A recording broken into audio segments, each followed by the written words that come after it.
time to be all mine. All I bring with me in life is my time, my time, my time is mine. And now I know this is my time. Time to just be me. Time to call my key. 'Cause this is my time. Time for me to choose what I wanna do. My time, my time, my time. Time to call my key. 'Cause this is my time, my time, my time, my time. What I wanna do. My time.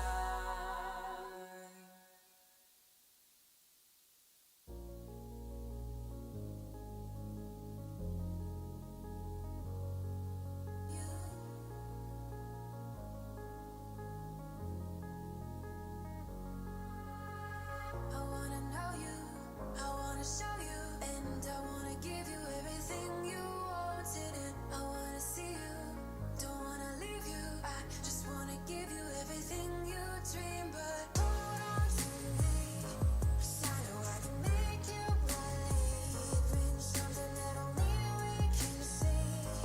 Oh, so baby, hold on to me, hold on to me, hold on to me. 'Cause I know I can make you believe in something that only we can see. Oh, so baby, hold on to me, hold on to me.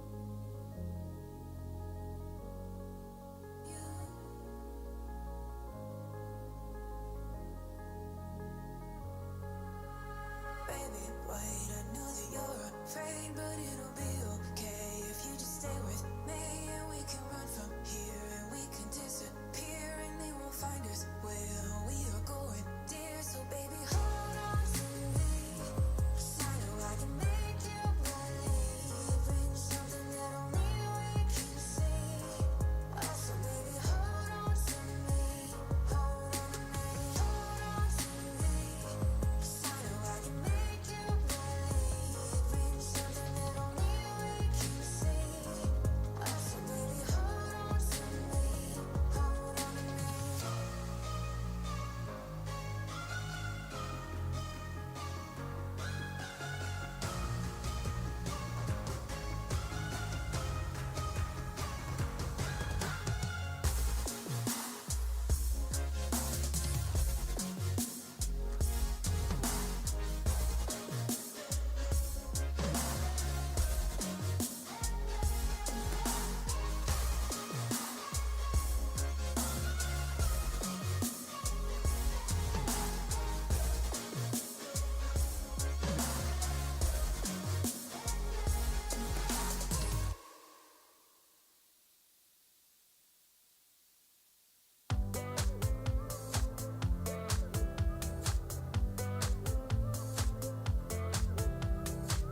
You got me thinking about tomorrow more than I ever have before. You're bringing light to my shadows. Every day you leave me wanting more. Every time you come up in my mind, a smile comes across my face. Even though I have no idea what we'll find, when I'm with you it falls in place. You're one of a kind. You're one of a kind. You're one of a kind. You're one of a kind.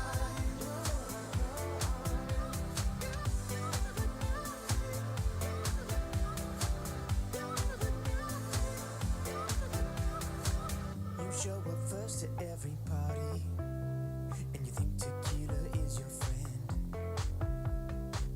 You never say that you're sorry, and no matter what you can't pretend. Every time you kiss me goodbye, as I'm about to board a plane, you can't hold back the tears in your eyes, even though I'm only gone for days. You're one of a kind. You're one of a kind. You're one of a kind.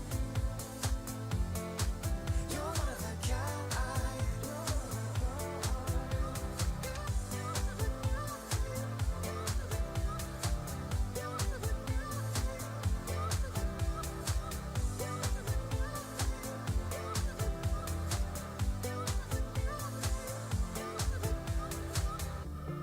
When I'm on the road, I need you to know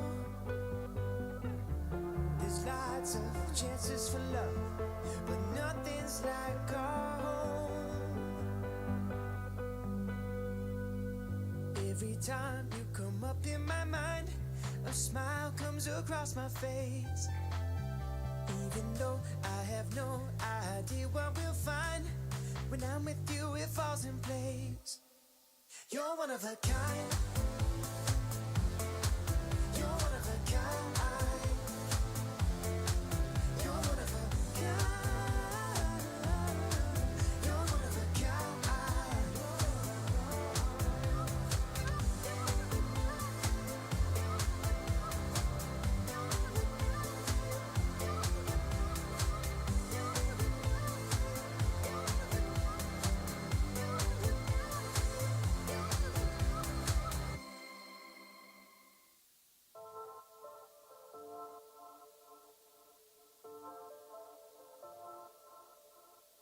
Trust me, I don't wanna beg you to love me. Won't you feel me?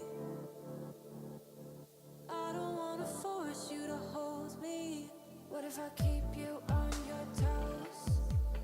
What if I give you the right dosage? Is there somewhere we can go to fix these broken roses? If I told you that we could have a better life, would you bring the old you?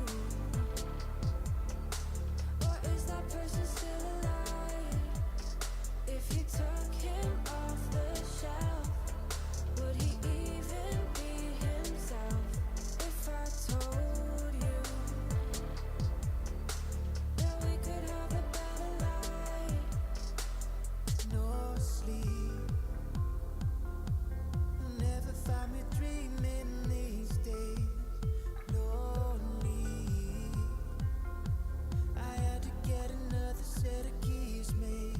What if I keep you on your toes? What if I give you the right dosage? Is there somewhere we can go to fix these broken roses? If I told you that we could have a better life, would you bring the old you? Or is that person still alive? if you took her off the shelf, would she even be herself? If I told you that we could have a better life, if I choke on the words in my mouth, will you help me get them out? You know I'm always worried about. If I told you that we could have a better life, would you bring the old you?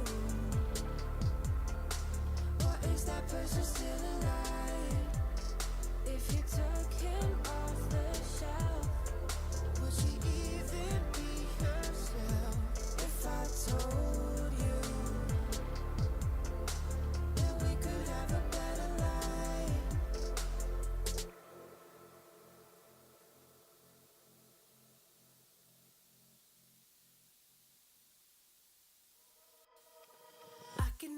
keep my distance from a little mischief, I admit. Now I'm hanging on my hopes on us and letting you decide. I will never lose my interest if there's something in this. I'm convinced there's a glimmer of a hope for us, or is it just a lie? So why you selling me a lie? La la la la, la la la la. Are you selling me a lie? La la la la, la la la la. Show me a way to get lost, to run from all I want. There's too many ways to get high, when you're my every thought. It's like I'm invisible, visible, visible, visible, yeah. Show me a way to get lost, to run from all I want. So did your luck run out? Are you running dry? Did you realize I was everything you hoped for now? I never had a doubt until now. From the moment you came over, I'd be anything you wanted me to be. Now I know that it was only curiosity that led you to me. Show me a way to get lost, to run from all I want. There's too many ways to get high, when you're my every thought. It's like I'm invisible, visible, visible, visible, yeah. Show me a way to get lost, to run from all I want.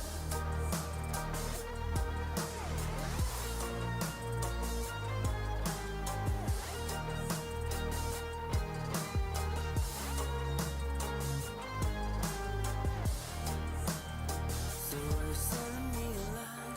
La la la la, la la la la. Are you selling me a lie? La la la la, la la la la. So are you selling me a lie? La la la la, la la la la. Are you selling me a lie? La la la la, la la la la.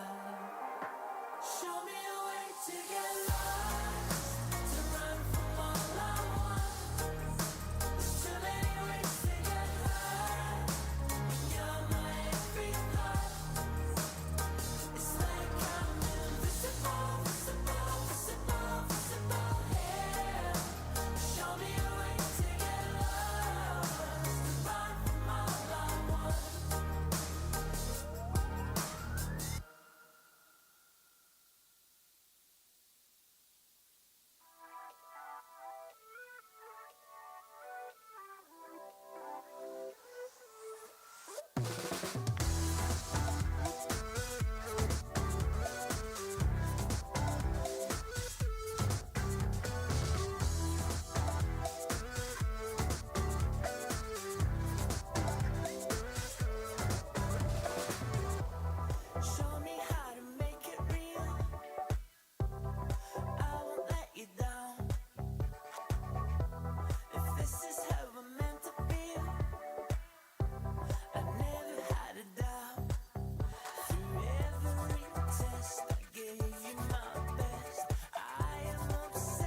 escape and start again when no one can get us. Now you say that the most we can be is a memory where we are.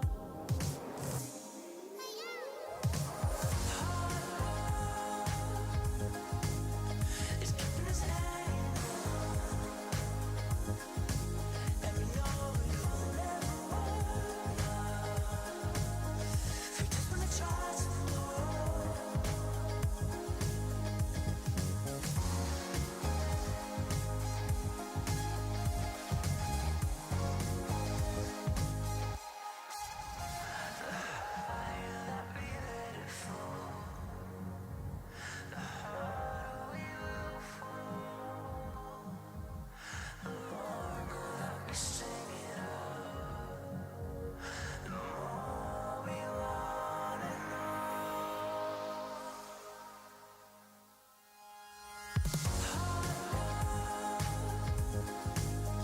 It's keeping us hanging on, and we know we will never work out. We just wanna try some more.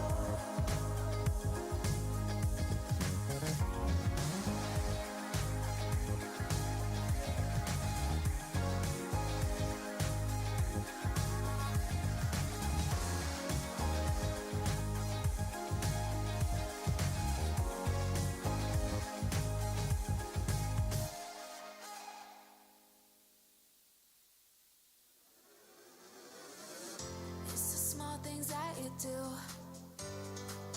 to keep reminding me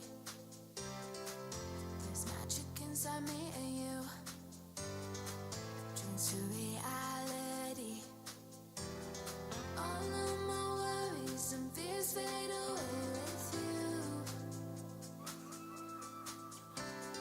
There is no limit to all of the things we can do. Let's go, take my hand and hold it tight. I won't ever stop dreaming. Eyes closed, jump right in, we'll take 'em tight. Let's go, 'cause I got that feeling. Give me that, give me that, give me that, give me that, that feeling. Never stop dreaming.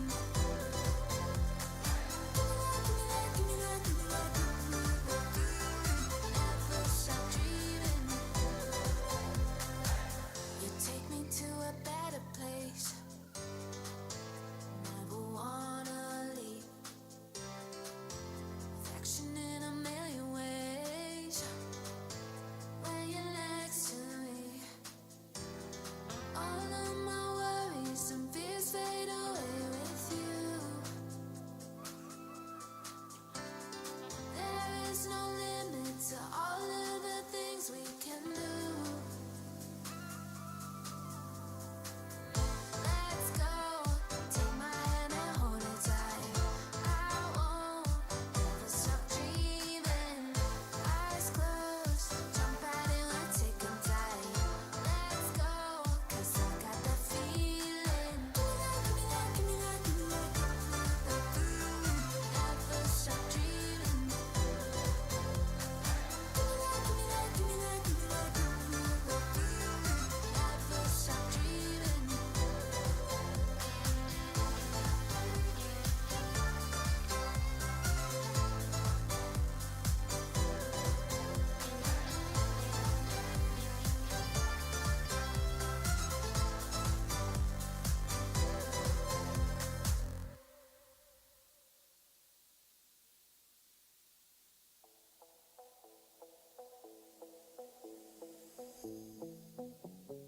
Gotta show them how bad you want it.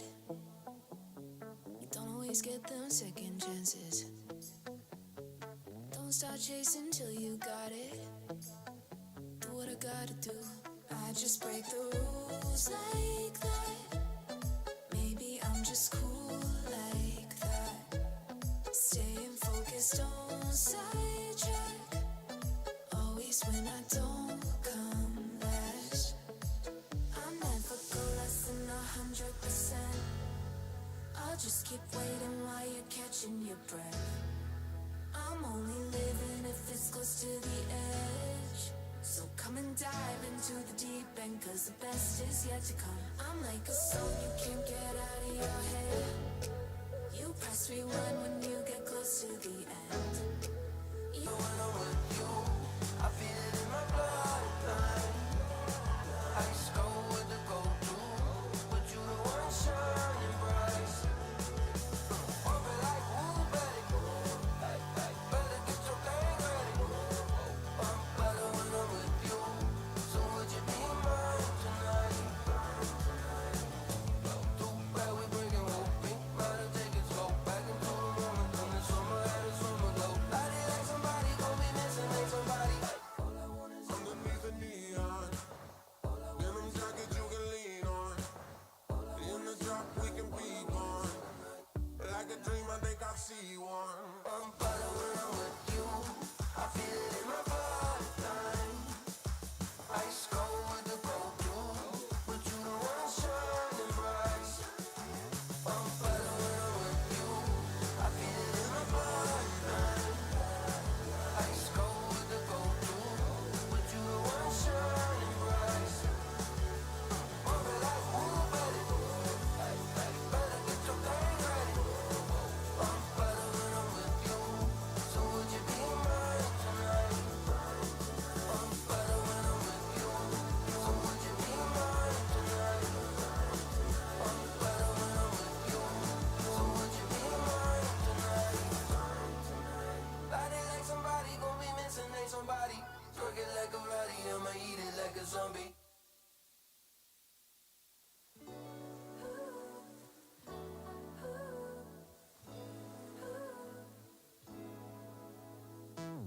Summer night, sipping up the vibe, here to make you dance now.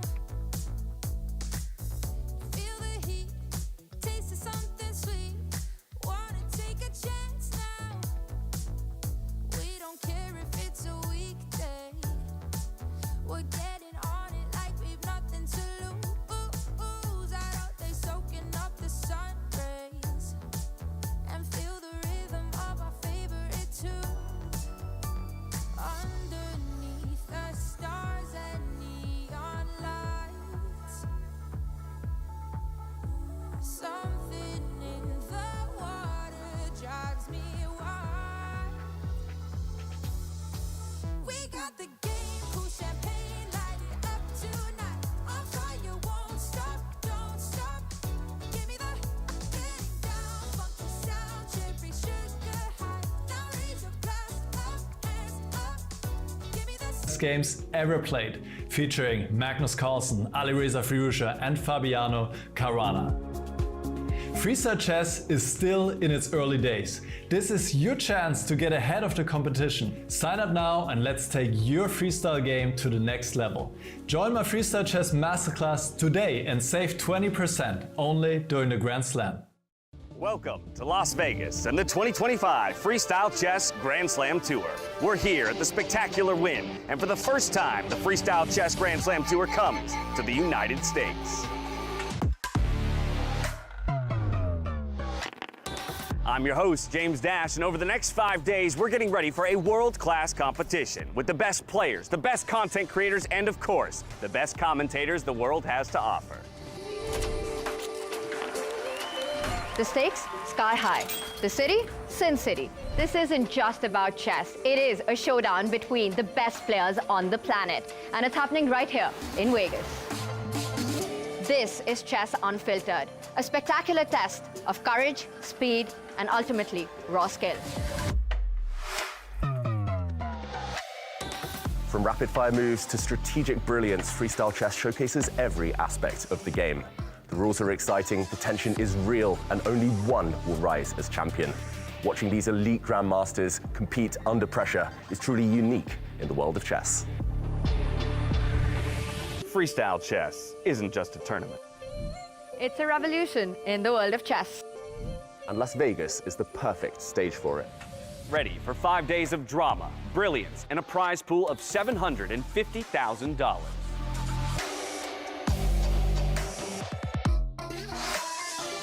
Welcome to the Freestyle Chess Grand Slam Tour, live in Vegas.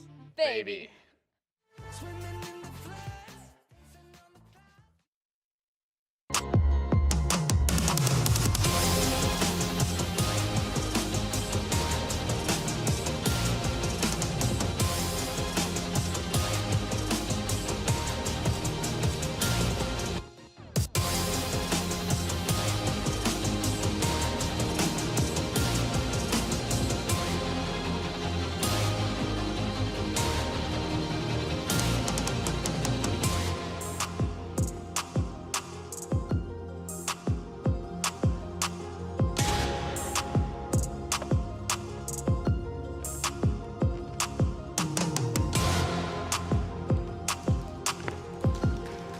Hello, everyone, and welcome back for another exciting day of freestyle chess here in Las Vegas at the fabulous Wynn Resort. We move into day 3 of our competition. If it turns out anything like what we saw yesterday, Tanya and David, it is sure to be a phenomenal show and maybe another marathon of a day. But as mentioned, as always, I'm here with Tanya Sachdev and David Howell to break things down. Tanya, 10+ hours of chess was played on this very stage yesterday. Can you believe we're already back here to watch them do it again? Love it. I want more of that today to happen. I mean, everything that we witnessed here in Vegas so far, I don't think it's been on anyone's Vegas bingo card. Magnus out, Hikaru out, before the top 4. Forget any script here, James. Freestyle chess is writing its own story. 10 hours yesterday, around 9 hours the day before. The players, they must be exhausted. This is the moment where they have to really dig deep. We're left with 4 in the upper bracket. All predictions are off. I'm still pretty sure I was dreaming yesterday. It was just incredible action. You might still be dreaming now, David. Are you sure you woke up this morning? Yeah. It's a beautiful dream. It absolutely was. You talk about 12 players still remaining in the competition. Let's get a look at the brackets so we can put a little bit of a picture to who still remains in the competition and what exactly they're fighting for. There are 4 who remain in the upper bracket. That's Fabiano Caruana. Of course, he played the maximum number of games just yesterday. 7 total games ending in Armageddon to finally take down Prague in the end. He'll be up against Hans Niemann today, who took down Sindarov just yesterday, and then Levon Aronian and Arjun Erigaisi round out our upper bracket. From there, we can flip down to the lower bracket where the losers of yesterday's top ticket bouts will move down to face their opponents. We've got Javokir Sindarov up against Magnus Carlsen. We've got Norbek Abdusatorov against Wesley So. You can see there Hikaru, he's dropping down into a matchup against Lenier Dominguez. And then, of course, Pragnananda up against Vincent Keimer. A quick note for those of you at home so that you understand how these matchups were determined. The players that actually fell out of the upper bracket got to pick their opponents and did it in the order of their ELOs prior to coming into the tournament. So Hikaru benefited from getting first choice. He elected to go up against Lenier. Prague got second choice. He chose Vincent. Noderbeck chose Wesley So. That leaves Javokir Sindarov with the unfortunate reality of facing a Magnus Carlsen, who I think we should start with his performance yesterday, because he played the least amount of chess. There was 10 hours of chess from Fabiano, and I'm not sure Magnus played more than like an hour, hour and a half with how quickly he overcame Vidic Kadrathi. James, can we just start with the fact that in our lower bracket, we've got the likes of Magnus, Hikaru, Wesley, Pragnananda, and all the other names, Sindarov, fighting for 3rd place. I mean, that's a stacked superstar field. And David, that's just a sideshow. Yeah, just the sideshow. As James said, we barely saw Magnus yesterday. He was quick, he was efficient, he was maybe a bit angry as well. And I'm expecting more of the same from him today, just to kind of go with the flow and try to get things done before the 10-hour mark. You know, I think you saw the Giants fall here in Vegas, and we're going to see a redemption arc. They want to get back up. They want to get that 3rd place. There's 2 points on the line. There's big money on the line. And most importantly for these guys, there's pride on the line. We had matches end in 2. We had matches end in 7 yesterday. Before we talk about the pairings a little bit more that we're going to see step on stage today, let's go ahead and relive some of the highs and lows of yesterday's action on the freestyle chess stage. Take a look. Hello, everyone. Day 2 of the Freestyle Chess Grand Slam in Las Vegas. After the dramatic twists of the preliminary round, the quarterfinals only raised the stakes. The matches were intense. 2 of them even went all the way to Armageddon.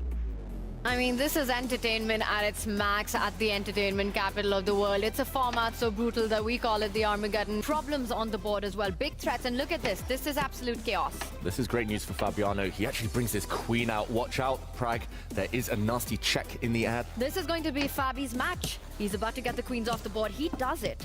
Frog's got less time on the clock as well. It's all about the clock now. Fabi is simply winning on the board. No doubt about it. No counterplay at all. That's 22 seconds. He's got a 1 second advantage right now over Fabiano. They got to absolutely blitz out these moves. Oh, struggling to move his king. Completely lost.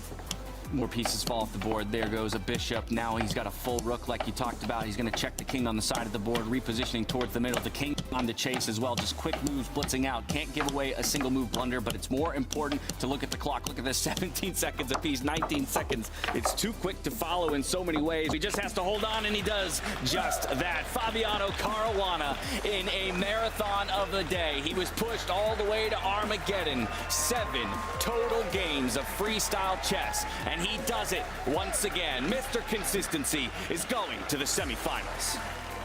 Before him, Arjun Erigaisi had already advanced by defeating Nodirbek Abdusatorov within the regular time control. And the remaining quarterfinals were packed with drama and tension, both heading into tie breaks. Hans Niemann emerged victorious over Yavokir Sindarov after rapid and blitz games, while Levon Aronian delivered yet another major surprise, defeating Hikaru Nakamura and knocking him out of the upper bracket. What is this world that we're living in? Pragnananda, Nodirbek Abdusatorov, Hikaru Nakamura, Magnus Carlsen, all out of the championship bracket, playing in the lower bracket for a fight for third. I mean, that feels like an alternative reality right now. Magnus gone, Hikaru gone, out of the top 4. Get ready. It's time for the next round. After 4 rapid matches, 3 blitz games, and 1 thrilling Armageddon, the semifinals are about to start.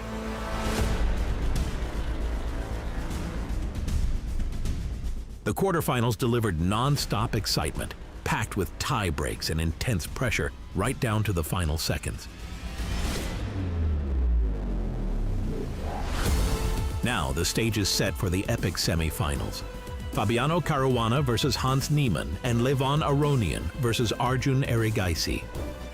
But the action doesn't stop there. The lower bracket is heating up with 8 players still in the hunt. They now face off in the intermediate matches, each one fighting for a chance to compete for third place.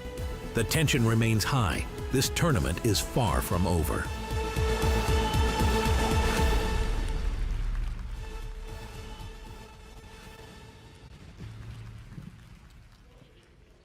It's open season here on the freestyle chess stage, as all previous Grand Slam winners have been knocked out of contention for the top 2 spots. We have 4 competitors who are still fighting for top 2, 12 of which, though, here on the stage can still finish all the way up to third place. It's time for us to start working through these matchups one by one. I'm very curious to get your thoughts on a number of them, and we have to start with Fabiano Caruana versus Hans Niemann. No better place to start because it was Fabi who had to run the entire gauntlet yesterday just to earn this bid against Hans.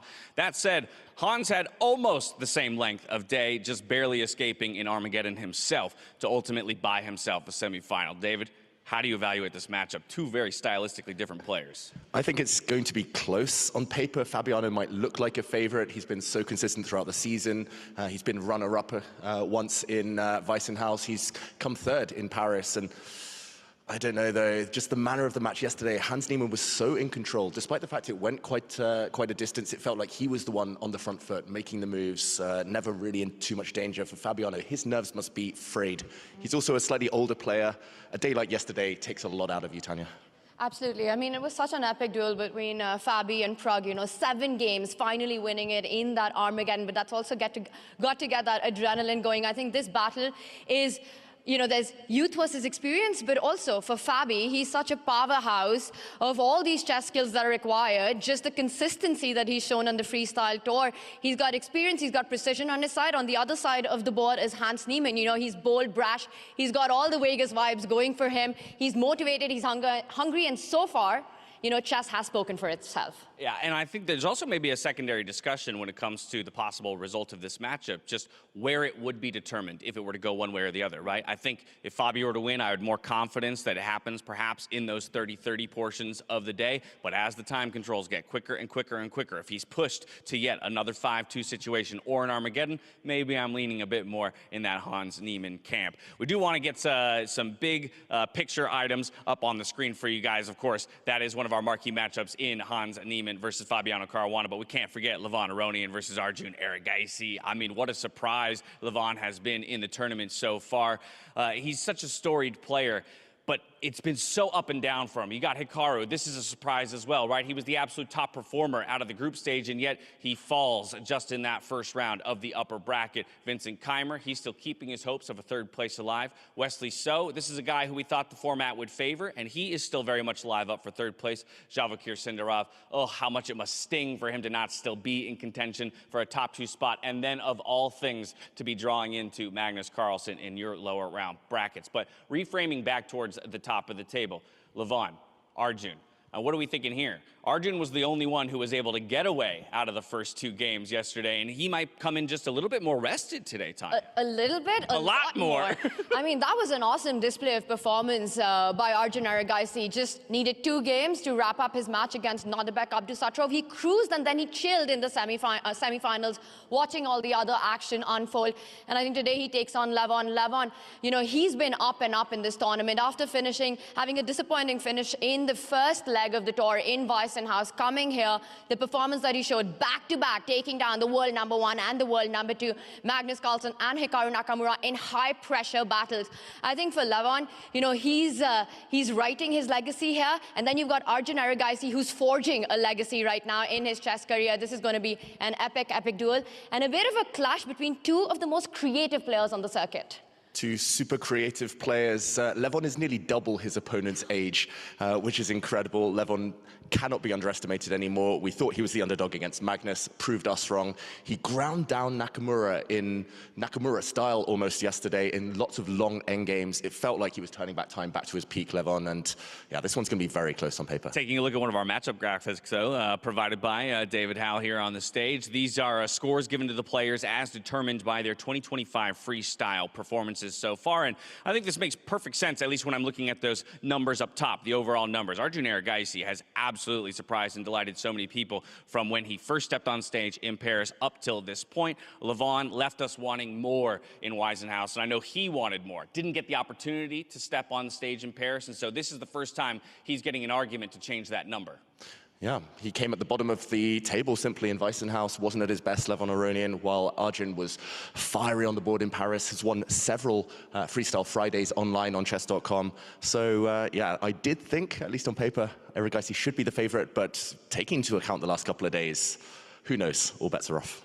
I think for me, the big question for Levon is, does that kind of streakiness continue? He's been very successful on the black side of the board. Now, he did get his qualification yesterday from the white side, so maybe he can go ahead and put any superstitions behind him going into the day today. But even still, Arjun Erigaisi has found a ton of winning positions early on in these freestyle starting positions. Absolutely. I mean, Arjun's been quiet off the board and then really loud on the board. He's been doing it consistently, starting from the round-robin stages, and now yesterday's performance in the quarterfinals. But I think Levon, you know, Gary Kasparov said it, the chess world is a better place when Levon's at his best, and that's exactly what we're seeing in Vegas. This is going to be a big fight. I saw those players card. 90 was the average score to Arjun and 86 for Levon. I think I agree with that. I think on paper, probably Arjun also getting the kind of practice that he's been getting, how consistently he's been playing the format. Probably a slight favorite, but Levon, he's been a superstar here in Vegas. And Levon is responsible for knocking out the top performer in the group stage. Again, we talked so much about how impressive Hikaru was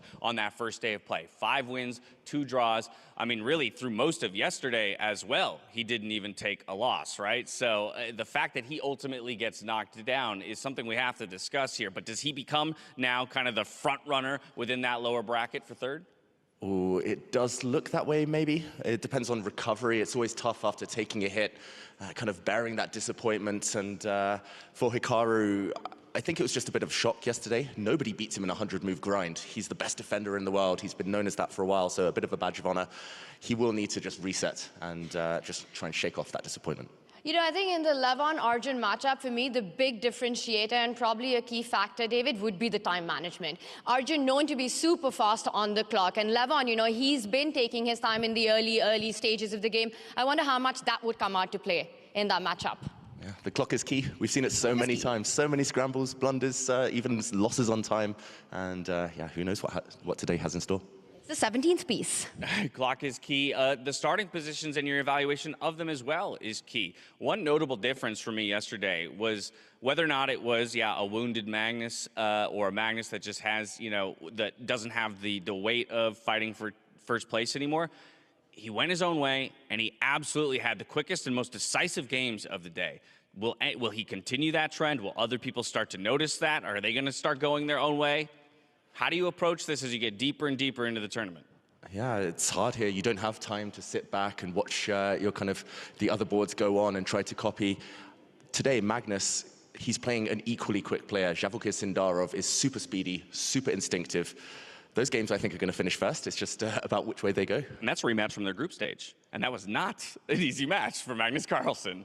And it's also a rematch from the Weissenhaus fight for third place, Magnus versus Javukir. And that was an absolute roller coaster as well. Magnus eventually coming out on top and winning that. And that's the table he'll be sitting on. But I think where he wanted to be was right here, but he doesn't get that fight. You're right. That's where he wanted to be. And instead, it's Hans Niemann and Fabiano Caruana. So back up to that matchup, because again, for me, stylistically, I think it's so interesting.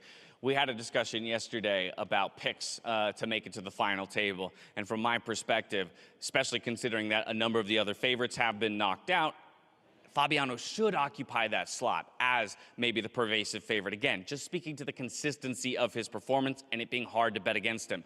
But at the end of the day, we're in Vegas. This is the city of making bets and trying to come out on top, right? So I think for a lot of people, it's about that heat, the fire that's underneath Hans Niemann and whether or not that can overcome the stability of Fabiano Caruana. Yeah, and from my experience of the chess world, of these kind of big high-pressure moments, is that the only thing that can be consistency is that type of energy, the fire Hans brings to the board, the intensity, the tactics, the tricks, the speed, everything. So, this one, it's going to be very interesting. Another clash of the generations.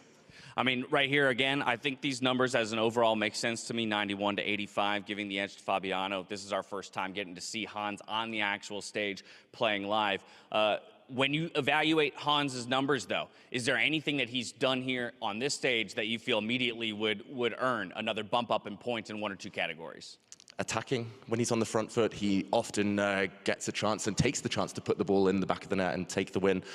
Time management is just incredible. I think that's in the high 90s at this point. He's always ahead on the clock, always kind of putting pressure, using it as a weapon.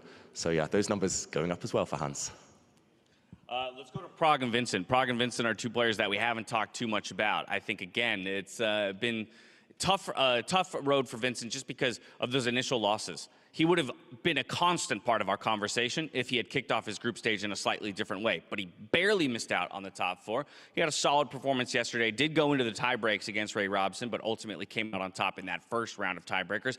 But now, of course, he's got to go up against Prague, and Prague topping his group and just barely falling down to Fabiano. I mean, this looks like you're running into an absolute titan right now as Vincent Keimer. Yeah, Vincent Keimer, had he started on day one differently against Magnus Carlsen, I think we would have been talking about a totally different narrative here right now. For Prague, the big question will be, I think Vincent, he's sort of now adapted to the situation. He wants to give it his best. Yesterday, he had these long fights, big fights, really came out on top in convincing manner. At the end of it, for Prague, it comes down to how he's feeling right now. I mean, after that 7-game marathon session with Fabi, and to be on the losing end of that, it's got to be hard dealing. You know, that means a sleepless night in Vegas, and then you come fight the guy who won the first Grand Slam in Weissenhaus. It's a clash of the youth here, both hungry for that win. I think it's going to be a feisty battle, but I would give Prague as a slight favorite in that one. So Prague is slight favorite there. Are you in agreement, or do you think the young German is going to strike back? I've seen Vincent win too many games in freestyle at this point in 2025. I think he's moving into top gear now. Break the tie. Sorry? Break the tie. I say Prague. He says Vincent. Who are you taking? I can't bet against Prague right now. I cannot bet against Prague. There's no way that you can do that after the performance yesterday. He might be tired. He might be tired, and that would be, I think, the one thing that's working against him. But I think tired, that word just doesn't exist in the vocabulary of the young. And I just want to point out, at the top bracket, 3 out of the 4 remaining players are American, so I'm hoping our home fans here in Las Vegas are cheering loudly later. Well, the fans are filing in, and they have been loud when they're allowed to be. I think that's been finding their ways to insert themselves into the conversation has been a fun aspect of the Las Vegas event. Either way, we are moments away from getting these players on stage and drawing that first position. Let's meet those 12 who are still in contention at the Freestyle Chess Grand Slam.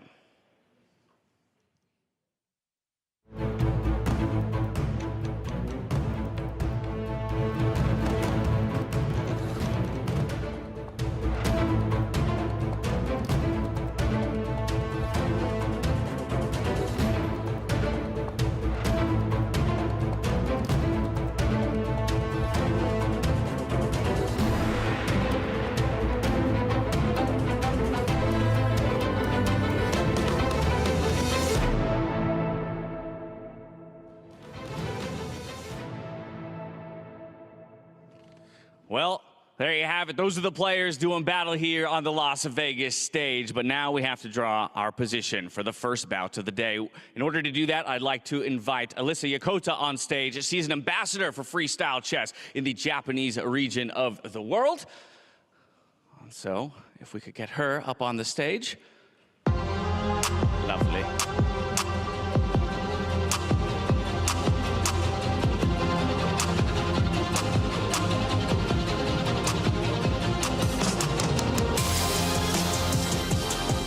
Alyssa's big responsibility. First position of the day. I'm going to have Tanya release the remaining starting positions and then get you over here.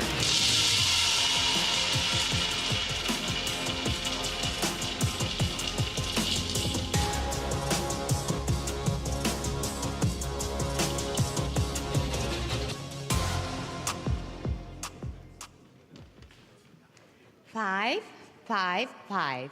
Ooh, that feels like a lucky number here in Vegas. Position 555. Alyssa, thank you very much. We can place this right here. Just a quick question from you, as you've been a part of this live audience and the new experience here in Vegas. What has it been like to, be sitting so close to 16 of the best and watching them do battle for some of the biggest prize money the chess world has ever seen? It's very exciting.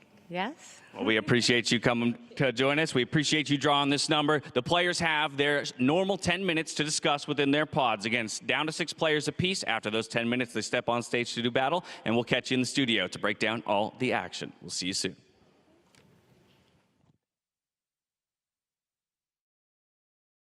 Before G5, yeah, maybe. Yeah, before G5. 93 followed by G3. Yeah, you can try 93. I think they will put like, I don't know, maybe. Okay, maybe they can put something like Sicilian, C5, knight C6, D6. Are we sure that this F4? I don't know. A lot of time, no? Taking 96. What? Yeah, it's big, yeah. Or do you go E5? E5 F4? E5 F4, yeah? G3, G5, probably not good. So we can take and play F4. Yeah, maybe this is Yeah.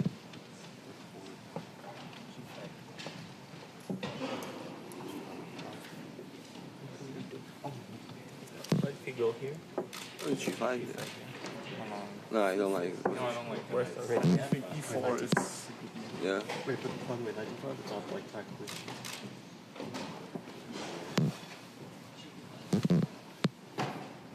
No, okay, E6, G5, yeah, C6. Maybe. What about what You F4, prefer F5? knight F3, G3. F4, G3. Okay, Yeah, I was wondering about like F4, F5, G4 or something. Try to be एक गुजरात भी है you can make it like gearing up to 10 Queen G1. There's also bishop H5. but I mean F5 G4 take G5 what do we do Yeah, that's what we were thinking about. But G5 you can also be Queen G2. Maybe. Yeah. also Queen You are also attack B7, yeah, Queen G2. yeah, knight on D Yeah. Ah, oh, okay. Yeah, because Queen G1 he has this yeah, but is it really so? Queen G2 also is probably fine. chicken oh knight E6 oh okay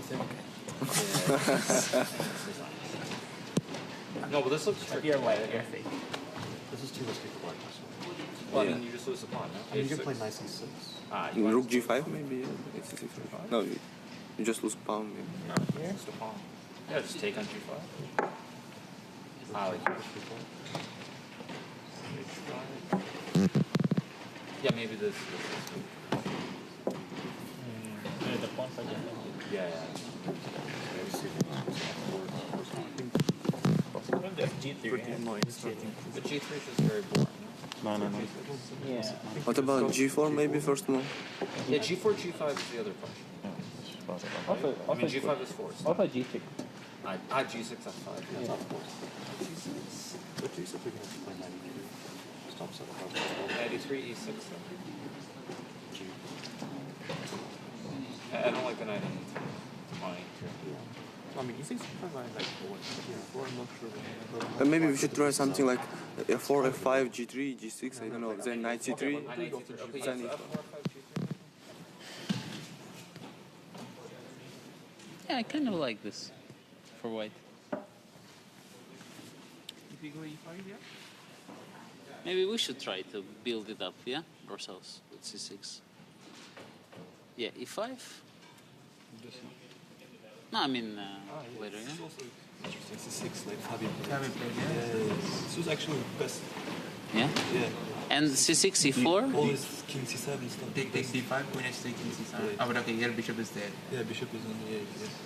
This should be good progression.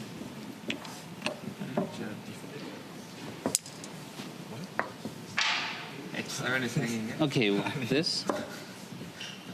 H6. And knight f3. Ah, you want to play with g5, huh? D7 first. D4, G4, G5. Ah, yeah.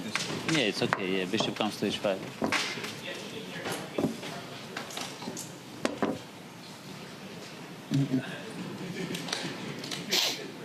Also, instead of c6, we can go e5.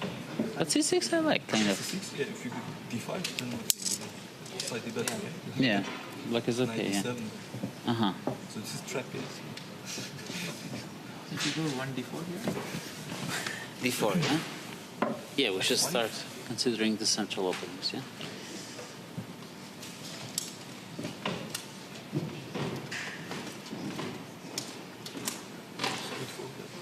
Yeah. g3, g6, c3. Ah. d5, bishop g6. Ah, this is G3, G5.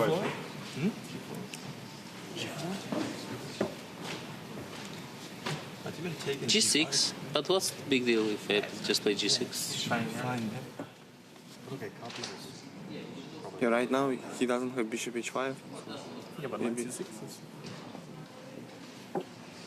Okay, now we cannot play e4. Take. This is fine. C6.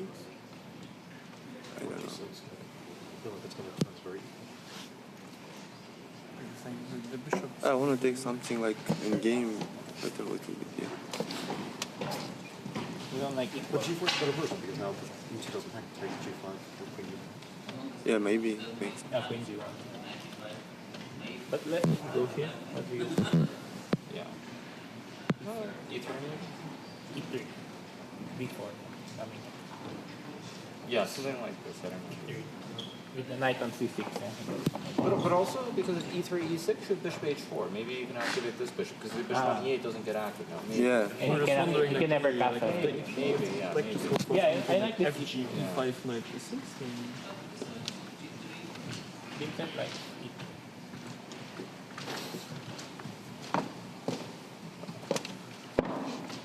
And if you go Queen G2? yeah, queen d2. Hey, what about h1? Ah, 8.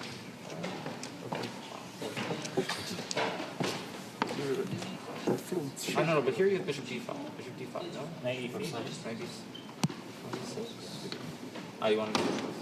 The black is not worse here. All pieces are good. Yeah. So maybe we should have used this knight. No? So then In general, this G4 plan, I think, doesn't offer. Yeah, I don't. How do you get? I mean, so E4. What was wrong with E4? F5, F5. E4, F5. Yeah. So takes. G4 doesn't work, yeah? Are we so sure about that? G4, Queen F4, and then I don't know, like F3 or something. Go bishop G3. Also, What are we knight E6. And this is double edge. G5. No, this feels risky. Is it? Risky for white. Risky for who? Okay, now do you go here? F3. G5? F3. I think. F5, bishop G3. Yeah. And then F4. But why is that a big deal? Oh, I didn't say it's a big deal. I just assume it should be slightly better with the diagonal. Queen Maybe F6. it's not. You're right. Oh, I thought like all you do is with knight c3. Knight C3. Okay. No, I mean with Queen F4, Knight C3. And off we go into our third day of play here at the Las Vegas Freestyle Chess Grand Slam. Getting a look at Magnus Carlsen as he evaluates position 555, all on his lonesome. Tanya, I like the number. I like the consistency. It feels good to kick off day here in Las Vegas. It's not sevens, but either way, what do you make of the position itself, and what it might provide for us in terms of some early action? I also love how it's completely different from any standard 5-1-8 positions that we see. You know, you've got only two pieces at the usual starting position, the rook and the knight at the corner of the board on the left side. I spot one undefended pawn on the other edge, on that H line there. So much about this will be activating those long-range pieces, right? One of the first moves that come to my mind, you've got to play a move with multiple grooves, David, and I would want to activate as many as possible. That G-pawn in front of the rook, get that going up the board. I get my bishop out, I try to get my queen out, and a potential rook up the board at the same time. I feel like that would be on my radar. It's on your radar. It was on the players' radars when they were discussing the positions as well. It's a triple purpose move, which is quite rare in chess. Activating three long-range pieces as well. That looks like it makes a lot of sense as we see the players take their seats. The teams with black were looking at far modest responses, and Hans Niemann himself was just looking at pushing black pawns one square. Maybe this is the type of position where black's going to have to prioritize solidity first of all. Already down to the 30-second countdown here, and as you mentioned, those players taking their seats. You'll notice we've gone from 8 tables down to 6, so the field slowly whittles here in Las Vegas as everybody's vying for the top placement they can achieve. Again, only 4 people still in contention for number 1 and number 2. That's, of course, Hans Niemann up against Fabiano Caruana and Arjun Erigaisi looking across the table at Levon Aronia. I kindly ask the audience to keep the mobile phones in silent mode and please be quiet during the games. Before we start, we will have the dom of the owner here, please. Receiving word now that Niemann is missing from his table. You can actually see bottom right-hand corner of your screen there. Hot pink jacket, empty chair. Either way, the arbiter has given the okay for the games to start, has politely asked the audience to silence their phones. But of course, the players are also provided with headsets so as to cancel out any noise. And as they all get ready, I'm thinking about how much of a factor endurance is going to be in that match. You know, after that marathon duel that Fabiano Caruana had to go through against Praggnanandhaa to get to the semi-finals. Do you think that's something Hans is thinking about, David, that he perhaps needs to strike early and quick in this one, try to get Fabi into those complicated positions where he might not have that kind of same energy? Yeah, perhaps that's the strategy. Perhaps you tire Fabi out by going the distance again, bring it down to Armageddon, and surely Caruana can't do that 2 days in a row. In the meantime, it's a mystery. Hans Niemann, he's very enigmatic, and where has he gone? He was at the board analyzing. He was even making moves on this specific board earlier, but there we go. It's a handshake, and we are off. Fabiano starting with a rook's pawn, a corner pawn. Very rare sight in freestyle chess here. But we have seen this, Akka, especially when the rook are on the flanks. You know, you don't need to always necessarily think about developing them with a castle. You push that Alpha Zero-esque pawn up the board, and you're looking at some rook lift ideas. I want to ask you guys, where do you think, just intuitively and instinctively in this position, where does the king belong? Would it be on the left side of the board eventually, or the right side of the board? Well, I'd want to say the left side of the board. All you have to do is get both knights out of the way, right? Well, you know, it just feels easier to achieve castling there, right? Just have to get far fewer pieces out of the way in order to do so. That said, Hans Niemann, you know, he had a move yesterday that kind of showed us the power of the, you know, castling here in freestyle chess, particularly when you leave it as a maneuver for much later in the game. Yeah, his king moved across 4-5 squares yesterday, which was very impressive. And as Tanya points out, you still need to kind of get pieces out the way. I think this last move does show some of Fabiano's intentions. By pushing this pawn forward, it makes it very unlikely that white will castle on the left side, just because the white rook might be needed to protect that pawn a bit later. That pawn also slightly vulnerable to an enemy bishop. Normally when pawns like this are pushed, we do see a bit of symmetry. It's like an autopilot response by the opponents. You block the advance of these pawns, especially if you've got a rook in the corner. But Hans Niemann tends to go his own way early on. Was this first move one of the 2 or 3 engine top choices by Fabi? Because it's a flank move, it doesn't control the center, the usual standard traditional way of developing. The other move we were looking at was the other rook pawn moving up. That's not the path chosen by Fabi. How does the computer evaluate this one? Yeah, and Hans puts a pawn in the center, very logical. I'm just going to go back to check the all-seeing oracle as to what the top moves are. At least on my slightly weaker engine at low depth, it says that your move, Tanya, was the best. followed by potentially pushing another pawn to open up the white queen, or bringing out a knight. But I don't think Fabiano's move kind of damages much, changes too much. And top computer response was Hans Niemann's reply, occupying the center. Center versus wing strategy here. Center versus wing strategy, seated and unseated. Hans Niemann getting his steps in early in the day, get that blood flowing. It's a high heart rate to start the day, over 100 heart rate already, and the action hasn't even begun. You know, every player's got a different approach. I remember back in Waisenhaus, we talked to Vincent kind of about what his approach to the day was, and it was always getting out for a nice early morning walk, crisp, fresh air, get the heart pumping, listen to some good music, and get in the right headspace for it all. I gotta wonder what the pregame ritual is for the rest of these guys. You know, we've spoken about this, right? In freestyle chess, it's so hard to get any kind of preparation in because you have no idea what's coming up. So probably just get some sleep, get some good food, and, you know, just be ready and fresh for the battle. And then that comes back to the conversation, how fresh can somebody like Fabiano Caruana be, who just had perhaps 11 hours of play yesterday, you know, in such a high tense battle.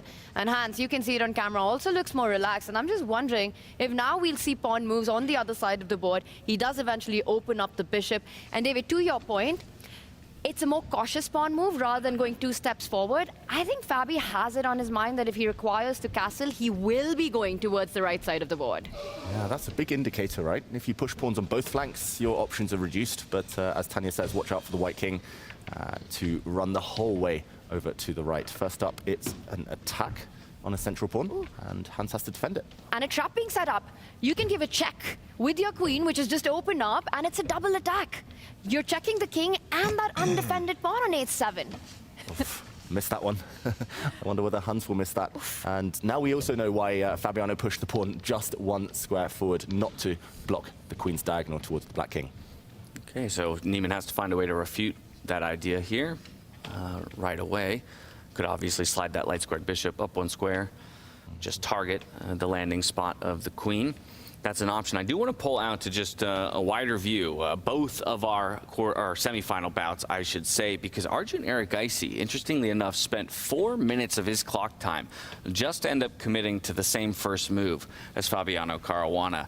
Levon as well now taking the page out of Hans Niemann's book, and will launch that pawn in front of the knight forward towards the center of the board. Copycat chess, almost identical positions on both boards. Arjun taking this makes it clear that this is one of the positions you can't rely on prior pattern recognition.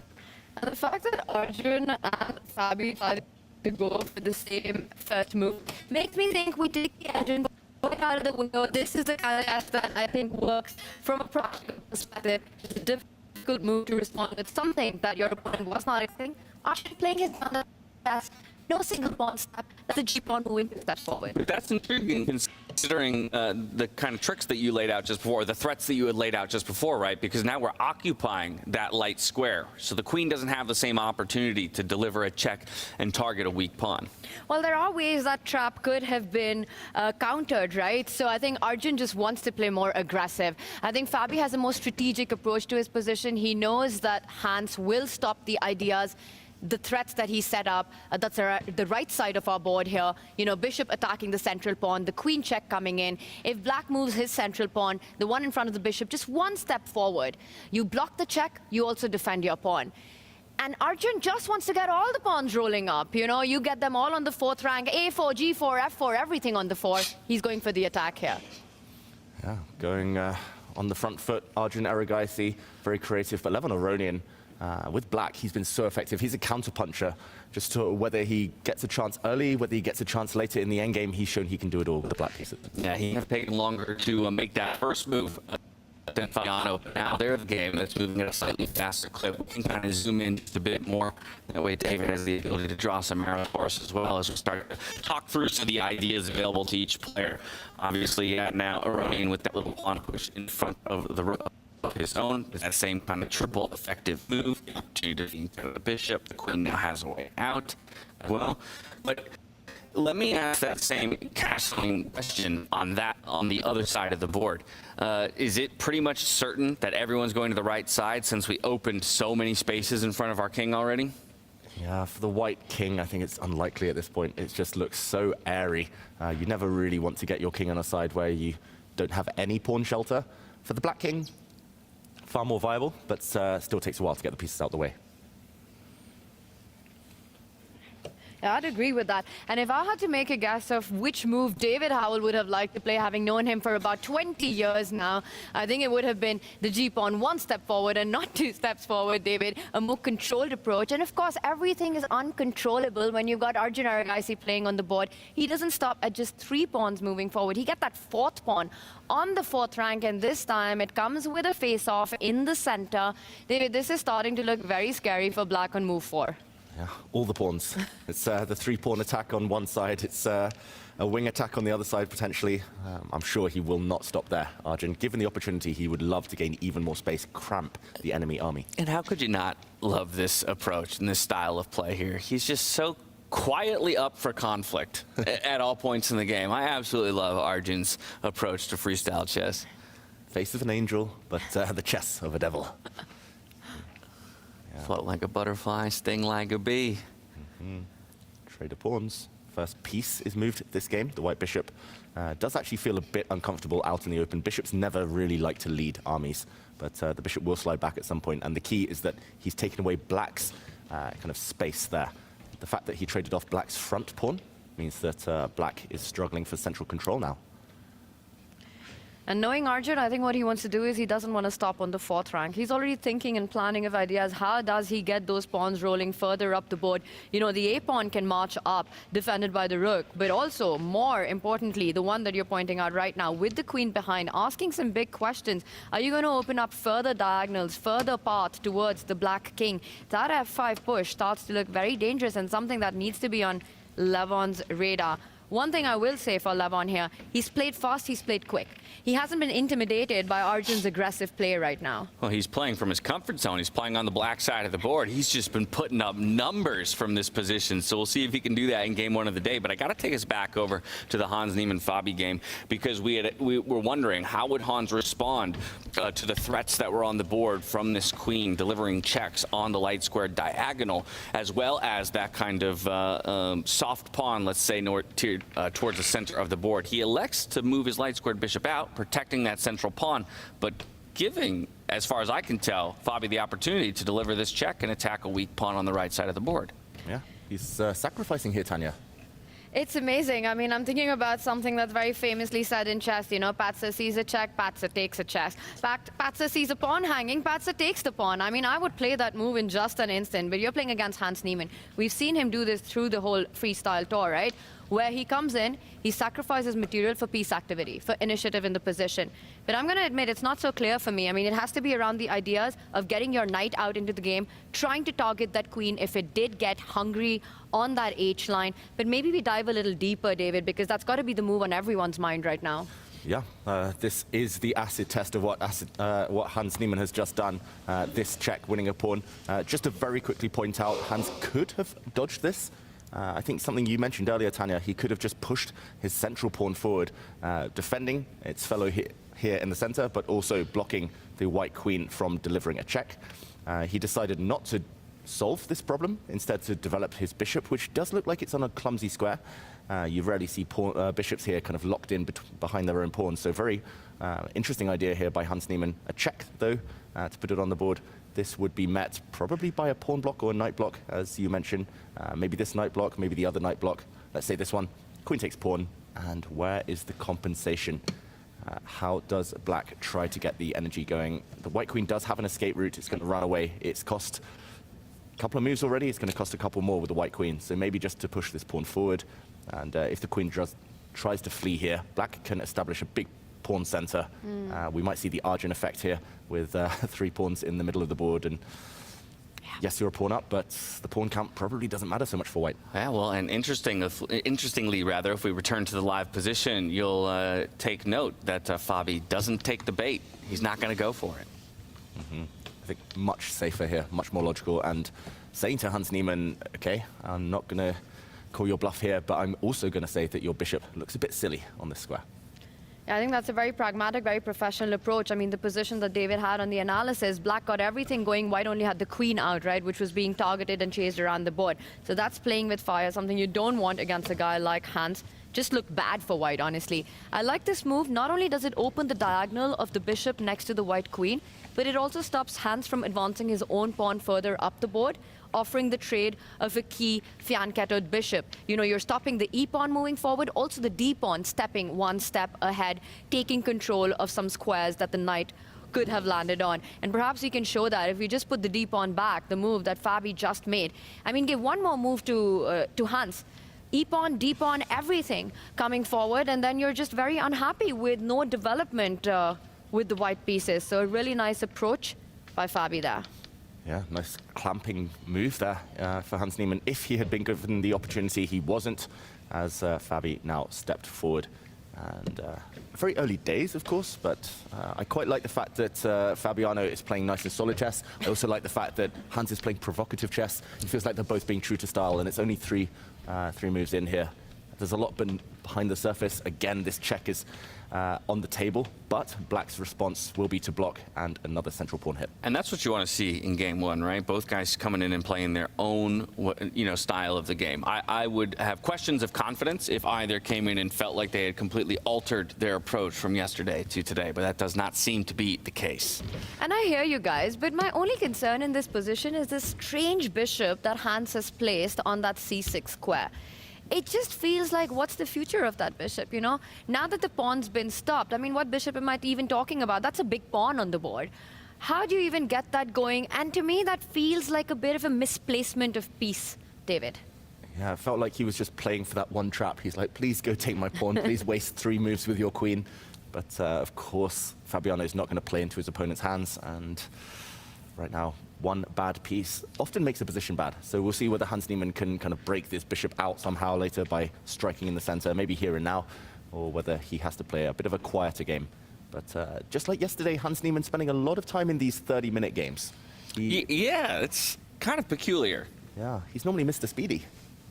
You know, we saw that same narrative in his first game against Javakir as well, where he was a little indecisive about his first few opening moves.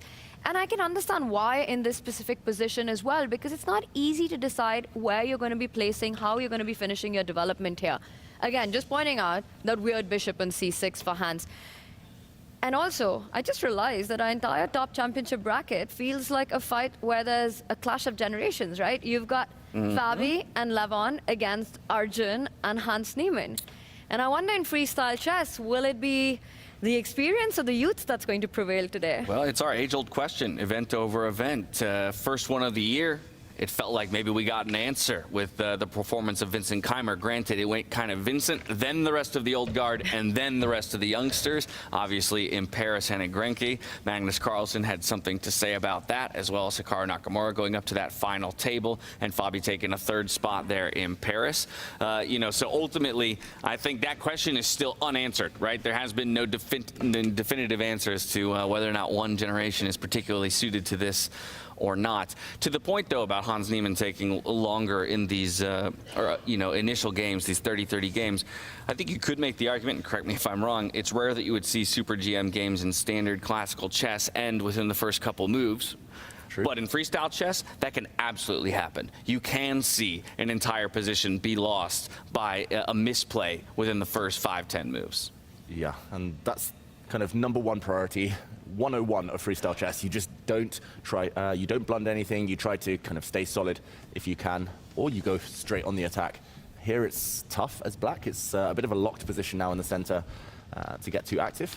So Hans, that's why he's trying to spend the time, invest it here and now, so that he can guarantee he gets his type of position a bit later.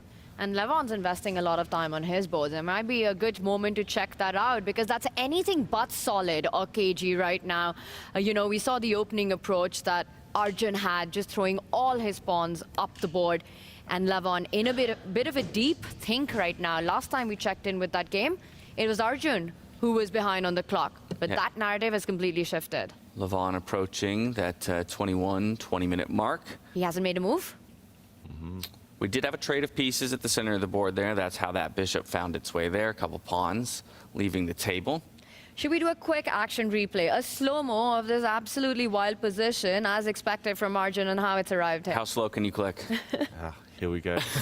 This is the start Slow position. motion, David. Do it right. Number 5, high. And Arjun started by pushing his pawn forward. Oh no, we got to pick the editing back up. This cannot be. Not for this game. Not for this game, but I do feel that Levon Aronian, maybe around here, should have invested a bit more time. Just this pawn push alone feels a bit wrong. It takes 2 squares away. It takes, an important square away from 2 of the black steeds. The 2 black knights both want to use that square. Maybe pushing the other pawn was more kind of key in this position to keep that square vacant, because the situation he's found himself in, if we fast forward now, after this exchange of pawns, it's the black knights. Both of them struggling to get out. As Tanya pointed out, given one more move, Arjun is going to push this pawn forward, for example, here. And the black knight in the middle, which kind of clogs up the whole army, prevents black from castling. It just can't get out. And already you're pretty much playing against what's soon going to become a big attack. The white A pawn as well, ready to strike, as Tanya mentioned. This looks ugly for black, simply. I think Arjun's loving life right now. I mean, he's got exactly the kind of positions that he thrives in about 4 moves. Loving life, but also I'm noticing the highest heart rate I've ever seen for an Arjun Erigaisi. Up to 89. 66? I mean, that's like a 33% increase over his normal heart rate. So, You know, that's something Arjun's really worked on. Is it? It really is. I mean, actually, all the Indian kids, they give so much importance to mental coaching. And we've seen that play out with Gukesh in the World Championship matches, in all these high-stress situations, and also, Prague as well, keeping his calm. But Arjun, I think it's especially spectacular just simply because what's happening on the board is absolute madness. Yeah. It's crazy. And yet we always see him sort of around that 60 mark. Like you said, this is very uncharacteristic as it's slowly going down, but steadily going down.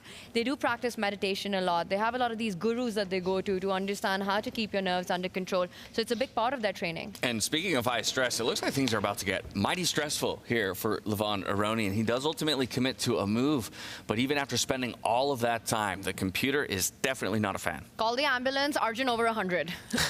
Whoa. I wonder if he's already realizing how good of a position he's in and now just really trying to work through, okay, from even 5 moves into this game, I'm in a winning position, but now it's about how to, bring it all the way home. Yeah, at this level, this is a significant advantage. That is for sure. This bishop coming out, I'm not exactly sure the function. I think he was trying to break out Levon Aronian with a pawn potentially that has been clamped down. We'll show that in a second. But just to point out, it's also taken a key square away from the black knight. Huge traffic jam for the black pieces. Just to point out, Levon Aronian, he did want to strike by pushing this f-pawn. This is my analysis, not on the board. But after some trades here, white would trade off a set of rooks and then win a pawn. That's why Arjun Erigaisi, he just brought his knight out so that the bishop and knight prevent any activity by the black army. And maybe Arjun just had a coffee. I'm not sure what it was. Maybe that's the excuse for his heart rate spiking. But either way, very impressive calmness and very impressive play early on. Yeah, he seems to be settling in a bit. I want to jump down to our lower bracket, maybe take a little trip around the horn. Let's start with Magnus Carlsen and Javikir Sindarov. I want to start with Magnus because, again, his approach yesterday in the first couple games of the day was very different than a number of our other players. Number one, he was playing fast. But number two, he took different strategies. And this is a funky-looking board from my first look. Yeah, to my eyes, it just looks really, really nice for white. Maybe we roll it back and go from the start, because Magnus, he's been playing super fast in these games so far. This is move 7. He spent 3 minutes, but he's always going for these Sicilian pawn structures. And I'll highlight it here after pawn to f4. Normally, we would call this the bird opening, but this one, it activates the queen. We see already some question mark moves appear. This pawn stepping forward. Maybe Magnus should be actually striking on the other flank, but instead he builds this structure. We see some misses, some red crosses according to the computer. We'll ignore those for now, but the main point here, Tanya, is that he loves this pawn structure with white, with black. He wants to control from afar. The black dark square bishop with a lot of influence as well. But the computer doesn't approve now, and it does look in the game position like white is about to jump forward, potentially with a knight. Very active pieces, central control. And again, tough for the black knights to get in this game. I'm loving what he's created, and he's taken about 3 minutes on the clock to do just that, right? Magnus has But yes, for Sindarov, the activity, I think that's awesome. He's down on the clock, but up on the board. The knight, like you said, has jumped forward. And I think what he wants to do is neutralize Magnus's bishop at the corner of the board. You know, you want to get rid of your bad pieces for your opponent's good pieces. That's one of the attackers in the position. So Sindarov aiming at getting that bishop onto that c3 square, eventually trading that off. And then you've got all these light squares to jump on, because if Magnus does the same with his bishops on the longest diagonal, look at the holes that have been left behind because of the pawn formation that he's chosen. Very healthy play by Sindarov right now. It's advantage white. All right, advantage Sindarov dropping from the upper bracket quarterfinals into a matchup against the world #1.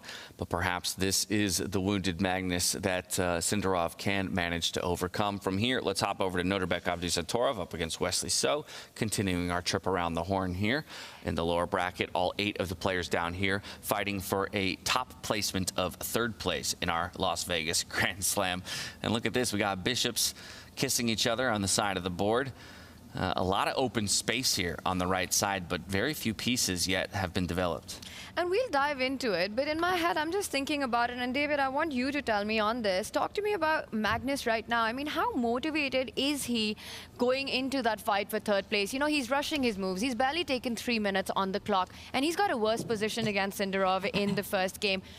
Also, by the way, the disheveled hair is back right now, as we saw earlier. Do you think that's a bit of a factor that Magnus is just never interested in these kind of fights, and anything below the 1st place, the tournament's trash for him? Yes, I wish I could say Magnus is super pumped, super motivated. He really, really wants this, but ultimately it's a bit of a consolation prize. He loves chess, so he'll be getting into the games, he'll be enjoying the moment, but I don't think he's going to expend every single ounce of energy. He does have, he does have the Esports World Cup coming up. Maybe he'll be trying to focus on that now. 3rd place for him is not really a success. I remember him not even turning up to prize ceremonies at Olympiads to pick up an Olympic medal because it was only bronze. And yeah, for him, 3rd place. Maybe he'll be looking at the tour standings thinking this is important, but I think he'll just be trying to blitz through these games and not get too stressed in the process. I think he just wants Viva Las Vegas right now. You know, he doesn't care as much about the chess. He cares about having fun here, but there's still a lot on the line, and especially, I think, for this guy playing with the white pieces. Wesley with everything to prove. I mean, he's had, you know, some disappointing tournaments in recent past, and what a beast he was looking back at pre-pandemic, you know, the 2018 to 2020 period, winning the first ever Fischer Random World Champion, doing that by defeating none other than Magnus Carlsen in that epic final battle there. He starts here with the white pieces. There's a bit of symmetry going on the right side of the board here. You know, all the pieces in a face-off. I mean, the only difference here is the A-pawn. For white giving more space, black slightly clamped down. Yeah, this is good and bad for both sides. Everything else being equal, white has gained the space, so white has more activity with the rook. The rook can come up and slide. But in any endgame, the white pawn is maybe overstretched, over-advanced here, and could just become a weakness. It could just fall prey to the black knight. So Wesley So has to play very energetically and maybe try to solve this game a bit earlier on before that pawn just drops off later. Either way, it does feel like neither side wants to commit. It's a relatively safe position, just due to how many exchanges there already have been and likely will be. Rooks soon to leave the board when one side blinks. And yeah, yet to be seen. I think this matters maybe more for Wesley So than Abdusatorov. Wesley isn't getting the same invitations to big tournaments as he used to a few years ago, with the young guys coming to supplant him. Yeah, so looking to reinsert his name into the conversation, right? And this would definitely be one of the stages you could look to do that. A very stable position, though, overall, because of that, you know, relative symmetry, rather, excuse me, between the two, and the propensity for a number of these pieces to fall off the board. So let's go to Vincent Keimer versus Pragnananda. Vincent Keimer, our Weisenhaus winner from the beginning of the year. He's taking on the Group A #1, who fell down just yesterday to Fabiano Caruana. But within that matchup, he as well playing with the white pieces. He's got a solid advantage here, about a point given to him by the computer's evaluation. And just as we get here, he's going to jump the knight in, trying to get a bit of a nice offensive square, offering a trade, though, for that light squared bishop. Yeah, this just looks really nice for Vincent Keimer, I've got to say. This strategy, we've talked about it a few times. We saw it, Hans Niemann playing a bishop to this square. It was blocked by his own pawn in that case. Here it's blocked by a white knight. And this bishop trade is really desirable. You want to neutralize your opponent's strength, the fianchettoed bishop, as Tanya pointed out in the Sindarov game. But if it's blunted, if the bishop is forced to sit on the square, it just feels really uncomfortable. It's within kind of striking distance for some of the white pawns, which might march up the board later. It's within striking distance of some knight forks, potentially, if the black queen ever moves away. And you never really want to trade bishop for knight, because the white light squared bishop would then be uncontested and just conquer all of the light squares on this diagonal. So this white knight is, it's a bit of a thorn in the black side. Tanya, early days, but Vincent Keimer showing his opening magic again, maybe. And he's shown that throughout the tour, right? Just his understanding of these freestyle positions, where the pieces belong. He takes his time, but then you always come into the situation where you see that Vincent just played all the best moves in the position. In early days, and I think it's going to continue for the next 10 moves by him. Just super impressive stuff. I mean, when we were doing our pre-show, you know, I said I would think that Prug, world number 4, would be a favorite in this match, also given just the form that he's shown in the round robin, the big fight against Fabi. And then you said that, you know, Vincent, he's so hard to write off, David, when it comes to freestyle chess. And I think he's proving your point right so far, that he's the one with the upper hand and the better understanding of the position currently. One more lower bracket battle to check in on before we hop back up to the upper bracket, and that's, of course, Hikaru Nakamura up against Linier Dominguez-Perez. A sour finish to the day yesterday for Hikaru. We're wondering how he'll rebound here today up against Linier. This was his choice of opponent. He got first choice in being the highest-rated player, knocked down to the lower bracket. And so far, still relatively even. Most recent move getting a question mark. David, what do you make of it? Is this really anything to be concerned about, or we still got plenty of room to play? Yeah, plenty of room to play. I don't think it's not a concrete blunder. It's not a serious mistake. Maybe it's just a bit loosening. The base of the white pawn chain now is slightly weak if a black knight can ever attack. This one, we're highlighting the dark squared pawn there on the e-file.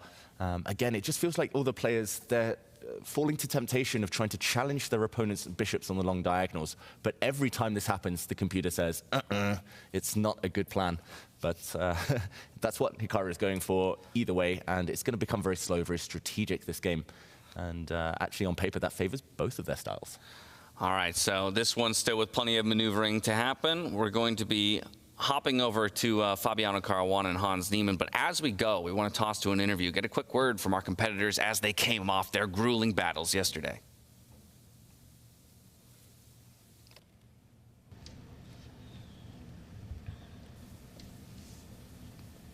Fabiano, you just played 10 hours of chess, but you're through to the semifinals after a crazy match against Pagnananda. What does it mean to you to win at the end of the road in the Armageddon? Yeah, of course, it's amazing. I've had a few of these matches, but none quite this long. And also with so many swings, you know, losing the first game and then coming back, and then also losing with white. I thought it should be over at that point, but then somehow coming back in the rapid and then reversed, you know. And the Armageddon was also crazy. You know, it was very, very complicated, and then he was also trying to flag me. But at some point I looked at the clock, I saw that I have 17 seconds. I looked like a few minutes later, I still have 17 seconds. I thought, okay, I'm probably not going to get flagged. I think you're the only player I've ever seen Armageddon in freestyle. In Weissenhaus, you were the only player, if I'm not mistaken, to play in Armageddon against Sindarov. Do you think your extra experience compared to your younger opponents helps in these spots? Yeah, I've even had 2 matches against Levon as well, and it ended in the same way. I got black in Armageddon every single time. Yeah, I think that I realized probably it's good to have black. I don't know why, but it feels better to have black even down a minute. In each game, I felt like in each game that I've played in these matches where I went to Armageddon, I've always felt like it's easier to play a bit faster with black. You have less to worry about. Like with white, you always have to consider so many things, and it gets in your head that you have to like get an advantage or something. So it feels a bit easier to play freely with black. Which is why I went a bit lower. I wasn't even disappointed when I saw he was like nearly 430. Of course, I could have probably, you know, gotten an extra 20 seconds out of it, but I was happy just to play black. That's why I went a bit low. And Fadi, we're gonna let you go to dinner, but one final question: your thoughts on the matchup against Hans Niemann tomorrow? I didn't even realize I would play Hans. I wasn't sure if it would be Hans or Levon. Well, of course, it's going to be very tough. I mean, he's been playing well. He beat Sindarov. Okay, it wasn't super smooth, let's say, but it was a tough match, but still relatively convincingly. And yeah, he's obviously in good shape, and he's a very, very tough opponent. Fabi, congratulations on a stunning day of chess, and best of luck for tomorrow. Thank you. Respect to Fabi, concluding a 10-hour day, giving a gracious interview there, reflecting on his very marathon of a day yesterday, and of course this matchup here against Hans Niemann. But as we return to the board, Tanya, it looks like Fabi has not missed a beat. We were wondering, would he come in tired? Would he come in fatigued? And so far, it's looking like he's firing on all cylinders today. It really does. I mean, this looks like Fabi on high energy, let alone talking about how endurance will be a factor after that crazy, crazy battle that he had. Maybe it's the adrenaline. Maybe it's the confidence that, you know, you can get the job done. Maybe it's the feeling that the stars are aligning for you in Vegas. Because Fabi, what a power performance here right out of the opening. Look at the position that he's got. You know, the knight at the center of the board is such a key piece. The only way to get rid of it, you give up your bishop pair. And that would leave Fabi with a monstrous bishop of his own unchallenged. So you can't even do that. Black's knight at the edge of the board is still a whole move away from really doing anything. It's not really jumping into play, and it can be stopped with a really nice square that Fabi set up for his queen. I'm looking at ideas, David, eventually the white queen landing on that c4 square, taking control of any knight jumps, putting pressure on that central pawn. Not just that, Fabi can also push that central bishop away by advancing his own pawns and building a big pawn center, eventually putting his bishop on a nice diagonal on that square in front of the queen. Just feels like easy development moves. Meanwhile, for Hans, going to be difficult, one, to decide where is the king feeling safe, and also where are you placing your pieces? Yeah, I think this might be a key moment for Fabiano, these next 2 or 3 moves. That's why he's investing a bunch of his time now.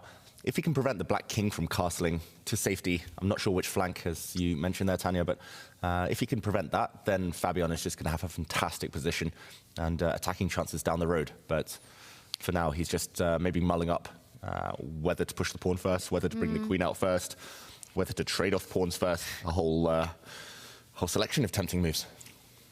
It is, and the last one that you mentioned, it is on the board, so great call there by you at the end. And I wonder if Fabi wants to go for that exact same idea where you want to get rid of the bishop, the most active bishop your opponent has, by placing your own undeveloped one on that c3 square.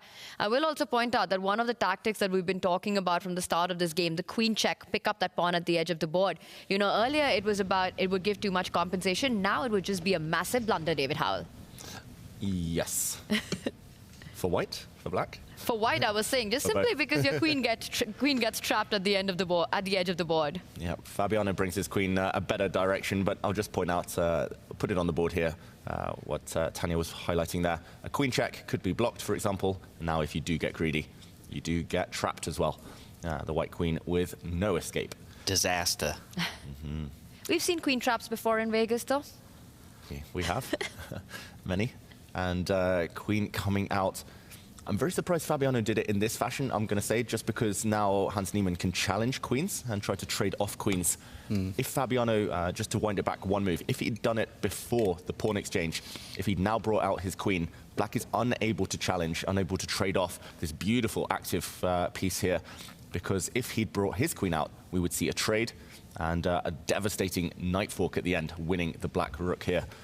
This check, and you win the piece. Now, though, if Hans Niemann tries it, after queen takes, the bishop drops back and defends this square. So maybe this alleviates some of the pressure, although Fabiano is still with the strongest piece in the game, the white knight in the middle. That's very cool, though. I mean, again, the small differences, a single move order, you know, a single tempo can make here in the game of chess. That knight is truly the MVP, the most valued piece in the position. And I wonder if Fabi's idea is to consolidate it further, David, by bringing his own knight to a central square, the one that's not developed yet, and make sure that that knight isn't going anywhere. Because it's really the one that's stopping Hans from getting any sort of harmony going in the position. You know, it's eyeing the dark squared weaknesses. You get rid of that bishop, the knight will jump to the f6 square. You have to watch out for threats on that pawn in front of the king. I mean, for Hans, it would be a dream to try to trade off this knight. But to your point, I think the queen move is the most natural one. You want to ease off the pressure. You want to get into an endgame where you feel at least you're not getting checkmated anytime soon. Yeah, 2 natural moves for Hans Niemann, either bringing out the queen, offering a trade, which we might well just see, or the Black Knight coming out, developing, defending its bishop, and both sides are ready to castle. If they just get their knights out the way, the kings will stay where they are, and the rooks will slide on into the center here, with a gain of time potentially. You know, the pawn trade that Fabi made in the center before this queen move, to me just feels like his intention is to place that bishop on the long diagonal and trade it off. If it's going to happen after the knight move, maybe after the queens are off the board, but that's where that dark squared bishop is headed for white. Agree. And Hans leaning back. Yeah, doesn't seem pleased. With the little grimace on the face there as he's trying to find what is the answer in those couple of moves that he has available to him. Yeah, it feels like it's not a Hans type of position either. Firstly, he's on the defensive, but even if he trades off the queens, he's still slightly worse in an endgame, or what's kind of a queenless middle game, and no real activity. Hans loves the kind of unorthodox tactics where he can put some pressure on, ask some difficult questions, give his opponent a lot of choice. But here it's relatively safe and straightforward for Fabiano. Well, Hans, ever so slightly worse perhaps, but somebody who is already struggling in their bout is Levon Aronian up against Arjun Erigaisi. If we head back over to that one, our other semi-final, Arjun Erigaisi, time and time again, within the first 10 moves of a game, has found incredible advantages. And again, I'll remind everybody that he was quick to make it through the quarterfinals yesterday, has to be well rested, and is staring down a Levon Aronian who has really had to run the gauntlet just to get here. Yeah, Arjun, ever since the first game of the round robin stage on day one, where he just got wiped out by Hans Niemann, ever since that game, he's upped his level so much. Just as we say that, he makes a small mistake, but nothing significant. And yeah, he just looks in full control. He's going for it here and now. He senses weakness from Levon Aronian on the clock, and that's why he's changing the pace of the game, going straight on the attack. Tanya, are you surprised he's gone for it now? It looked like occupying the center with some of the white pawns equally strong. This was always going to be the move that Arjun will play. I mean, we're talking about Arjun Erigaisi. You know, he gets the option to push for that advantage, to push for that initiative with an aggressive move. He's taking it with both hands. And he's been sort of setting that up for the last couple of moves as well, getting the bishop out, getting the knight out, getting the pawn up the board. It comes with the tempo as well. And not just that, I think long-term what Arjun's done is opened up a really nice diagonal for his dark squared bishop, eventually landing on that g3 square, really stopping the king, putting the black king in a bit of a kill zone there. You know, there are checkmating patterns that can appear because of that bishop. I like it. I don't care about the question mark. Also, with 8.5 minutes on the clock, it's a very difficult move to deal with. It does feel a bit like he's jumping the gun, though. I like that other pawn move that you offered just because it completely shuts that knight out of the game, right? I mean, it would have to reroute all the way back to in front of the king and then forward if it eventually wants to get involved. But those knights then feel very blunted. Yeah, I guess he's arguing here that if the black knight does, for example, jump to a square that now isn't under control, attacking the white bishop will slide back, also preventing a nasty check, a nasty fork, and only then he'll hit the knight with gain of time, gain of tempi. So, yeah, he's just that type of player, as Tanya says. He will never back down from an opportunity to change the pace and go on the attack. This is vintage Arjun. I mean, this is how he plays chess, you know? And I think in this format, he's just putting pressure, so much pressure move by move on his opponent right now, on Lev right now, down to 7.5 minutes. And David, what you pointed out about the knight jump, if that's not a possibility, you know, retreating with the knight to any of the squares is extremely unpleasant. I mean, do you put it on g7 in front of your own rook and bishop? That's hideous. Yeah, fianchettoed knights, just terrible pieces in general. And first a trade of pawns. Maybe we'll see a trade of rooks. Levon just needs to get pieces off the board. Trading does sometimes bring safety and at least cures the traffic jam problem. But yeah, where the knight goes after is anyone's guess. It's not a pleasant decision. Yeah, very tough to respond, no, for Lev in this position. But I agree with you. He probably should get the rooks off the board and then think about where you want to place the knight. And that's a tough question to answer for Lev. I just love how quickly, too, Arjun puts it back in, you know, the ball back in Levon's court. Great. 7 minutes and 30 seconds. How about 7 minutes? How about 6:30? You know, watch that clock tick down. I'm still working with 20 minutes to my name. And I'm not playing slow KG moves. I'm not playing positional strategic chess here. You know, I'm putting pressure on every single move. I'm coming in with a threat. And this is what we spoke about in our show open, that the clock might be the differentiator, the key factor in this matchup. And although Levon is known as a creative force, he's a very attacking player by nature. His success against Magnus and Hikaru both were founded in the endgame in slower positions. So maybe Arjun's just saying, oh, you're not going to get that. You're not going to get the time luxury there. You're just going to be facing all of these threats, non-stop momentum, and good luck with it. I haven't been given my other opponents endgame chances. Why would I give those chances to you? And it's so tempting to put that knight on that c5 square, right? It comes in with a threat. It's the more aggressive looking move. But the deeper you look, the more you understand that the knight there is actually just trapped. And I think Levon makes his decision. He eases the pressure off just a little bit, trades a set of rooks, pauses. Where's he going? Where's he going? He's got a whole bunch of squares to choose from, 6 safe squares. But none of them look very impressive right now. Yeah, I feel like I can eliminate the one that cages in my dark squared bishop. 100%. That one okay. Oof. Was going to be the next one I eliminate, because that also feels like, again, I'm aiding Arjun in making my A6 knight super ineffective. Yeah, and it's going to be even more ineffective after Arjun pushes a pawn in the center. The 2 knights are just super stuck. At least he might get to castle, Levon Aronian, but he's really struggling for air right now. And Tanya pointed out this diagonal with the white bishop. Maybe he'll even hesitate pushing this pawn with white, because the white queen is staring down a nice diagonal. There we go. He brings the bishop out first. The white queen might start going towards some pawns if black does get castled. Oh, this is just painful. It's just beautiful harmonization, centralization for the white pieces. The black pieces are just stuck. You know, one of my takeaways from freestyle chess has been, if white is able to get an f pawn to f5, it's not just about the space advantage. You actually take away some really big developing squares from your opponents. You're creating a lot of weaknesses in the position. And I've seen the players aim for that. Of course, it depends on the starting position, but this pattern has emerged time and time again. I'm also going to point out Arjun developing the bishop, knowing the guy, he's thinking about what's next. And he wants to get the knight into the game as well. Knights are the best attacker. I wonder if he'll go ahead with the plan of rerouting that knight, which hasn't made a single move. A3, C4. Yeah, the knights are coming. In the meantime, Levon Aronian's knights are dancing backwards. It started on the square next to it. It's literally made 3 moves just to end back on the first row. Yeah, essentially every piece in Arjun's position feels like it's better placed than its counterpart on the other side of the board. Yeah, better rook. The white rook, at least slightly better than the black rook, who can actually move.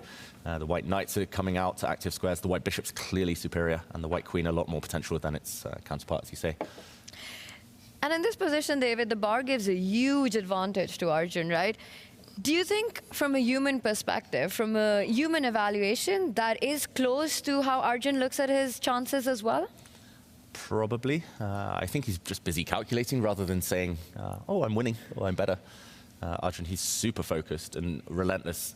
You've got to feel it, right, though, that you've done this right so far. Yeah, exactly. He knows he's done it all right. And yeah, he doesn't let emotion cloud his judgment ever. That's why he's so effective. He's always been known as a bit of a well, he beats the lower-rated players. He's been a bit of a lower-rated bully there. He just takes them all down. But against the top guys, occasionally struggling to put the ball kind of to finish it off. Yeah. That's the only thing I would say, but he's getting closer every day. He's called the Iceman in chess, and I think you make a great point there, because, you know, his brand of chess, his style of chess is so difficult to handle for players who are lower rated than him. You know, you're looking, and that was the reason for his success in 23-24, where he was winning open tournaments after open tournament, just crushing and crashing the field, finishing at the top. But facing the elite, you know, you have to be more universal in your approach. You can't force the matters. You can't always take the fight for him. But Arjun sometimes has struggled with that, because intuitively, instinctively, even when the position hasn't demanded, he's stuck true to what he does best. And that sometimes backfires.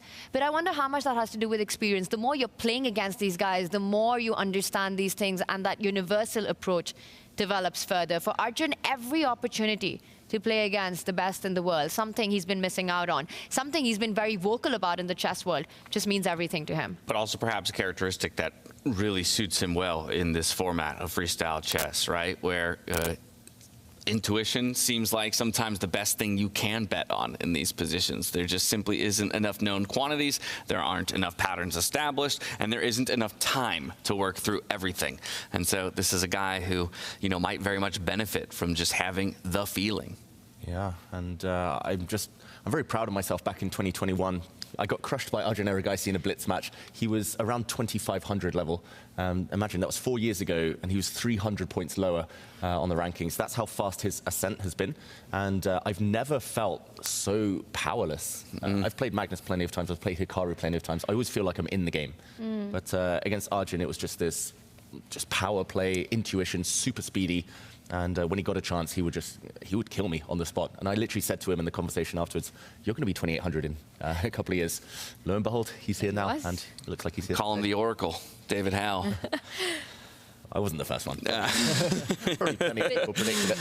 But, You know, even James, to your point, I think the format that's designed to bring out this raw skill, this raw creativity for the players, that is freestyle chess, it actually does suit Arjun so beautifully. I think that's why we see him with all those back-to-back Freestyle Fridays victory, his debut as well, so strong in Paris, you know, making it through to the round robin without any problems. And I think his performance here, it's just that he has this unnatural, this otherly world approach to chess already, and that's what's required for freestyle chess. No familiar patterns, creativity from move one.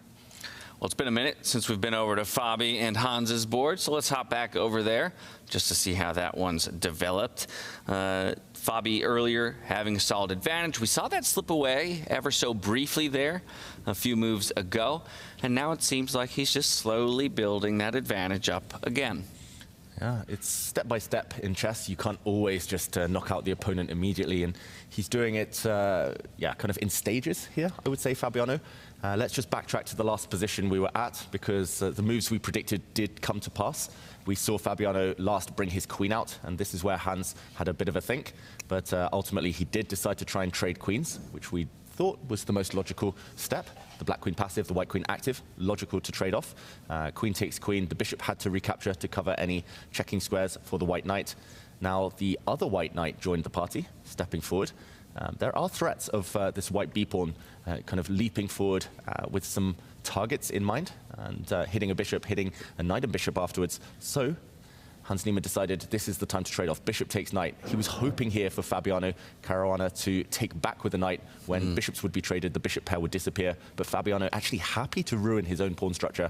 Very instructive, prioritizing the bishops. And pawn takes, showing that Hans has actually made a strategic mistake, the black rook coming across. And I just feel that this black knight on the edge of the board is ready to be hit in the near future. This looks super tempting for the white pawn to step forward. The white rook has also got an open line, and even this isolated white pawn in the center isn't too weak. It can even protect its knight if need be. Yeah, I was going to say I wouldn't mind sliding that dark squared bishop up and out of the way at some point, castling, bringing my rook over and just supporting that pawn, beginning its eventual march down the board. But there is something to be said about the fact that the clocks have totally leveled out right now, which probably also means that Hans is feeling better about his position than he did just a couple of moves ago with all the pressure that was on. You know, it is the end game. A set of minor pieces have been traded off. Yes, the big advantage also long-term for Fabi is the bishop pair in an open position that you've got, the open F line that you were talking about. But David, Hans also has something to play for. I mean, give him a few moves. Get that knight to c5. Get the other knight towards the center of the board and castle. And that's 3 moves in all. And actually, Hans would have consolidated his position. So even though it's the end game, even though the queens are off the board, I think time is truly of the essence for Fabi. If he wants an advantage, he needs to play energetically over the next couple of moves as well. I think you're touching on something, a concept that can come secondary in chess learning for players of my skill level, right? So often we get stuck just, what is my strategy, and playing towards my strategy, not thinking so much about, okay, what would the next couple moves of my opponent look like? What are they attempting to do, and how can I maybe dismantle that opportunity? So taking those, 3 steps that you just laid out for us, Tanya, if I'm in Fabi's position and I know that that's, what's coming, how do I prevent those things from finding their way onto the board?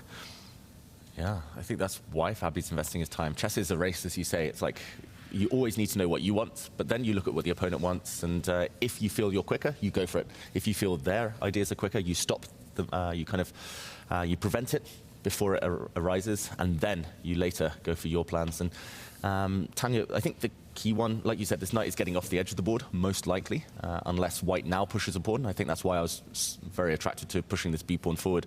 But the other idea is twofold, the black knight coming out, and then black is able to castle. So one way to stop this knight moving is to slide the white rook across, just to tie it down to this pawn. And that would start kind of kickstart a sequence that becomes very forcing. Firstly, black can grab a pawn. Black can take this knight off the board and try to win a pawn with the rook. I'm not sure whether this greed is particularly good here, because firstly white can take, but also your idea there, James, of castling, and suddenly the white heavy pieces look like they're ready to fire, and black's army still sitting at home. So this would be one way, but the kind of key that Fabi's calculating is what happens if here, after the white rook slides, the pawn pushes, and then the knight moves out, and then he castles, and here there's all sorts of moves. You can try and break open some lines for your pieces, and the game is going to take on a very different nature. It becomes much more concrete. I love that first move that you're suggesting. Get the rook on a better square. Right now it's staring at its own pawn. You know what's better? Stare at your opponent's pawn. Slide it one step forward. Stop Hans from getting what he wants.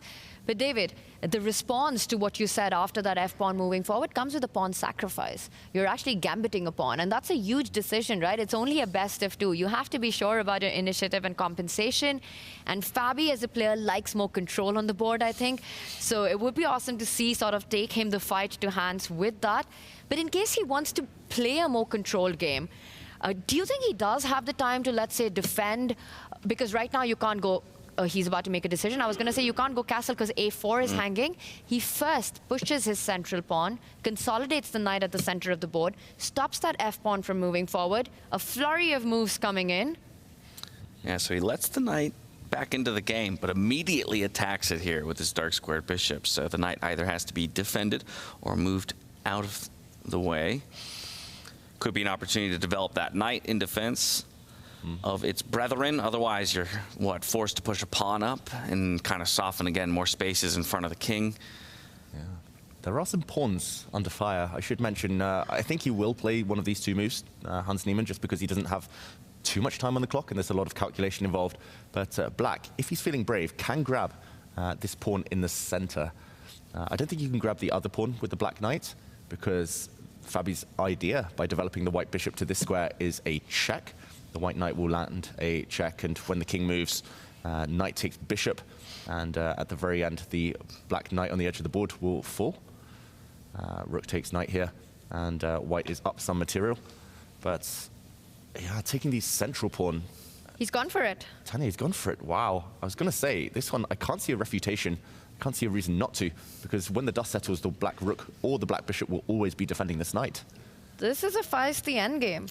I mean, who said endgames are boring, right? Queens are off the board, but he's just sacrificed a pawn for compensation here, for playing for those bishop pair.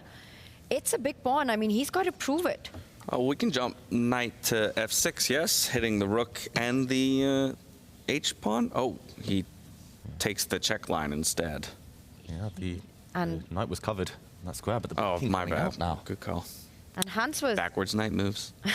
hardest to spot. They are the hardest to spot.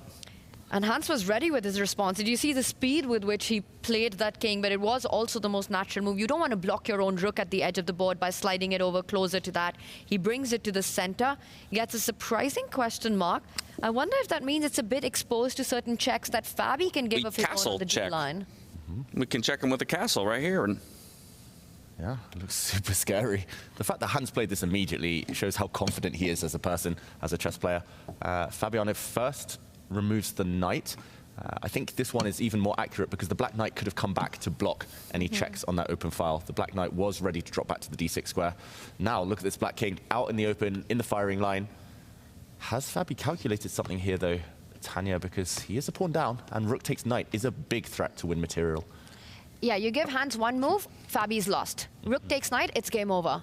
So Fabi has to have a very big response in this position. But David, king at the center of the board, you've got some majors remaining, the two rooks. You know, one of them not doing anything. I think the most natural move in the position is slide it over, get a pin in. But what I'm trying to understand is what happens if black pushes that f-pawn 2 steps forward, consolidates the bishop, still threatening the knight on e7.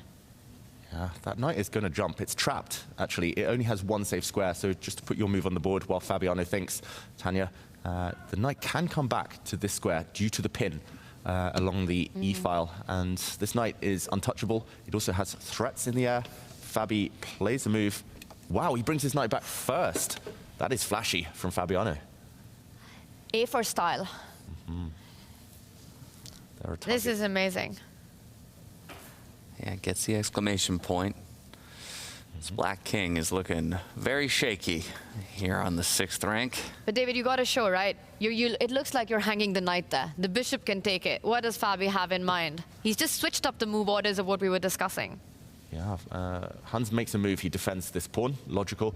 Just to show there, Tanya, as you point out, bishop takes knight. Looks like it wins a piece for black, but at the end, black actually gets skewered. The king hit, the rook hit behind it. The only way to defend the rook behind the king is to slide back 1 square. But here, Fabiano would take the bishop with a check, again driving the king away as a defender. When the king moves, you have plenty of moves, but for example, rook takes rook, king takes, and at the very end, a pin wins a piece. The white bishop swoops in, and the black knight overwhelmed. This is so deep, and Fabiano's spotted it all. A 6-move calculation, what are you saying? You spotted it all as well, you know, move after move. I mean, this is amazing tactics, and he found it in about 30 seconds, got the knight to the center of the board. That's the impressive part. Fabiano, he foresaw this, like this whole sequence. It literally, when he pushed his central pawn forward, what was it, 5 moves ago now, Fabiano has spotted this position. He had to. He sacrificed the pawn. But it's about what comes next. Hans has something to suffer for. If you don't kind of win material here or checkmate the black king, you're just down as Fabiano. So you need to keep the energy going. Yeah, so Fabi saw it, but Hans sees it too. So he won't be baited into picking up that knight and ultimately dropping a piece at the end of a very long sequence. That was actually a 7-move calculation by Fabi from when he pushed the pawn, spotting that the knight is trapped over there, and he's got this beautiful tactic at the very end, which would have in fact won him the game had Hans taken the bait. So incredible stuff, and he also keeps his advantage. I think the biggest problem for Hans here is king safety. Queens are off the board, but the king is still absolutely bare at the center. He wants to try to rush it to the right side, but there are dark square weaknesses, right? It's not even safe. You can't actually get that king to f6 and to g7. The bishop will... He's trying to do it, though. He's trying to do it. According to the computer, Fabiano had something much, much stronger. Just to very quickly rewind, in this position, he could have dropped his bishop back first, still on the same premise that the knight is untouchable due to a check. And look at this, the black pieces would be falling prey to some nasty knight forks. This would have been a very big advantage for Fabiano, but instead dropping his knight back, the most human move. And the king sliding, he's got to keep it up. Can we still move our bishop, though, back? Another king check. Don't let him continue along that diagonal and tuck away into the corner. Yeah, I think that's likely to happen. What Hans is relying on is to move the king back in front of the rook and then try to go the other way around, because he really wants to get his king to that g8 spot where it'll start at least well, resembling safety, so to say. But the problem is that it's still a far way off, David. After a check, the king falls back. Can then Fabi make the most of the pin? I mean, this is just so complicated. Get the rook to the center of the board. Threats everywhere. Advantage Fabi, but is it enough to make something out of it? Yeah, the next 3 or 4 moves are vital. Fabiano is either going to get a big, big advantage, or black's just going to be a pawn up. 6.5 minutes on the clock for Fabi, half the amount of time that Hans has. Oof. He's using the clock as a weapon again, Hans Niemann. He's also been helped by the fact, ever since grabbing the pawn, he's been playing only moves, Hans Niemann. It's always easier to calculate when your path is narrow, you only have 1 move to survive. He's just reacting to whatever Fabiano does, which is scary, but at least it saves a bit of time.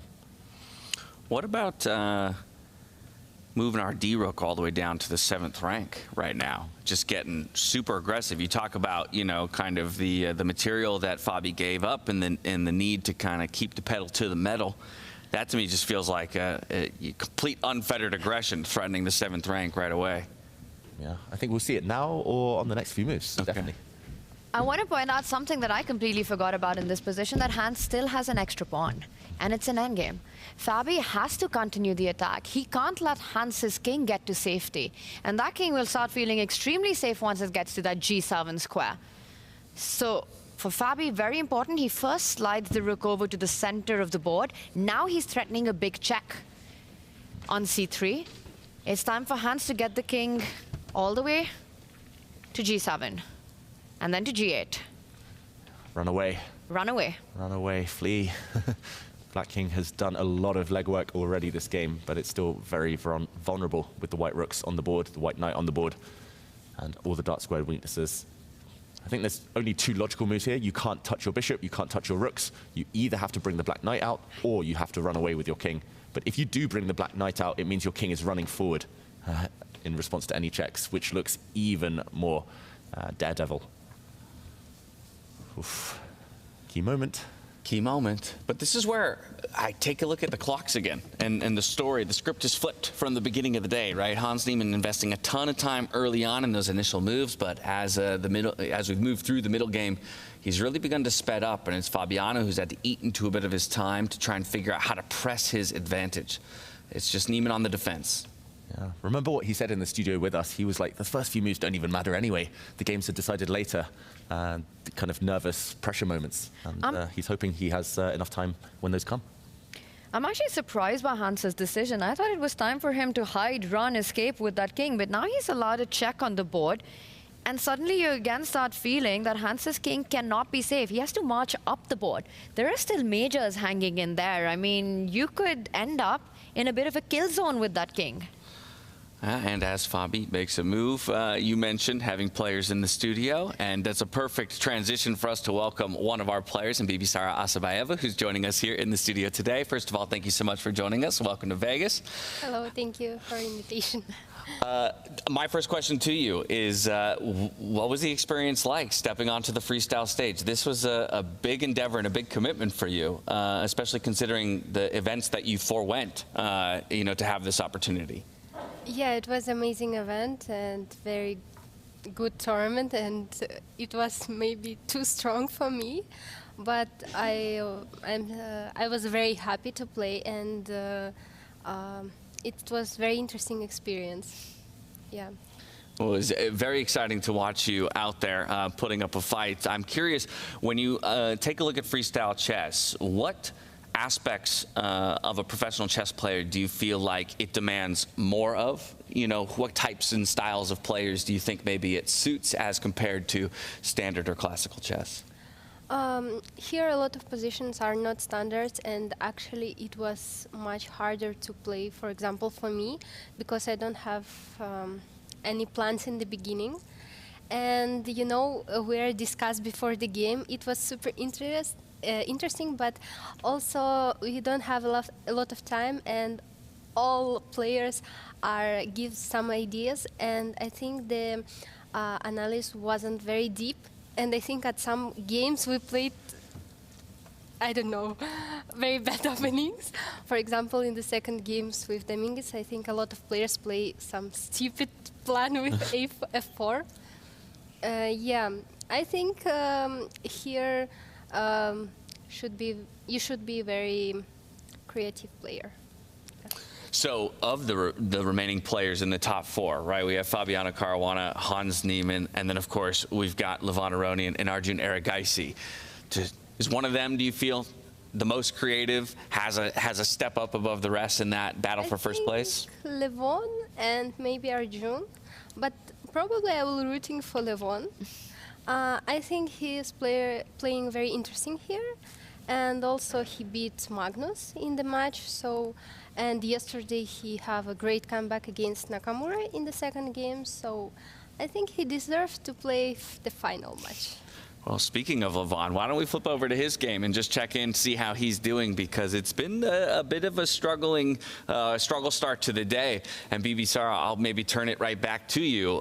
Obviously, him on the black side of the board here, he's found a lot of success with the black pieces in this tournament, but this is looking like a somewhat scary position. What's your evaluation as we dive into it? But I think now it's much better for black, because I saw it maybe 10-15 minutes ago. It was much worse for black, and the time difference was much bigger. Okay, now white have better position, but I think black can survive somehow. Well, do we want to take it back just a few steps? Sure. Maybe that 10 to 15 minute time mark, and we can kind of see how we got to this point. It does feel like Arjun still owns a lot of space here on the board. But looking also, for those. That was the time different, like 20 minutes against 6 or something like this. Yeah, I didn't like this position at all for black. Now it looks better. Yeah, this was the position just 5 moves ago, and here maybe it was better to immediately go on the attack with the white knights. There are some ideas even of sacrificing, but just to bring the white knights forward, Arjun pushed a pawn. Just one question mark attached to this move by the computer. Maybe a small inaccuracy here. The black knight then given time to develop, kick the white bishop away, and importantly, getting castled. I think maybe the reason this was a mistake is because the white queen no longer stares down this diagonal, making it easier for the black king to get to safety. And after a retreat, this is the position that we find ourselves in. The black queen at least with some targets now, and the black rook coming across, the black knight's coming in. Yeah, it's a position. He's alive. But 2.5 minutes on the clock. And still, I think it's still quite complicated. This position, how much of a factor do you think that will be with Visara to try to hold this position, defend it with such little time? It's very, I don't know. Black have some ideas. For example, maybe they want to play rook g8, knight e5, and somewhere e6 or e5. I don't like d4 move, yes, I agree with computer. Because now knight on e3 is not the strongest piece, and also black did the castle. So I think 2.5, it's not enough, but it's quite well, because Arjun also have 5 minutes now. And there's 30-second increment. Yeah. That you can build on. Vivisara, it's been so awesome to have you in this tournament. You've been the first female player on the tour. And of course, that's just a start, I think, for women freestyle chess as well. And I wanted to ask you, because you had qualified for the Women's World Cup, and then you get this invitation. It could not have been an easy decision for you. Everyone thought that I play Las Vegas and then withdraw from the World Cup, but the true story is I played the Cairns Cup and I was very tired because I played a lot of tournaments in a row since February, and I just decided to not play in the World Cup and planning to have the rest until September to play Grand Swiss. And after 2 hours, when I withdraw from the World Cup, I received the invitation from Las Vegas. Yeah, and because it was in the same day, everyone thought that firstly I get the invitation, but the true story was. So Vegas happened after you had already. Yeah. Well, it's good we could set the record straight on that then here on air. Exactly, you heard it straight from Visara herself. Well then, given that you were planning to take a break, you then received this invitation. Why is it that you are willing to, set your rest aside? Yeah, but it's an amazing tournament and amazing opportunity for me. Okay, I lost a lot of games, I know, but I know that Magnus already not young, like when I was a small girl, and maybe, I don't know, in 10 years, I'm not sure that he will still playing when I hope I will be in the top. So I want to play with him and all the best world players. So also it's a rapid, not the classical tournament, and I don't have a lot of stress. But actually, I think in the first day I stressed a lot because I don't understand what I'm doing here. And I even asked Livon that why I'm playing here, because I feel like, okay, they're much stronger than me. And he said, but do you think other women will earn more points than you? I said, maybe, but it doesn't matter. I have good experience, and I hope next time I will play much better. Maybe in classical I will play better, because I need to think, and to play with hand, I'm not so strong. That is actually so inspiring to hear that you've had such a good time here despite facing the absolute best on the planet. And do you think this is just a start and you're going to be playing a lot more freestyle after this? Yes, for sure. I played first my Grenke tournament in... I played first freestyle tournament in Grenke and I really like it. And you were awesome there, by the way. Congratulations. Yeah, I lost only one game to Caruana, but this tournament was going tough for me, but I don't know. I'm very happy that I'm here.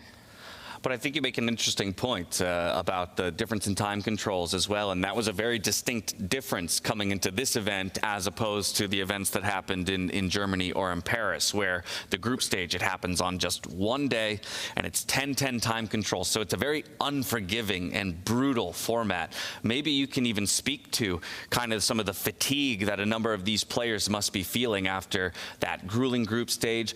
Players like Fabiano having to play for 10+ hours yesterday and to wake up again and do it today, that just seems crazy. Yeah, I don't know, I feel bad a little bit about them yesterday because I played only 6 hours, but I was very tired. And I come back to my room, I do some stuff, and then I saw it was 8 p.m. and they still playing. I come back to the tournament hall and saw a fantastic match, Caruana against Prague. I really liked one of the game. I think when the Fabi come back, it was b6, I takes b6, king d7. Yeah, it was amazing tournament, amazing show. That's, I don't know.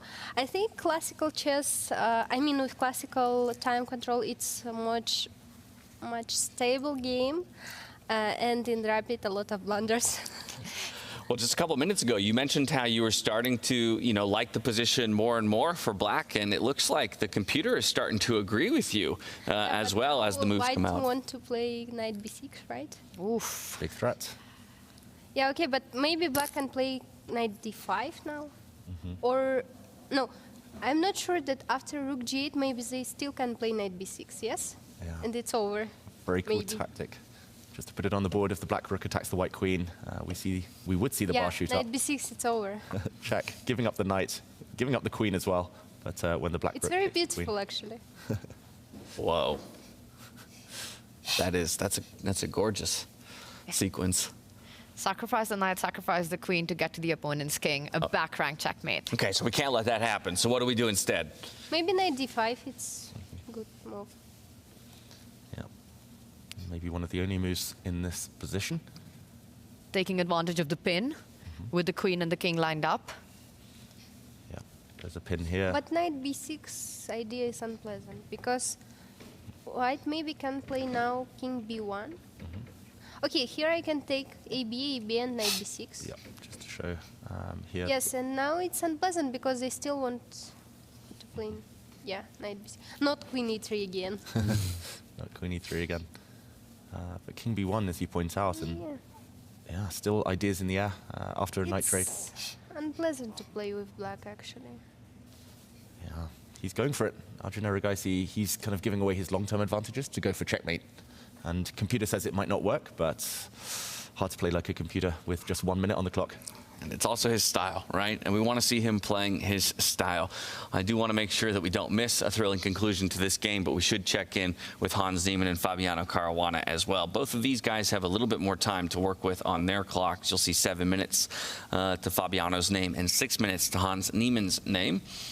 But only a few more pieces remaining on the board. I see a knight and a bishop a piece, a rook a piece, and even the trade of rooks being offered here with Hans Niemann's most recent move, Tanya. But Hans was up a pawn. And now do the math, right? Hans is now down a pawn. It's 5 versus 4. And we were scared about Hans's king getting checkmated somewhere in the middle, but it's his biggest strength right now. That's what's giving him the compensation, the activity. That king is headed towards those 2 king side pawns given the opportunity. The bar says it's balanced, but to me it looks like it's still a game for all 3 results. Hans's last move, offering a rook trade, trying to get rid of the rook that's pinning that pawn on g5 so that he can attack the knight and continue his king march towards the pawns. I would evaluate this as enough compensation. What do you think, Bibisara? Does Hans hold this, or will Fabi have enough to try to convert? Yeah, I think he will hold it easily because the rook will change now, because after rook g8 it's bishop h7 probably. And after white can play now knight d5, rook g7, bishop g7 and king h3. That idea that Bibisara pointed out, I think you just lose, right? Rook g8, bishop h7, and you're losing a piece in that. Yes. So knight d5 looks good. I don't know. Knight d5, forcing the rook trade. Rook g7, bishop g7 and maybe king h3. Give me those pawns. Oh, wow. Okay, here white maybe can play bishop h6. I want to play after g4, bishop f4 and then take on c7. But it feels scary a little bit because after king h2, knight c7, knight d4. Black without... This is about 20 moves in. Yeah, whack. I just want to mention you found all the computer moves in this. Whoa. That's incredible. But also, let's point out, it's an opposite color bishop endgame if the rooks were traded off the board. If the knights come off, that's a draw immediately. Yeah, now black want to play knight e2 and also pawn on c2. If white will play king d2, I think maybe black can take on c2 just. Can you just put the knight on e... I was thinking, can you just go e6 and then just trade and... But I wasn't sure that it's very easy draw for black because white will try to make a pass pawn. Not easy, and the bar agrees.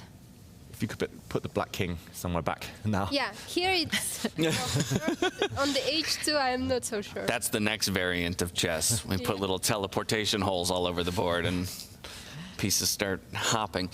Well, so then by all accounts, I mean, this is a pretty remarkable recovery, I'd say, overall for Hans, considering, you know, again, the evaluation of earlier positions on this board. Fabi, for the most part, has been in the driver's seat or advantaged. I'm getting the signal that we have action on other boards. So let's go back over to Arjun Erigaisi and Levon Aronian. Again, these guys working with a little bit less time to their name. So definitely want to stay there, as we see a question mark given to Arjun's most recent move, regardless of the fact that he still has a slight advantage, centralizing his queen here onto the d5 square. We got to do an action replay. I mean, this has changed a lot. There were these checkmating ideas that Bibisara was earlier pointing out. It still looks incredibly dangerous. What happened, David, here? Yeah, I'll just take it back. Bibisara pointed out the white king could move out the way, out of this pin. Now, re-establishing the threat of taking the knight and some nasty knight checks, going for checkmate against the black king. Levon found the only move not to lose on the spot. He offered a queen trade. That was dodged. The white queen stepping to the side, and now a check from the black queen, kicking the white king to the corner, taking a pawn now, and Arjun in his own right taking a pawn. Computer points out that pawn to a6 is quite a strong move in this position, but that wasn't played by Arjun Erigaisi, instead taking a pawn first. And now the black queen has dropped back. Levon's consolidating, defending everything. He's got the two bishops with black. We can pick up another pawn, though, now, no? Yeah, he probably will. And white will be one pawn up, but at least it's not checkmate. True. Then we're threatening the h-pawn at the same time. Greedy, James.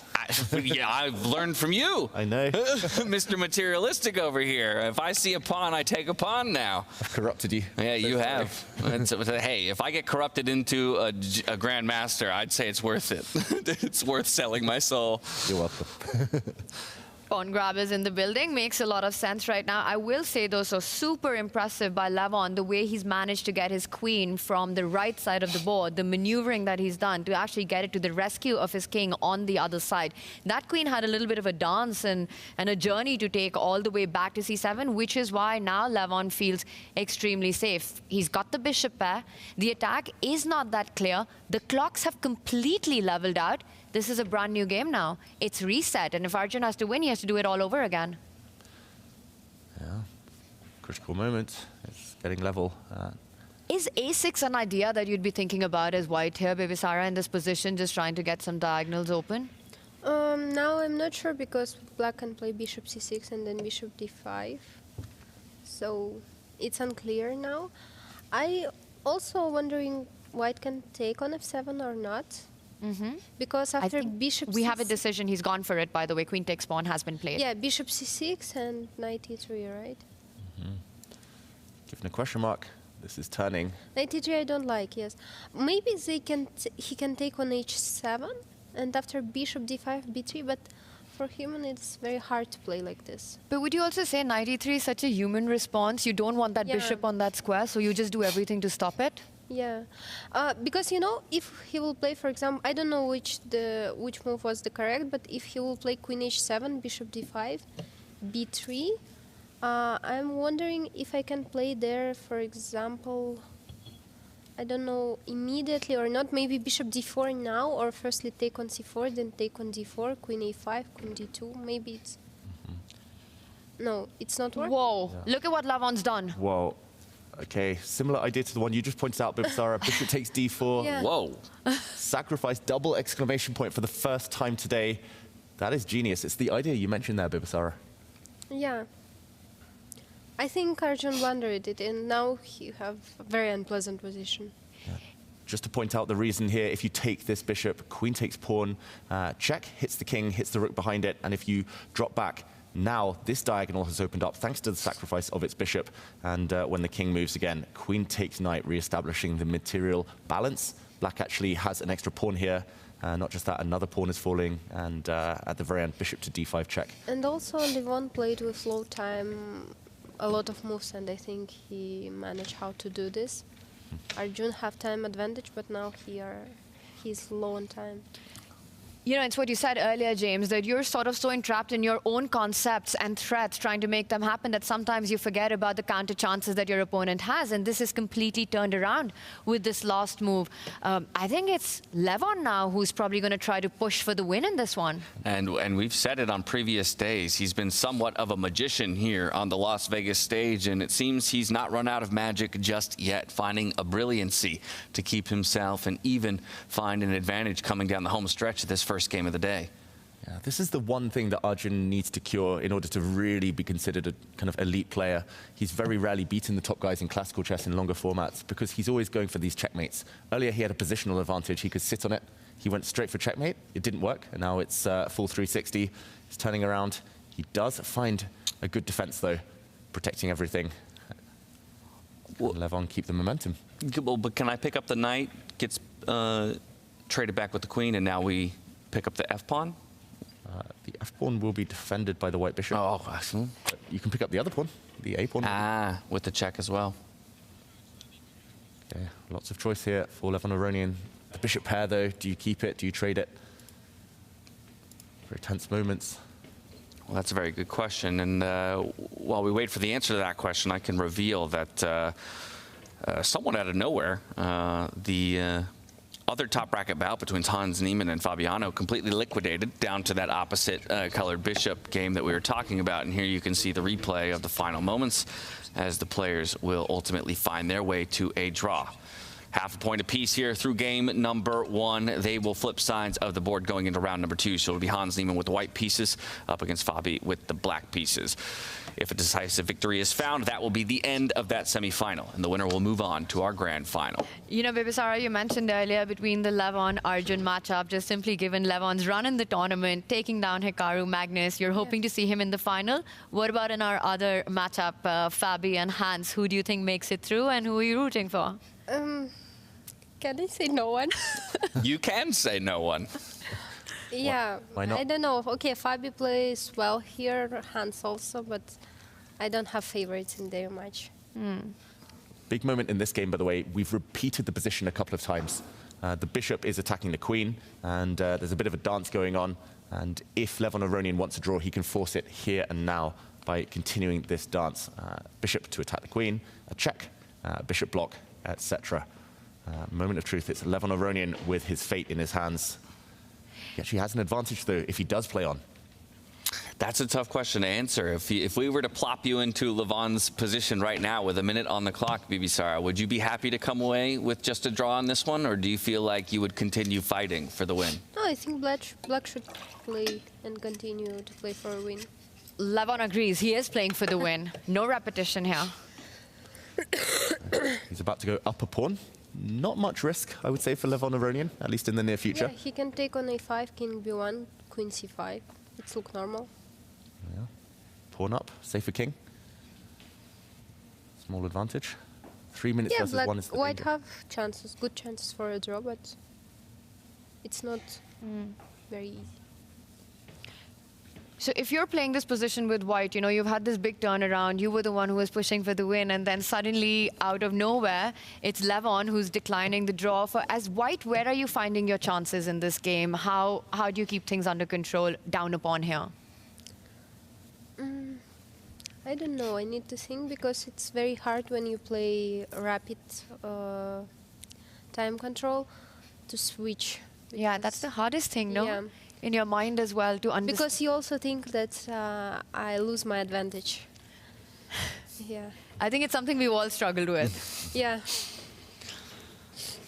And, Bibisara, you won a lot of fans this tournament, and we were watching your match against Lenia Dominguez. It was a very close match in the end. What did you make of the first game there, that long marathon encounter? I don't like what he did in the first game. I think it's...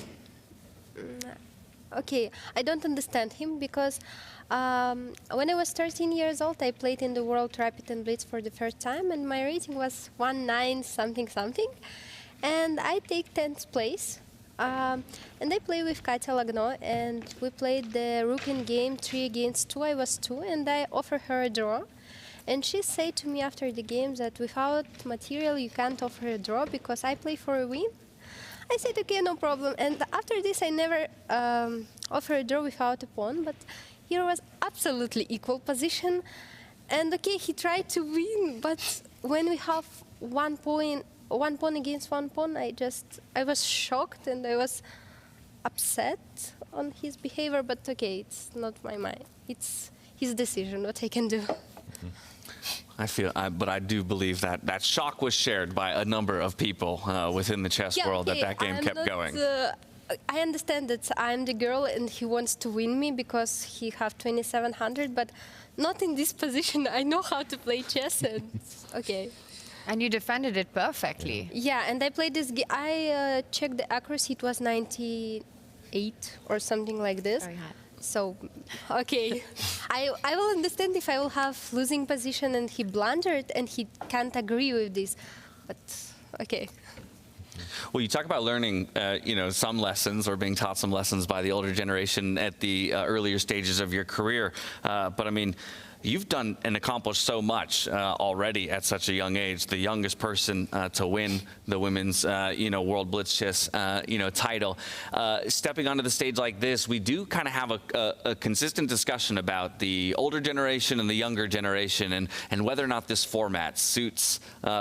The older or the younger players. Do you feel like you're noticing a pattern within the groupings at all? No, because I think young generation and old generation both are very strong and they work a lot of chess, a lot of in the chess, so they're not tired a lot. For example, I saw yesterday match of Caruana. I don't know how old is he, around 30, 32 maybe, but he's in perfect shape, I think, and also, okay, Prag was young, but I think he also very tired after the match. Well, how do you think freestyle chess might change the development of players in the next generation to come, right? If you think back to, okay, when you were 10 years old, if freestyle chess existed, at the same level, obviously, Fischer Random did exist, Chess 960 did exist, but it wasn't much a part of the conversation. Do you feel like that will change the way that young players start to develop as chess players? I don't know, we will see, but I think for young generation it will be very good to sometimes play Fischer Random because they should start from the first move, and this I like a lot because you don't know, for example, first 15, 20 moves. It has some minuses. For example, I don't know the typical ideas in this position and I don't know what I should do on the first move, but I know that we were participants. We were upset that in the second game, when I play with Dominguez, the position looks very normal, like king on e1, bishop on f1, knight on g1, and we tried to find some ideas, and the 4 was for sure bad idea, but we're tired of playing normal chess because you should prepare 3 hours. Then you play the game 5 hours, and then you again should prepare 3 hours. So that's why I like Fischer maybe more. Well, this position is anything but normal right now, and we've seen a couple of moves come in, and Levon's putting the pressure. The queen's swooped in. It's Arjun's king that's not feeling so safe. There's a big pin at the center of the board. That knight now being attacked by the rook and bishop, but white can grab a pawn with the check. Super complicated position. Vivisara, what's going on here? How would you break this down?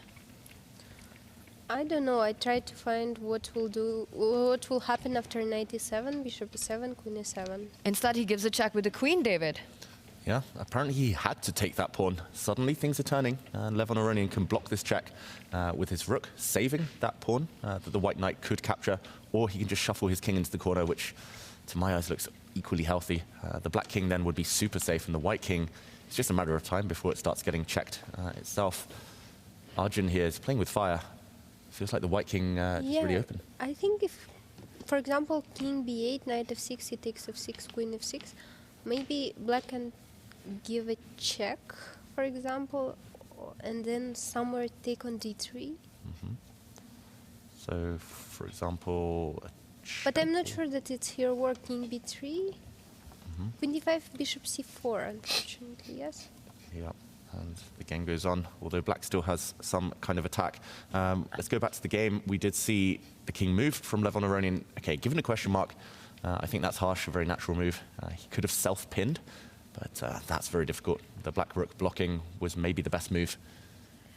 I mean, I'm going to let you decide, but this is crazy position. Do you think we can do a super fast action replay from where we left so we can get our head around what's actually happening here, James? Okay, earlier we challenged you to slow-mo. Now we need fast-mo, David. Fast forward action. Fast mode, we were last at Make this it 5x. position. And here Arjun is a pawn down. He decided, okay, he doesn't want to suffer being a pawn down for too long, so he accelerates the speed of the play. This comes at the cost of white's king shelter here. We saw Levon try to cut across the king's diagonal line here, which was broken. The white rook stepping up, a check, and now the black bishop pins the knight. This is where we left it. Knight takes pawn was the best move, but missed by Arjun Erigaisi. And here we find ourselves. Maybe again he needs to take this pawn. This knight is hit anyway. Some checks are coming anyway, so you might as well try and grab some material back. Otherwise you're just suffering for nothing. He takes the bishop. We're actually going down that variation we showed a moment ago. But that variation looks good for Levon.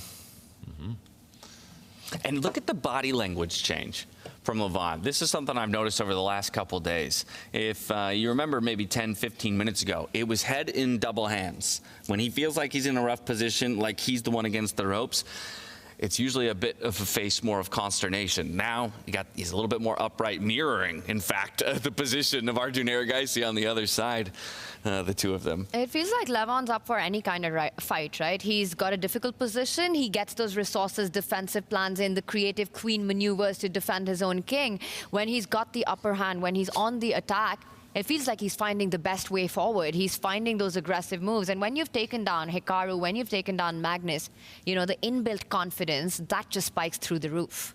And you know when you get that opportunity, you have it in you to convert that to the full point. I mean, Levon realizes it, that this is his window. This could be the moment he takes the lead in the match. Only winning move, though. If you miss this check, then your chance disappears. White then will get enough time to, I mean, first hit the rook, but then slide back the white queen, centralize it, and he finds the best move, it looks like. There we go, it is a check. He hits the white king. Precision, this is what I was talking about. He's just finding the best way forward. I mean, there were 3 checks on that rank, David. You know, you could have given it from the square right next to it and on the other side as well. With Levon with seconds, what's the difference? Why is this the important one? Now, if the white king steps forward, the key is that you can continue giving checks with your queen. And when the white bishop blocks, you can continue giving checks with the queen, and everything comes with a check. Centralization is key in queen endgames. We've learned that this week. And momentum, Aronian, the king drops back instead.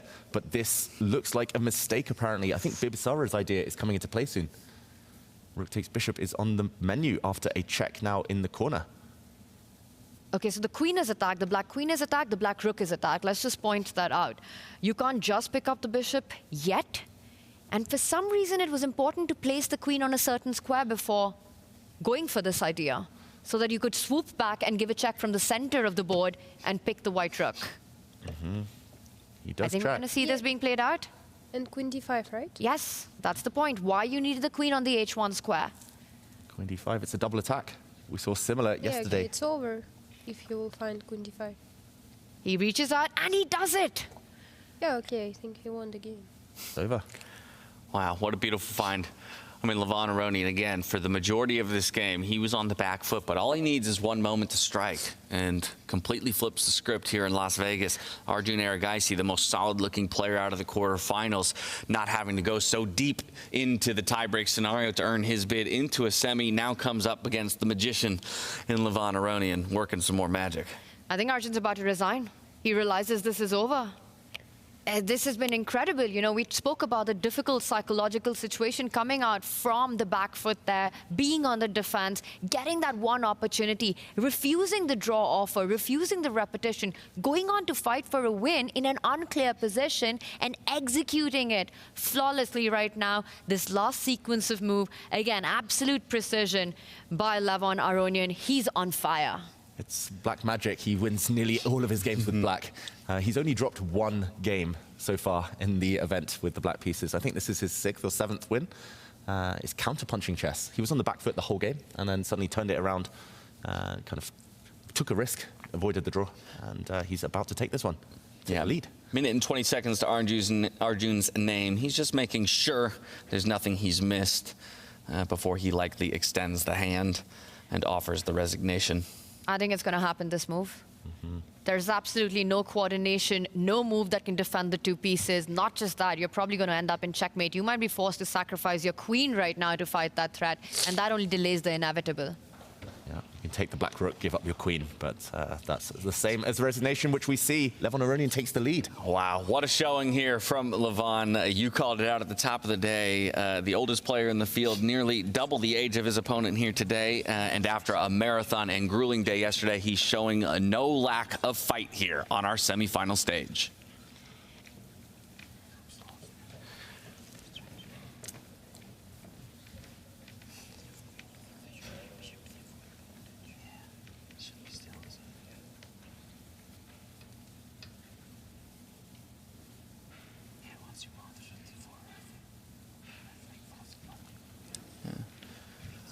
Talking in whispers, being very considerate to all the rest of the players who are still under play out there on the stage. But BB Sara, maybe you can give us an understanding of what it's like to be a part of these conversations immediately following a high-level chess match.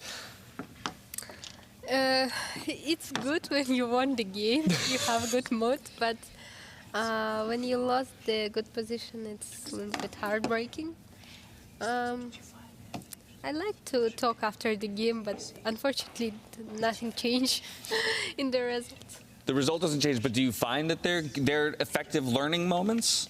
Yeah, sure. I was like to talk with Magnus after the game, and he said to me that something like, you should play more aggressive at some moment. I said, I don't want.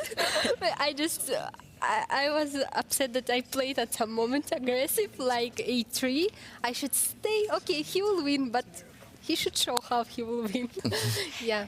You know, that's what makes it so impressive, what you said about these post-mortems, that when you're on the winning side, it's always kind of easier to do it. But it was Arjun who actually initiated this discussion. And I think you said no lack of fight, no lack of respect as well on the board here for these youngsters. I think at the end of the game, they want to learn from these absolute best in the world, you know, who've been on the scene for decades. Yeah, so Levon will move into the second round of the day with a 1-point advantage over Arjun Erigaisi as compared to Fabiano and Hans, who go into that second game in a drawish position. We're going down to a couple of our lower bracket battles.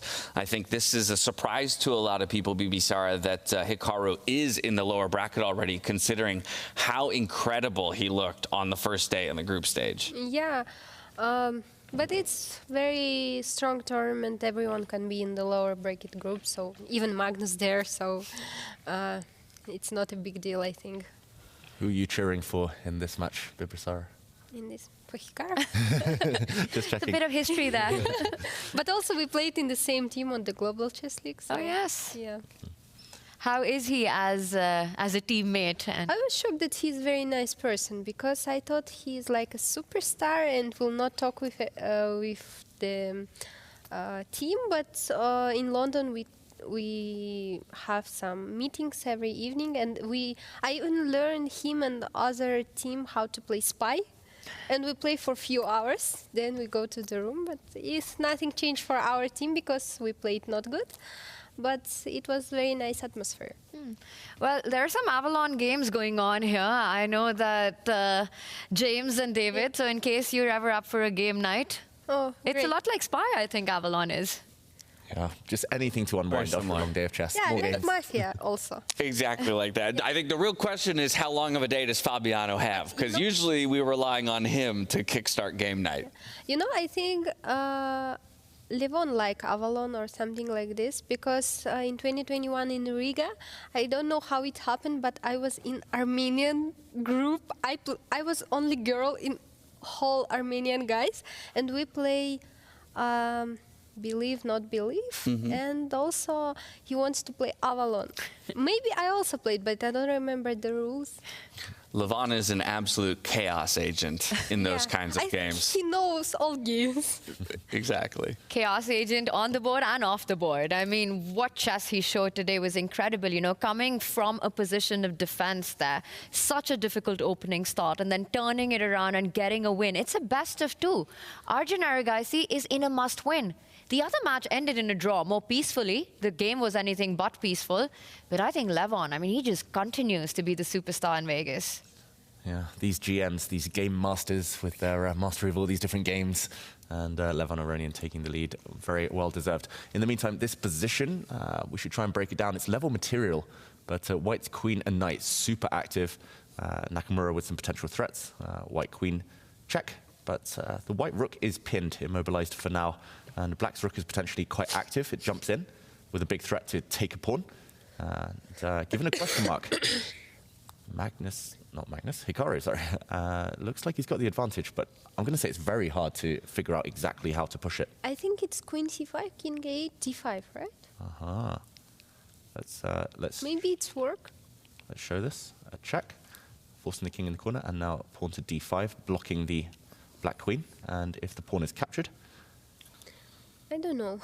It's look dangerous, but Well, jump in with another check. Yeah. maybe I can check and take on D5, but it's not much. Still looks nice for White. We should point out only Hikaru can win. Anytime he wants, he can give a check and kind of start forcing a draw with some knight checks and continue dancing.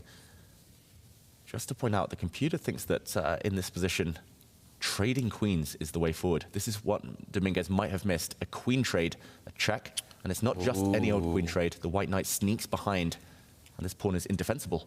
And because of the lack of pin now on the white rook, we are effectively defending the base of our pawn chain from the infiltration of the black rook at the same time.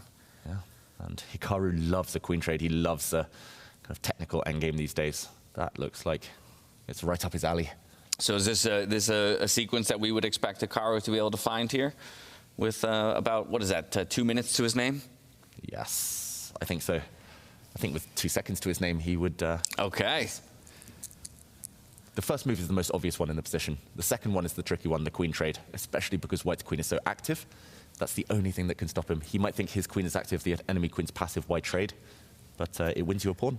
Yeah, you have this feeling that there has to be, with a queen and knight combination, the deadliest one in chess when you're on the attack, that you probably have something stronger. You know, your knights are jumping around. There are all these checks, these discovered ideas. You want to go for the king, but instead he might have to settle for that endgame with that extra pawn. I'm actually surprised that it's taken this long for Hikaru to make a decision, and I wonder if that's sort of reflective of everything that's happened in this tournament.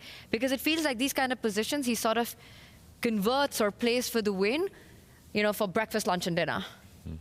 It comes so easily to him. He eats opponents every meal, and there we go. It is a move from Hikaru. It's a check. And... what's his decision? Well, bam, bam, he found it. Of course he finds it, Hikaru. He changes the nature of the position. That's what the top players in the world do. They don't have this one-track mind about attacking, attacking, attacking. They can transition the game to a favorable endgame any moment. Sarah, what was it like? Because I see these, you know, we've got our players with the headphones on. What was the experience like also playing in front of live fans and sort of having those applauses after the game and having them cheer for you all? Yeah, it's very interesting. At some moment, I even, before the game, I hear that some from the audience screaming my name. I feel uncomfortable a little bit, but it's very interesting. But you know, it's a little bit uncomfortable to play with headphones because I don't like it. But with these small things, it's much better for me. And I think for audience and for popular of the chess, it's very good. Yeah. Do you think this is sort of the future of our game where chess will be played? I hope so, because of course we have some problems with the cheating, but if we will solve it, it will be amazing because other sports have audience and it's very important. I think events like this and looking ahead towards like the Esports World Cup, right, is going to be another interesting example of how the chess world can evolve and become even more of a friendly spectator sport. All right, but Dominguez also getting in with some of his own attacks against Hikaru's weaknesses. That backward pawn on e3, now targeted by the knight and the rook, about to be picked up. And he does swoop in with the rook. It's going to be a race, but one has a feeling that the G-pawn has to be the stronger one of the two. Do we trade rooks or no? I would calculate trading rooks. It also lures the black knight away from the defense of this pawn. Just to point out what Hikaru is calculating, he was looking away from the board. Okay, he's actually going to put this on the board for us now. A rook There trade. it is. The knight has to come back to defend. Okay. He's off to the races. Knight will get there just in time to defend the promotion square. And I think, yeah, King E7 probably better. Yeah. Where is the win though? How is Hikaru going to finish this off? Black has counterplay. Black has a pawn of his own, ready to run. But white can play King B3 and King C2. And then your knight goes pawn hunting for that other Yeah. pawn on the board. So I think that looks like a really straightforward plan that Bibisara is pointing out. And for black, it's very hard to activate king, because if knight on f6, you should lose 2 tempo to play knight f6 and knight g8, or knight e7 and knight g8, because otherwise white have knight d7. Mm-hmm. Just to show that on the board, while Dominguez thinks here, if the white king moves across, the black king cannot cross over onto this half of the board because of this knight 4. And after knight g8, I like knight d7 move, because the king is out. That's beautiful. Full paralysis. That is beautiful. Trap Yeah, it's king amazing position. Black can just resign here. The white king is just going to slowly march over. Eventually, the white knight might go pawn hunting. And it's a matter of time. And wow, Hikaru's managed to really gain that time on the clock as well with a flurry of quick, fast moves. So he kind of calculated his way to the end. For Dominguez, I think the realization that this is over is setting in. Yeah, an incredibly tough spot here for Linier Dominguez. Again, as with many of our players, he'll use those last minute just to make sure that he's not missing anything before maybe extending for the resignation, which gives us an opportunity to hop over and check in on Prague versus Vincent, because Pragdananda, again, maybe a sour note to his day yesterday in dropping down into the lower bracket, and he's up against Vincent Keimer, our winner of the first event of the year. But here in game number 1 of the day, he finds himself with a solid advantage. I'm seeing an extra knight on the board for him, of course, an extra pawn over there as well for Vincent Keimer. We'll get the cameras flipped in just a moment. You know, it was very interesting previous position. Can you come back one move, please? Computer shows that g2 is a draw because of rook g8, rook g7, and the only move was rook c2. Wow. Otherwise, it's equal position. It's fantastic. A whole knight up, and there's only one move that wins to start picking off this pawn. And as you say there, Bibisara, just to point out, if the pawn advanced, this check is very hard to get out of for the black king, because when you continue checking, I guess at the very end, the white rook steps up, threatening a checkmate from behind. And the only way to deal with this is to use the black rook and drop back, but then the black pawn would be loose. So Prag has actually made a mistake anyway. He brought his rook across to the f2 square. And, okay, is it the same thing? Is it more checks? That would be the most obvious move. Okay, no, he doesn't check Vincent Keimer. He pushes a pawn. Bad news for the German there. Another opportunity for Prague here. Made that move with 11 seconds on the clock, so I think that's the other factor, right? Trying to decipher how important move order is, how important it is to give the checks in this position, because you really want to start pushing your pawns. And the big difference now is that the black king, if you start checking it, it's going to run up the board, and it actually has a safe square that was previously covered by the white pawn on c3. So there's no perpetual check against the black king. You cannot continue chasing it up the board, and now Prag should be in time. Okay, he brings his rook back. Very interesting move there, but he wants to block the g-file. Both players seem to keep, extending chances back and forth across the table to each other. Yeah, I'm not wondering now where is the draw here, because like you pointed out, you don't have the king trapped on the edge of the board, even if you keep checking it. It marches forward, it has a run route to it. How does Vincent hold this, and is it a very narrow path? Well, apparently you have to start with a check, and I think that move is crystal clear. You have to at least try it, because black's next move is going to be to step across with the black rook, and the g-pawn will be unstoppable anyway. You cannot defend this passively with white, so he does reach out and start with the check. Vincent Keimer. Oof, made that move with 2 seconds on the clock.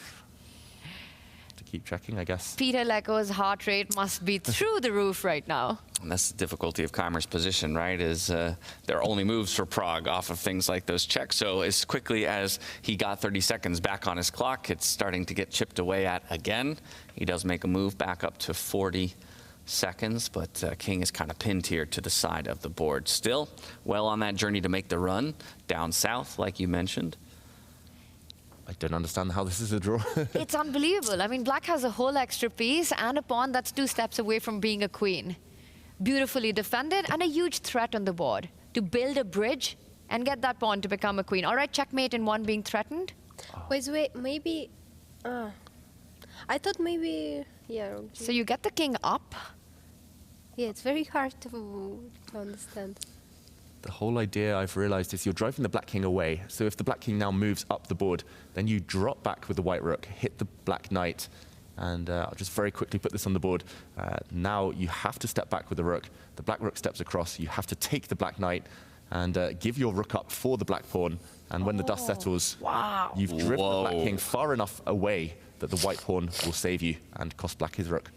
This is why you had to give the checks, because the same position, if you put that king, David, on that starting square of b8, had you given your rook in that position, you know, the king is close enough to stop everything. Yeah. So you need to go check, check, check, and only then sacrifice your rook. Yeah. Wow. Open the escape route and then funnel your opponent into that escape route. That's a wild strategy. Does Vincent find this? He has to. He's a process of elimination. There's nothing else. And the longer Prague thinks, the more time he has to work it out. The black king is running away, and there's no other way to stop this black pawn. So to give your white rook up for the highest price possible, that is the key. So the only other move that comes to mind, if, he does go up with the king, because you need your rook exactly where it is to build that bridge. And now, has Vincent spotted this rook sacrifice is the big question. It's the differentiator between a loss and half a point. Mm-hmm. Key moment, only move. Only move for Vincent Keimer. Rook sliding back. It's a bit of a miracle, so I can't blame Prague for kind of missing this from afar. This resource from Vincent Keimer. It just looks totally winning visually. But yeah, unfortunately, ooh, he does move his rook. Yeah, okay, the board lied to us for a moment, but in a critical moment, Vincent Keimer finds it, the only move. Only move. Exclamation point there. And Prague, unfortunately for him, he's left his knight in a square. It cannot be defended, and it has to protect its pawn. So this whole variation is forced. That is impressive. That's not 1 exclamation point. I think that deserves 5, because Vincent had to spot that he first needs to drive Prague's king far away, and then this only resource, defensive resource that he has in the position. Incredible stuff. You know, we have the bar, we've got a grandmaster, we've got 2 of them with us, so it's easier to figure these things out. But for Vincent on the board by himself, incredible resourcefulness.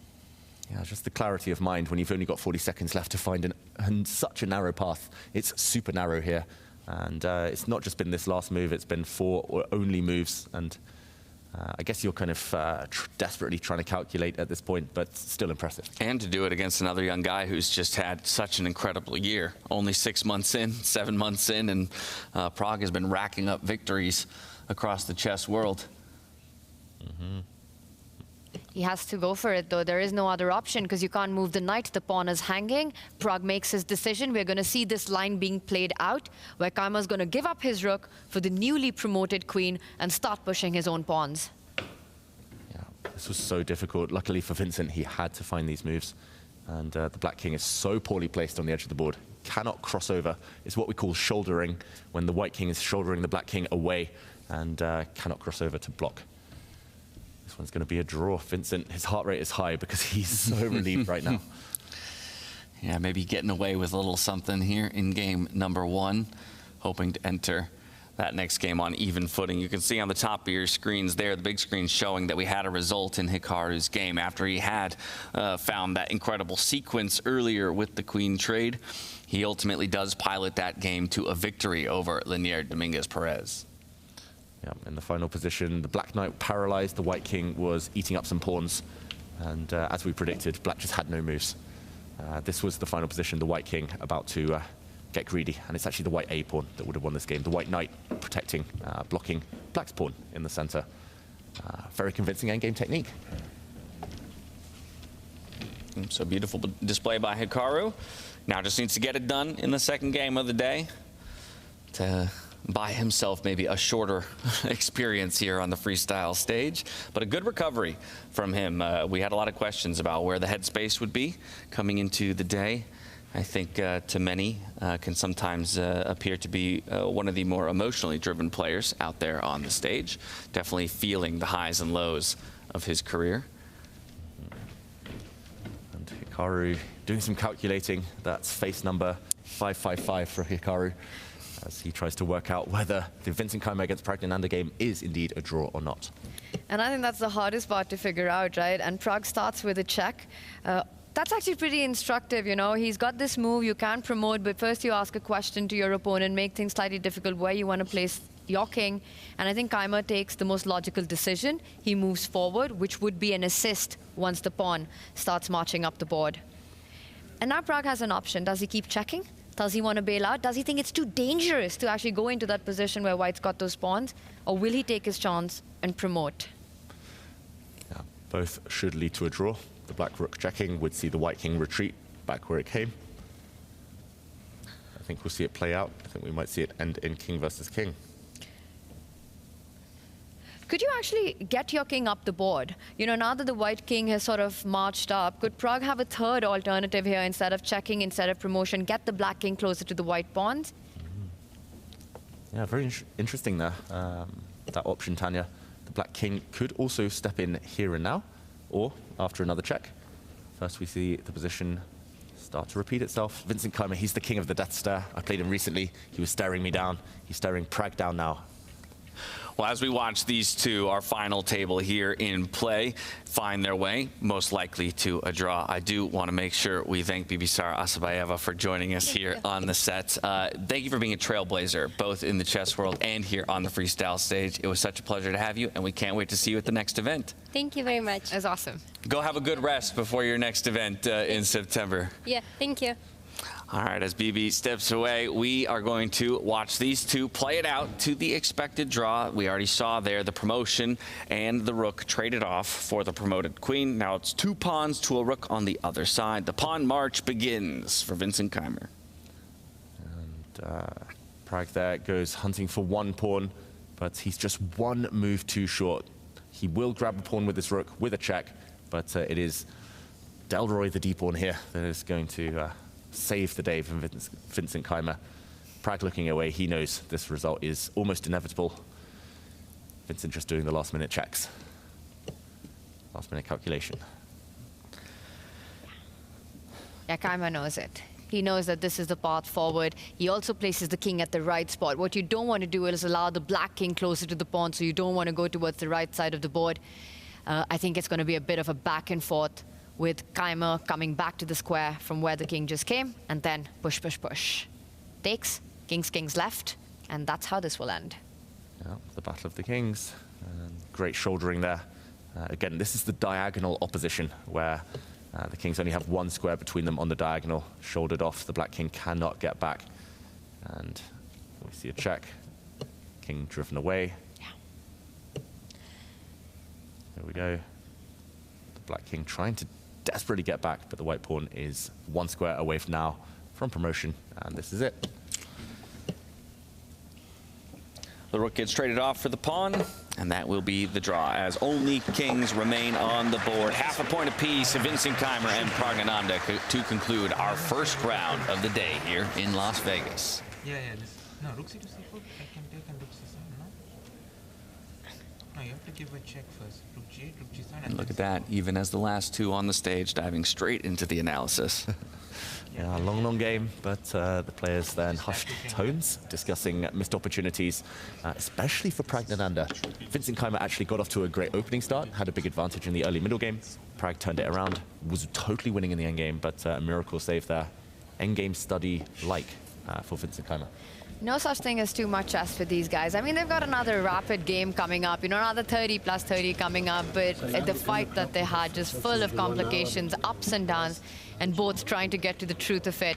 But Prag knew that he had missed an opportunity there. It had to be winning somewhere, but with seconds on the clock, always a tough fight. And Kaimer just being so resourceful in that end game. Brilliant stuff by both players. Only 2 victories in our 6 games here to kick off the day. So a lot of players entering the second round on even footing, but it's Levon Aronian who sports an advantage over Arjun Erigaisi in the upper bracket. And of course, it's Hikaru Nakamura who has an advantage over Lenier Dominguez-Perez going into his second round of the day. A reminder to everybody that there's still the possibility of tiebreakers, much akin to what we saw just yesterday, from 30-30 down to 10-10, 5-2, and then of course, if we're lucky enough to get it, a little bit of Armageddon. We had the perfect position draw to kick things off in Vegas. It was a 5-5-5 position start. Magnus Carlsen elects to sit alone just like he did yesterday to evaluate the position. The majority of the field, though, diving into those groups to strategize. Yeah, very balanced games. I think those draws, for the most part, maybe the biggest chance was for Pragnananda there. But ultimately, those 2 victors, Hikaru, very happy now after yesterday. But Levon Aronian, man of the round. He's been the man of the tournament so far. Everything that he's done in Vegas is absolutely spectacular. But I think today, such a Houdini act by him, right? Just being on the defense, this dangerous face-off that he had against Arjun. Arjun, all guns blazing, surviving it, turning it around, getting that first win in. And this matchup, Hans versus Fabi, that ended peacefully. But the game itself, absolute chaos. Fabi tried to push, Hans held his own. Fireworks on display here in Las Vegas, and still plenty to play for. Again, 4 people in contention for the top 2 spots. They remain in the upper bracket up here. There you can see Caruana and Neiman already overcoming the likes of Pragnananda and Sindarov. They go into the second round of the day, tied at half a point apiece. Aronian, he's got that advantage against Arjun. He's hoping to make it a shorter day for himself than what it looked like just yesterday. In fact, maybe taking a page out of Arjun's playbook in ending it in those 30-30 portions. We can flip down to the lower bracket, though, to see how things stand with 8 people in contention for up to a total placing of 3rd place. And as we get there, you'll see just one decisive result. It comes there on the 3rd row down. It's Hikaru Nakamura over Lenier Dominguez-Perez. The rest of the field all sits at half a point. Still plenty to be decided here today. Yeah, just really tense action. A bit of a shorter round than some of the ones we saw yesterday. It feels like some of the players maybe conserving a bit more energy, not trying to push the games right to the bitter end. But yeah, it was in the end a blunder by Arjun Erigaisi, but it was Levon who carved out that chance, and all eyes on him now. So close. He just needs to do what he struggled to do so far this event and shore it up. Be solid with the white pieces. It's a good point, though. It's a very distinct difference to yesterday, where we had 1 or 2, drawish games really extend, and ultimately then cause a lot of players who ended early to maybe sit and wait, cool off. There's always questions in sports about whether or not, a person can kind of keep and maintain their energy when they've been sat on the bench or they hit a cold streak or something like that. And so not going to have to sit here for 2-3 hours watching another game fizzle out to a draw before they step back on the stage necessarily. I mean, this is Vegas. The lights are on. The energy is already there for these players. And with what's on the line, the high-stake matches and just the players having to give their best, I think the adrenaline just pushes you after the journey that they've had across the days getting to this point. For Arjun, the task is cut up, right? He just needs to do what he's been doing all this way long. Stick true to his style of chess. The chances, the opportunities will be made where both players can go wrong. He will get his kind of positions. For Levon, it's the same story. Do what he's been doing all throughout. He needs only a draw to book that final spot. The chessboard is not big enough for 2. Only 1 will be left in the end, and the other matchup as well. I mean, Fabi having the pedigree, Hans walking in with fire, that one's going to be an absolute showstopper. Yeah, Levon hopping to the white side of the board, as you mentioned, just needing the draw. So maybe stable play, just looking to stem any kind of aggression there from Arjun on the black side. But Fabiano and Hans, I mean, Fabiano has got to have tucked in the back of his mind the idea of going to those quicker time controls. And so really, he might be best suited to try and just seal it up here and now with a victory over Hans. Yeah, Fabiano, he's super stable mentally. He kind of rolls with the punches, as we saw yesterday. He'll play the moment, but there has to be a little tinge of regret. He had a big opportunity in that game against Hans. He kind of forced Hans out of the hole, out of danger there. And yeah, it just feels like 50-50 this next game. Well, round one is complete. We are going to head to a short break, but we got something very special for you on the other side of that break. It's our halftime show, which sports a show match between Ray Enigma and Julian Song. And it won't be us who's commentating. We're giving up our spots here on the desk for the likes of the Botez sisters and Anna Kramling, who will be here to bring you all the action. Following that show match, we'll dive back into round number 2 to watch all 12 of our remaining competitors do battle on the Las Vegas stage. We'll see you back here in just a bit. Just wanna give you everything you dream, but hold on to me. 'Cause I know I can make you believe in something that only we can see. Also, baby, hold on to me. Hold on to me. Hold on to me. 'Cause I know I can make you believe in something that only we can see. Also, baby, hold on to me.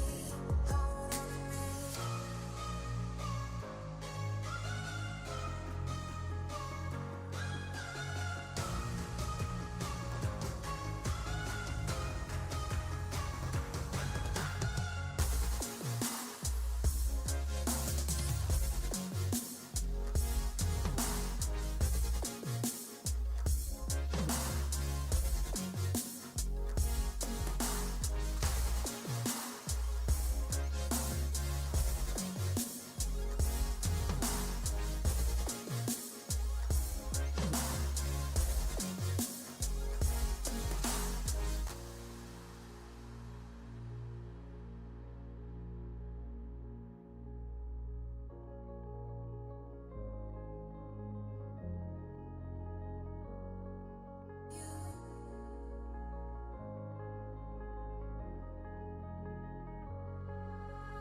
Baby, wait, I know that you're afraid, but it'll be okay if you just stay with me. And we can run from here, and we can disappear, and they won't find us where we are going, dear. So baby, hold on to me, 'cause I know I can make you believe in something that only we can see.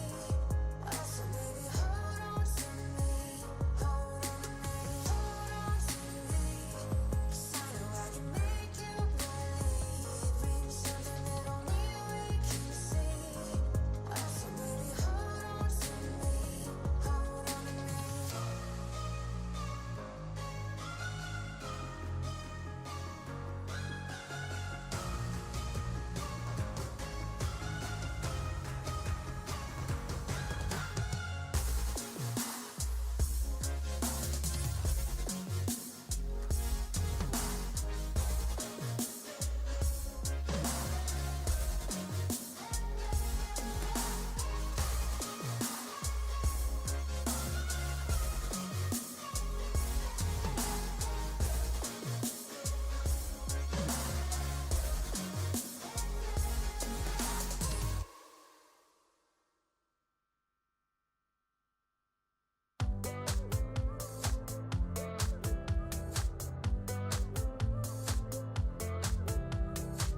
You got me thinking about tomorrow more than I ever have before. You're bringing light to my shadows. Every day you leave me wanting more. Every time you come up in my mind, a smile comes across my face. Even though I have no idea what we'll find, when I'm with you it falls in place. You're one of a kind. You're one of a kind.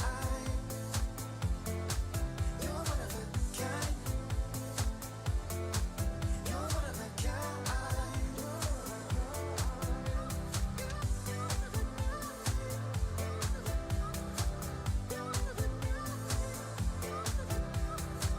You show up first to every party, and you think tequila is your friend.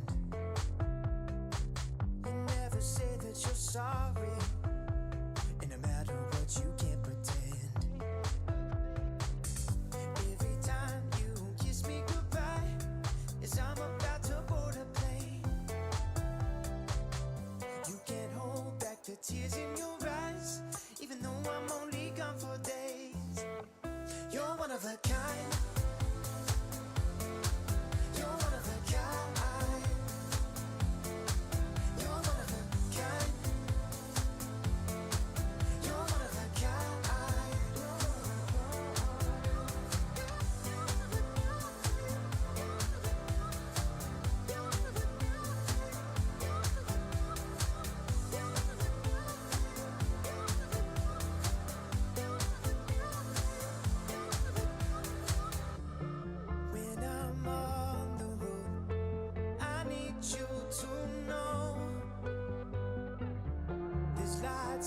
chances for love, but nothing's like our home. Every time you come up in my mind, a smile comes across my face. Even though I have no idea what we'll find, when I'm with you it falls in place. You're one of a kind. You're one of a kind. You're one of a kind. You're one of a kind.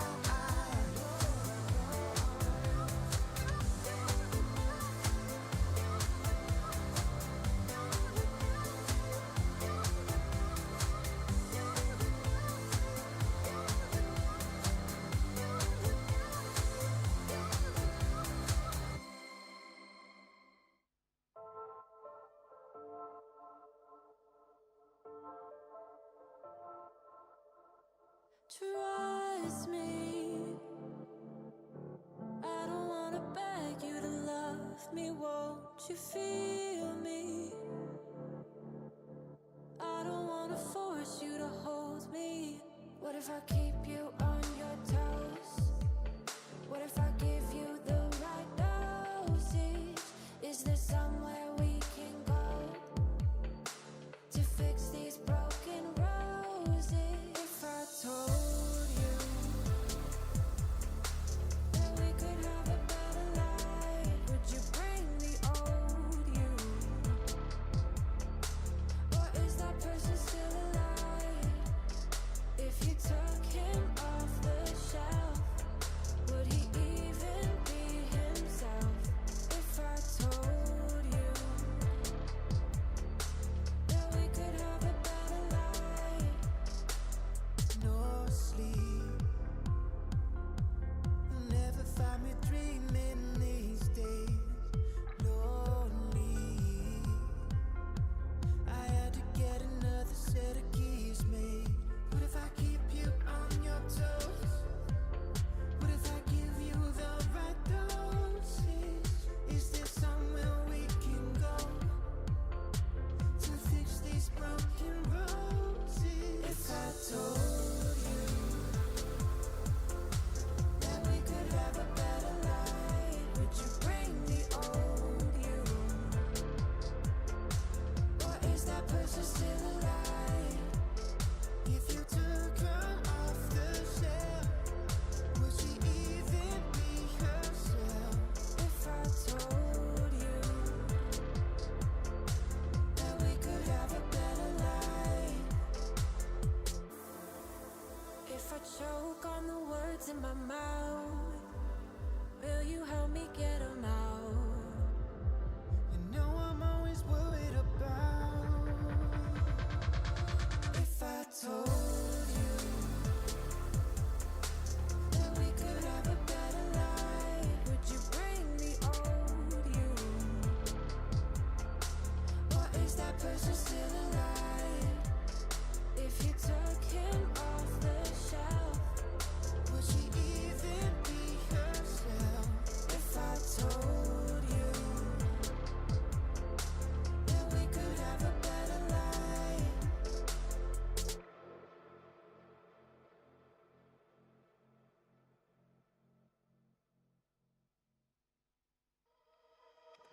I can never keep my distance from a little mischief, I admit.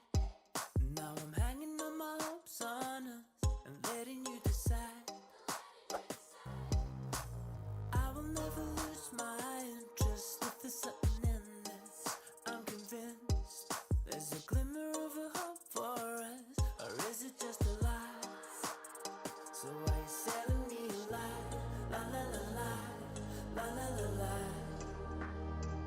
Are you selling me a lie? La la la la, la la la la. Show me a way to get lost. It's this thing. Okay.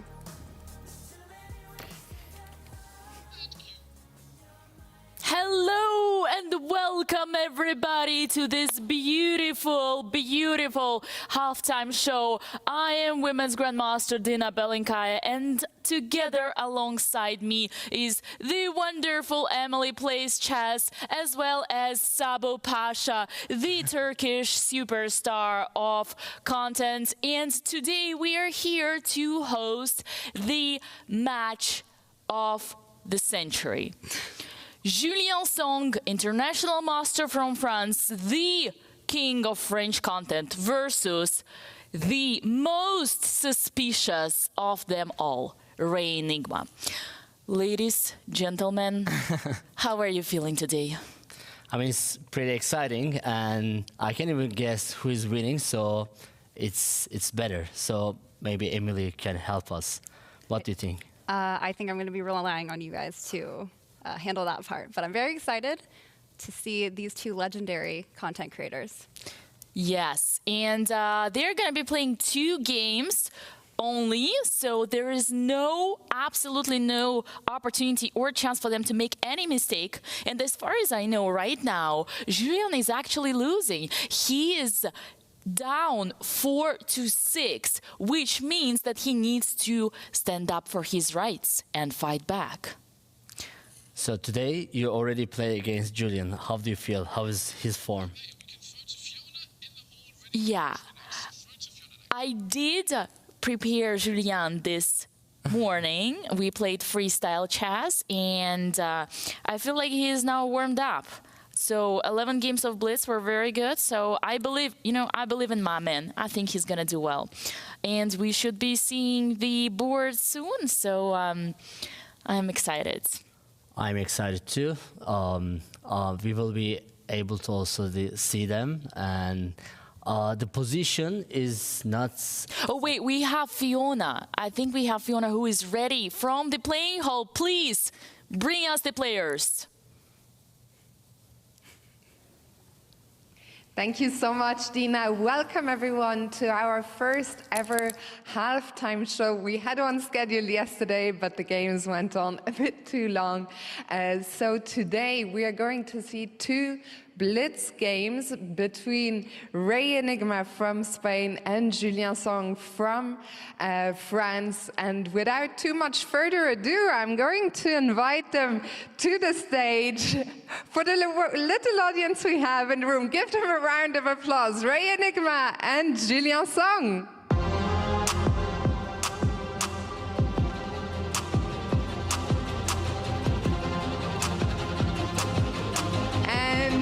We are going to immediately start with the position draw to find out which position you guys will play first. Does one of you want to pick the position?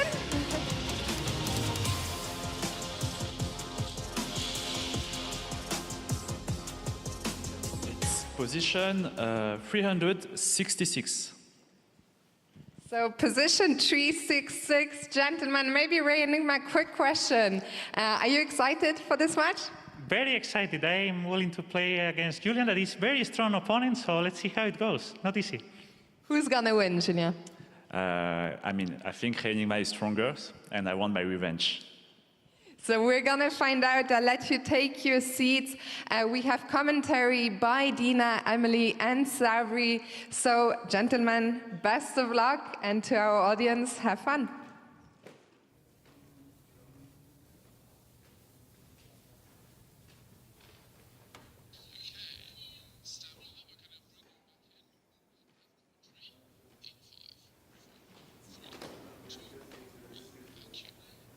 And here we go, position 366, my favorite one, with the king between the 2 rooks on the queen side. Lovely, I'm so excited for this. Those 2 bishops and the knights in the corner. All right, ladies and gentlemen, this is the last moment to take any predictions. Emily, who do you think is gonna win? I mean, I think Julien is definitely the favorite, but, you know, I don't mind seeing an upset. All right, Sabri, who are you rooting for? I mean, I like the position for white here, since I think we saw similar position yesterday or the day before yesterday, so I like f4, e4, and just like playing, like attacking to like a7 would be so nice to start with f4. I'm rooting for white here. You're rooting for Ray Enigma. All right, well, let's see. Is he gonna push the F pawn, Henry the A? Already. No. Ooh, nice, it did work out. All right, come on, Julian, I have trained you well, so let's see. Okay, so we have this massive control of the center from the white side, and black just developed the knight and trying to counterattack. Very interesting. White is also developing the other knight. Things are going very fast in Blitz, so usually you just have time to commentate on what's going on. So pawn takes, queen takes. What do I say about queen developments, Emily? You never want to bring the queen out too early, Gina. Exactly, and watch this queen being punished after bringing the bishop. Oh, changing queens? Seriously? Ooh, Sabri, what do you think about this one? Yeah, I think, okay, f5 is interesting. I was thinking maybe knight g3, so then we can develop our knight to also the center. But yeah, okay, I think this is a little bit good for white, and a4, a5 is coming, so yeah. Julien is still trying to trade queens, but this move is slightly deep with. I do say over and over again, when you are in the opening, whether it is classical chess or freestyle. Oh my god, bishop a6! Oh my god, how he missed it. Oh my god. No, bro! No, come on, So keep it up. bad. Just rook, push your rook. It's So okay. bad. It's just an exchange. It's a blitz game. Come on, Julien. I was thinking it's checkmate, but like rook. Oh my god, it's a rook. It's an entire rook. So Oh, no. Well, you know what? Maybe we have time for 3 games. Who knows? yeah, it looks like. Yeah. I mean, why he took with b pawn? It's It's so okay, but strange. honestly, I think it's important to fight, continue fighting, and then just like, keep yourself composed and do your best. Like, you will not believe this, but earlier today, me and Julien were playing a game where I had the entire queen up, and then I, like there was an opportunity that Julien just captured it. Like, I had a queen up, and then he just tricked me. So this is just a rook. I believe it's still it's all good. I love how you approach the position, but it's just the rook is like, I mean, okay, yeah, knight is going away. I mean, I would just go. Oh, see, you're ready for a pawn. Okay. Yeah, Maybe and then I'm now aiming another pawn on the G file. Very interesting, and it is lost objectively, but it's blitz, and it's stressful. It's very stressful. Yeah, this is how we love, freestyle chess. So in the opening, just 5 moves and it can be over. I see the famous commentator in the room watching us, so we have a lot of pressure right now by the one and only Grandmaster David Howell. And, another pawn. Look at Another this. pawn, yeah. Now 2 pawns for a rook. It's better than nothing. Maybe black is going to try to develop the knight somewhere. Push the pawns. What? Wow. What? It's sacrificing the knight? Wow, it's super nice. Wait, but Super what's the idea? Maybe bishop c8? Maybe bishop c8 here? Oh. No, okay. No. Both and of the discovery check and grabbing back the bishop. Seems like, Emily was right. We might be seeing the upside. The upset, Dina, yes. What do we know about Ray Enigma and his chess strength? Obviously, he's a strong player, but he's not titled, if I'm not mistaken. That's a great question. And the problem is that we do not know anything. We don't know nothing. Like, I used to believe that Ray was around 2000, but after seeing him, leading the score in this matchup for the 3rd day in a row, I'm not so sure anymore. Maybe he's a master. Maybe he's a secret grandmaster. Maybe. I played against him 2022 in Madrid. Okay, of course he beat me, but I had a winning position. So I think that he's strong, but I don't believe that he's a grandmaster. All right, well, he's definitely showing grandmaster skill in this matchup, as you can see. He certainly did see all the blunders. Need to be from careful. his opponent. Ooh. There's a checkmate idea. Rook Oh, F5. that pawn on E7. Oh, yeah. Okay. Rook F3 to stop all the activity on the F file. Now black rook goes Now we can take, right? away. Yeah. And then the pawn takes. And the rook takes the pawn. And then the knight jumps in, attacking the other pawn. Maybe white king could be in a certain danger. Who knows? Oof. Honestly, I think it's a game over. Oh, check, and the king goes away. Oh no. Oh no, there is a checkmate incoming! Honestly, even if... It's a nice checkmate idea, actually, with the knight. Even if Emily was playing with white pieces, I wouldn't be able to do anything here. It's just so lost. Do you think that it's possible Julien was a little tilted from your match this morning and he was not going in the right headspace? Good question. Good question. I definitely, messed up his moral state of mind, and that affected this blunder. But it's okay, buddy. Just resign and then start a new game. Exactly. Oh, okay. Uh-oh. It's a checkmate! He blundered a checkmate? He blundered checkmate. It's a checkmate! GG's, game over. Congratulations, Ray. Well done, well done.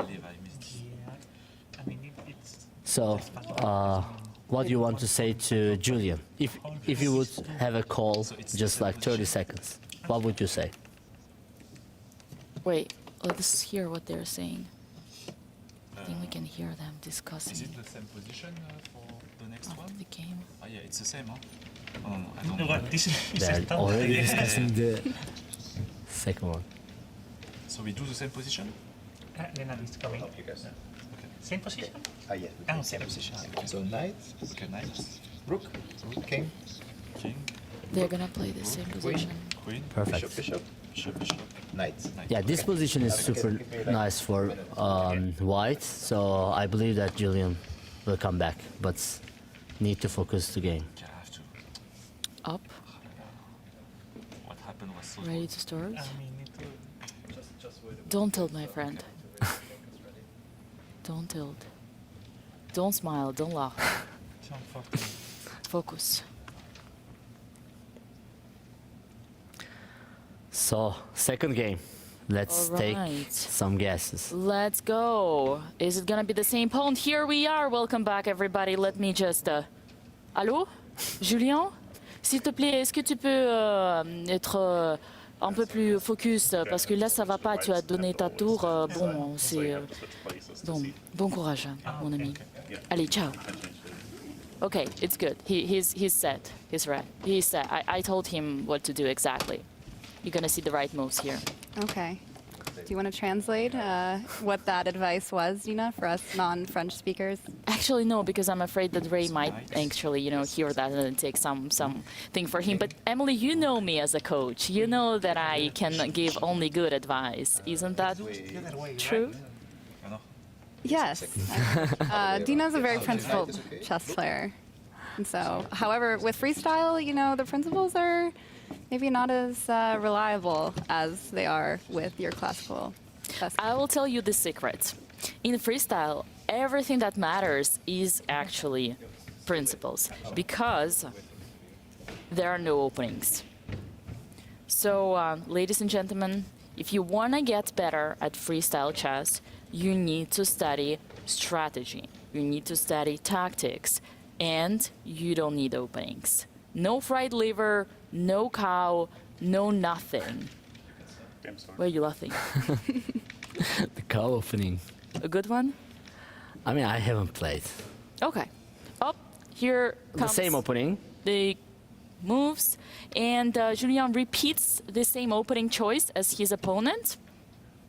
So we have the F-pawn push, and then the two knights are developed. Let's see if Julien is gonna grab the center. Now black is thinking. Yeah, F5, and if it's e4 or not. Oh, okay, he didn't like the idea. Yeah. E4 or D4. I'm confused with this D and E of these files. Okay, and then another pawn protecting the center. E4. Ooh, E4 white is directly. better. Interesting. Why would white be better? Yes, attacking the center, control the game. We all know that. Yeah, you have to take, otherwise maybe e5. So. Okay, pawn takes, knight takes. Great. Knight in the center.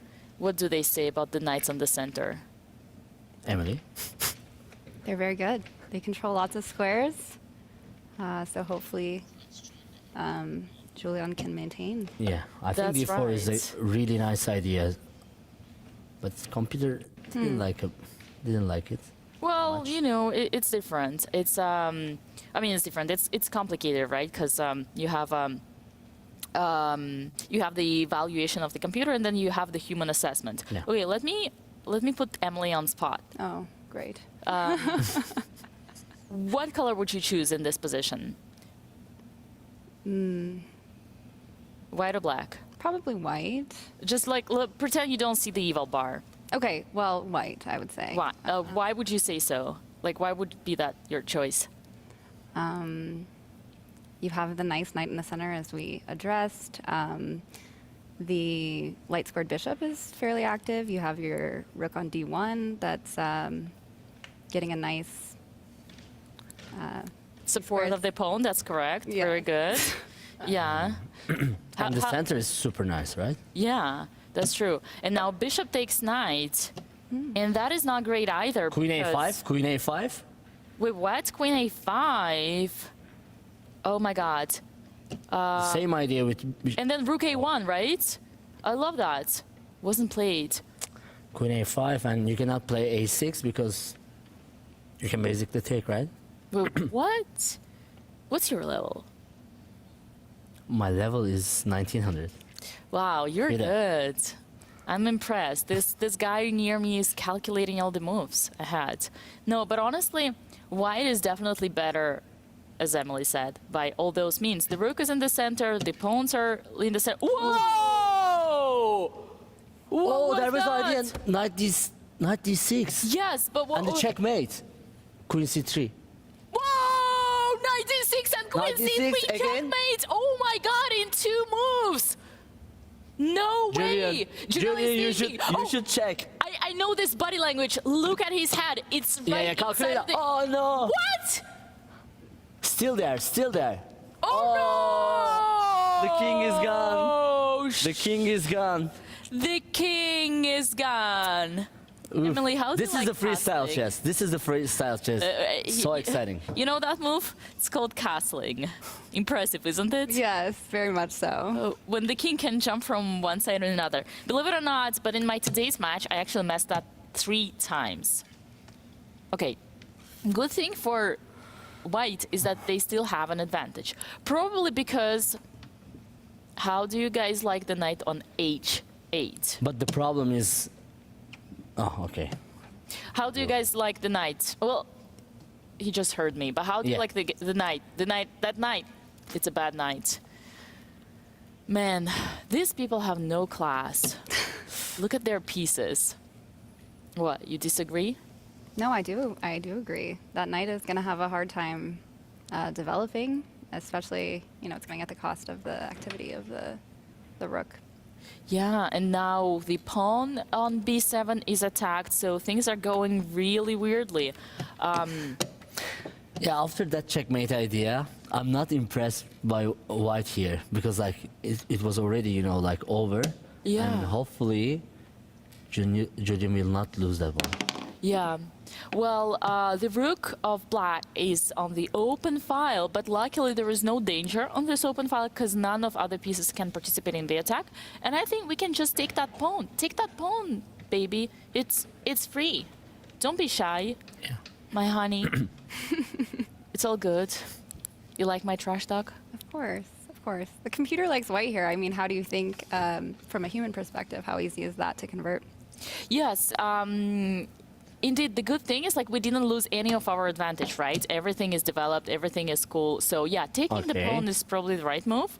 Most likely rook attacking the knight and then skewering the queen, but I don't think there is any discovery attacks, so it should be good. Queen back to e8, protecting the rook. What a weird choice. Yeah, knight c5, I guess. But the problem is like our bishop on g1. How we will develop that? Well, you know, step by step. Step by step, right? One thing at a time. Queen attacking the knight, which is protected by the bishop. Oh, I see what black is trying to do.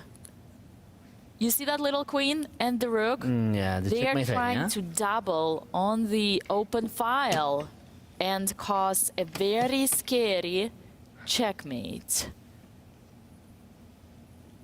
Are you scared? I mean, I cannot find any idea for white here. I don't know why. Okay, now our queen is attacked. We can move the queen back somewhere to b4. You guys still like white position? Computer likes, I feel like we have to like, but like how? Yeah, queen d3 was a really good move, actually. Careful, careful. That queen is coming after us.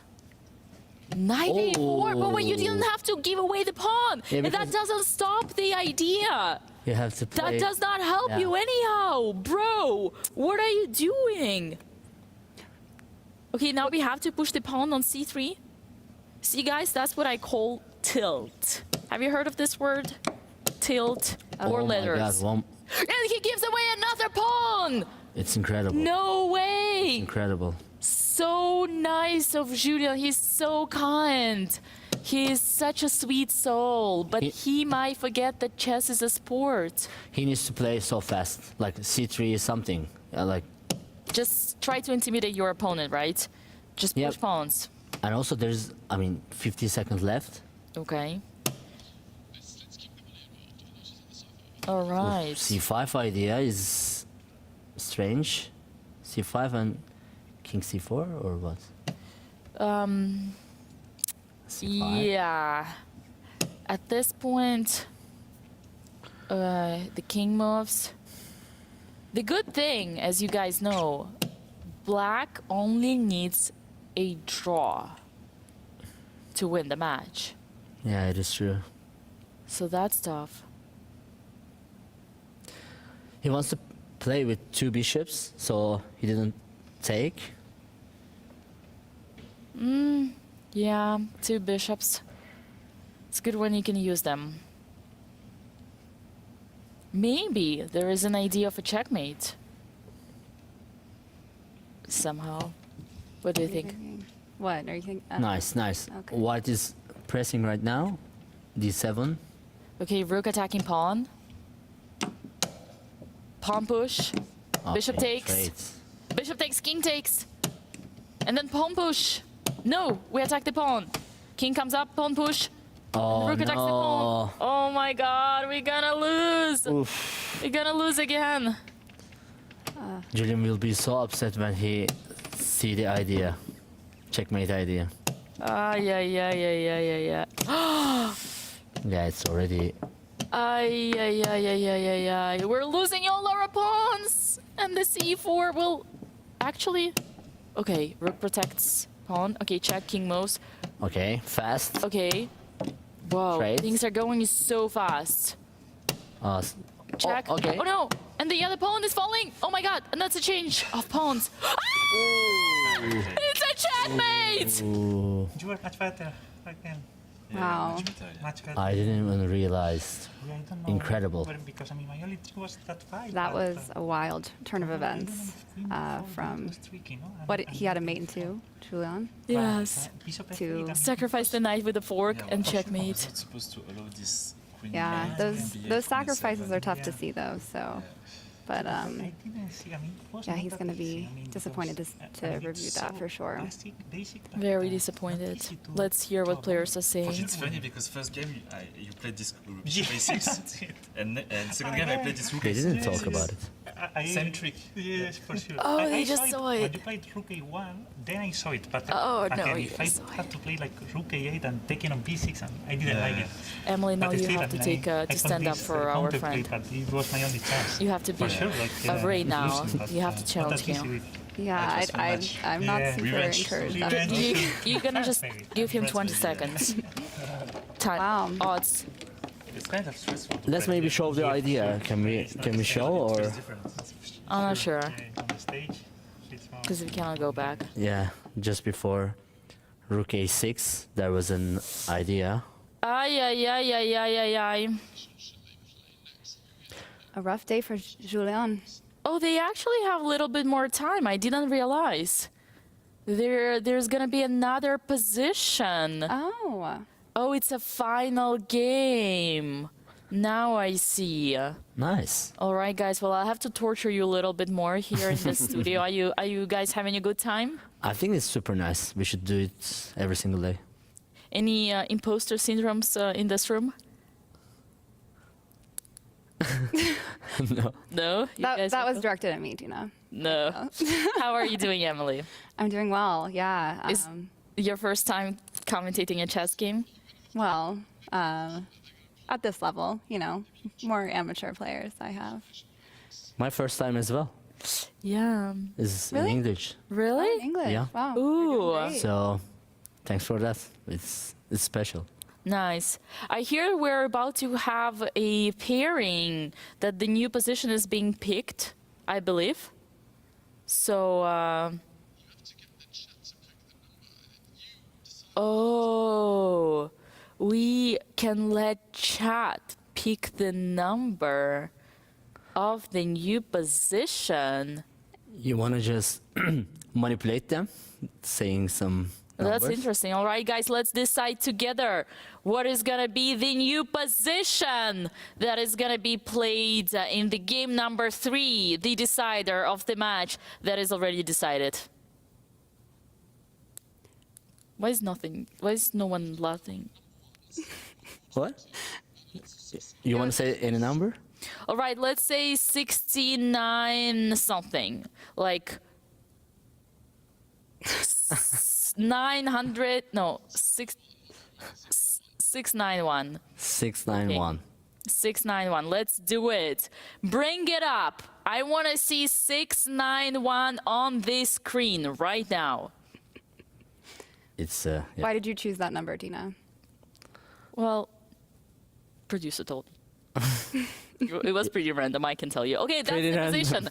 Let's see. That is the position. So we got the bishop. Okay, Emily, I'll let you introduce pieces from left to right.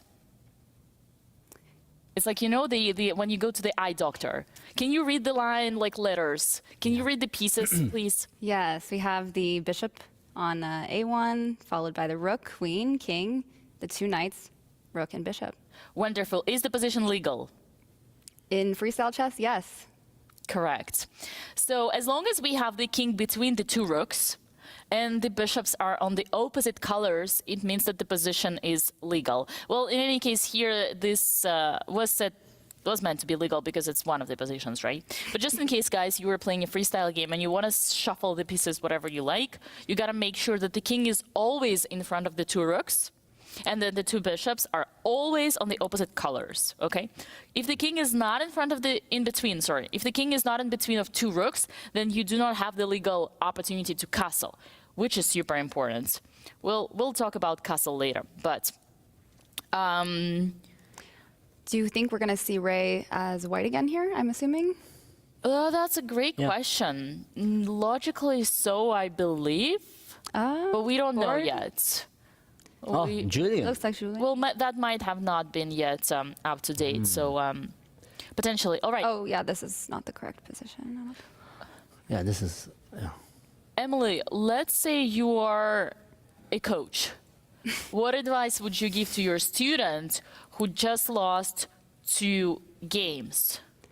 Yeah, I mean, it can be discouraging. We've all been there. But the best thing you can do is try and be positive, not let it get to you, and try and maintain the confidence if you can. That sounds too good to be true. Let's see if easier said Julien... than done. is able to do that, implement. Yeah, Saba, what about you? What advice would you give to Julien? Yeah, the confidence is super important, and yeah, he's playing with white pieces, so here I think he should just enjoy. After that's like the position will speak for itself. Huh? Another great advice from my co-host on my right. Very good. And we see swapping the player cards. That is important. Make sure that we know who is who. So, yeah, guys, I mean, you were saying right things, but the main question is how to actually get that into their heads, especially when they really just like lost the match, you know, lost the 2 games. I would say at this point, it doesn't matter anymore. So just play your best chess, aggressive chess, and try to make, you know, the last score. Okay? B4 or G4, there were 2 different ideas, but yeah. Opening the bishop, huh? Oh. Very good. Yeah, B5. Yes, very good. Now careful, don't push the G pawns, because then the bishop takes the bishop, although bishops are protected. That's a very interesting position, honestly, because both bishops are on the corners, right? Skewering the whole board. Wow. C4. See, Emily, the bar just dropped. You know why? Because after C4, pawn takes pawn, queen takes pawn, and then the queen's going to be harassed, right? By the knight. Exactly. Do not bring your queen out too early. The exact same mistake, to be honest, that Julien was doing this morning. This guy, he doesn't learn from his mistakes. It's okay, I will teach him. With these freestyle positions, when you know, you can't really rely on your opening theory that you're used to, how are you thinking about those initial moves? Wow. Yeah, essentially, and the queen is out, another guy who loves his queen, like bringing early. So essentially, you just need to follow the main principles, meaning you try to put your pawns in the center, you try to develop your pieces towards the center, right? Like minor pieces. You try to put your king safe, and you try to expose your opponent's weaknesses. For instance, like, what is the side that is like safer to castle, right? Or like, look at this, like, how can you possibly play knight g3 blocking the g pawn, which is blocking the bishop on h1? You see that? That's a wrong move. Yeah, you should have put the knight in the other side. What? Yeah, what? The problem was like, he didn't see the idea bishop e4, and after that it's just like, look at the pawns on the file. Yeah, but it doesn't matter. You gotta put the knight not in front of the pawn that is blocking the bishop, you know? So, yeah, it's true. And that was the castle, by the way. So, and then black castle too. Okay. You want to play knight e4, I guess. But you cannot! Actually, you can, sorry. Yeah, okay. sorry. I forgot. I thought it was a king on f1, like but it's okay. What is happening here? No, it's good. It's good. I tunneled. I thought it was a king, and then I would take knight and it would be a pin, but it's not. Okay. So yeah, knight d4 is like very strong move. So I don't know what to do. Maybe queen c4, something like that. I actually would not be trading queens here. I would suggest pushing the pawn in front of the king, because we need to open the bishop. Remember? The only piece that is not developed right now for white is the bishop in the white corner on the bottom. You see that? And that's our biggest problem. You gotta respect your pieces. It's very hard to play with white here because, yeah, as you say, g4 is an idea, but knight d4, it just... Knight d4 is annoying. I will agree with that. Yeah. Controlling the center with the knight, putting the knight in the center. And you can also play g6 and then develop your bishop. And you cannot, I mean, knight d4, oh, yeah. Ooh! Why? Double question mark? But why? What is the problem? The idea is like knight d4 and after that knight d2. Knight d2 checkmate. Wait, so but that queen needs to go back down and protect. What are you thinking of, bro? You have the only move. You gotta play queen d1. But the queen takes d3, and it's a double attack. Yeah. Oh my god. It's so, annoying. Well, my friends, it seems that Yeah, queen d1. it seems that Either a2 or d3. Which one do you prefer? Okay, d3. well, I don't see the problem that yet, but it actually seems like this is gonna be 3-0. Am I allowed to say that? Knight c2 and the other knight d4. I was thinking. Oh, computer didn't like it. Whoa, what? Is G4. going G4 is on? the idea, no? G4 and rook e3. G4, attacking the knight, opening the bishop. Come on, it's your chance to be active. Oh What? no! Why? What kind of move is that? I mean, it's more like the same G4. No, Yeah. now it's protected. You gotta be a little bit more active, my friend. Well, especially when you're already losing, right? There is nothing to do. You have no bridges to burn. You just gotta go. Keep going. Fast. Yeah, but Move. this is a problem after losing. You lose the confidence and you cannot play the G4 here. So that's the thing, maybe. Yeah. What about your great advice, my friends? Yeah, I think it's a lot easier said than done. You know, when we get into that tilt mode, we want to keep the confidence high and play our best. But you know, especially when there's a third game, this is Julian's chance not to lose. All of them. Yeah, so I can imagine he's putting a lot of pressure on himself, and oftentimes that does more harm than good. Yeah, the pressure is real, guys. Chess is a game of psychology. It's a game of, you know, it's a social game. It's your social status. If you lose at chess, it means you are a loser. So, why are you laughing? It's. You don't agree? I mean, You don't feel like a loser when you lose at chess? I mean, I enjoy playing chess, so I don't think about it. But like when you say it, it's just like it was very strong word. Okay, bishop takes knight. Now knight takes back. What is Ray thinking about? Why is he hesitant? Oh, bishop takes. Okay, nice. Oh, nice, rook nice, takes nice. pawn. B5. And we push the past Perfect, pawn. It's not perfect. going anywhere, but we still push it. It's blocked by the bishop. Queen c2. There is no queens, bro. Rook, sorry. It's okay. It's okay. King to King f1. yeah, We need to protect the fork. Okay. What now? Whose knight is better? Black or white? Both in the center. Oh. Maybe the idea was passive. a4. Knight back to c3, protecting the pawn. Yeah, and now he's gonna. Oh no! And then they're gonna block our bishop. What? Yeah. Knight goes back. I think the idea was maybe knight d6 or right. Or knight d5. Attacking Maybe the pawn. knight f6, then knight d7. Ooh, check and a fork. Interesting. Spicy. He needs to go for that, I guess. A lot of mistakes in this game. Interesting. Pawn attacks the knight. Where is the knight going? Ooh, no. Oh losing. no! It's losing already. Rook d8. Oh was yeah, the idea. knight was trapped. Okay, now. But now it it's doesn't good work for the us, same good way. for us. Wait, what do you mean for us? Who are you rooting for? Who are you calling? I mean, who do you call us? I think we are all rooting for Julian because like we want to the game. I mean, tie, Really? right? No. Okay. Well, Emily, who are you rooting for?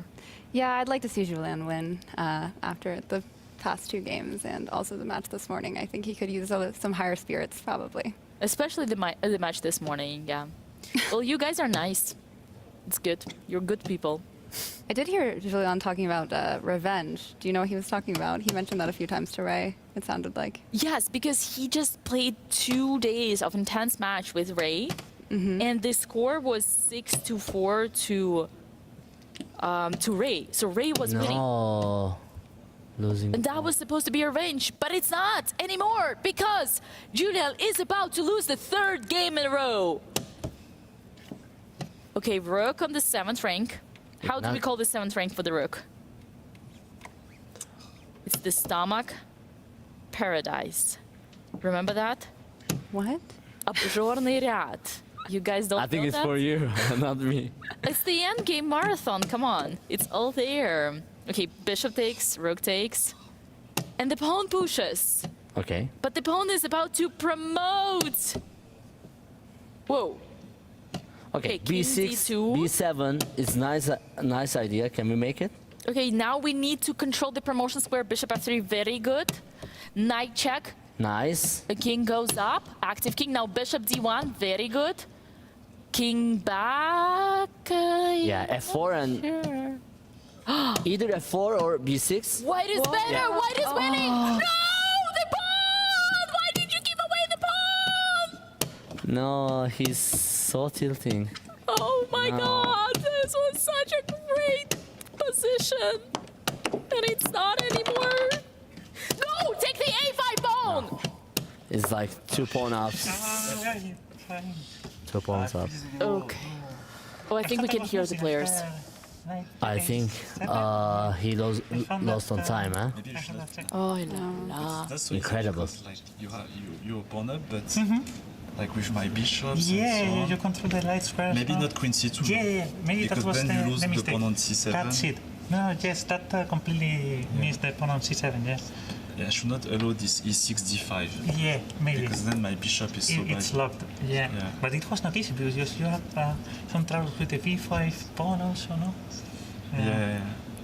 Yeah, at some point, what should be better, but Yeah, kind of yeah, for misplaced. sure. After consolidating and I was lucky that I found that check, but I didn't see at all.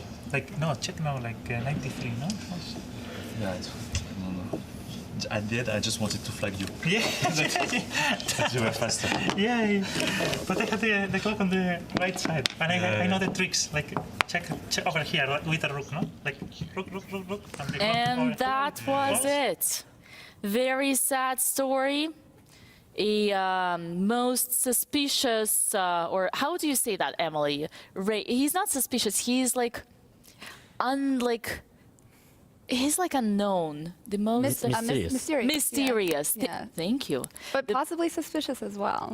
The most mysterious and possibly suspicious master, Ray Enigma, has defeated international master Julien Song 3-0.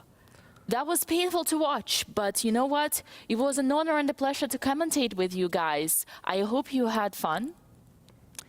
I had so fun. Emily had the most fun. Yes, it was very fun. It was your inauguration to the chess commentary, so I congratulate you both on that. Thank you. And we are gonna take a quick break and be back to you in approximately 15 minutes with the next round of the Freestyle Grand Slam. Bye.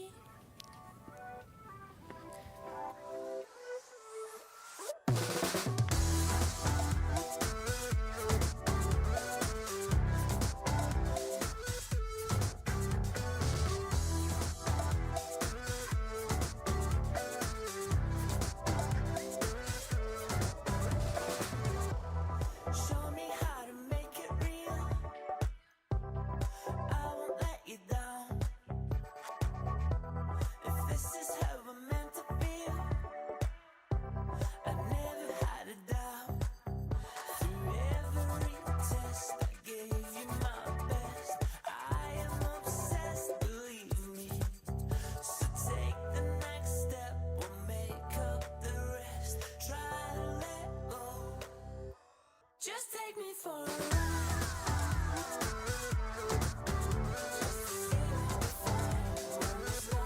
Just take me for a ride.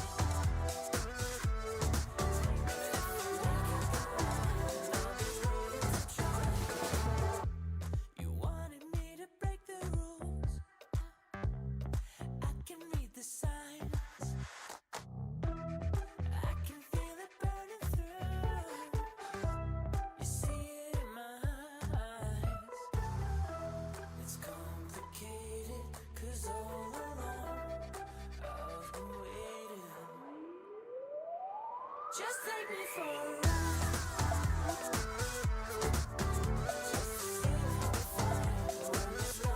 Just take me for a ride.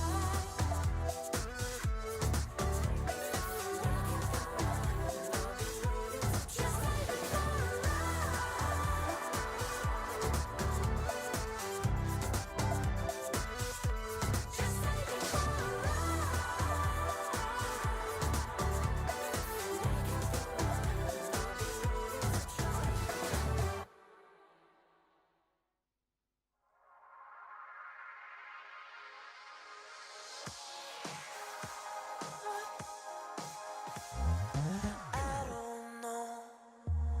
Can't fight the feeling that it just won't flow.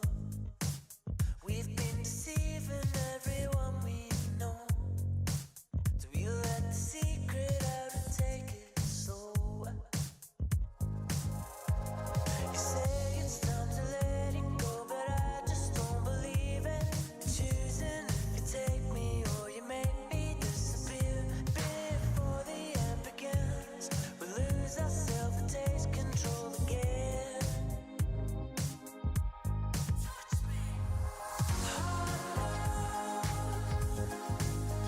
It's keeping us hanging on, and we know we will never hold up. We just wanna try some more. This can't go on forever. Can we escape and start again when no one can get us? Now you say that the most we can be is a memory where we are.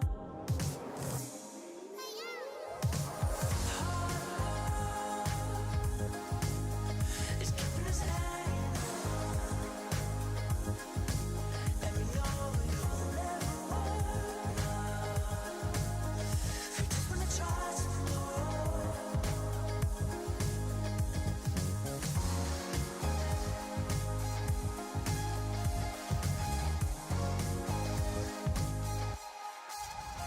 The higher that we let it fall, the harder we will fall.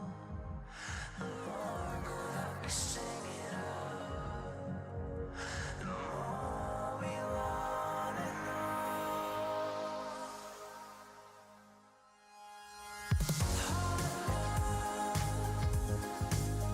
It's keeping us hanging on, and we know we will never hold up. We just wanna try some more.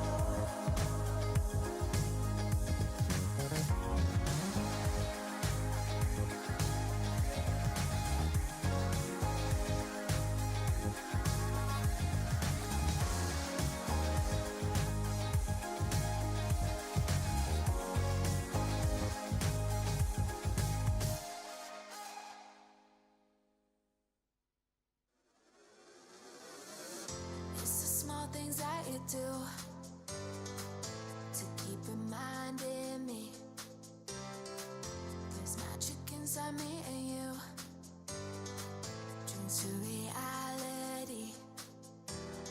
All of my worries and fears fade away with you. There is no limit to all of the things we can do. Let's go. Take my hand and hold it tight. I won't ever stop dreaming. Eyes closed, jump right in with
show them how bad you want it. You don't always get them second chances. Don't start chasing till you got it. Do what I gotta do.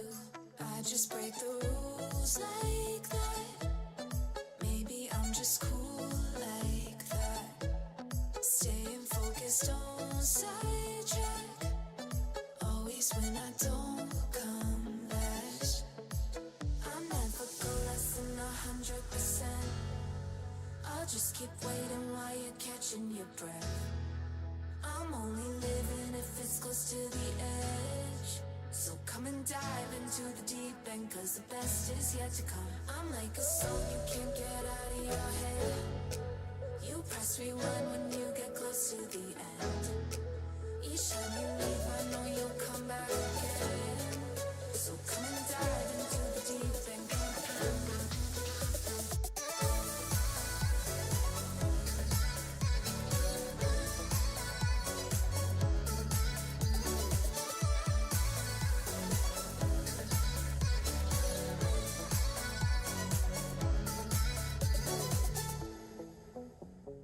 You think I'm done, but I just started.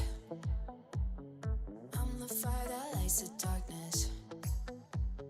Don't get strong, confused with heartless. Do what I gotta do. I just break the rules like that. Maybe I'm just cool like that. Staying focused, don't sidetrack. Always when I don't come last. I never go less than 100%. I'll just keep waiting while you're catching your breath. I'm only living if it's close to the edge. So come and dive into the deep end, cause the best is yet to come. I'm like a song you can't get out of your head. You press rewind when you get close to the end. Each time you leave, I know you'll come back again. So come and dive into the deep end.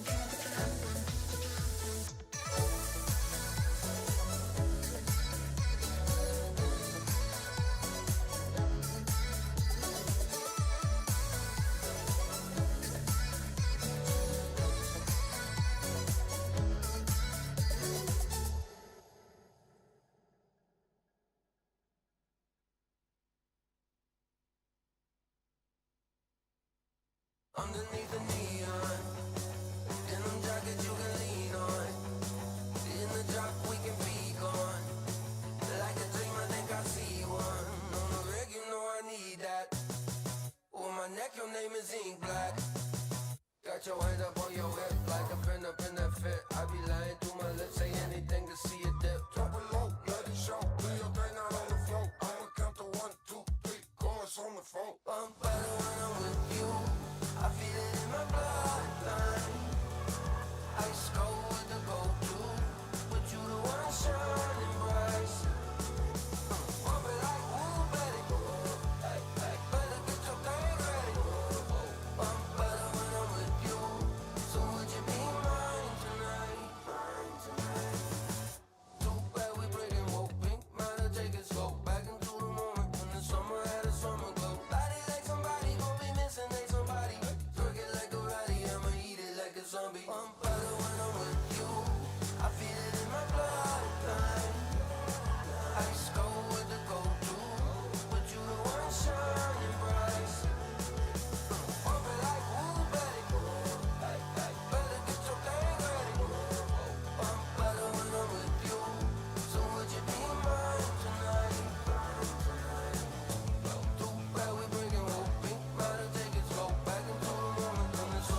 Hello, everyone, and welcome back to the fabulous Wynn Resort here in Las Vegas for the 2025 Freestyle Chess Grand Slam Tour. We are midway through our third day of action. 12 competitors still alive in the field. 4 of them fighting for that all-important first spot. 8 of them duking it out in the lower bracket, 4 of which will face elimination today. And I think that might be where we start the conversation going into this second round. Again, the pressure element of it all. For those in the lower bracket, you know, this is their last shot to continue their tournament run. For those in the upper bracket, you don't want to let slip that opportunity for the top spot when the likes of Magnus Carlsen, Hikaru, and Vincent Keimer have already been knocked out. It feels like open season, Tanya, for somebody to put a stamp on, you know, their freestyle legacy here. And this has happened in the chess world before, right? Magnus walking out of the World Championship cycle, you see this renewed energy for the whole lot that they want to become the world champion. That's what we're seeing in freestyle chess right now, where Magnus, Hikaru, all the big favorites. I mean, these are the faces of freestyle. They are playing in the lower bracket. That's just the sideshow. The main course is what's happening in our championship bracket.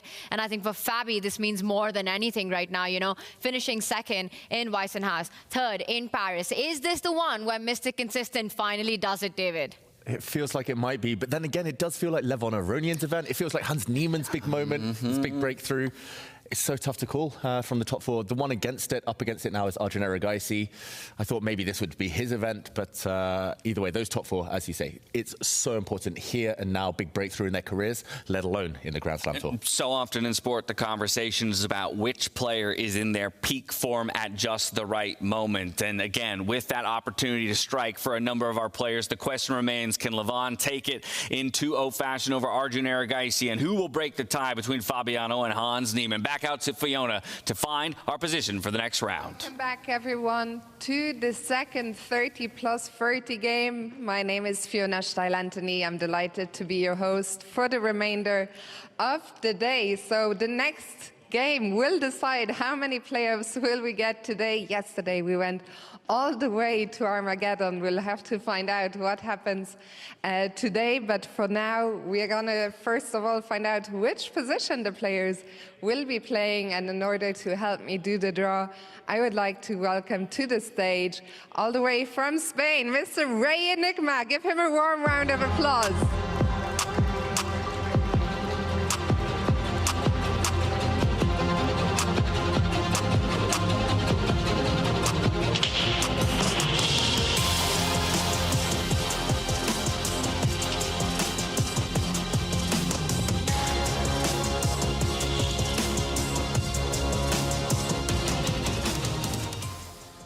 Oh, 48. Position 48. Thank you so much, Ray Enigma. Quick question. You've been here the entire time making some content, watching the event. What has been your highlight in Las Vegas so far? Yeah, I could say the day I was able to play the best players in the world. I mean, I am so grateful for that. And we are very grateful to have you here. Enjoy the round. To the players, best of luck. To our audience, both on site and at home, have fun.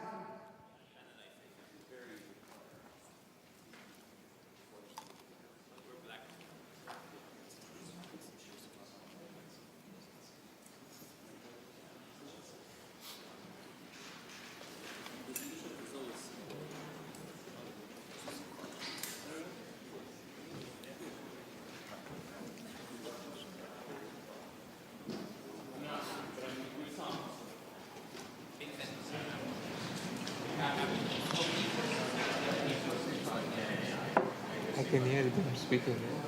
Yes. Yeah. Oh, what guys? What about B4? Before E5, yes, it was. Oh, B5. E5 before you. Maybe. But E5, yeah? E5. Just temper. Just a temper. Okay, so here, yes, here. Maybe 45.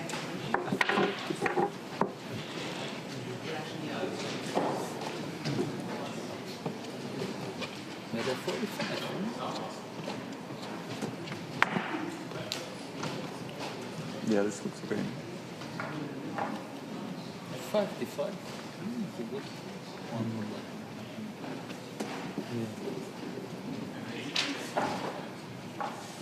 This makes sense.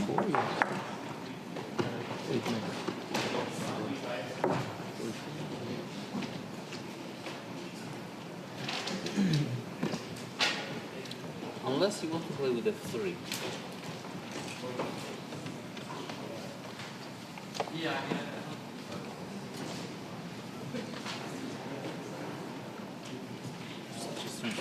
Boring. What about first d4 then? D4? Yeah. D4, D5? What about this like b3, c4, this type of play? B3, B5? Knight.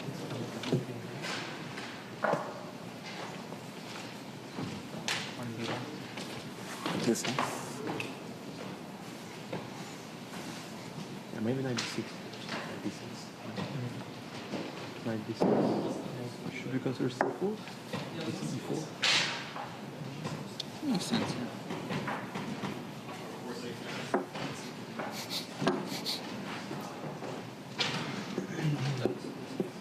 CB5, yeah, maybe. Ah, the first knight c. I mean, DA, not sure, but...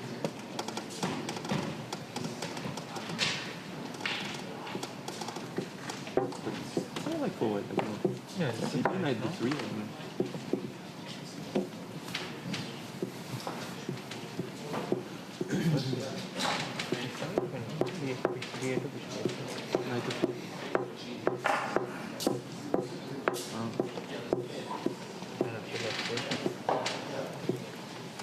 Oh, this looks nice. H4. Yeah, I agree. With H3. Take some good version of that concept. Yeah, for sure.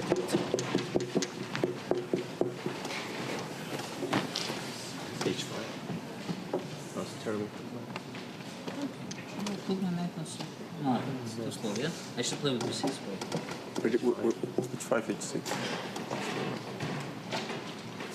Oh, this looks nice. Oh, Yeah. Good composition. I'm trying for d4.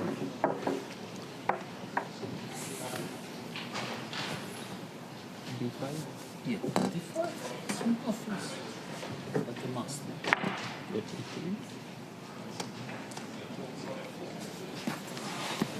B6, C4 was bad, right? Well, I don't know, but... No. Should we play E6? Yeah. Let's take the square? Okay, yeah, maybe. Yeah, it's too slow, yeah. Okay. Just to consider it. E5. H4, yeah, maybe logical. Let's just see this kind of thing. H4 or with H5? Yeah. Why here would show to Why H4 and why we have to H4 here? The prefix. Yeah, why E6? 95, 97, D4? D4, 496. Yeah, it's It's position, but... But why, yeah? No, I don't understand. Yeah, I don't like e5. I'm a little bit worried about these. Ah, you're worried about these h4s. Like this specifically.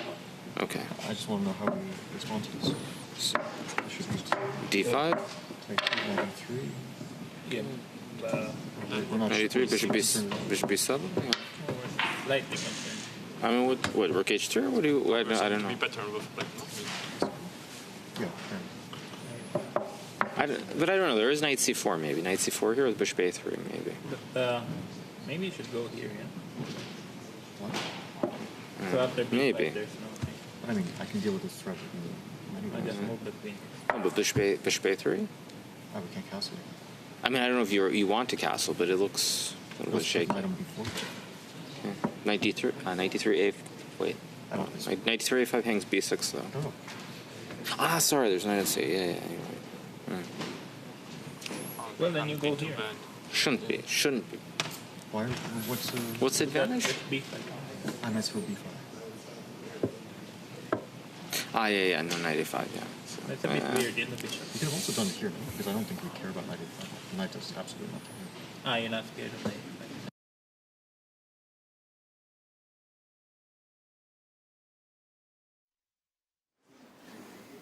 first move D. Yeah, that's true. Also B4 and but do you think anyone play B4? But what? B4, B4, B4, E5. And how do you, what do you do? Yeah, your B1 bishop is very bad. Yeah, so D4. No, B5, E4. Okay, real trouble. You have to play D4. Oh, we have to copy. Okay. I don't take bishop E6. That's so much time. Yeah, no, this is... You did not... B6. Well, it's thanks to Ray Enigma that we get position number 48. Can't look much more different than a standard game of chess than this one. Only one singular piece on its normal starting position, and that would be the rooks sitting on the right-hand corner of your screen. And take a look at this very interesting heat map that we have. A reminder for you at home who might be seeing this for the first time. This is pulled from data that we have on chess.com of freestyle chess, games played in this exact starting position. But it very much shows that there is no consensus best first move, at least from what's been played online, Tanya. I would agree, but also what it shows is the symmetry possibilities that do exist in the position. Look at the red markers right there. It's exactly where it is on the black side of the board. This is a very fascinating starting position to my eyes because you've got all the majors on the right side of the board and all the minors on the other side of the board. Left side is where you've got the bishops and the knights and the rooks and the queen on the opposite flank. What that means for me, David, is that the big long-term question for the players is going to be deciding where to put the king.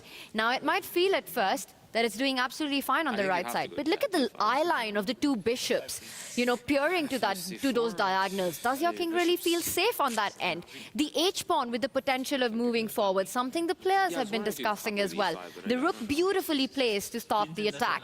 But then that means you're looking at the left side of the board. You need to clear up a queen, rook, knight, knight to get the king all the way. I think this means we're going to have a feisty middle game in this one, David.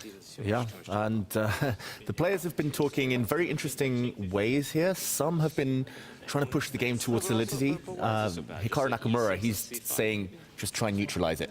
And that's because in the tournament situation, a draw is enough for him. Some of the others, they want to go on the attack. They want to win. So there's been this debate.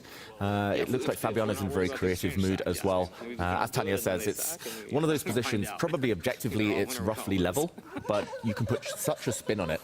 You can kind of push it in so many different modes that, yeah, the players... They're having fun, though. I mean, this might be the first giggle that I've heard over the course of a starting position discussion from any of our players. 30 seconds to go. They'll be making their way to their seats soon enough. I will point out rather importantly that two of our semi-finalists completely sat on their own. It was Hans Niemann in his matchup sitting at the board, and it was Arjun Erigaisi opting to sit alone while their opponents would be joining in those group discussions. 13 seconds to go. Levon Aronian, he needs a draw or better to lock it up and book his ticket to the finals. For Fabiano Caruana and Hans Niemann, they are locked in a dead drawn position. We'll see if either of them can come out on top or if we're going to the tiebreakers. Big game, big round. I know who the audience are cheering for. The American audience here, 3 out of the 4 in the upper bracket are from the US, a lot of home favorites. But Tanya, Fabiano Caruana, Hans Niemann, it was so close to the first game, despite the fact it was a bit crazy for a while. You know, well, David, we are in Vegas. The house always wins. Maybe that's the reason we've got 3 players from home country here with so many fans cheering for them. And we start with that matchup. I mean, you've got Mr. Calculation, Mr. Consistent on the black side of the board here. Fabiano Caruana, the world number 3. He's up against the disruptor of the chess world. You know, while Fabi plays with calculation, Hans plays with emotions. And Hans choosing to play a move that Hikaru, on the other side of things, Hikaru is playing the black pieces. He was saying to his group, that might be the best move. And to my eyes, it's surprising. The heat map didn't say that this has been played before, but putting a pawn in the center for both sides blocks your bishop in the corner. And very interesting that Hans, he's happy to allow Fabiano to just play copycat right now. At some point, though, we will see a breakout in the center. perfect symmetry so far. This is a faster moving game as Levon has finally committed to the same opening move that Neiman has committed to here. So we can just sit on these two to see how it continues to develop. And as I track the rest of the boards, it appears to me that every single game. So we have a consensus where the chess.com database told us that there was no consensus. The super GMs, they say, we have a feeling there's a right way to go about this. And they're saying, you guys are noobs. We got this. You know, they've agreed that this is the path to move forward. To me, it is a bit counterintuitive what's been done by these guys. So maybe, David, you'll break it down why they've gone for this path. Because, yes, while they're eyeing those center breaks, that pawn in the center of the board for both sides also blocks the path of their own bishop at the corner. Yeah, as mentioned earlier, it does block that pawn. And if we take it back a couple of moves, I want to point out the computer really hates the first move for white. It says that black is better after one move for white. And it's a small advantage, it's nothing significant, but, or at least black is doing very well as my computer starts to catch up. But one of the critical moves here, something that the players weren't really discussing, was to challenge this pawn in the center. The white queen is far away, the white rooks are far away, so this would have been a very interesting way to play. But Fabi just wants to be solid, and we've seen this across multiple boards now. And it looks a bit like a queen's gambit, I'm going to say, Tanya, with this pawn not offered for free, but trying to put pressure on the center, and black just trying to kind of hold this strong point in the middle. Well, as long as there's tension, that means that the bishops at the corner will have the potential to open up, and I don't think the tension's going to stop there, right? Because at some point, white also wants to push the pawn in front of the rook up the board 2 steps, really clamping down and asking for some decisions there. E4, I think, is on the cards for white here. Let's go ahead and add our other semifinal board into the mix here. We're going to take a look at each of them side by side because while the first move was similar across each board, the response here is a little bit different from Arjun Erigaisi on the black side. Okay, there we see on the left board, it is Arjun Erigaisi playing what looks akin to the Dutch defense. When you don't challenge in the center, you try to control the light squares from the side. And in kind of top-level circles, this type of pawn structure doesn't have a great reputation for the black side. It's known as being a bit provocative, but that echoes his situation in the match. Exactly what he needs right now, perhaps taking a risk, but for great reward. He needs to get the full point in this one against Levon Aronian to head to the tiebreak scenarios. It's one chance, one shot for Arjun Erigaisi. You know, it is a must-win mode that's been activated. Levon Aronian with that first victory in their match, and we'll see if Arjun can deal with the pressure. I mean, one thing's clear, Levon's been the headlining act here in Vegas, you know, taking down the boss, Magnus Carlsen, taking down the beast, Hikaru Nakamura, and now a draw away from winning the match against the Iceman of the chess world, Arjun Erigaisi, to walk into the finals.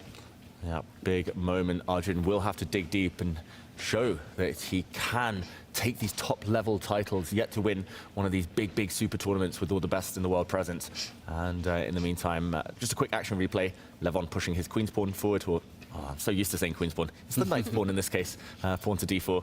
And this is the queen's pawn, pawn to f5, the Dutch defense, we would normally call it. And both sides now activating their light squared bishops. White's bishop looks beautifully poised for an attack a bit later, but so does black's. And it might come down to who can strike first in the center. Open lines for their heavy pieces. The more I look at this position, the more it feels that the first move advantage is going to come to play in this one. So perhaps that's also an edge for Levon. Simply the placement of the bishops, you know, the rook beautifully poised to get that h-pawn rolling up the board, the alpha 0-esque way there. And Levon can choose. Does he start with the b-pawn up ahead? Does he improve the position of the rook? But somewhere all along the way, whether it's the breaks or the pawn storm, white might be the first to the party. Yeah, I like your kind of pawn push, one of these two. Oh, actually, he goes for it immediately, Levon Aronian. I was about to suggest that. I regret that I didn't jump in before that. I mean, it's supported by the rook and, of course, a light square bishop. The computer throws a question mark at it. But I kind of like the idea of just, again, threatening to blow open the center. That rook can get quickly into the game, and then we just start launching an attack on the right-hand side of the board. Yeah, I think we should ignore the question mark for now. It's very logical, and I know I keep kind of banging on about this Dutch defense, but normally when the opponent puts a pawn forward like this, especially if their king is committed, by trading off that pawn, opening lines, it means the enemy king has only 2 pawns in front of it, White's king will have 3 pawns in front of it. So it sounds like a small factor, but later in the middle game, it tends to become bigger. And this is the break you always want as White. So I don't blame Levon Aronian for going for it. I'm just impressed that he did it so quickly, full of confidence. It's a committal move. He's come to play today. Okay, how will Arjun react? He has to do something about this pawn. It feels like he either steps forward or he captures in the middle of the board here. It's almost like Levon's playing like Arjun in this game, you know, just going all out from the very start. He doesn't care about, well, supporting this pawn push or getting ready for it. He's bringing the fight to Arjun, needs only a draw to wrap up the match. Arjun goes into a think, and we've been talking about one of the key factors with Arjun has always been control of the clock. So the fact that Levon's managed to get him into an early think, I think that's a small victory in Levon's head right now. And there we see the earphones come on in. Arjun doesn't want any of the noise. He's blocking all of that out. This is it. This is Arjun's chance. Potentially his last game for that run for the championship. Yeah, maybe trying to block out the audience all cheering for Levon Aronian. But yeah, here in the US, it's guaranteed that one American will be in the final. He's holding up Indian pride here, Arjun. And a lot to calculate. A big, big question to answer. I don't think he wants to trade in the center. The more exchanges that happen, I was going to say, if he's going to do it, it's going to be reluctant. But the more exchanges that happen, maybe the more the board clears up. And for Levon Aronian, a draw being enough, that must be what he wants. He takes with the pawn. Now, big question whether Levon Aronian captures, or something that Magnus Carlsen loves to do and has kind of patented in freestyle chess, which is to leave a pawn that's just been captured for one move. Try to take it with the knight by bringing his knight out. Magnus does that in all sorts of positions. Temporary pawn sacrifice, but regains it a bit later. Yeah, so spending 2.5 minutes there to calculate and ultimately commit to the move. Doesn't want to spend too much time reserving enough bank for more crucial decisions down the line. Levon, though, he's pretty quick to capture back here with that late squared bishop coming out. Now we have the trade of bishops and a centralized rook. Yeah, I like the look for White, even though the computer seems to say I'd rather be playing black. Yeah, it's crazy. There's no tactical refutation here of what Levon has been doing. It's a very positional kind of answer for black, if anything. But maybe it's just the fact that the white bishop in the corner is a bit stuck for now, and we'll still need a few moves to get into the game. While the black pieces are ready, the knights are going to jump with gain of time, and the black bishop only needs one move to really activate on this line. The black queen on an open file as well. Early days, though. And Arjun's back to a heart rate of around 60. Which is good news for him. That's the baseline that we've seen, regardless of what the positions on the board. You pointed out knight jumping in with the attack on the rook. I think we're also going to see more tempos with the queen moving forward, not only to the f5 square, but the f6 square, eyeing that central pawn once the rook is driven away. I just think Levon's play, it could be very, very risky. You know, needing only a draw, he's made one of his majors vulnerable to attack. He'll have to be on the defense just a little bit in this game with the forces of black moving ahead.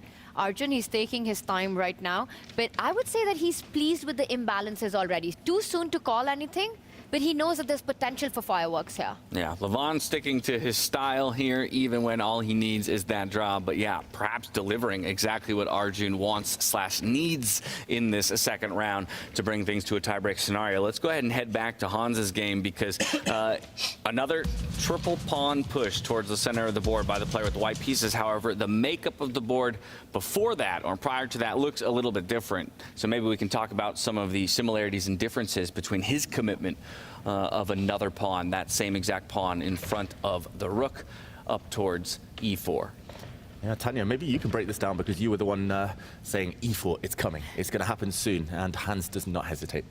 And you know, after seeing it on Lev's board, I'm not sure how happy I would be here facing this move, but at the same time, it's sort of inviting early chaos in the game, right? Because we can again imagine all the trades that happen. Again, the rook steps up at the end of those lines. And one more time, black will have the option to finish development with tempo, bring the knight out quickly, attack it, and then perhaps strike on your own in the center, moving that c-pawn forward as well, and start asking some questions that where is your development once the minors are up. I'm actually liking this for both players, and I'm especially liking it for the commentators and the fans, because this means we get those early imbalances. And once again, who doesn't love an active middle game? So while I like the central control, I think questions are going to be asked off it by black. Yeah, And normally, conventional wisdom does tell you to take this central pawn. You don't want to capture away from the center. Just to point out, Fabiano has 2 possible captures. He'll most likely resolve the tension. It just feels uncomfortable, not clear what your pieces are doing if the pawns are staring at each other like this. But just to mention to everyone at home, taking away from the center gives white 3 beautiful centralized pawns, an eval bar as well that is already lifting significantly. So you always want to take the pawn, usually at least, that sits bang in the center when there would be an exchange, as Tanya points out. The white rook sits vulnerable, but also this pawn can be challenged, and this one will start resembling some normal chess positions, I'm going to say, Tanya, that can come up from traditional chess openings. A lot of them, right? Especially queen spawn opening, but in this case, knight spawn, but 5-1-8, that's how we'd see it develop. I think it's going to be an interesting battle. Also fascinating how both players have chosen this plan, right? We've got Hans Niemann and Levon Aronian going for this central activity very, very early on. Fabi, he's not immediately taking the decision, which makes me think, David, do you think he's just going to go all out? You're in Vegas, put all your chips in, maybe just go completely chaotic with moving that c-pawn 2 steps forward and have, well, how many trades is that? Give Hans the option for 3 different trades in the position and ask him to think it out. Wow. Not even on my radar, but that is the type of move that Fabi will be trying to calculate. If the whole center explodes, the position might become symmetrical again, all about piece play rather than pawn structure. So it depends on his mood right now, Fabiano. Who would be the happier of the two if this goes into a tiebreaker, James? I think Hans. I think the deeper this goes, the more confident Hans gets. Absolutely. My concern with the c5 push now is, are we not just allowing Hans Niemann to then push that e-pawn 1 more step forward and kind of maybe shut out some of the knight squares that it can jump to, close the position just a little bit. Granted, I guess the pawn behind it could be undermined. Okay, that's not going to be what happens because Fabiano does make a decision. He says, nope, I'm going to snap that e-pawn up. Let's go for the trades. The calculations have been made. The bishops come off. And just like that, we have a near identical position. In fact, an identical position to the Levon Aronian board. It was a different move order that got us there. But essentially, we have the same pawn structure leading to a centralized white rook. Arjun, though, has made a move in response, but maybe we just put it out. Oh, no, the big difference. I take it all back. There's a pawn missing in front of, exactly. That's the difference between the 2 boards right there. The black pawn is on d7 rather than f7 in the other game, and it's unclear who that favors. Like more shelter for the black king, but maybe harder to fight in the center. Yeah, so one distinct difference. Tanya, if you... Well, we have another move made. That was mine. Oh, that was your move. Okay, you baited me.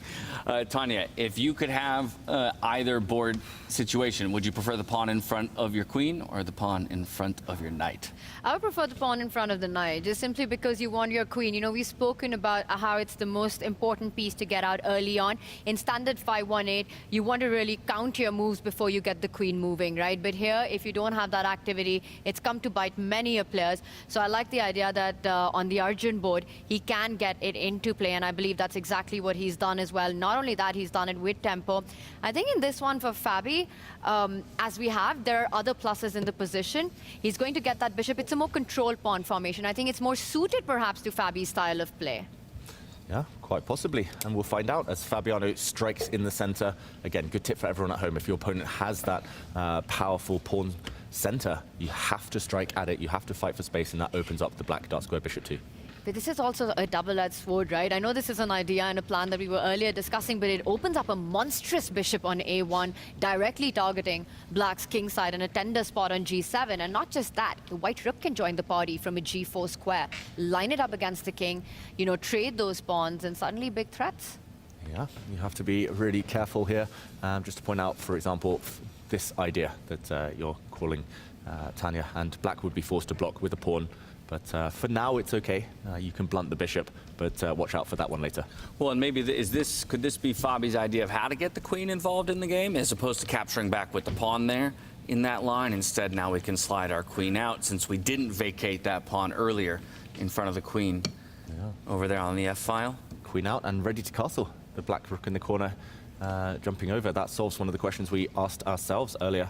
As we do see from Hans Niemann, it was a trade of pawns. We're expecting Fabiano to take with the queen.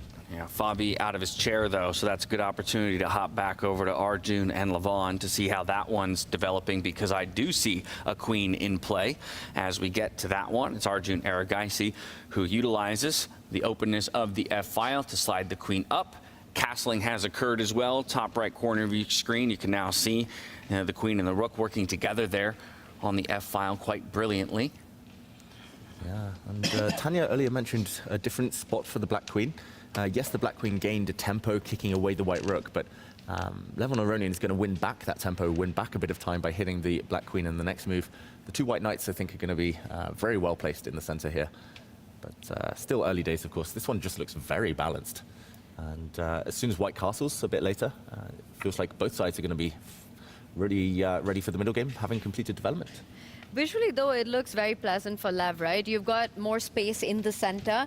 You're the one who can perhaps push the pawn over the halfway mark as well at the right time. Like you said, the knight's coming out, hitting the vulnerable major at the center of the board there. Meanwhile, for Arjun, you know, all his pieces still in pretty much in the first rank. The knights haven't made a move. And I'm wondering, the fact that you need to win this game, a draw is not enough, adds to the pressure of everything. Arjun will need to look for some big breaks here.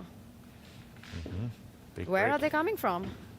Normally you would look in the center, so one of these two pawn breaks, but for now, hard to achieve. Maybe they leave weaknesses behind. The knights can jump, but how effectively? That is another question. Levon, just the speed, though, the confidence, strolling around probably right now, away from his chair. It does feel like he senses it. He knows that as long as he kind of, doesn't take too many crazy risks, like he has done in previous games, then he should be the favorite here.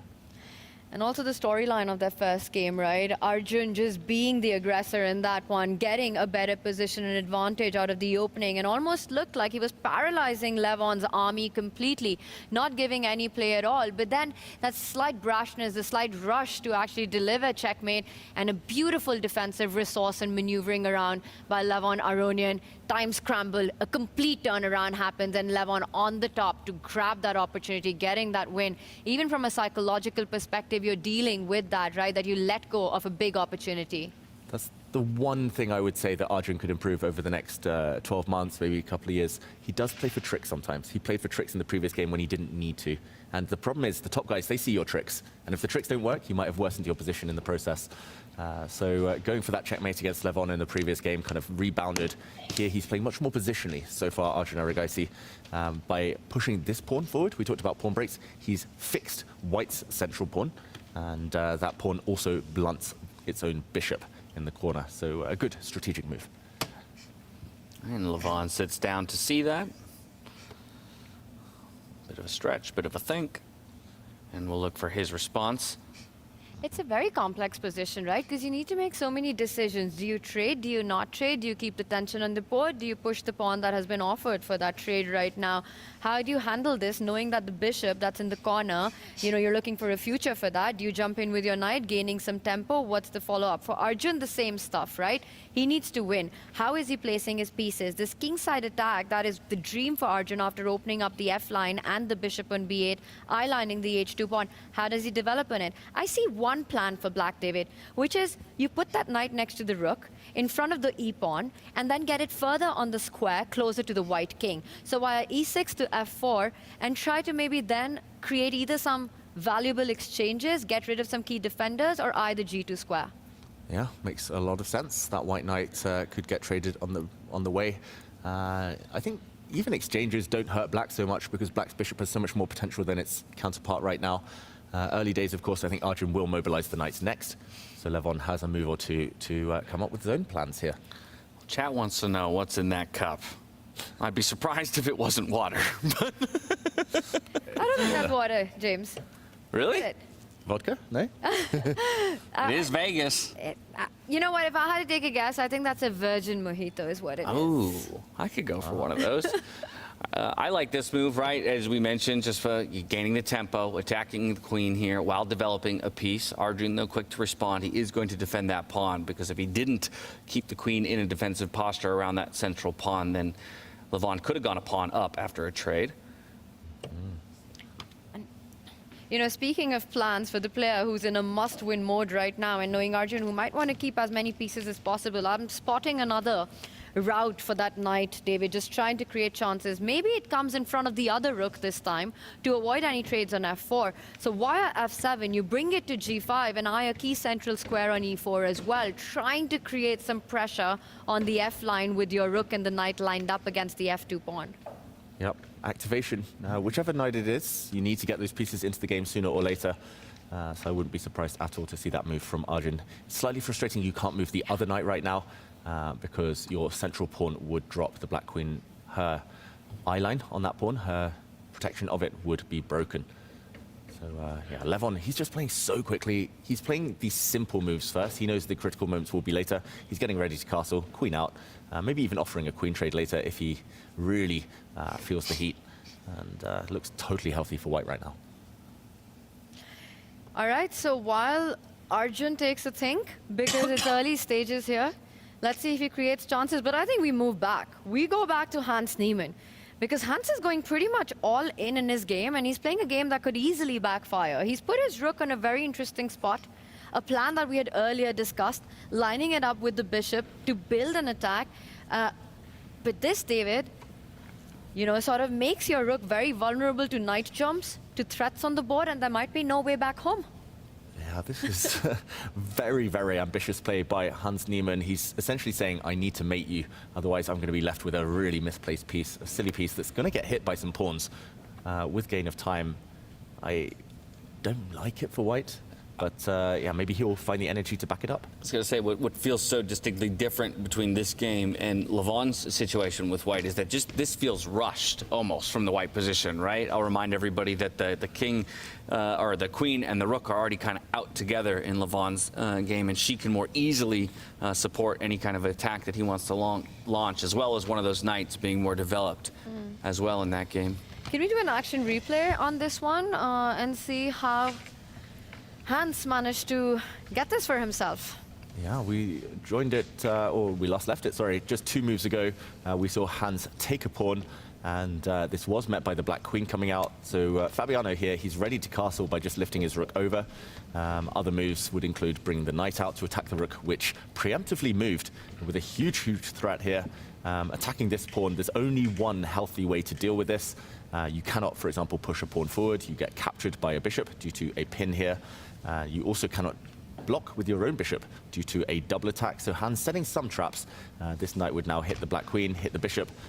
So he's forced Fabiano's hand. I think what he might have been trying to do, Hans here, by forcing Fabiano's pawn forward, is to take control over a key central outpost. This d5 square, a light square that the knights can use. But do you have time to bring your knight and leap it forward? That is the big question. Or is your rook just going to find itself embarrassed and caught up in the eye line of those pawns? And let's highlight the other square as well, f5, right? If you get your knight there, I mean, get your knight on f5, you win the game. f5, high 5. I don't know what are the sayings, but they all work for white. Big question, does Hans have time? I think he's played the knight move, David, that you were earlier highlighting. So step 1, and this might be the moment that Fabi needs to find a way to get to the rook, because give Hans one more move, right? If you make a slow move in this position, knight f5, and that's big, big trouble for you. Yeah, slow move isn't really Fabiano's style, so I think he's going to do something quite concrete. Castling is kind of maybe the most natural move in the position, I would say, just lifting over the rook. Just to show the threat as well, black now would be trying to push his pawn forward, and suddenly all the white pieces are caught in the crossfire. But as Tanya mentions, it's this move, knight to f5, that is forcing him to pause with some big attacks against the black king, potentially. Although I don't really see it yet after black just moves the pawn. So I think it's one of two. I think Fabiano's either going to castle or he's immediately going to go for the white rook, which actually looks really awkwardly placed. Not many safe squares. He's going to go h5. It has to be the move on Fabi's mind right now, and especially given the fact that you can't really slide back with your rook to g3. Not only the h-pawn, but the e-pawn is already... Well, you can't move it just yet. I was going to walk into a blunder, but let's show that. Coming in with a double attack, e4 saying, hey, I win your rook or your knight, and completely forgetting that there's a bishop on a1. Hello to freestyle chess. Rook takes pawn, and I'm the one resigning here. Oops. We've all been there. We've all been there. But he won't open up that bishop yet. He will save that for a bit later. Maybe a move, well, firstly that pawn could continue advancing, but maybe a move like f6, just to set up your idea, Tanya, of the pawn stepping forward, hitting the knight and unleashing the black bishop. against the rook. This does feel so awkward, this white rook. Hans has got to back it up with some really accurate play. Maybe he's just going to slide either up one square, across one square. Actually, going up the board is going to get hit by the black knight in the near future. That feels wrong. So I assume he's going to slide across. This looks like a good insertion for Fabiano. Now the white rook is not staring down his king. And Hans Niemann with the classic chess player piece twirl. How's your piece twirling game, David Howell? It's not as good as Boris Gelfand's, but I would say it's above average. I once took part in a piece twirling competition. No way, that's a real thing. It was for a content piece. And how did you fare? I came second. It was who could spin a piece the most number of times in a minute. You see Hans doing it there. But wait, who won? It was Andrei Esipenko, a Russian grandmaster. But Boris Gelfand has to be the world champion of piece spinning. Yeah, he only uses 2 fingers, Boris Gelfand. He just holds the piece within 2 fingers and just spins it, while you see Hans Niemann using other pieces to other fingers to propel the piece through. Yeah. Well, so obviously you have to capture a piece to be able to spin a piece, unless you're going to grab one of the extra queens. But would that be uncouth early on in the game to be grabbing one of the promotion queens? Probably. Bad etiquette. Then I wonder how many players who use that as like a physical crutch are like, I got to capture a piece early. That way I have my... Why do you think I like my endgames? Just love those piece trades. But Hans, he's not It's pretty doing smooth. No? I would give him a B+. I think that's a solid 7. Yeah, Hans Niemann. Wait, so you're saying 7 out of 10? Yeah. And he said B+. You gave him a worse score. 7 out of 10 is 70%. If we're using American schooling system, that's a C. You gave him a C-. There. Harsh critic. It could be better, but it's still better than mine. Yeah. Wow, and it speeds up now. Okay, that is definitely... Yeah. That's an 8.5. A- now. Well, we're in Vegas. I wonder who's got the best poker chip shuffle. Ooh. That's a feels good talent when someone's doing it well. You play poker with some of these folk games? Back in Weisenhouse, and actually there's a poker game slated for tonight. Ooh. So I might be diving into that one. We'll see. I don't know who all will be involved, and who knows what time our day will end here, right? Because we saw it yesterday, possibility of 7 games for any of these players if it goes all the way to Armageddon and up to near 10 hours of gameplay. Granted, our first round went a little quicker today. It's always Fabiano Caruana. He did it in Weisenhouse as well. His match against Javakir Sindarov in the fight to get into the finals that was. And what a match that was, right? Again, down to the wire, and it was only in a thrilling Armageddon that Fabi won it. Same storyline yesterday. He's got so much practice in that. These guys need to stop taking this, need to stop taking Fabi into the tiebreakers. Wins them all. Yeah, very, very experienced at this point. And Hans was staring at Fabi for around 30 seconds there. Maybe just mulling over whether Fabi is inviting some complications. It feels like he has to jump in here, Hans, before the black pawns start their avalanche here. And you know, like you said, I mean, super tempting to get the knight to that square, stopping black's idea that you're pointing out. Now, you said there was a defense, right? Move the pawn in front of the black king to stop the attack on g7. But it does long-term weaken the dark squares further, which can be used as an asset in an attack. So sometimes in chess, even if you're not winning on the spot, you want to provoke these weaknesses. Yeah. Should we show a 3-move checkmate? Let's do it. Fabiano will not walk into this, but for example, if the white knight does jump forward, double attack on the g7 pawn, you have to pretty much push it. You can maybe defend with your knight, but pushing it makes more sense. Now if here Hans Niemann pushes a pawn, for example, trying to crack open his bishop, probably not objectively the right move here and now. If black decides to take that pawn or push forward, whoops, you get checkmated. The white bishop, like an X-ray, across this line. David, I'm disappointed with this line, man. I thought you were going to place the knight there, inviting a pawn takes knight. I thought it was going to be a bigger sacrifice than f4. Okay, go for it, Tanya. Let's do it. It was part of your idea. You want to get that knight to d5 as well. I mean, this is just so much more You're right, though. That's more instructive for opponents of my level, because we would very quickly grab a knight just for a pawn, forgetting about the long-range scope of that dark-squared bishop from one end of the board to the other. Again, showing something fun, not something we expect to see play out on the board here today. That's the type of idea, at least, that Hans will be looking for a bit later. it's also patterns, right? These knight and bishop checkmates. And not just that, this knight is actually threatening to come to that central square that it so badly wants to. These are the kind of plans that are going on in Hans Niemann's head. Also suits his style perfectly. By the way, just slightly ahead on the clock white is. But this is also where I wonder, again, if Hans just moved a little too quick for himself in this overall game plan. I just really want my queen to be sitting there on E2 or something like that in support of all of this. And then I'd feel a lot more confident that we have enough pressure, in the long run to apply towards the black king. Yeah, or he could earlier maybe if it inserted a pawn push, get the white rook up the board, the one in the corner that's not really participating right now. Feels like with 1 or 2 more moves, this could be a really scary attack for Fabiano to face. But right now, White's rook lacking backup. Well, speaking of, an attack that might get scary, we can go back over to Levon versus Arjun Erigaisi, where Levon has just the slightest of edges here. But again, it's Arjun Erigaisi who needs to get the victory just to push it to a tie-break scenario. And as we get to the board, you'll kind of notice again, we have the more development of the rook and the queen here for the player with the white pieces. And still, it's just attempting to mount a defense here on the black side of the board. Yeah, backward pawn, Tanya. It feels like that's the key ingredient to this this position. That's why White has this advantage. This pawn is going to be tying down Black's army and cannot really ever step forward.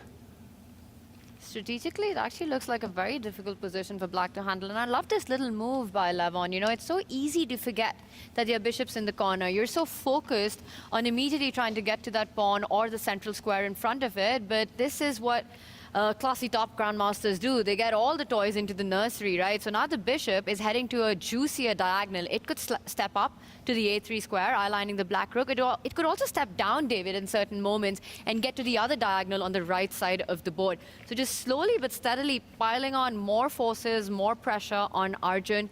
I think this is big advantage for Levon. And what makes it worse, again, is that Arjun needs to win.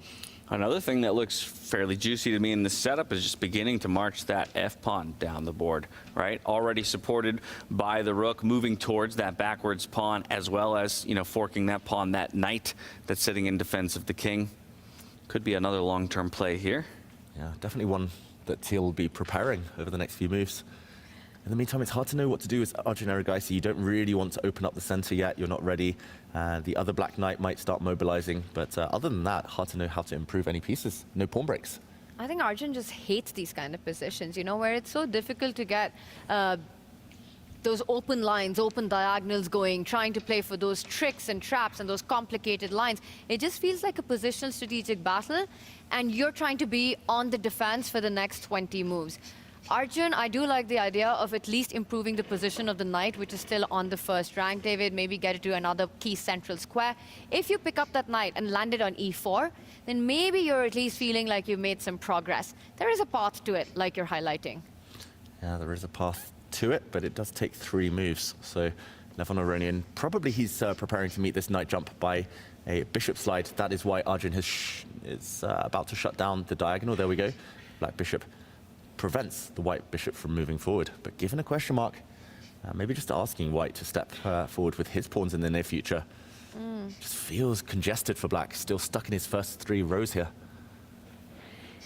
And if Levon does not make that pawn move, which now becomes even more difficult, again, we spoke about open lines and diagonals. That's the dream for Arjun. Maybe he wants to build that tension in the center at the right moment. You said it, e5, very difficult. White has got 1, 2, 3, 4, 5, 6 defenders to that e5 break. It's not happening in this game, but that's another one on the left side of the board. Can Arjun start dreaming about perhaps pushing the c-pawn one step forward? Yeah, possibly. Arjun hinting that he might try and break in the center. There's pros and cons. You would open up White's bishop, but you do fight for squares yourself. Yeah, it's just not an Arjun type of position. And Levon, although, again, known as a creative player, very creative in his kind of counter-strike against Arjun in the previous comeback in the previous game. But positional chops pretty decent too. Yeah, not Arjun's type of position. Also not kind of the pattern of his tournament so far, where in most of his games he's been the one with the early edge looking to close it out. Computer doesn't love this most recent jump with the knight to blockade and maybe even offer a trade. I'm really shocked he rushed. Like, that knight jump is available next move. It's available in 5 moves time, 10 moves time. He's asking for all of the trades now. He's asking Arjun to trade off bishop for knight. Maybe he just senses that this is the moment he can exchange everything, guide the game to safety, minimal risk. If the bishop does capture the knight, the white bishop actually gets access to this diagonal yet again. I'm surprised, but he doesn't need to necessarily keep the tension or press hard. Yeah, it's a good point. We have to remind ourselves that all Levon needs is a draw. So if this is the opportunity he sees to liquidate as many pieces as possible and bring this into a rather stale feeling endgame, then he'll go for it. And just like that, we see more pieces, minor pieces fall off the board. We have a centralized queen. Yeah, still simple plans here, Tanya, for white. This is clinical by Levon. You know, he's also not just playing the mat situation, he's playing against the style of his opponent. He's just made sure that Arjun isn't able to get those complications that he lives for. With such few minors remaining on the board, it's going to be hard for him to create an attack. Now this, the only imbalance, the biggest imbalance that I see is a bishop versus knight. Yes, there's a pawn formation as well, completely different, and you've got a weakness in e6. But for Arjun, the hope is to activate that knight to a big square. And it's hard to imagine any outposts appearing here. He first starts by pushing that centralized queen away. But David, it just doesn't feel like it's going to be enough to create play. With such few pieces remaining, the e6 weakness, the bishop getting activated on the very next move via the a3 square, you know, potential rook lifts there. The queen can just slide back, even line itself against the black king, or slide over to the h5 square. It just feels like a dream position when you need only a draw. Yeah, dream position, easy moves for Levon. Once he retreats his queen, the white rooks will double up in the center. And yeah, this one, objectively, probably slightly better for white, but that's not good news for Arjun. There's zero chances of activity or counterplay for now. Yeah, getting a tempo here with the knight move, but that's just a tiny victory in what needs to be a massive win for Arjun Erigaisi. You can see both of these players sporting triple-digit heart rates. That, again, to me, speaks to the moment, speaks to what they're feeling. Both of these guys are inches away from a finals berth and a possible first-place finish, but now we can zoom out and see the 12 remaining contenders in the field, see how the rest of them are faring. Wesley So. Ooh. He's asleep. Oh, what's happened? Yesterday he was one of the higher players. He's settled in, I guess. Yeah, and he's doing pretty decently. Very solid first game from Wesley So solid there, and very solid position in the second game as well. Luke. Yeah, ended in a draw against Notre Dame, currently in a draw position against Notre Dame, as I see it on my left-hand screen here. The accuracies of each of the players, I don't think it's going to surprise too many people that all of them are in the green, as we've seen or focused a majority of our time on the top boards. A lot of them look like stable positions, but it's Fabiano Caruana who's just an inch above the rest when it comes to accuracy, and maybe that's a good excuse for us to visit his board again and see how he's doing against Hans Niemann, because for both of these guys sitting at half a point apiece, if either of them wins decisively, that's it, it's done. You've moved on to the finals. Yeah, 90% accuracy and above for all of the players, all of the 12 contestants still left in this tournament. And just as we jump in, commentator's curse, question mark appears for Fabiano. First time in this game. I'll just wind it back very quickly. As we saw the position after the Black King castled. We were predicting the White Knight jumps, but another move we did say was on the radar, pushing a pawn forward, very committal stuff. A pawn in front of the White King, but the idea is to crack open a diagonal for the White Bishop. And here, Fabiano, the computer says he should have been extra ambitious and pushed his f-pawn 2 squares. But I think very understandable from a human standpoint instead to try and blunt the white bishop in the corner. Tanya, what do you make of this? Not a serious mistake from Fabi? I think it's a very human move, you know. You try to blunt that bishop, as you're saying. You try to also create a way to defend that g7 pawn laterally with your rook lift if it's required from the 7th rank at the right moment. But the big question here is there are so many weaknesses that have already been created, right, by both players. Now, this f-pawn that's just moved 2 steps forward, it opens up a diagonal. Yes, there's a knight on d3, but always watch out for a small move like queen to c5. That knight on e3 has been left tender. Whenever there's a pawn takes pawn, the rook from e8 will open up and start hitting on that undefended piece. We see trades in the center. The f-line's been opened up. The queen moved. It was under attack. It turns out Fabi also wanted the f-file open eventually. White's king, quick question. You can actually still castle in this position, you know, if you're white, because you don't have to cross the f line. Your king is already placed in a situation that you just pick it up, put it on h1, and get the rook over. Yeah, that's the key. The king cannot travel through check, but the rook can travel through attacked squares, onto attacked squares. Yeah, without the ability to castle here, white would be in huge trouble. I agree. This white rook in the corner. But yeah, Hans looks pretty chilled as he leans back, the white rook coming over next. And actually strategically, like, white has the advantage now. White has a beautiful post for a knight in the center. Black has an isolated pawn. Yes, it's a pass pawn, maybe for an endgame, but easy to blockade for now. A bit of a target for the white pieces. Easy to block and very hard to push, right? Because once again, that bishop on A1 becomes a complete sniper if you ever get that pawn rolling up the board. And in chess, we have the concept of pawn islands to tell you who's doing well on the formation. Count that. White has got 2 pawn islands, one on the left side, one on the right side, while for Fabi, it's 3 with that isolated pawns, David, that you were pointing out, which just means long-term weaknesses here. And for Fabi, he has to play for dynamics. You got to play for dynamics, get your minors into the game, start moving those knights, start maneuvering those pieces. Where is Fabi eyeing a knight post here? Yeah, ideally you want to move this knight out and kind of leap it forward, but for now I don't think you can get away with that because you cannot block the black rook's vision onto its own pawn. That's a bit frustrating. The rook is needed to defend, the black bishop is needed to defend. I'm going to say I actually really like Hans Niemann's position. Despite the fact that the eval bar says dead level, I think Hans suddenly the more happy of the two. Another question then in this situation for Hans. Where do you try to find your win? Is it continuing to go towards the king, or do I start targeting that loose pawn in the middle? Is it about finding just that single point of material advantage, or going straight for the throat? Yeah, I think it's going to be hard to go straight for the throat now because black's rooks control a lot of lines. The white knights can no longer jump towards the black king. So definitely I think he's going to switch focus and go for the Isolani, the pawn in the middle. If I land, obviously Fabi's move to make here, but if I land my knight on that square that you talked about, exactly the one you just highlighted there, it also opens a third line of attack onto that pawn as well. So that seems like just such a powerful move. That knight is going to be like full of tricks. Like so many knight forks in the air. Once that knight lands, it might be time to try and stop that for Fabiano in the next few moves.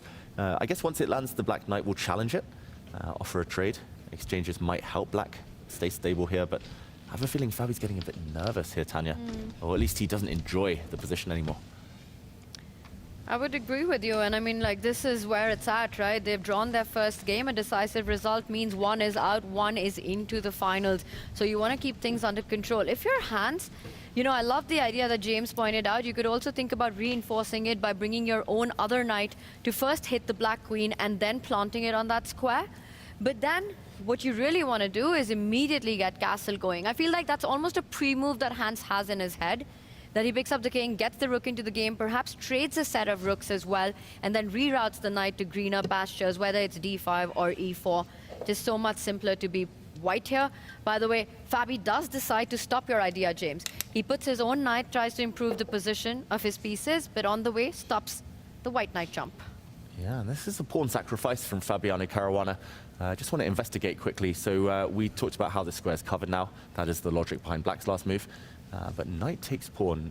It feels like it should backfire. But what is the refutation here? The white rook, white bishop have opened up. The first thing that comes to mind is you trade and you put your knight in front of your king. You hit that bishop. You open up your rook. You eyeline the knight. You eyeline the queen. This feels like it should be powerful, but the bar does not approve. The bar says it's not bad for black. But it did say there was something better. So we have to find that. Yeah, so in this position, a better move. This pawn is attacked, so the options are not vast. Right, well then I'd look for that rook lift, but I don't really know how that... It saves the position for a moment, but it doesn't feel like it advantages me too greatly. I guess my other knight can jump out to defend that pawn. But then we're creating a very strange stack on the e-file, and that just feels dangerous for both players in the long run. You know what, Fabi, he's going to play that move. I mean, Tanya, Tempting. So tempting. The move you suggested, he's going to clear the lines. It looks like great compensation for black. Eval bar says dead level. What about queen over to h6? Do I just slide it all the way over to defend? Yeah, but then this pawn is still rook and bishop worth less than a queen? I don't get it. I mean, I'm trying to find a way, a move stronger than the knight jump. To me, that's just a move with a heartbeat. You know, every single human plays that move. Yeah, and Fabi will play this move. He'll block the white rook if the position arises.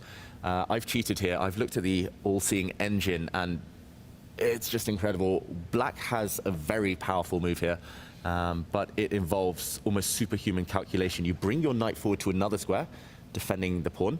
This is not the hard part. After a trade, you simply allow a pawn in front of your king to drop with a check, and then you sidestep and you laugh at the white bishop, which is now pinned and doomed. Oh my goodness. Yeah, that feels so scary to walk into, right? Castle? Yeah, castle, white will, doesn't end there, white will castle, shift the rook across. Now black has this check that Tanya mentioned a long time ago. Goodness. Wow. When the dust settles, you can take this bishop, I'm not sure with the rook or with the queen, and black will be a piece to the good. Wow, it's so overloaded at that point. That's incredible. What a line. That is deep chess, but a stunning line. So Hans cannot take this pawn. I think he's looking at it. But David, it's so easy to miss that move, the correct knight jump in that position for black. If Hans has calculated this, he goes for it, expecting Fabi to make the wrong knight move, the one that I suggested. White's doing fine there. But that's risky, because if he does find the best move, then my God. you've just thrown the game. You've thrown the match. Yeah. You've thrown your final spot away. His eyes are looking at the center of the board. Like, he's looking up, he's calculating something, Hans Niemann. Otherwise, he would just castle, and White's position is totally fine, it's level. All right, Tanya, I'm putting you in his shoes, though. Let's assume that you are in Niemann's spot. You do make all the calculations. Are you willing to take that risk against Fabiano Caruana for your shot at the finals? You know, with what's on the line, I would say that I would just castle in this position. There is this human feeling that with your queen lined up against the black rook, there have got to be tactics in that position. It's playing with fire, it's too risky, it's too dangerous. But then, Fabi has to find the right response. If Fabi doesn't, Hans Niemann might just get the slight advantage there. So you're in Vegas, you might gamble that spot, the final spot. I just want to remind us all of the previous game between these two as well, because for most of it, Fabiano was on the front foot, but it all happened in the midst of Hans Niemann grabbing a central pawn with his knight. In the previous game, he did it, then he just walked his king out into the open. He showed zero fear. It reminds me a lot of a pawn grab like this one. I have a feeling he's super tempted. It's his style as well to kind of call the opponent's bluff, to play the most controversial, most aggressive, ambitious move. And what happens as a chess player is the more time you invest in a variation, the more you want to play it, because there's this feeling. I've already given so much of my clock to this, so much of my energy to this. Finding that repetition is almost impossible for a human. Sunk cost fallacy at play here in the world of chess, possibly. He's still, look at his eyes, he's still staring at the center of the board. He's not looking at the white king, which we can actually see in picture right now, or the white rook in the corner, which he could just move over. He's looking at the center of the board. This is the key move, the critical move, but it doesn't work. It would backfire for White. Hans keeps everything under control. He just needs to get the king to safety, get the rook to activity, castle, game goes on. Knight takes pawn, and then the ball will be in Fabi's court. He finds the right path, he wins the semifinals. He doesn't find the right path, Hans Niemann on the front foot. Big moment. It is, it's such a huge moment, so we're not going anywhere until this man commits to something. We got to see the decision right here. David, just highlight these two moves, because it will be one of the two.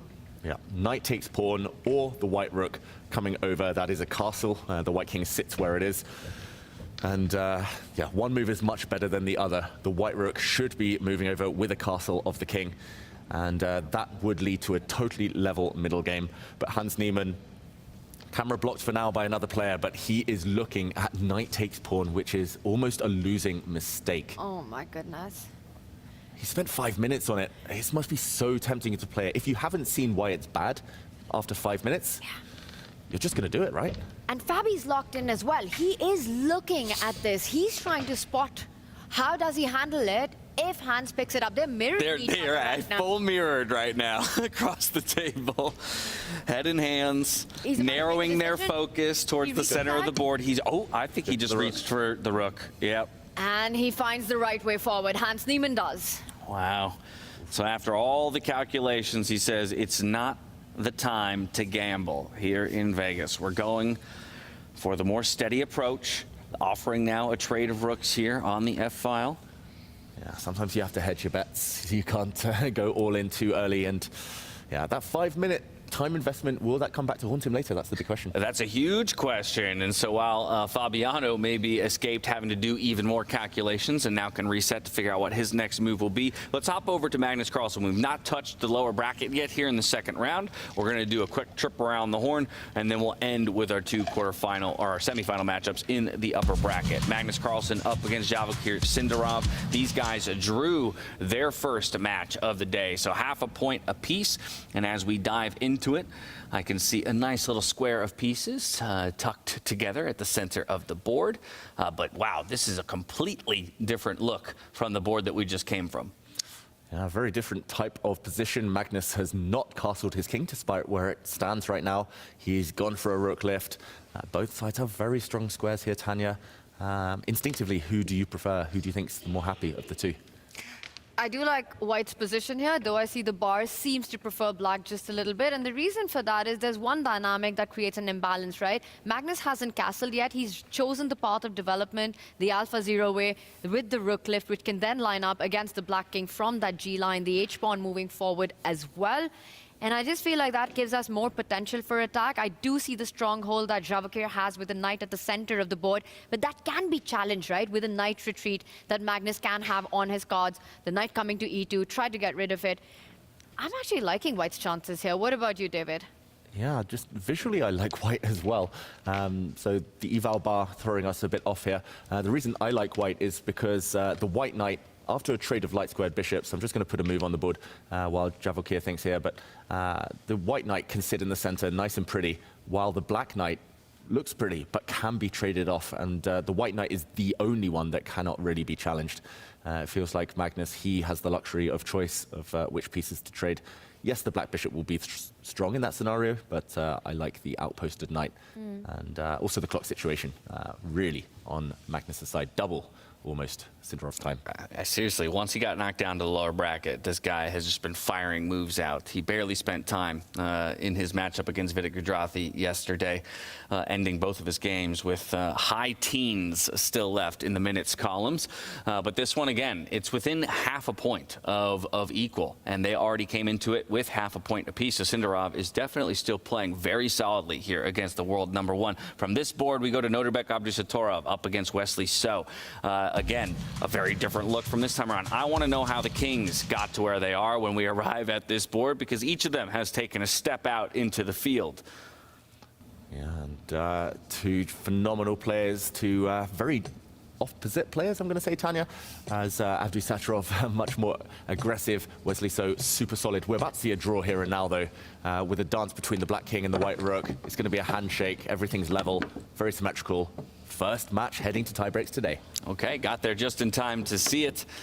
And yeah, the players are happy to move on to that 10-10. It looks like a quick handshake. They're going to have plenty of time to rest up before they dive back on stage for 2 more games of freestyle chess action. So we're going to move right along. It's Vincent Keimer and Pragnananda. Again, Pragnananda getting knocked down just yesterday by Fabiano Caruana himself after 7 games of chess action. Vincent Keimer had to win his own tiebreak against Ray Robson to get to this point. However, it was a bit of a shorter journey for him. And as we get there, you'll see Prague just has a minor advantage up against the young German Grandmaster.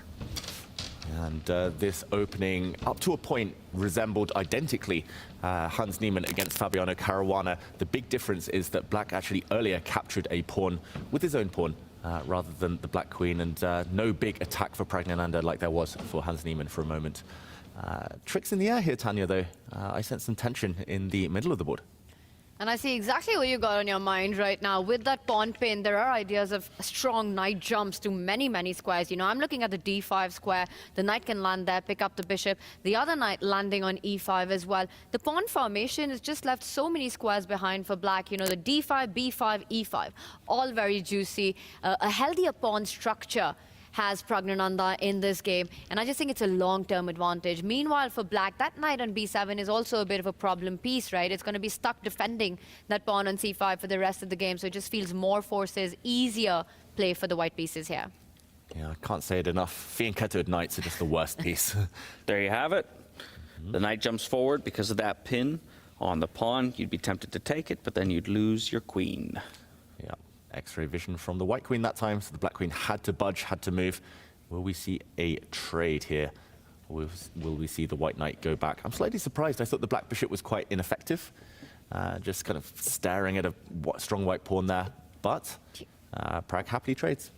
Do you think there's a possibility that Pragg wants to ram through with that f-pawn, try and get f5, f6 in this position? Yeah, maybe. Go on the attack. He's lured the black queen slightly further away. You kind of feel better pushing your pawn without a black bishop on this long diagonal. So that might be the plan. That being said, Pragg loves his endgames. We talked about the knight going to that square. He says, I'll do you one better. How about my queen? Offering a trade now here on the diagonal. If you do trade, what do you capture back with? Is it the knight or the pawn? I'd go knight. Yeah, pros and cons. I quite like the pawn just because the black knight struggles to get in, but probably in this exact scenario, the knight, just because there are launch pads as well. The white knight is jumping in, and it's going to be very hard for black to contest the open file. This is also so instructive, right? When you're playing against a position where you know your opponent has these pawn weaknesses, the more pieces that you get off the board, the easier it is to sort of attack those weaknesses. You just need a minor piece, but it becomes hard to sort of defend then. With the queens on the board, it would be easier to keep those pawns intact and controlled, but I like those knight jumps, targeting the a7 pawn, targeting the c5 pawn, so Pragg aiming for a better endgame here. Okay, so then in fact it tells me that maybe Vincent doesn't want this queen trade, which means we've got to find somewhere else to send her. I mean, I'm thinking we could bring her right back to that dark square in front of both rooks and maybe reroute the other direction to either defend the king or launch a counterattack eventually.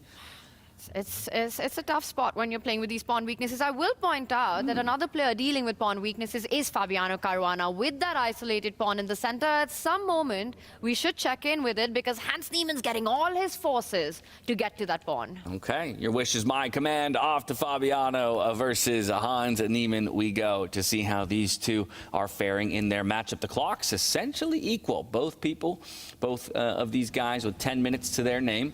Again, 30-second increment here. Still plenty to work with as we come down the home stretch. Yeah, it just looks really pleasant for white, like visually. And then we see the eval bar, which is stubbornly in the middle of the board, or at least very close to level. The reason white has an advantage is that pawn you mentioned, Tanya, but also the black bishop, which has just moved. It looks like a pretty bad piece, just very passive. Maybe it's aiming to trade off. What do you foresee in the next few moves? It's a tough position. I mean, I just foresee Hans enjoying himself because it feels like the moves are going to be easier for him. But you know, there might be a possibility. We're speaking about trades when your opponent deals with isolated pawns. I wonder how much Hans wants to go into an endgame in this one. What do you think, David? Queens on the board or off the board? Because there's a direct path, right? You can place it there. And if it trades on your terms, the knight takes that spot, again targeting the weakness. Yeah, I quite like it. You know me. Queen's off the board every day of the week. Happy man. I'd be a happy man, but I guess no rush. The white queen can slide up sometime soon. This pawn push might look quite innocuous, but he's getting ready for that endgame. He's going to slide his king onto a light square Hans Niemann, opposite color complex to the opponent's bishop. He's going to try to put everything on light squares so that the black bishop just has no role for the rest of the game. Are we all picking white in this position? Yes. Yeah, I'd flip a coin, you know. I want to put a knight here, by the way, just to fully occupy that line. I mean, I think this is, yeah, exactly. I think this is a good illustration of the knowledge difference or the knowledge gap between a player like me and you, because it is very difficult for me to distinguish that really either player feels better here. I think the major thing that I would rely on in making that calculation is, again, just that one pawn that's sitting alone, isolated in the middle of the board, and I would maybe rely on just that as, again, as pieces liquidate and less is there for the defense. Okay, that's where maybe I can find my single point advantage and win off of a promotion in the end.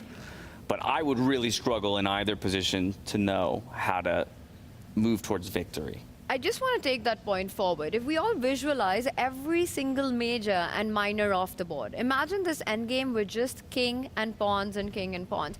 White simply plants the king where the white rook is sitting right now, starts advancing the pawns on the other side of the board, creates a clear passer, and that's a 1-0, that's a 1-2, that's a victory right there. It's as easy as that. Yeah. But getting to that, I think, is where the difficulty in at the 12 to 1400 level of play is, right? Because you'd have to have the confidence to trade evenly the whole way down. And finding even trades, I think, sometimes can be very difficult because it requires deep calculation. 100%. Yeah, I'm really surprised. Fabiano's last move, he brought his bishop forward. That bishop's clearly just a bad piece. It's just watching the game tick on. I think he wants to put his bishop here, but he hasn't played that move yet. I would play that in a heartbeat just to try and trade it off for a knight. The knights are far superior.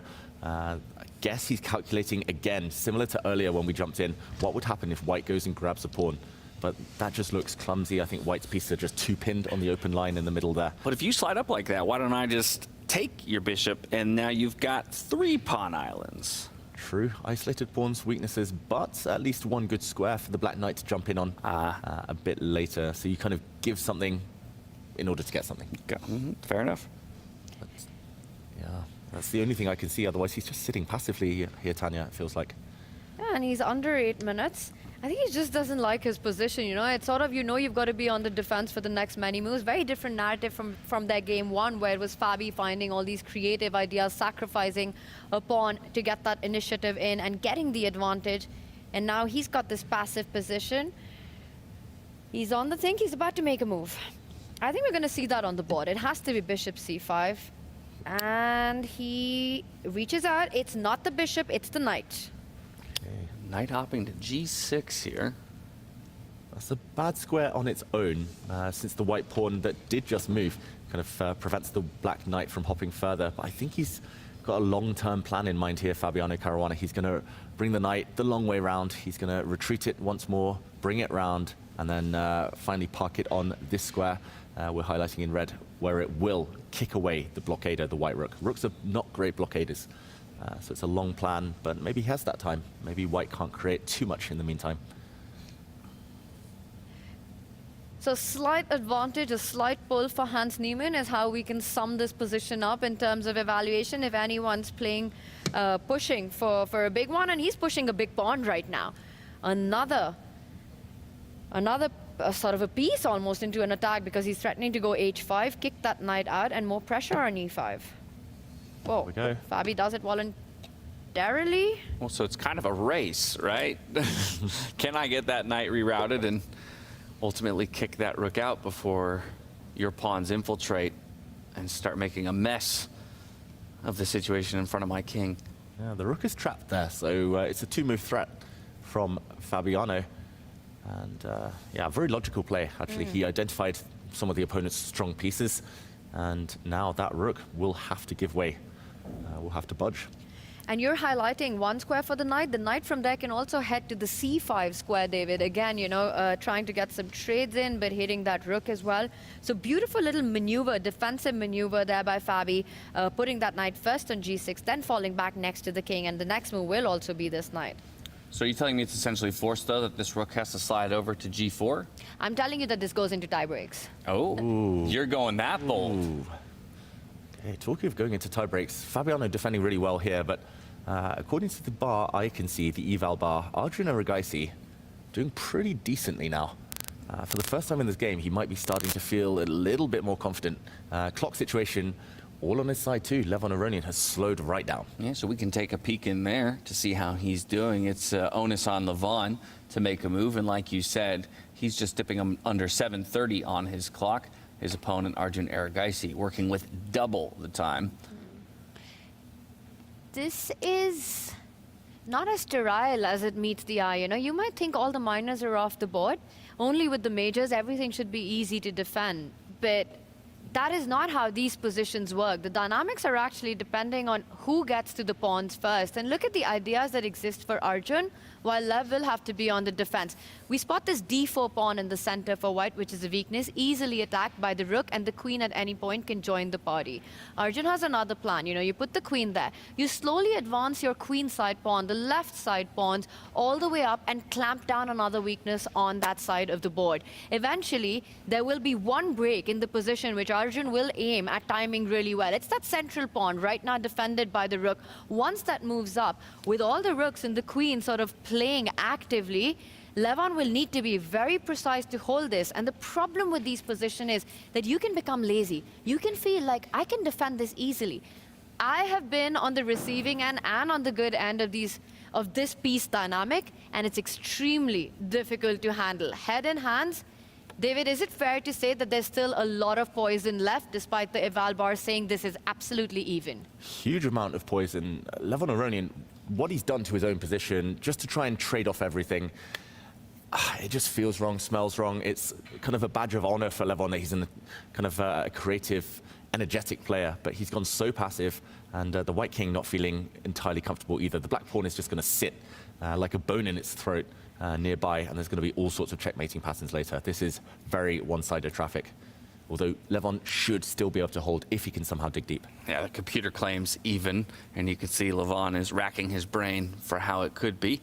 I swear, his body language is so indicative of the general difficulty of the position that he finds himself in. Back to head and hands as he realizes, maybe this wasn't as easy as I thought it would be, to get pieces off the board and find my way to the draw. Okay, he had two options to prevent that pawn from moving to the h3 square, and he selects one of them, occupying the space himself with his pawn. Last time we checked in with this game, Levon was up by 6 minutes on the clock. Take a look at this. He's under 6 minutes right now. And Arjun with 16 minutes on his own, the one with the more dominant forces.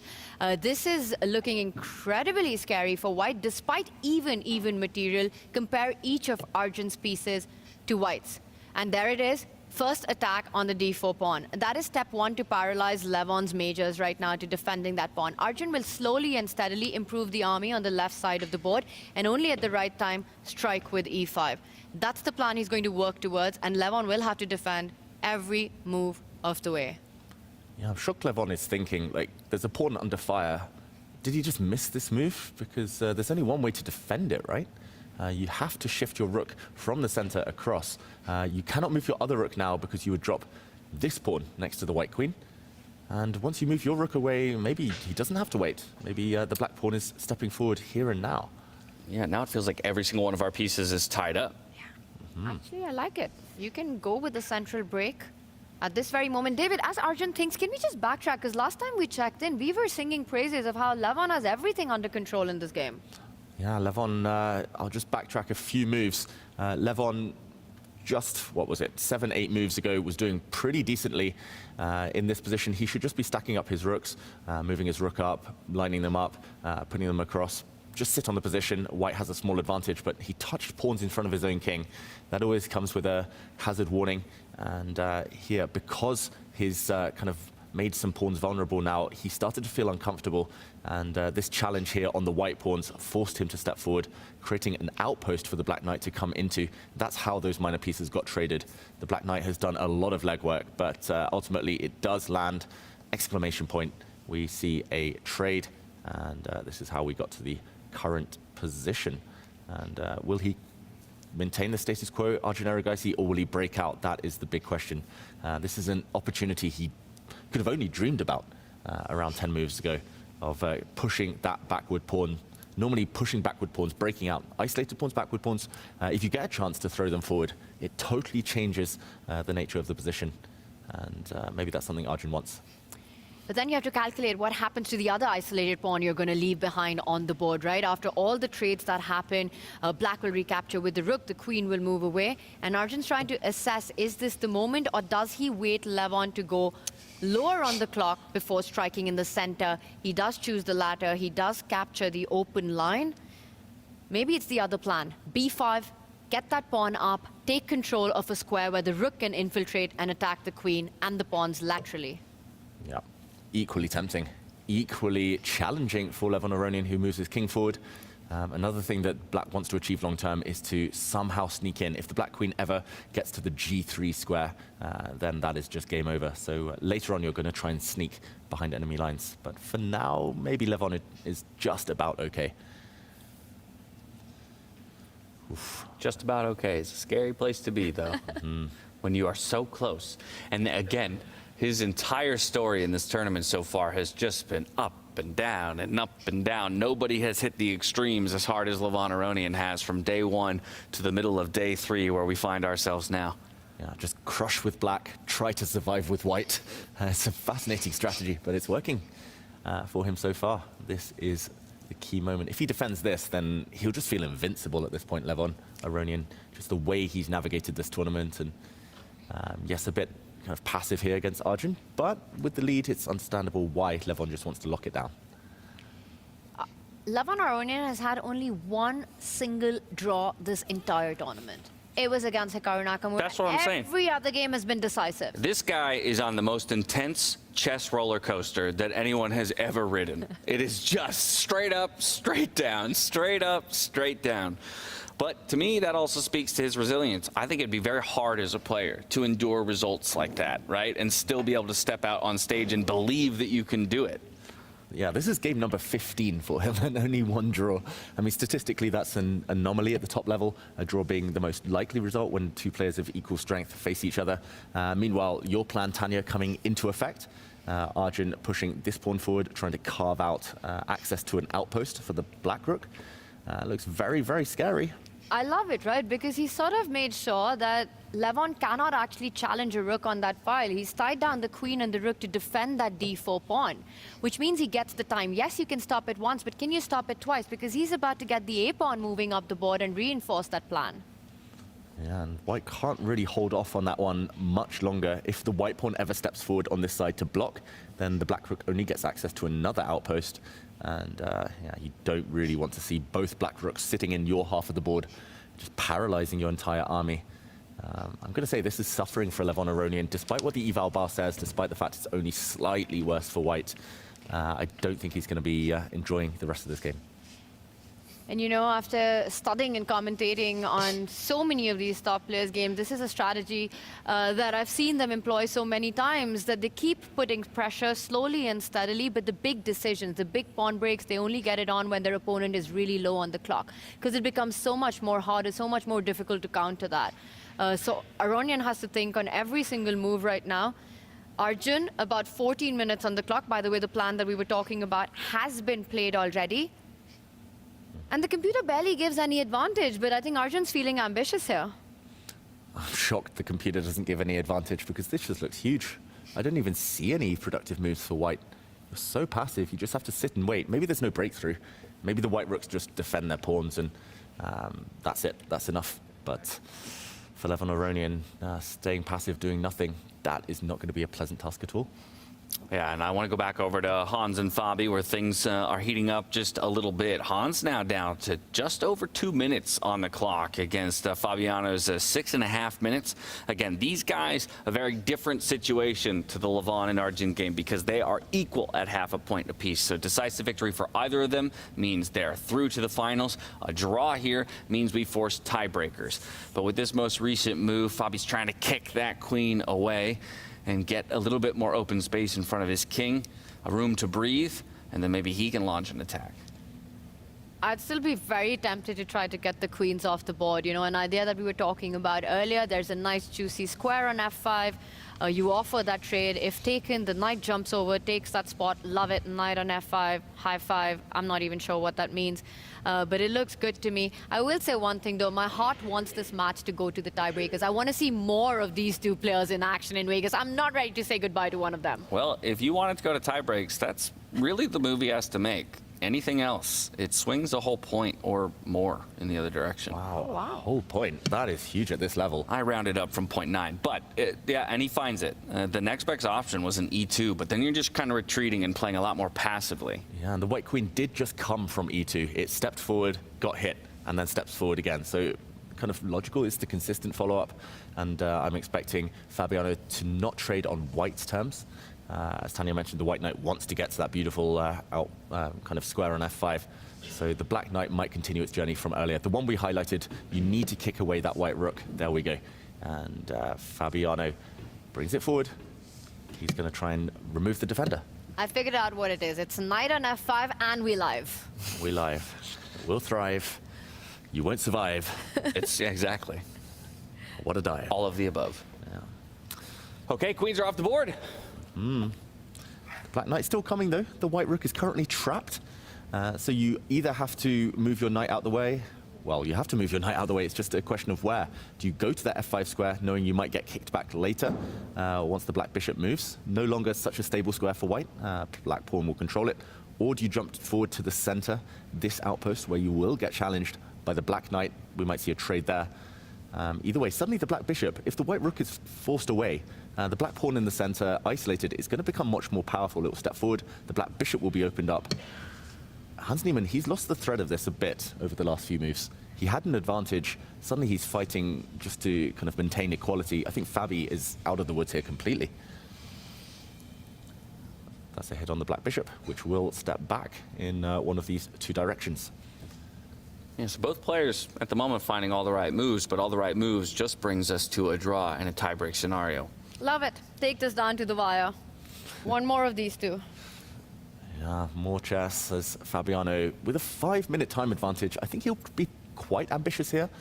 I don't think he would be averse to this game continuing as long as possible. Hans freezing, playing a couple of substandard moves. It does feel like momentum black, ever so slightly.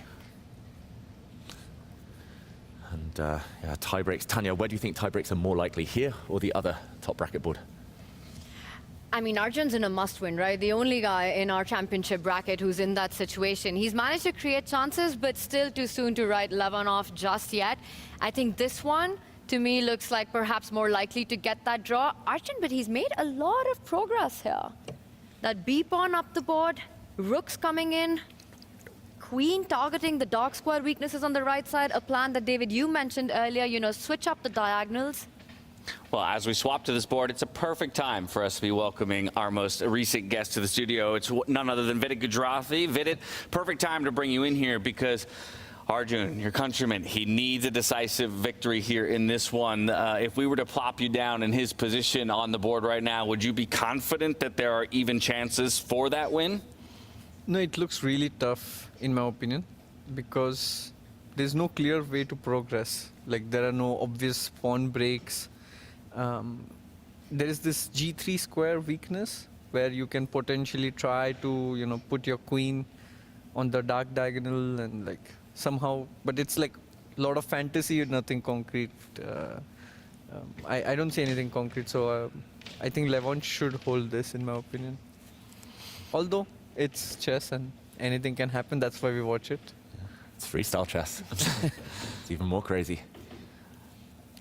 What about Levon's kind of trip through the tournament so far? Have you been aware of the fact that it's been win, lose, win, lose? He seems like a player, one draw throughout, what was it, 15 games you said? This is his 15th game. Statistically, that's just crazy. You know what's better than Levon? An inspired Levon. So he's clearly, you know, very inspired. Like, he defeated Magnus, Hikaru, and in like Blitz, right?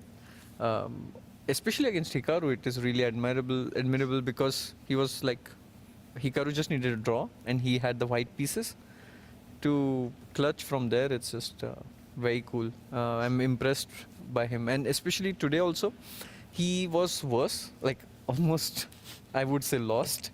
And then when he got his chance, he completely, you know, zoned in, focused, and he converted that, which was not easy. So a lot of credit to him. When he's getting his chances, he's converting those. That's the big difference, I would say. What do you think it is about Levon's skill set that is working so well? Because he had, you know, a bit of a nightmare in Weissenhaus when he played his first Grand Slam, but here he's just been the superstar of Vegas. I think he has probably studied freestyle more since then. That's for sure. And it's also about shape and form. I think here he's just really feeling good. I think there's also a lot of positive energy. He's here with his entire family. And as I said, you know, inspired Levon is very dangerous. It's an unforgiving format, though, this time in Vegas. You were with us in Paris, where there was a little bit more time between each of the legs, right? The event was extended over multiple days. Our group stage this time around, it was a single day. And therefore, I think to your point about form, right? It mattered so much more because you don't get that reset and another day to maybe recover if you had a bad start. Yeah, I was speaking with Hikaru, and that's the exact point. Like, if you don't start off well, then you're desperate to win, and that desperation never helps. Like, you make your situation worse. Whereas at the beginning, if you have like, okay, like how Fabi made a couple of draws, in the end he was able to make it to top 4, and that's the difference. Once you're down, you want to win so badly, but that kind of ruins your game. And another player who had a good start was Hans Niemann, right? He's in the fight for the finals as well, in the semi-finals. Now, Vidit, you've played a few matches with him recently as well. We've been just talking about how entertaining he's been on the board and off the board. What do you think is going on with him? Because this is his debut in the Freestyle Chess Grand Slam Tour. And he's kind of come out all guns blazing. He's letting chess speak for itself. What's working for Hans here? Yeah, I was hesitating to join the commentary because last time Hans was here and he has set the expectations very high. And don't expect a viral clip from this stream from me. But it's very hard to match Hans off the board. On the board, it's possible. But off the board, he's quite a interesting character, I would say. But I think that makes it interesting. Many people who are just getting into chess, they like such stuff and they want some rivalry and someone who is very outspoken. I think people like that. So you won't be jumping up and down on the sofa in a moment, cheering for Arjun. How is Hans doing, by the way? We can get that answer for you in just a moment. We'll have the boards flip over so we can see how Fabiano and Hans are faring in their matchup. I can let you know that Fabiano still sports about a 2-minute advantage over Hans. The eval bar looks fairly even, but we know that can lie to us sometimes because we're not all robots. Yeah, actually, Tanya earlier said that this looks more equal, but I think black has some chances because there's some activity. I can imagine white going wrong. It's not so easy with this jumping knights. King is centralized. There are some dark squared pawns. Black has a dark squared bishop. I can see there's a lot of potential to go wrong with white. And that's so interesting because it's actually black. It's Fabi with that weak central pawn that we have. And yet it's the piece activity that you're talking about that perhaps compensates for it. Yeah, it's potentially weak, but right now it's an asset. It's helping black. Oh, he takes it. That's a big decision. And apparently the bar approves of it. I guess you take back with the pawn. Oh, I know what he might want to do. He will put his knight on d5. That's a pawn sacrifice. Yeah, give up the pawn, set up a blockade. Just quickly show that on the board while Fabi ponders which way to recapture. And we might see a pawn sacrifice. And okay, computer doesn't approve, but makes a lot of sense from a human point of view. The white knight is going to be hard to kick away for the rest of this game. I'm not sure he would want to do this, but it seems like that's the most natural idea. But Engine doesn't quite approve of that. It's also so tough from a mindset perspective to voluntarily give up a pawn when the finals are on the line and you'll have to defend for the next 50 moves or maybe even more against, the machine, against Fabiano Caruana. I want to ask you one thing. 4 players fighting for 2 spots in the finals. Who do you like to see go through? So it's now Hans, Fabi, Levon and Arjun? Correct. Have you not been following? No, I mean, I'm just confirmed. I mean, it's Vegas, I think Levon has a very good chance because he's leading the match and the position right now also looks good. I think it might be Levon against Fabi. All-American clash.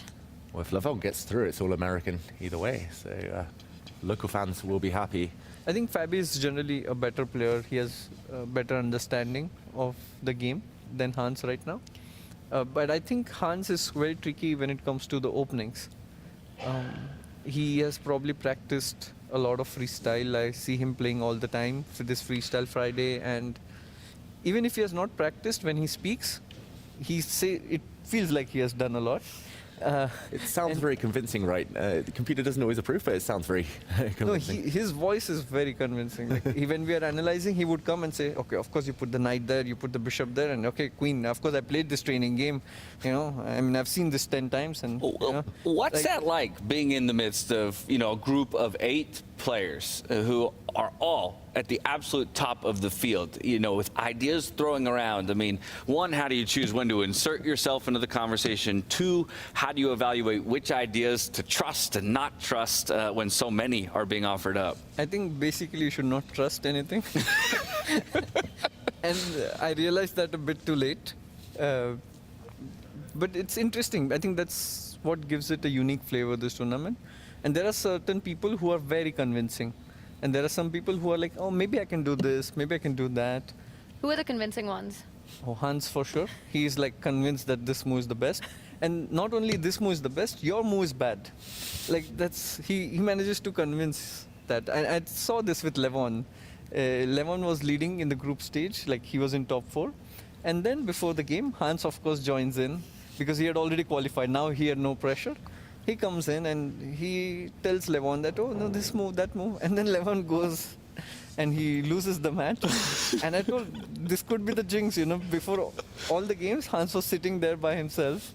And the same thing happened the next day when everybody played Hans's opening because Hans was convinced that he had a training game and Engine said this is better for white. But even afterwards, later on, we are in the backstage and he was convinced that this is good. It's very hard to That's incredible. you know, win in trash talk against him at all. I like it though. You give some good chess advice and maybe some good life advice. A healthy amount of skepticism serves everybody well. Yeah. And But I'm surprised that he took with the rook in this game. I don't know why. The position we had earlier. Yeah, slightly confusing, like not very ambitious from Fabiano.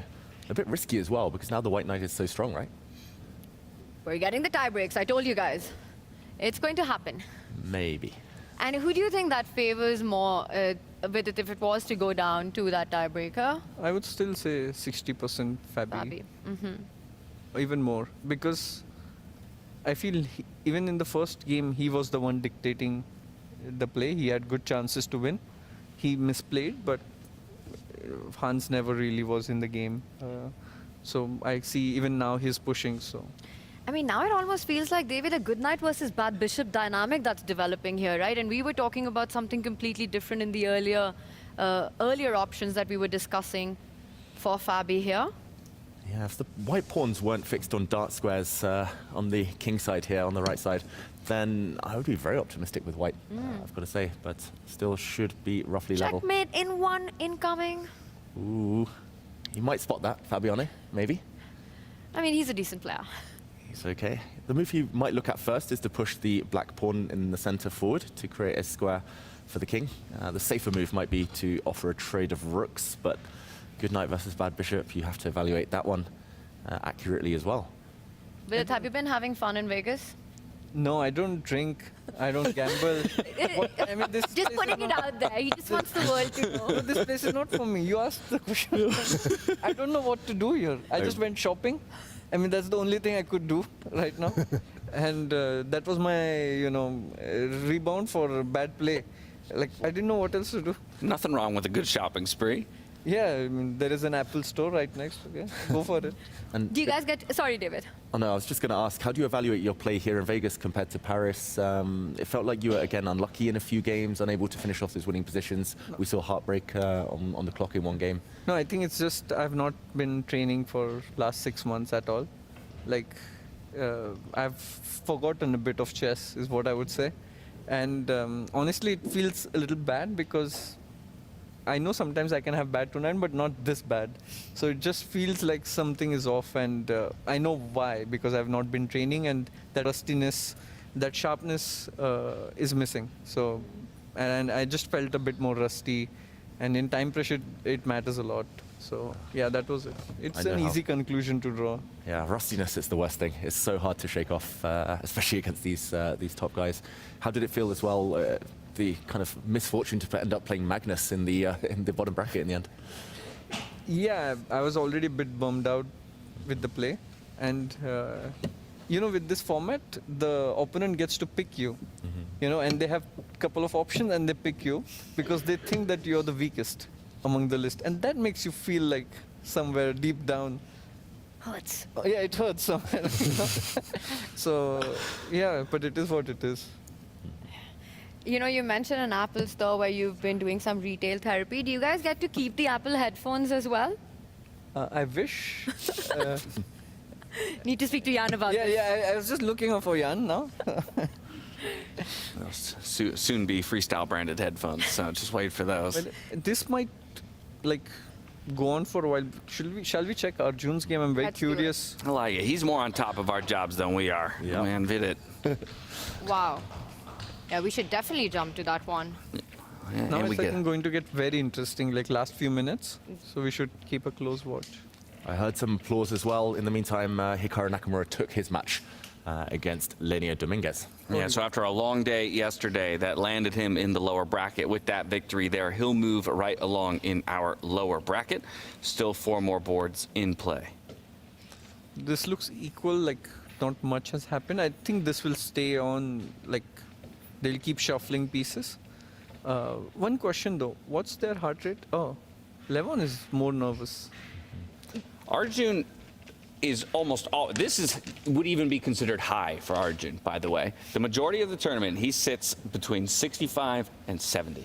Is it? He has the smallest band of heart rate, and only once have we seen him get up into the 90s. He has an inexplicably stable heart rate. What was other people like? I'm just curious. Everyone else is all over the place. We've seen everything as low as like a 50 resting to 140s, 150s in the time pressure moments from a number of the guys. Who was who? Well, yesterday, Fabi Prague actually in their Armageddon both. I think Prague was in 140s and Fabi creeped to like 151 in the middle of Armageddon. Actually been the highest throughout the tour. There was, I think, back in Weissenhaus, his heart rate touched 160 once. Yeah. I have a button here I press. If it gets too high, they'll only send the medics to the stage, so don't worry about it. Magnus has been pretty stable as well. I think we've seen him touch 80 a couple of times, but usually around the 60 mark, I want to say, his baseline. I guess in his match against Levon, that would be the critical one, where he would feel the heat. That is probably where we saw it spike up a little bit. I think for Arjun, his heart rate remains pretty stable. It's the people around him who are watching his game who we need to get the heart rate monitor on. How was it? You've been teammates with him with it. I mean, did you feel that as well with all the crazy positions that Arjun would always get on the board? Yeah, he's always a very exciting player. And the problem is, there are people, let's say, like Levon, you know, he's a bit dynamic as a personality as well, and that shows in his game. Arjun is a complete opposite. He's very soft-spoken, very, you know, polite, kind, but over the board, he has a different kind of chess that just doesn't match. So I think he's hiding something. I don't think he's either not showing his real self or he has just mastered the art of poker face. I don't know what it is, but it's something that I have to figure out. I don't know Arjun. I felt I knew him, but I don't. Whoa, something's happening there, David. Draw, I think. It was a draw between Hans Niemann and Fabiano Caruana. Slightly surprised Hans Niemann took the draw so quickly, but ultimately a very balanced game. Fair result. They played 10 minutes? 10 plus 10. 10 plus 10. Exactly right. 2 games of 10 plus 10 heading our way for that upper bracket semi-final. You said you still favor Fabiano regardless of the time controls, yes? Did he blunder? D5? Rook takes D5? Oh my god. Ooh. Wait, what? Wow, not played by Levon Aronian. Rook takes d5 still in the air, by the way. And just a quick action replay there. After rook to e5, it looked like the rook might move elsewhere, but rook to f4, let's just put it on the board. Rook takes d5, was that a possibility? This would apparently have been a mistake. Oh, that was the trap? Rook c3? Or? Rook takes f3. Wow. And then Tricky. black queen moves, and then you take the pawn, and then you take the rook, and slight advantage for black. But queen into the center, into e1. This is the Levon live is sharp action. in this tournament. He's very sharp. Yeah. How do you defend now with black? Maybe you don't. Maybe you offer a draw before it's too late. No, that Arjun can never do that. That's never going to happen. But a draw only because a draw is as good as losing this one. I mean, he has to play it out and hope for a miracle here. But things have turned around. Now it is Levon Aronian on the front foot, needing only a draw to advance to the finals. Yeah, Arjun has like a minute, so I don't see how he can do his usual magic here. Levon has been very convincing when he has the advantage, most of the times. And he has like 7 minutes here and a good position. Don't see him going wrong here. Yeah, you can see the body language, right? The difference. Levon, his chair is shaking quite violently there. And Arjun, his heart rate's lower than ever, lower than earlier. Okay, we've got 2 grandmasters here with us. Tell me, if the chair is shaking so much, isn't that a sign of a player feeling the nerves and the adrenaline? Or is that someone more in control? Because for me, it felt like, is that Lev who can feel the tension of the finals just being within reach? Yeah. I don't know. I hate chair shakers. They really put me off. I try to tell my opponents off if they shake the table too much. But it's a big chair shaker.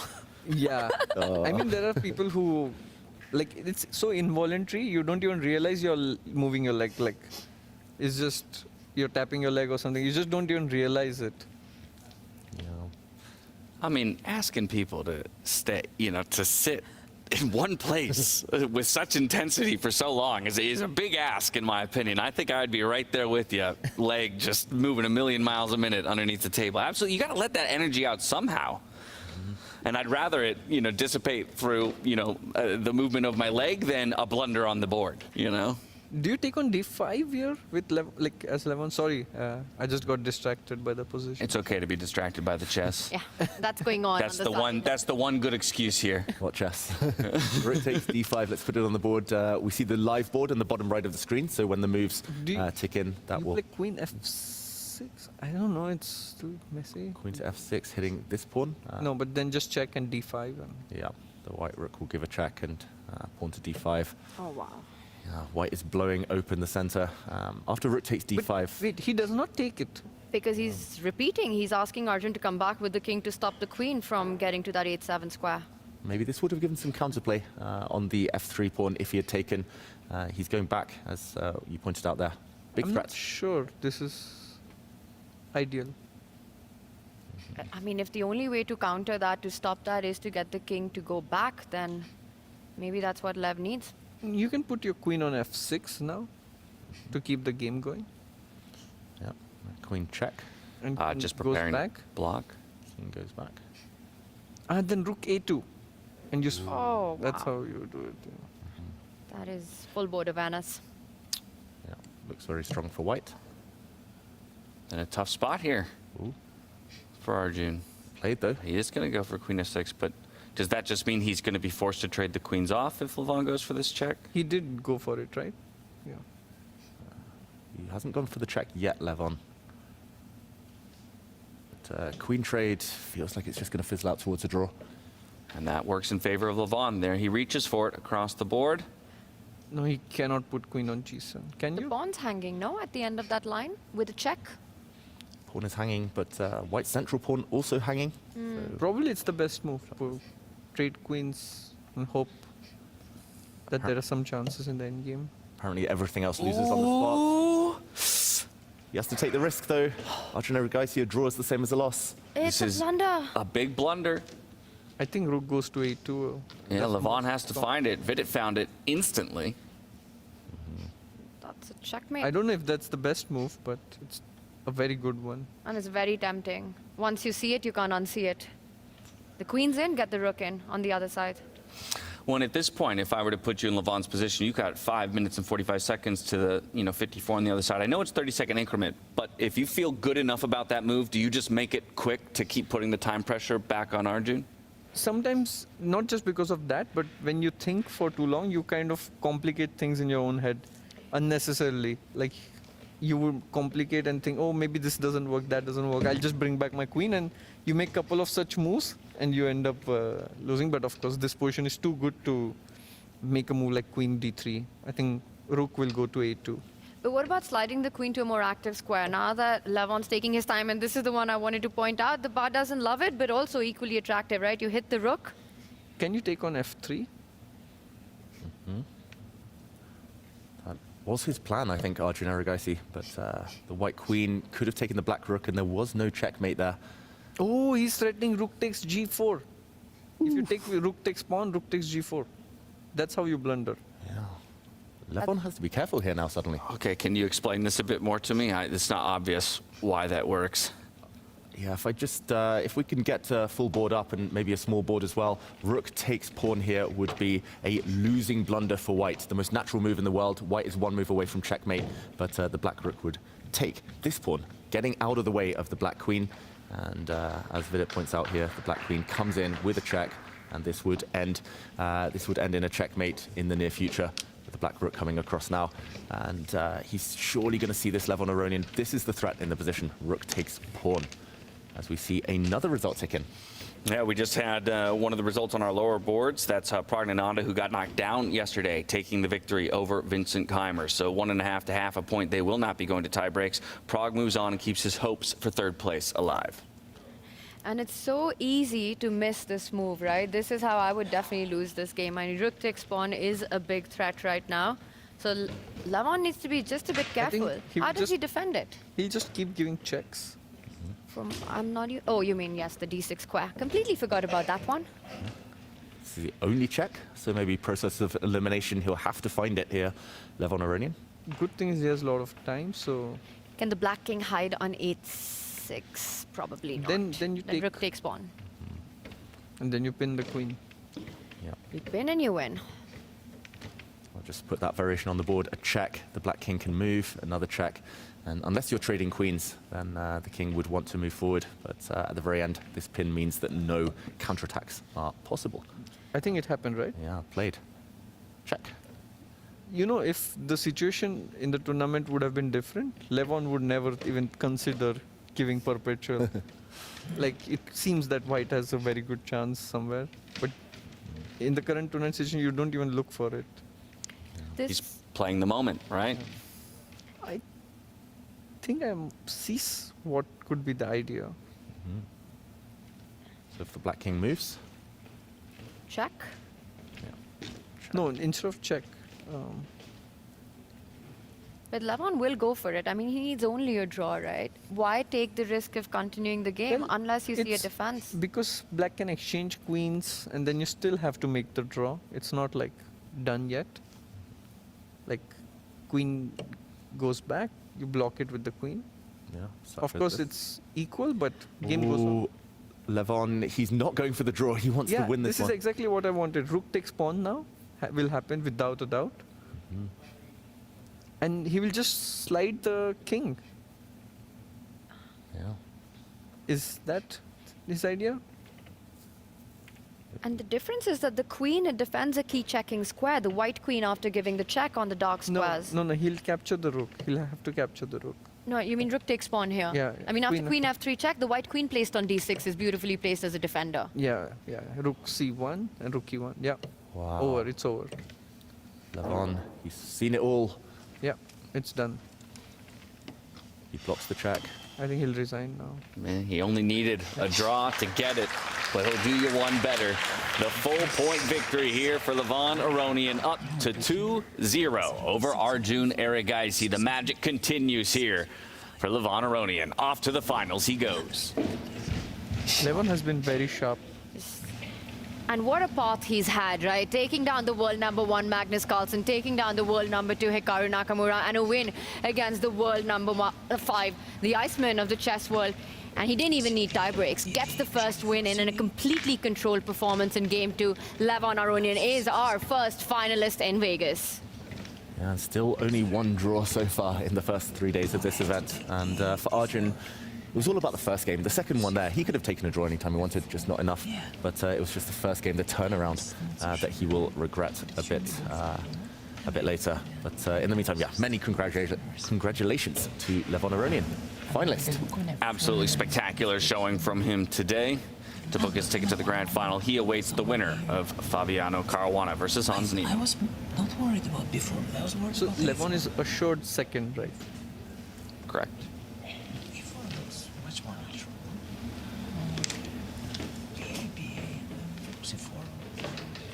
I mean, you're not afraid of endgames anymore. Yeah.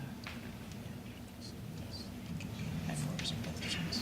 Well, Levon, he gets a much shorter day today, and now he can join the audience and watch as his, one of two opponents steps back out on stage to do battle in a tiebreak in just a bit's time. But from here, we have one more board to go touchdown on, and that's in our lower bracket. It's Sports Magnus Carlsen up against Javokir Sindarov. They ended their first matchup in a draw, but here we have the world #1 with the white pieces, finding himself a solid advantage coming down the stretch. I see one minor piece per player and a rook in play for each, but a pawn advantaged here for Magnus Carlsen.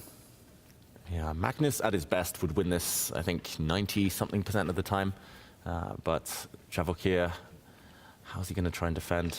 There's some checks threatened potentially. Oh, this is just very hard for black. No real threats, no real targets, no real counterplay. Vidit, do you see any hope here for Sindarov? Honestly, no. But yeah, I don't see a clear win. I know it's winning, but I don't see a clear-cut win that ends the game right away. But of course, in the long run, white is going to win. There's no doubt about that. Yeah, maybe the rook can come up with some checks just to. Yeah, I think that's a good move. That's a good move. And the white king will come. Yeah. Very clinical. Yeah, at least Magnus spending some time. We weren't used to that yesterday. Yeah, he was moving fast yesterday. How did that feel for you? It felt like he came in just playing. I was playing slow. So you feel like it was more a product of you playing slow than him playing quick against you? I self-sabotaged. Gotcha. But that's something that you mentioned in Paris as well, right? That the clock has been a problem for you, time management. Did you feel that this tournament was also a bit of a challenge when it came for the clock? It's not just the time. Even chess-wise, I felt like I was very off. Because I know when I play, when I'm in good shape, how the moves come to me, how my mind is working. Here it was just like switched off. Like I don't remember losing on time ever. I mean, and from a piece of position. So something is like not working. It's, you know, a brain malfunction somewhere. Like the neural network is not, it's collapsed. So, yeah. And Sindarov. Sindarov missed a big chance in the first game against Magnus. He had like a pawn up position and a very good one. Yeah, and he went down to a queen endgame in the end and couldn't win. I think that's the difference between like top players and people who are almost top players. That the conversion rate, when they get a chance, they just like are hungry sharks who just jump on you. And they don't give you another chance. Yeah, that's something we say that all the time about Magnus. You get one, you rarely get a second shot. Okay, he slides his rook across, aiming to step forward with some checks. The black king also steps back to where it came from. Yeah, Wakir looks, I mean, his body language looks very... Like he's giving up? Yeah, yeah. Yeah, somewhat resigned to a predetermined result here. And almost killed his eyes there. Yeah. Hates what he's seeing. I mean, these are some taxing days for a number of our players. I mean, he's 19 or some 20. I find it hard to sympathize. You know, I was once with Vincent and we were going, and then I was talking about some age thing, and he said, yeah, my back hurts. And then I did not know his real age, and he said he's 19. I'm like, get out of here. Complaining about backache and all this stuff. Do you feel old in the chess world now, Vidit, and now in your 30s? Oh, don't say that. No! Yes. No! Yeah, I do. I mean, when I was 19, 20, I could sleep at 4 a.m., 5 a.m., wake up at 8 and 9, and I would not feel anything. Like, it would feel absolutely normal. Right now, I can't do that. So See, those are the days you had to come to Vegas. Exactly. I'm in the wrong decade. I have come to Vegas. Do you feel like then there are elements of your training that have to shift as you age? Whether or not it's either protecting against a loss of stamina or even investing more into what is your physical health and things like that? I think it's not just the stamina, it's also where you are in life that makes a difference. Like when you're 19, 20, you have nothing else to do. You're all in. Yeah. just zoned in. I have a message from Jan Butner for Vidit. And he says, with my compliments, you get the headphones. Hey! Jan's watching, yeah? Let's go! Should have asked for a MacBook. Up the ante, up the ante. I'm joking. And Jan is one of the very kindest people here, like I've met through Freestyle. So. And actually, after the last Grand Slam in Paris, you were off to your honeymoon in Weissenhaus. How was that? That was epic. Like, people who have never been to Weissenhaus won't realize actually what it is. You have to be there, kind of. But to tell you in short, like, we had like a spa in our room, like the where we are staying. Like, it's unheard of. It was real luxury. Nice. As a group that was lucky enough to be there as well, we can attest to the spectacular nature of that resort. Part of the perks of being a professional chess player, right? These teens, they're too busy studying chess. Leave it to us to enjoy the spas. I asked a question to Bibi Sara earlier when we had her in the studio. I'm curious your perspective as well, just generationally, right? Every generation in chess has provided different tools with which to learn and get better, right? You know, advent of computers and engines and how that kind of warps, you know, maybe approach to a classical chess. How do you feel like the popularity of freestyle chess might change or aid in the development of young minds? We're talking, you know, the under 10s and whatnot who might be more inspired to play varieties like this, but that have so many less known quantities. Does it make them flex and practice different skills? I think the difference will happen at the top. Okay. Like I see, initially I would say that I was a bit skeptic when it came to watching freestyle chess, because the pieces were randomly placed and I was not so used to it. But now that there have been a couple of Grand Slams, 2-3 tournaments happened, I got to play 2 as well, my perspective has changed. Like, I don't mind watching it now. Like earlier I would be a little bit hesitant, only when the position was normalized I would come and watch, not the initial. But now I'm very curious. It also taught me a lot about piece placement and like, it taught me more about chess in general, because now we have to think differently in freestyle chess, like the activity, the space, the pawn structure. So I've grown to like it more. And as more top players like it, play it, it will influence the younger generation. Oh, they will also look into it. And I think this 10-minute thing where we are analyzing, it's very good for the audience because they get to have a direct insight into top player's mind, and you can see there Magnus, you know, suggesting his thoughts. Where else would you get it? Like right before a game, what he's thinking, what he's going to play, and that's gold for a chess aspirant.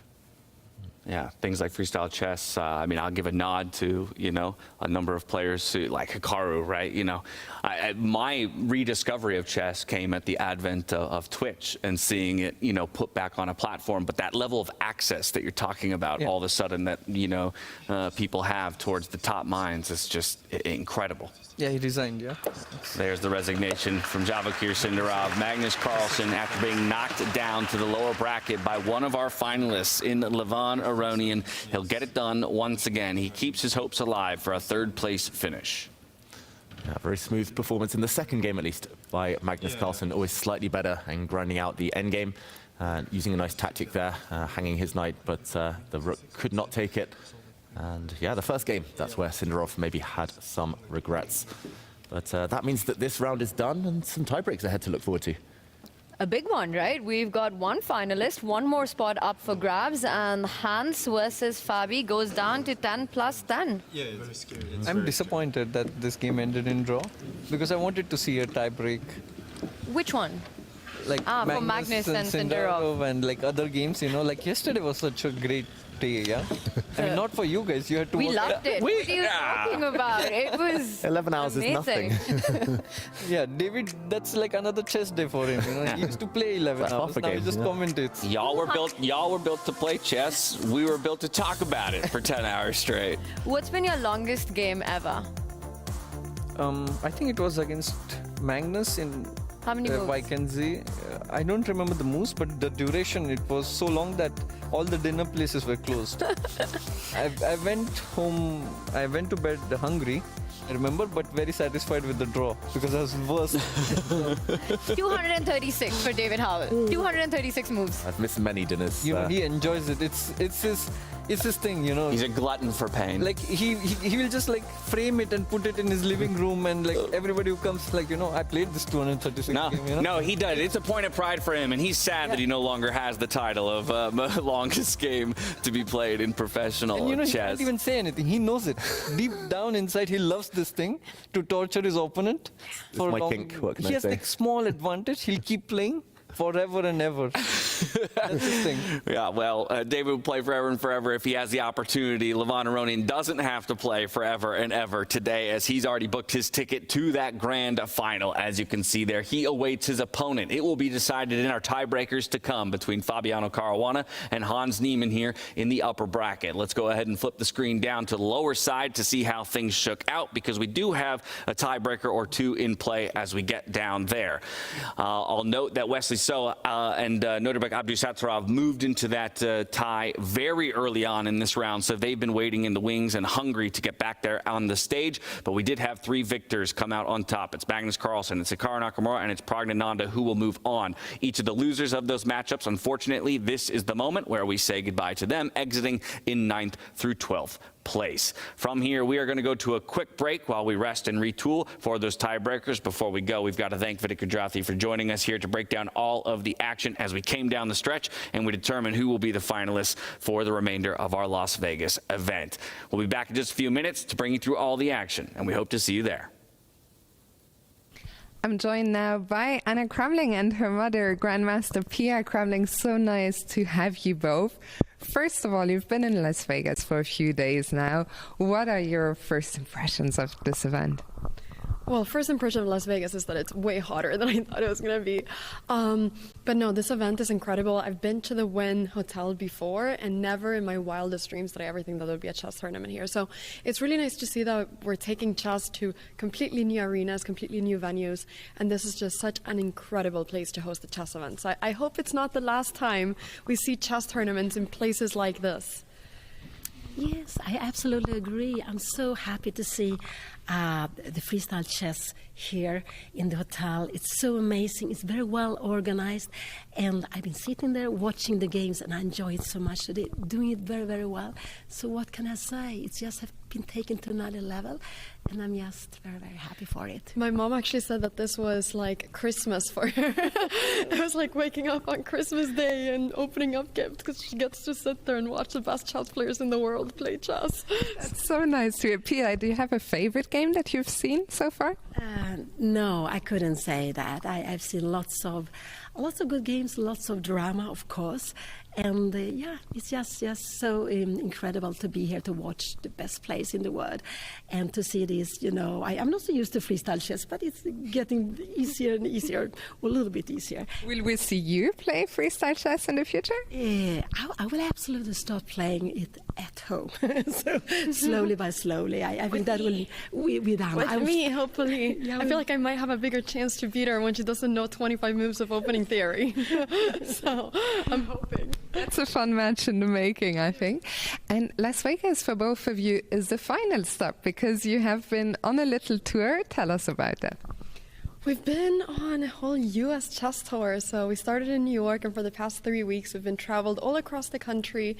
And the last stop was Los Angeles for the actual tour in itself. But then, you know, that was really close to Las Vegas, and we ended up coming here. So we've basically just been traveling to different places, trying to see what the chess culture looks like in different cities in the U.S. And I have to say, I'm really impressed by the chess culture in the U.S. There's many cities like Charlotte, St. Louis, New York, where chess culture is huge, actually. And people, like a lot of people, play chess and really enjoy chess. So it's been amazing to get to know so many new people and just see how everything works here. And yeah, no, I've loved it, and I've been able to do it with my mom. Were you also surprised, Pia, by the chess culture here in the U.S.? Yes, absolutely. I was here 85. I played the New York Open, this classical tournament 40 years back. And to come back here now and to see the development U.S. has made and all the interest, this boom with chess. No, I just think it's incredible. I'm very happy to see that. And it's incredible to follow both your adventures. What is next for both of you? Oh, wow, what is next? I am actually not sure. I've been planning this for so long that I think now everything that I'm focusing on is just actually getting out all the videos and content that I've filmed these last 3 weeks. We've published some of the vlogs, but I think there's like a month of videos right now that are just waiting to be published. I mean, I faced my mom in a tournament this month. My mom played Levy. I played people like Daniel Naroditsky, where he was blindfolded and had 45 seconds on the clock. Like, there's been all kinds of crazy things, and I just need to get it all out, and then I can plan my next thing. That makes a lot of sense. And for you, Pia, will we be seeing you back at the board? I don't know when I will go back at the board, actually. I've been very active until last year, but this year I have actually played not so much at all. So I will play some team matches. By choice or because it just happened that there were less tournaments? It's a little bit by a choice because I do love to play chess. It's not like that, but with age, the energy is not the same. And so I'm a little bit more thinking that when I'm playing something, I really want to be sure that this is a tournament I'm looking forward to. So I'm going to pick up the tournaments and just play less than I've done before. Well, we'll patiently wait for your return to the board, Anna. We look forward to seeing all your content together with your mom from your trip. Thank you so much for your time. Always a pleasure having you both around, and enjoy the rest of your time here in Vegas. Thank you so much. Thank you. Thank you.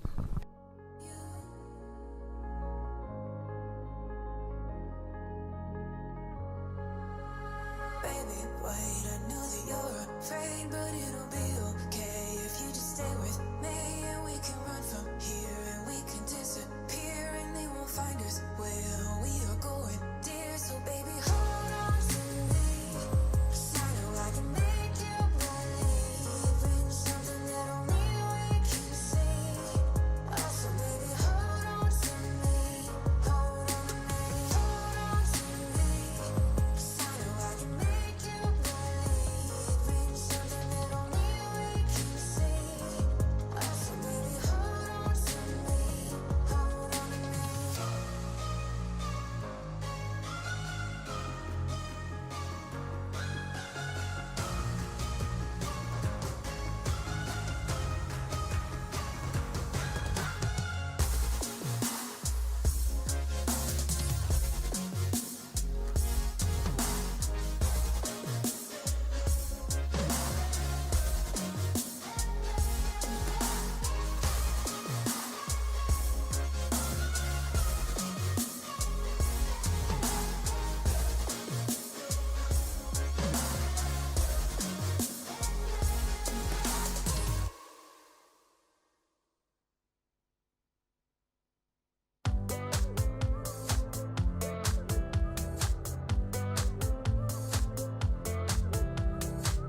You got me thinking about tomorrow more than I ever have before.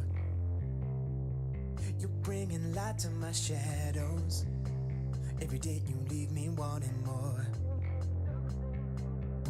Every time you come up in my mind, a smile comes across my face. Even though I have no idea what we'll find, when I'm with you it falls in place.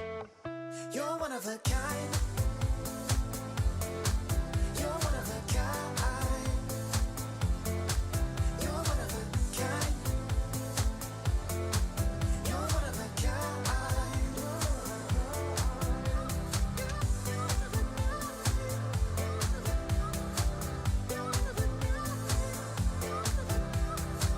You show up first to every party, and you think tequila is your friend. Welcome back as we go into the two-game rapid playoff.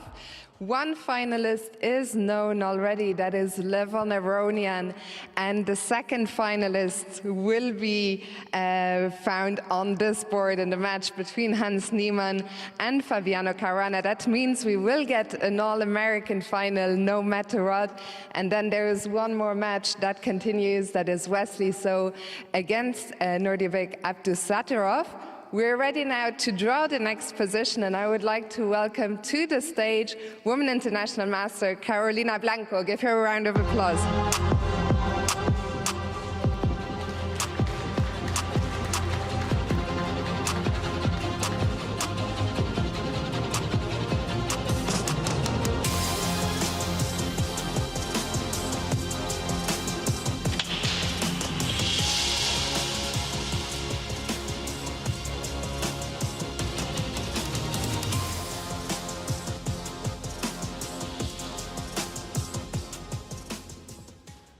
Position 583.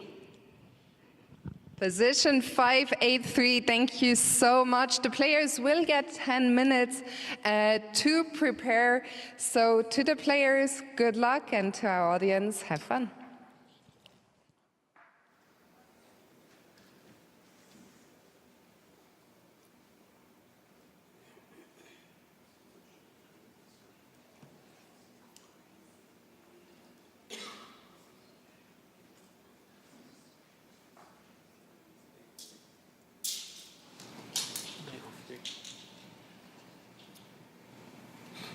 F4. F4. The knight is coming. Oh, that makes sense, yeah. There's a knight coming. Yeah, because otherwise you go here, yeah. B4, F4. And you want the knight F6. The knight F6, knight F6. First you go here, the queen. Well, what if it goes here? Take. You take G3. The development is... You can even castle here. Yeah. But what about this one? You like B4 or B3? No, it's fair. Yeah, maybe B3. Because does it really matter, this C4 square? Doesn't really matter. Yeah, I mean, if we're gonna play F4. It's better not to have this wall now if we have it. Did you have it? And then 5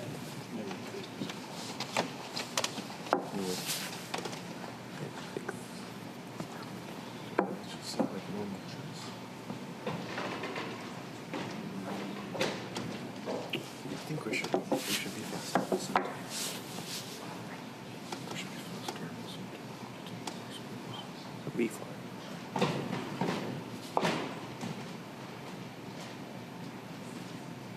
What? Go here. Yeah, why not? Oh, it takes it.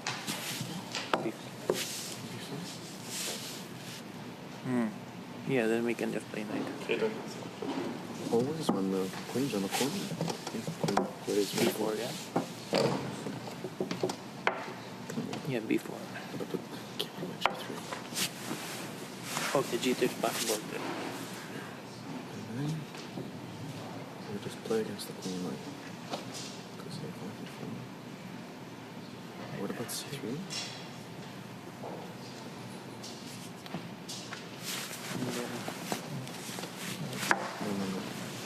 No, I think you have to try to get the queen.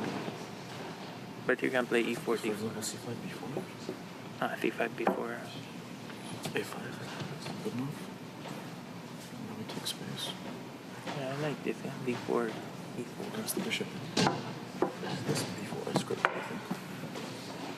Yeah. Again, this queen is the issue. We need to, I think. For G3. Okay, let's see C7. Now we play B4. And then we gain the tempo. Yeah. C5, B5.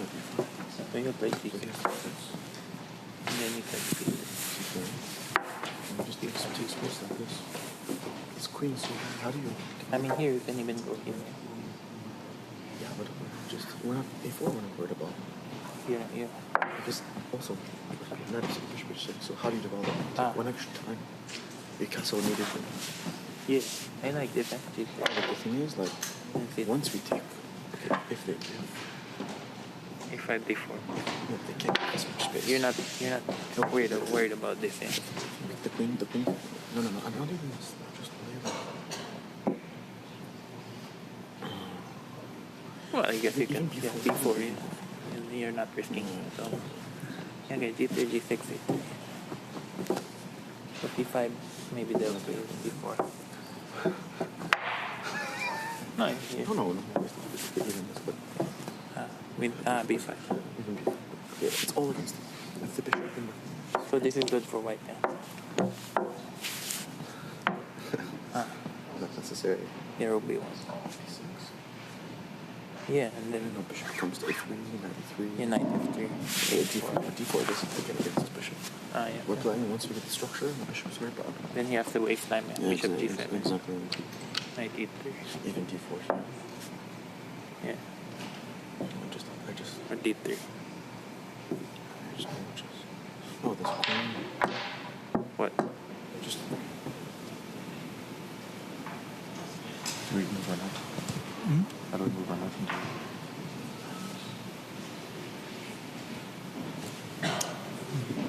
Okay, maybe castle C5. B5? Yeah, B6. No, that's C7. Castle.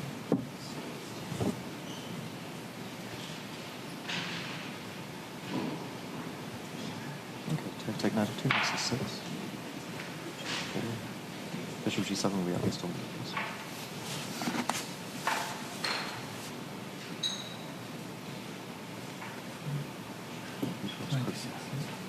Or, yeah, deep, no, never deep. Maybe a6. E6. Yeah. Now knight e6.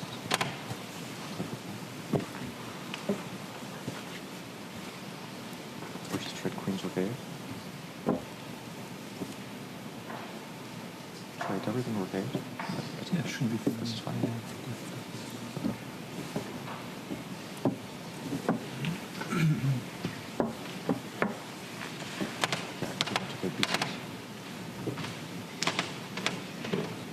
F4 we just copy it. There's no rule. Knight f2, bishop e7. Yeah. Okay, then f3. Okay, e6. b6, bishop b2. Although now maybe f5 is not button. And go a5 really. Bit risky.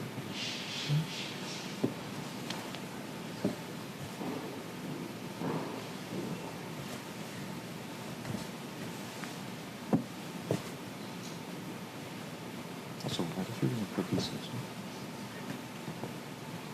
Yeah.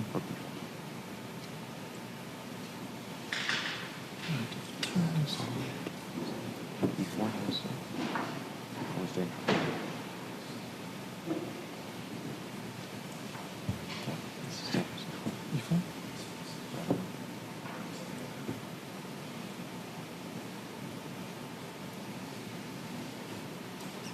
No, we should probably get our queen immediately.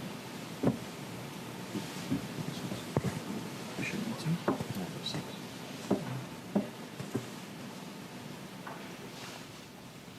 And we're back here at the fabulous Wynn Resort in Las Vegas, Nevada for the 2025 Freestyle Chess Grand Slam. As you can see, there are 2 players per sides of the arena currently evaluating our starting position of 583. One of those sets of players, of course, is Fabiano Caruana and Norbert Abdisatorov. They'll be playing from the black side of the board up against their opponents, Wesley So and Hans Niemann. One of the battles, though, for a ticket to the final table up against Levon Aronian, who sits there awaiting his opponent. For Wesley So and Noterbeck, it's about fighting for a chance at 3rd place. And looking at this position, 5-8-3, Vidit, I turn to you as we've brought you back by popular demand, my friend. What do you make of it? The computer, as I mentioned to you just off camera, definitely likes the position for white and indicates that it's lopsided, but you said you're actually okay with that. Yeah, I would prefer when it's lopsided. Otherwise, there are some positions which I've now figured that it's very symmetrical from the beginning. But here, because of the piece placement, let's say most likely that they'll move the pawn in front of the rook on the left-hand side and open up the queen and the bishop. So I feel that gives white the initiative to do something. That's my guess. Let's see if they push that pawn. And now that you say that, this is reminiscent of a position we had earlier today, where it's kind of that triple effective move, right? We had, again, a queen, rook, and a bishop all together on one side of the board before.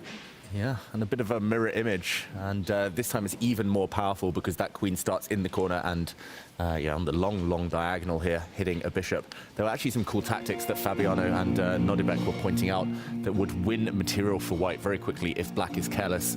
But we'll see. It feels like a bit of an advantage for Wesley So, for Hans Niemann here. Yes, for sure. And I'm very curious to see what Hans comes up with, because apparently he has analyzed almost all the positions. All the 960 positions. No, but in general, I see that his understanding of freestyle chess is quite good, because probably has worked on it seriously. Well, 5 seconds to go. This is where it's at. One player will qualify to that final spot, and it's go time. That's right. We're off with the arbiters. Okay. We'll see each of our players take their seats, extend the handshake. The clocks will start, and off we go. That's your semifinal matchup. Fabiano Caruana up against Hans Niemann. And then, of course, down in that intermediate stage of the lower bracket, Wesley So up against Norbert Abdisatorov. Okay, and big game, high stakes, a lot on the line here for Hans Niemann. It's a dream opportunity to get to the final, potentially $200,000 as well on the line for the winner. And wow. How about this? A bit of a surprise. I don't like this move C3 at all. Like, that's crazy. I don't get it. That seems so unambitious. And like that half a point advantage that the computer gave it at the start of the game has been wiped out. And both brackets, both players with the white pieces have gone for the exact identical setup, a move that surprised everyone in our studio right now. One explanation for it is, David, that you're trying to blunt the dark squared bishop that you earlier pointed out, you know, lining up against the queen. And maybe it was around this, trying to create that square eventually for the queen to come out. This is getting fun very quickly on that right side of our screen. Wesley with a face-off between the pawns. And maybe before we let the games breathe a bit, we'll just point out what we were talking about in the studio there, about how this position did start looking very favorable for white. One of the positions with the biggest evaluations that we've seen so far as we dive into the games. We've seen some big decisions in the meantime. Wesley So bringing out his rook. Hans Niemann putting a lot of pawns on dark squares, building a pawn chain on that left flank. But maybe we can jump into the Hans Niemann against Fabiano Caruana game. Yeah, that's our marquee matchup. We're trying to figure out who will have the opportunity to challenge Levon Aronian in a couple days' time in our final table. So that's where we'll head to see how Hans Niemann tries to craft an attack against Fabiano Caruana here, Mr. Stability. Yeah, he's been pushing some pawns on that left flank. He's trying to tie in the black queen, lock her in before she's able to get out. So I do understand the logic here. But we were very surprised that he wasn't playing on the other diagonal as well, where the white queen could have prevented the black bishop from ever really seeing air. 4 moves by white with it, all of them pawn moves. Does that surprise you?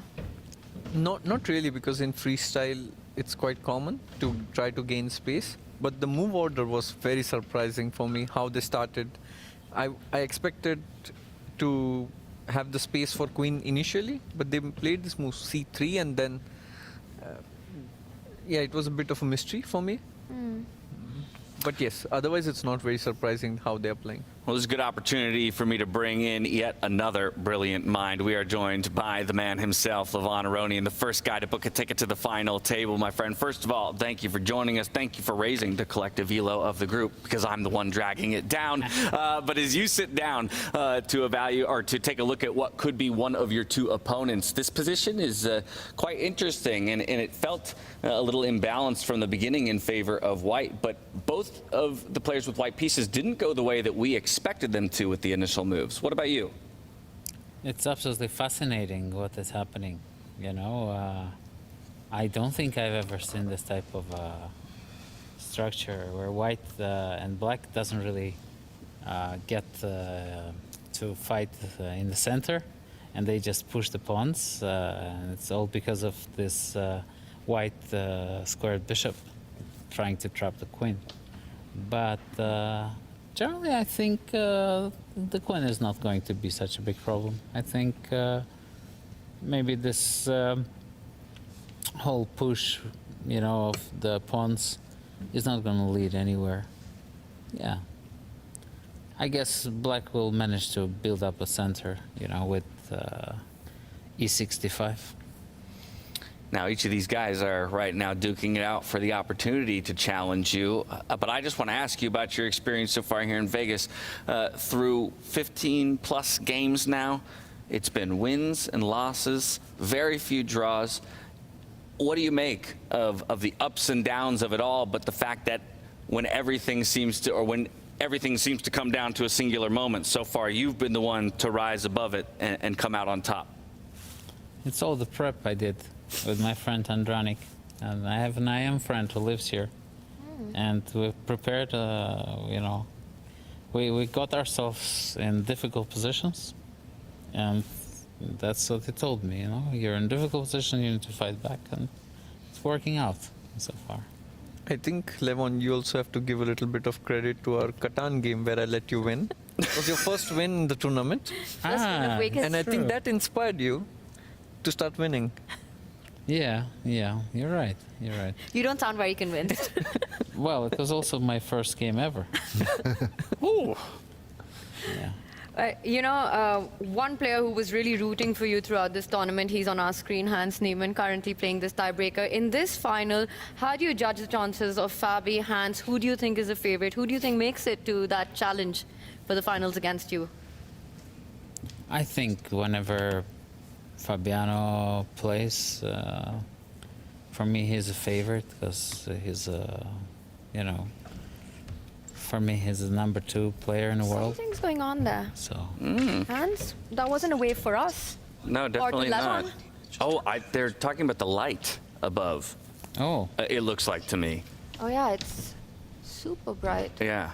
Blinding. It's then reflecting a bit too as well. So it's good on them. Calling out arbiters. We'll make sure I was to get afraid that squared away. hear us. Yeah. They were listening to Levon talk about how Fabi playing every match, Big one, Lev. I'm a big fan, yeah. I'm a big fan of Fabi, so for me, it's hard not to root for him. Despite the fact that Hans was rooting so strongly for you the other day, Levon? I'm also rooting for Hans every single time he doesn't play Fabi. There you go. Fair enough. There you go. Hans has really entered this Las Vegas event with kind of a fire, though. Reflecting back to the group stage, he seemed to, initially starting off on his own and evaluating, he seemed to kind of have an understanding, an intuitive understandings that in some ways mirrored Vincent early on in the Weisenhaus tournament. Yes. What do you make of that? What do you make of how his style ultimately is showcased here in a freestyle world? Well, that's the reason I call him Professor Hans, because he comes to our analysis, drops knowledge, and leaves. He's just telling us, just write down the moves, what I told you. But earlier, Vidit was saying you can't trust everything Hans is saying. He sounds very confident. Yes. Yeah, but he's definitely he definitely spent some time analyzing freestyle chess, and I think he has an interesting feel about the game. Yeah. And how do you feel about this position now we see in front of us? I like black somehow. I don't know. It's all nice you're pushing, but in the end of the day, once I get out with my pieces, I go e4, b6, bishop b7. Why is my queen bad? I don't know. I think black just... this is one of those clashes, They say the ultra-modernism. Like in the start of the century, you had this school of ultramodernists, which were Nemtsovich and Reti, who were like, oh, we don't have to care so much about giving away the center. And you had the classical guys, Tarash and Lasker and all these guys. So this is this type of a clash, between... That's an interesting discussion. Do certain positions cause you to reflect on certain eras of kind of chess concepts? Hey, this starting position lends itself to forfeiting the center and not giving, so much of a care about it, whereas maybe another position demands central focus. Yeah, but it's generally it's the school of thought. I mean, it's philosophy. All right, speaking of central focus, we'll get back to that. But there's a bit of a big moment right now with this last move that's been played. And maybe with it, Levon, you can break it down because it's a pawn sack. Knight on h3, I just don't understand at all why White would do that. And it's just so ugly. That's not our school. That's not our philosophy of chess. Yeah, it pains me to see such pieces. Yeah. Would you say you're both on the more classical side then? I definitely am. I think Levon keeps shifting. I'm flirting. I'm flirting with the modernistic approaches, yeah. But David, can you just backtrack a couple of moves and just sort of break down what's happened? Because there was a moment when White could have captured a pawn. Yeah. Right, but then you give away just too much, because your only pride is this bishop. And just for one pawn, you're giving it away, and then the black's bishop comes out. But we got to show it. Yes, this is very dangerous for White, yeah. Pawn is a pawn? maybe. Yeah, sure. It's We're a all pawn grabbers in the studio. Oh, good. But then rook d8, queen c8, f4. Oh my god. I'm really worried about you. Yeah. Well, but instead, we're getting a bit of what Levon was talking about, right? We just saw back on the live position, that pawn in the center of the board, scoot up one square. It shuts the light squared bishop out of the game. And now, if we wanted to activate our queen, she's a little bit more safe to do so. What a sad career, guys, for this bishop, yeah? Yeah. It's like my career, it's just retired from the game. Is it still getting paid? I think that's the question. I don't think so. He was an aspiring athlete, and now he's just waiting to be told what to do. You know, I have an idea to give the pawn again. Take knight g4, yeah? Take the knight, put knight g4. I like it. Yeah. And then, you know, put the bishop on e6. Oof, you're really Cimento, mean. as Peter would say. Yeah. And then you enjoy all the activity. This just looks beautiful for black. I think Fabi might do it. He's extremely concrete as a player. And you know, you're going to this whole thing like b5, a4, c3 now looks like the liver of an alcoholic, you know. Break down what you mean for us. Why is it so bad? It's like you're pushing, you're having so much fun, and then you realize you made all the bad decisions in your life. They're coming back to bite you in your later years, right? For sure, because once, for black, it will be much easier to open up the file, the A file. Once the pawns are way too far, he will go b6, a6, and then white is not developed enough, and he has a couple of static folks who are sitting there and wondering what transpired. I love the bad liver of drinking too much. Yeah, it's not the fried liver, it's the bad liver approach to chess. The fried liver knight as well on g5 that we see. I think he might even push the pawn to just attack the knight and not try to... No, Fabi's gonna take, come on. I know him. Ooh, now we're gonna play find knight out. g4. Yeah, 95. He's gonna do that for sure. Let's show that it's more typical of Fabi. All right, we guys got to have that analysis. Whatever we're discussing, we'll show it on the board as well. Yeah, queen takes pawn. This looks so good for black. It's beautiful. I mean, just two more moves, and then you see the beauty of it. Bishop comes out, rook comes in, and then it's like perfect. So Levon's saying he knows Fabi really well, and he believes he's going to go for this one. David bets are on. We're in Vegas. Does Fabi play it? Ooh! No, he's broken the connect four as well. Levon, he's your good friend. Yes, that's the thing, you know. You spend time with the guy, work with him, and then you think you know him, and then he has this skeleton in the form of b6. How could you ever trust him ever again? Yeah, no. Oh, queen on b2. Oh my god. But it's still very good for black. And the queen looks so sad on b2. Yeah, but you know, at least in the other way, you were destroying my structure, and you were kind of asking me, hey, this is what you want? You want the pawn? Come grab it and let's see what happens. Yeah. This way, at least it's softer. Yeah, you're still, you keep the hopes. Yeah. But David, let's explain why that move was played, because Fabi had a threat on the board with that bishop development that he just got on. Yeah, just to rewind one move, the black bishop came out, a bit of X-ray vision here against the white queen. If white had done nothing, then that pawn would have moved. Throw it off the board, attack the white queen, attack the white knight, winning position. So the white queen sits on a sad diagonal anyway. Vidit, you don't like this, but how does the black queen get into the game now? That is the question. Just bring the rook to the center. You could also go b6, c5, if you want. And then white has to do the illegal move. Let's show it. Let's say white castles, that's not illegal. It's this one that's illegal en passant. If you forget, you're probably busted. Black's pawns are too good. And then the queen's back. Yeah, but maybe this is not ideal, yeah? White gets... He's playing a bit strange. He put knight back. He wants to play the same idea, but He with wants to play supporting knight. c5. Yeah, but with the knight. But it looks a bit odd, no? But I like it. I like it. It's fundamental. Do you think he's also eyeing d4 at some point, now that the bishop's opened up, once the c-pawn... You know what I feel that is going to happen? g4 is going to happen. Last time you said something was going to happen. Yeah. Yeah, but he doesn't know Fabi very well, but he knows Hans very well. Yeah. Yes, Professor is going to strike. No, I think he might not do g4. He'll do something else. But it's interesting, no? Bishop g2, bishop h3. Yes. It's very advanced, folks. Can we show that line? What happens if black takes it? And yeah, g4. No, he'll not take it. No. Take f5. Yeah. It's beautiful. You got to show it. Yes, yes. And white gets some play against the king.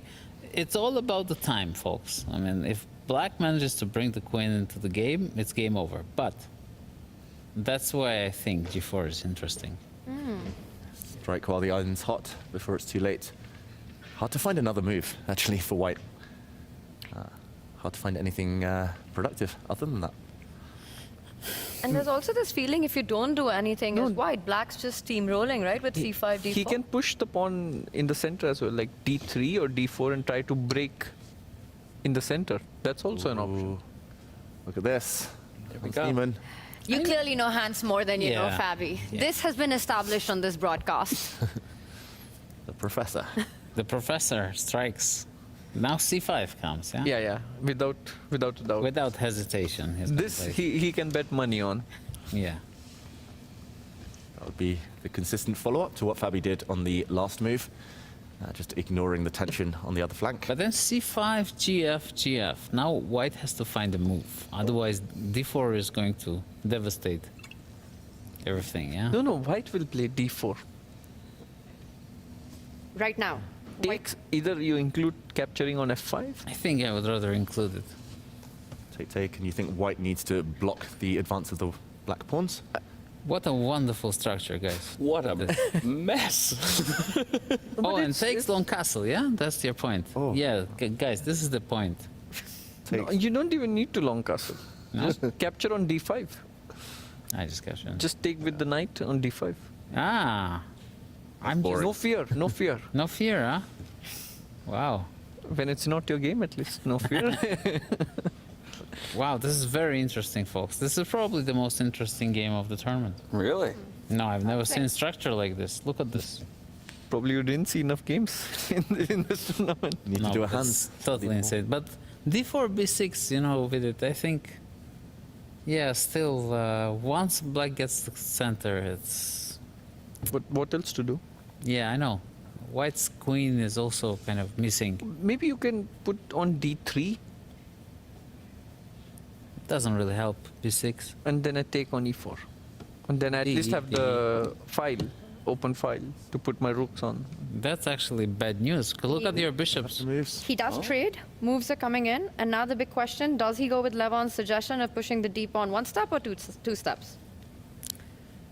I don't think white has any. He's going for the bishop. He's going for the bishop. Yeah, he wants. Yeah. I think this makes more sense. Push d4, no. I don't think it makes sense. I Now think black's so. play is easy, no? Very easy, just push. At least there he had to make some I decisions. know, but at least his queen will be active. Sorry, which queen?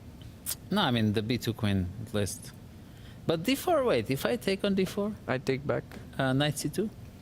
The difference between playing d4 and not playing d4 is a point and a half. Yeah, d4 is very strong, yeah. It's a top move. It's a top move. Yeah, it's clear. There it is. He goes for it.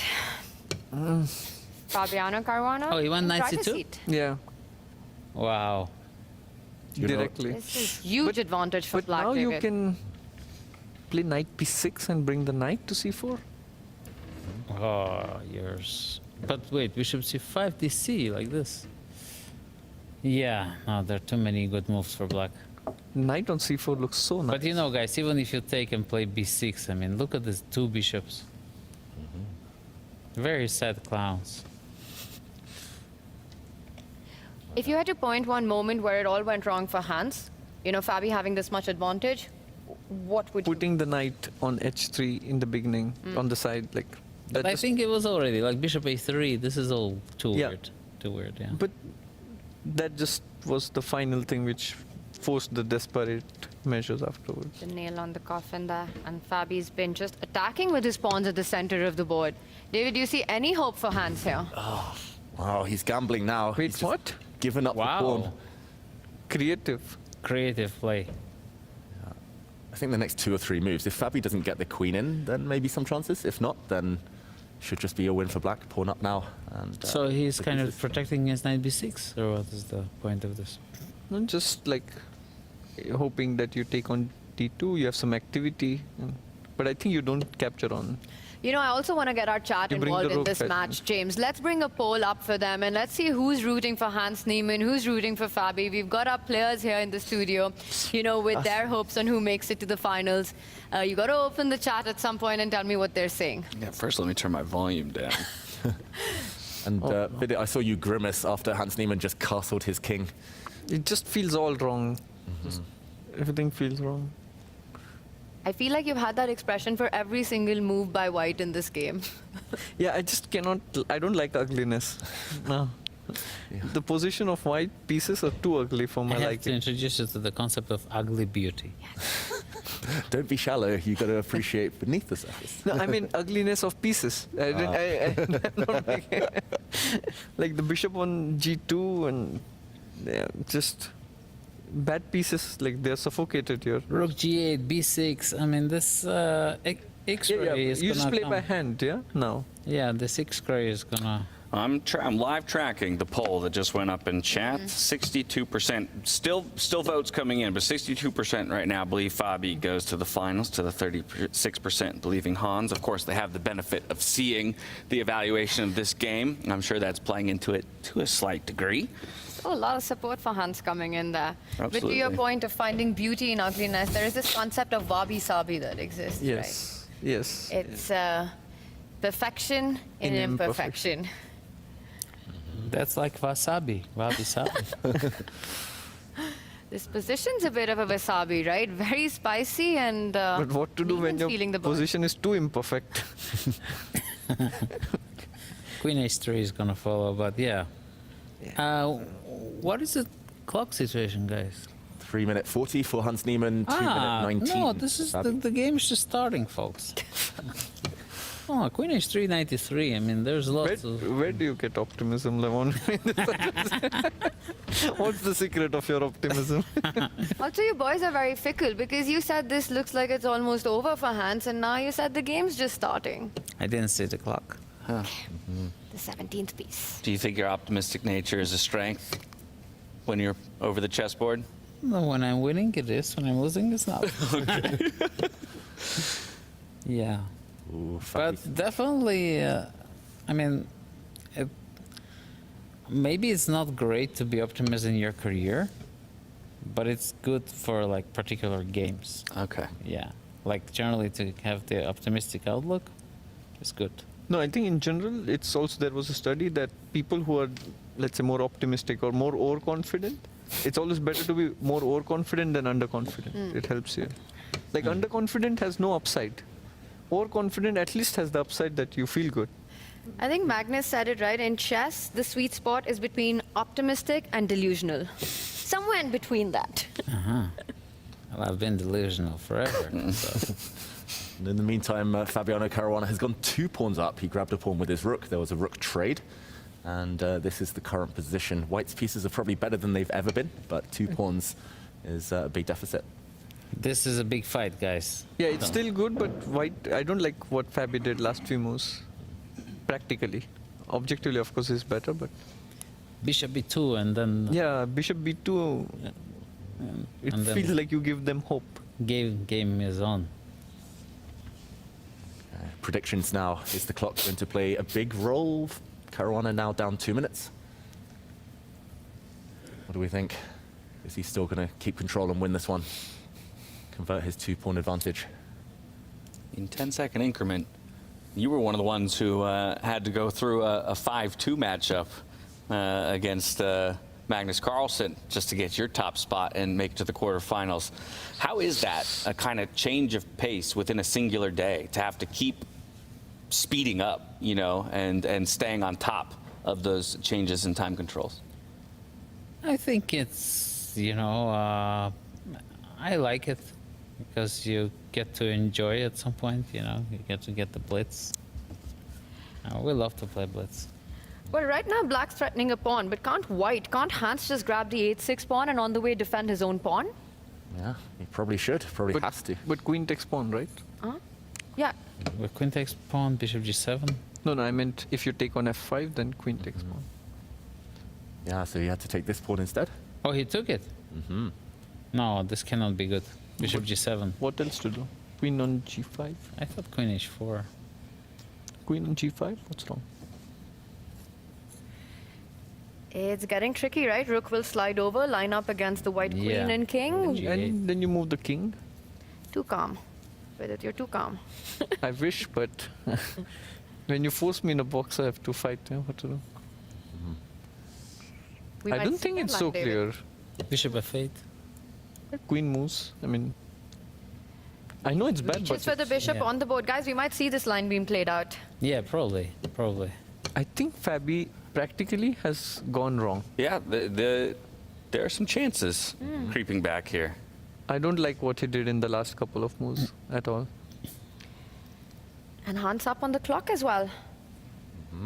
As ever, right? As ever, Just about always 2.5 manages. minutes. Fabi looks a bit more nervous now, under the 1 minute mark for the first time in this game. Only one pawn up now. Oh, the professor has a heart rate of 136. Wow. That is high. He's fuming. Or maybe he's sensing that actually there's some new life There's in the hope, position yeah? for him. Yeah, I mean, the position he had and now this is almost winning for him comparatively. Bishop comes back to b2. Also, some knight c4 might come at some point, yeah? Yeah. You never know. This is interesting, folks. Ruling here, Hans Niemann.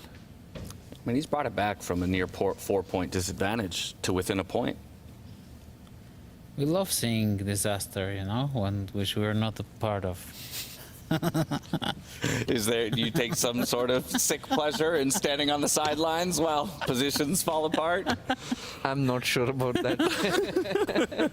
Ooh, we've seen a repetition of the position. Oh. The rook and queen dancing.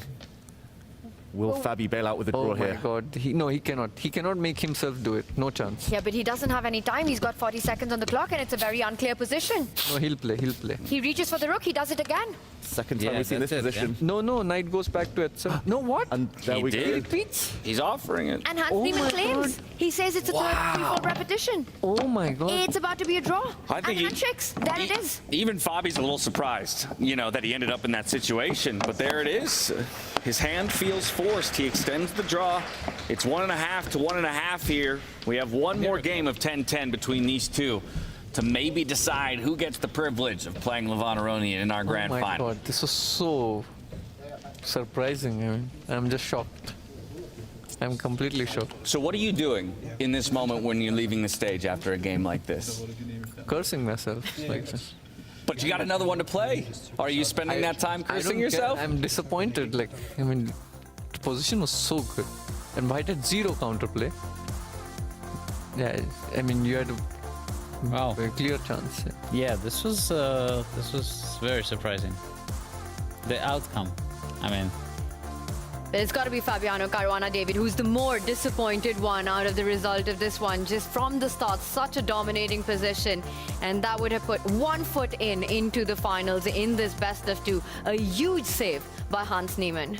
Now, we didn't peek in on that Noterbek Abdisator versus Wesley So game, but I can let you know that there was a decisive result there. Wesley So came out on top. They still have one more game to play where Noterbek can strike back, equalize things, and push things to a 5-2 scenario. But again, all focus is on Hans Niemann and Fabiano Caruana. They will flip sides of the board, so Fabiano goes to the white pieces, Hans to the black pieces, and we'll see if anyone can come out on top this time around. I think it was very uncharacteristic of Fabi to repeat, because generally, whenever given a chance, he's the person who would go for a fight. That's what I've seen him do many times. But I feel like he just felt that things are already going wrong from what he had. And he was like, okay, let me put the brake. Like, there was no time to normalize to the new situation. And he was like, okay, let me put the brakes. which is uncharacteristic of Fabi, in my opinion. Could feel it slipping, the momentum swinging, and just said, okay, let me get out before it goes bad. He probably believes that he still is the better player and he'll take another chance rather than this time scramble, and the momentum was against him, so. Okay, fair enough. But once again, pressure's on. And for somebody like Hans Niemann, probably coming out of that game very happy, of course, with the draw, to know that he was in maybe a dire straits at one point, managed to wrestle things back, force the draw. Perhaps he's riding a bit of a high going into the next game. Yeah, because emotionally, this is such a feel, you know, that your opponent is actually afraid of you, afraid of losing even, and you were losing the whole game and you survived. That's a big emotional shift. I can just imagine how Hans ran when he saw Levon after Magnus game. I can just see him doing that internally now, like just running in happiness. That would explain the heart rate. That was a very big high five that he gave you at the end of that one, Lev. He even did some inspirational speech to me yesterday. After I lost the first game, before I came to the second game, he was like, if there's anybody who can do it, it's you. You've done more. You came back from much harder situations. The professor speaks to man of many talents. Yes. Do you think that was the decisive factor that helped you come back against Hikaru, that inspiration? The decisive factor was being lucky, which is normally my decisive factor. You make your own luck on the chessboard. We got about 3 minutes till we dive into that position lottery. Of course, we don't know what. Oh, go ahead. Questions I away. was just going to ask, you know, this was a crazy game. I mean, Hans surviving this one. If you've got 30 seconds with Hans right now and, you know, going into this final game of 10 plus 10, what are you telling him? Well, what's your pep talk? You played like an idiot, and you know you deserve to lose, but you didn't lose. The fortune smiled upon you, and therefore, you know, don't play like an idiot. Change something and play better. That's great advice. Vidit, you're on Fabi's corner right now. 30 seconds with Fabi. What are you telling him? You also played like an idiot. I'm just joking. But the thing is, I've been in Fabi's situation so many times that I can relate. Like the amount of winning positions that I've spoiled. I think just right now I would try to distract him from the game. Maybe just go for a walk if there is some time, and not speak about chess at all, because that doesn't really help. And just come with a fresh mind to the game and try to do that, because the game, you know, will keep replaying in his head, and that's not healthy. So do anything that takes his mind off. Yeah, and so much happened quickly. David, maybe you can do a quick action replay of what really went down there. Yeah, and I'll just show the last few moves to talk about why Hans Niemann was maybe getting back into the game, why Fabiano was getting a bit nervous. But then I want to also ask Levon and Vidit where maybe the one moment where Fabiano could have improved a bit earlier, just to show what had been happening the last few moves. The white bishop stepping back, supporting maybe a knight jumping. We saw Fabiano start making mistakes around here from a winning position. He moved his queen forward, allowing one pawn to drop. He moved his bishop forward, and we saw, yes, there's a bit of tension on the g-file, but the white king can hide safely. And a few moves down the line, the white bishop now stepping onto a nice diagonal. Some pressure here, some pressure with the white bishop, maybe white knight. And Fabi just thought, okay, a pawn isn't sufficient here to win this game. What do you think, guys? What was the one moment that you could pinpoint as to where Fabi lost the thread? Well, I guess if he wanted the rook on g6 so much, he could also play like rook g6 straight away without losing the pawn, yeah? Like check and rook g6, if he wanted that. That also looked normal. But, you know, practically I feel when he took on d2, there was no need for capturing that pawn, and just like you could win, not win, but like improve your position by B6, hand here. Yeah, just play b6, put the rook double on g-file. At least it seems more practical. Although taking the pawn is good too, but just then, you know, you saw the bishop coming in the game.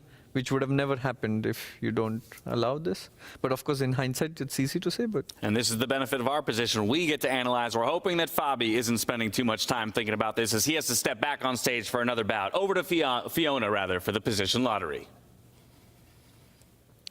Welcome back to the second game of 10+10. We have one player in a must-win situation. That's Nordibek Abdusatrov, who lost the first game to Wesley. So in the final, it's all left to play for after the first game ended in a draw.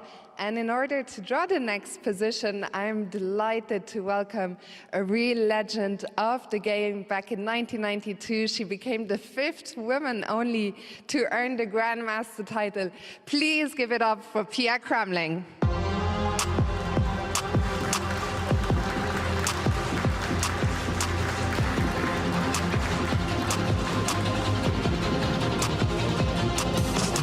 Pia, you ready?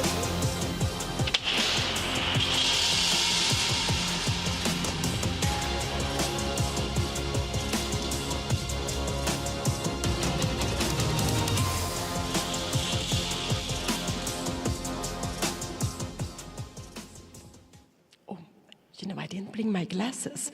Oh, I'm sorry. I will need to have some little bit of help. Number 331. Yes, thank you. Thank you so much. And Pia, let me ask you a quick question. You've been here with your daughter Anna the entire time. You've watched the games.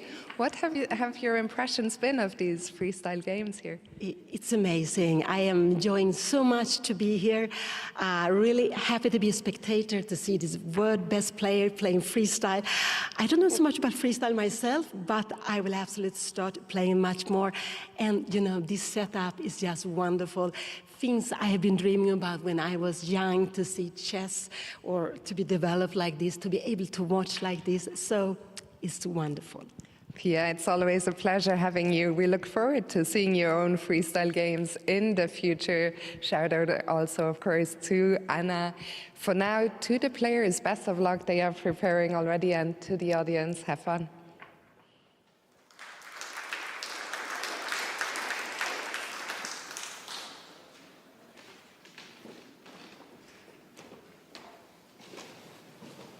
This is good, man. You think? B5. No, this year. Knight f6, knight f4. I think f4 is weakening.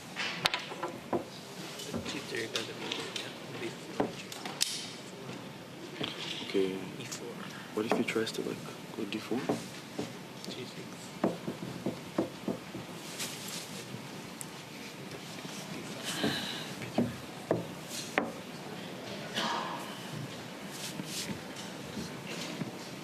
Oh, you have been h6, knight f6, h6. Very careful. I'm afraid of this king. But you can copy it. Yeah, if I bishop f7. Don't mind copying. Yeah.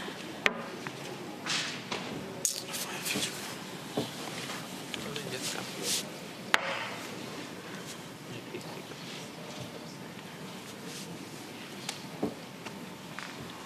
Bishop a5. Bishop a5. No, not bishop. Ah.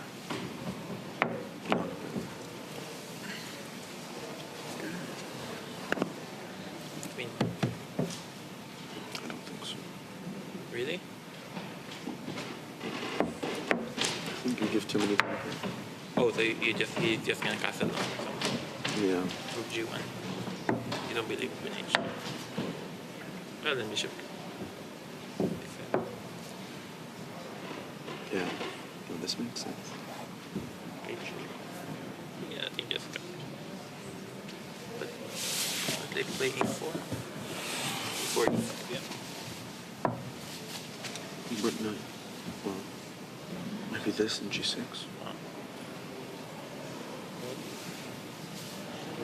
Okay. No point for you. Or rook f5. Yeah, f5, rook f5. Check. Oh, check. Position.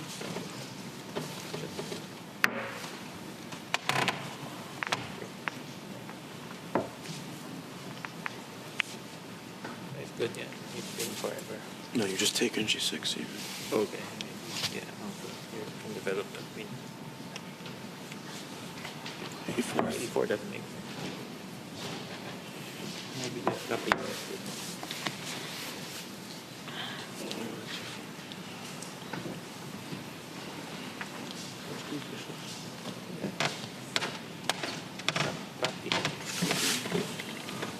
But not C5 too early because you also can... D6, B5. No, it's...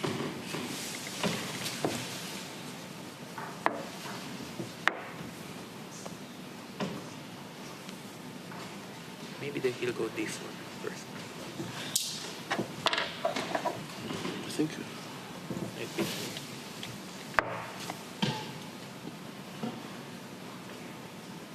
We have no choice. Copy. I like this copy. It's the principle, but it can't be up. Yeah, you're not never gonna blunder it. Maybe we had a 6 first. You're not scared of this stuff, yeah? No. Bishop D. Bishop G. Okay. Symmetrical. Let's provoke. Bishop A5, knight C4. Okay, Bishop A5, just knight F6. No, definitely. This is a waste of time.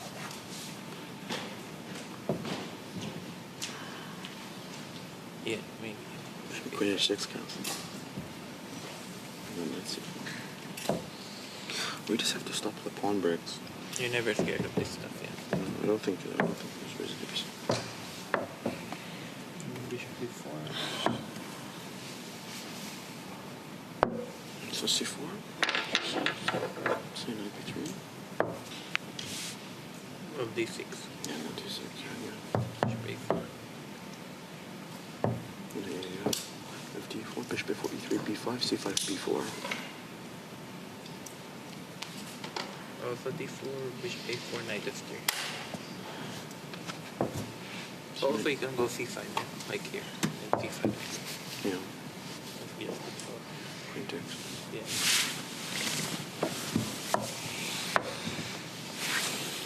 G6. Just copy. Okay. Yeah, I think. But your pieces, black's pieces are fine. There shouldn't be much pressure if you just play them online. Yeah, just copy. I think maybe they will go. Maybe. You think Bobby will play it? What do you like? A little bit. Space.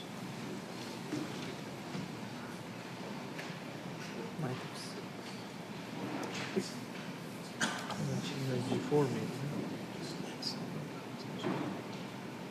Just off knight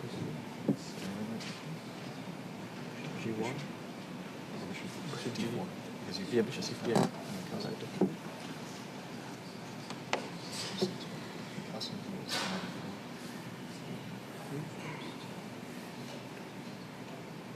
But maybe we have some small.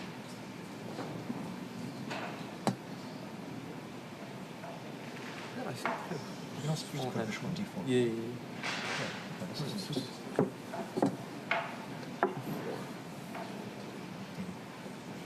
So F5 is a third one. I think at some point I have to play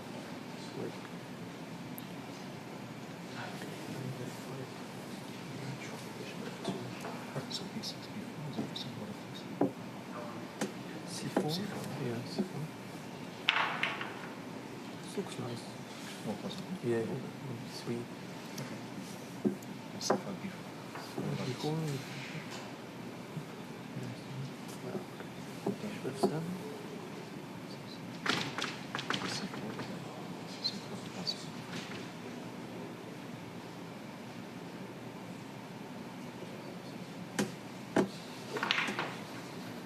P4? You can. But wait, you cannot take. Take and Queen A3? Yeah, but we just take. Little P7? Ah, but I thought the...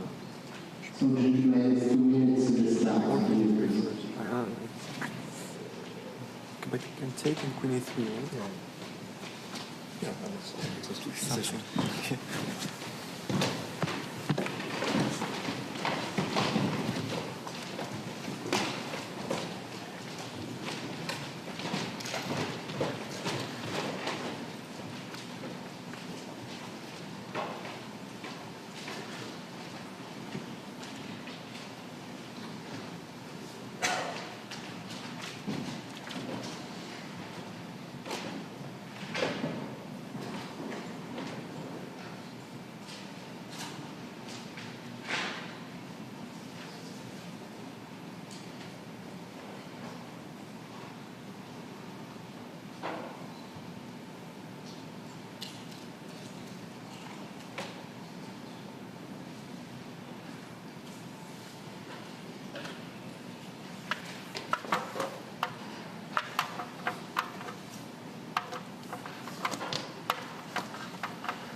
And we're back with just 30 seconds to go before our players step onto stage to do battle here in the second round of our tiebreak scenarios. A reminder, we've got two boards in play. It's Wesley So with a 1-point advantage over Nodebek Adusatorov. These guys are fighting to continue their run in the lower bracket. But of course, our marquee matchup sports Fabiano Caruana up against Hans Niemann, fighting for a spot at the final table against Levon Aronian.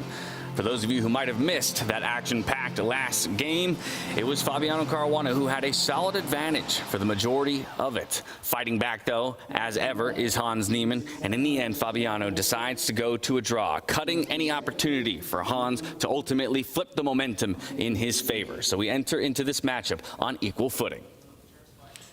Here we go. The clocks are about to begin. It's position 331.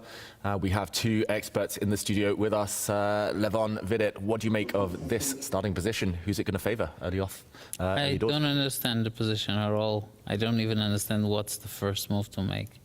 This is, maybe it's because I'm tired, but generally it's a hard one. Very hard position. Yeah, it's not an obvious really move. Love it. And you were earlier mentioning that what creates the biggest imbalance is the bishops placed at the center of the board. Yeah, this is great. Yeah. Clumsy bishops. And, Any prediction for the first move, Levon? F4 is my prediction. That was my move, Levon. It was. Then it became mine. Just stole my idea. Yeah. All right, I'm going with F4 as well. What about you with it, David? C4. C4, of course, the English. With it? I'm not sure. You gotta be quick. G3. No, G3 is ugly. No, I don't know. This is why you're always under time pressure. There it is. There's the F4 answer. on the board. Pawn to F4, and there was some commotion in there in the tournament hall just before the game started. A bit of humour, I think something to do with the chairs or maybe the board. But we are off. Bishop F2? Yeah, makes sense. Undefended B6. pawns. No, C5. Push the pawn. Oh, B4, my friend. Don't be so optimistic. D6. Oh, Queen A3. No, no, no. Don't do this to yourself. Put it on the board. This is analysis while Hans Niemann decides how to guard his pawn. Levon is advocating for B4, trying to open this diagonal, and then the white queen coming out to A3. See, it's no big deal. It's no big deal. We'll see. We'll see. I'm scared. Black king in the middle as well makes it maybe more tempting to go pawn hunting for white. But I thought that Hans made a knight move. It felt the move, the hand move. Brought his knight out to guard the pawn.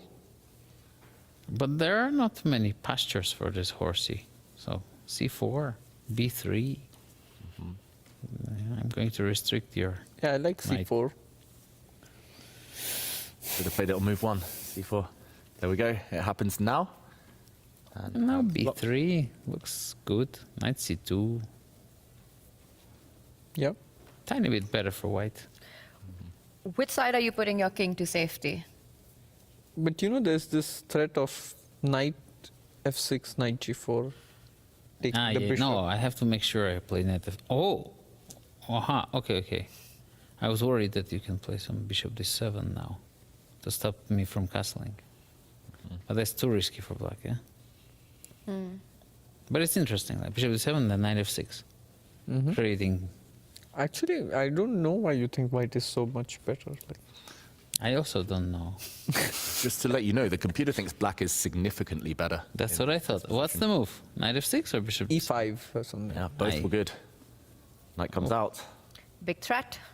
Yeah, knight G4, and it's hard to stop. If the white knight develops, then something Maybe that... white overextended. Yeah. You know, black queen Dutch is never really a good idea. Yeah? Because this is close to classical chess. Dutch and English is not a good idea together, yeah?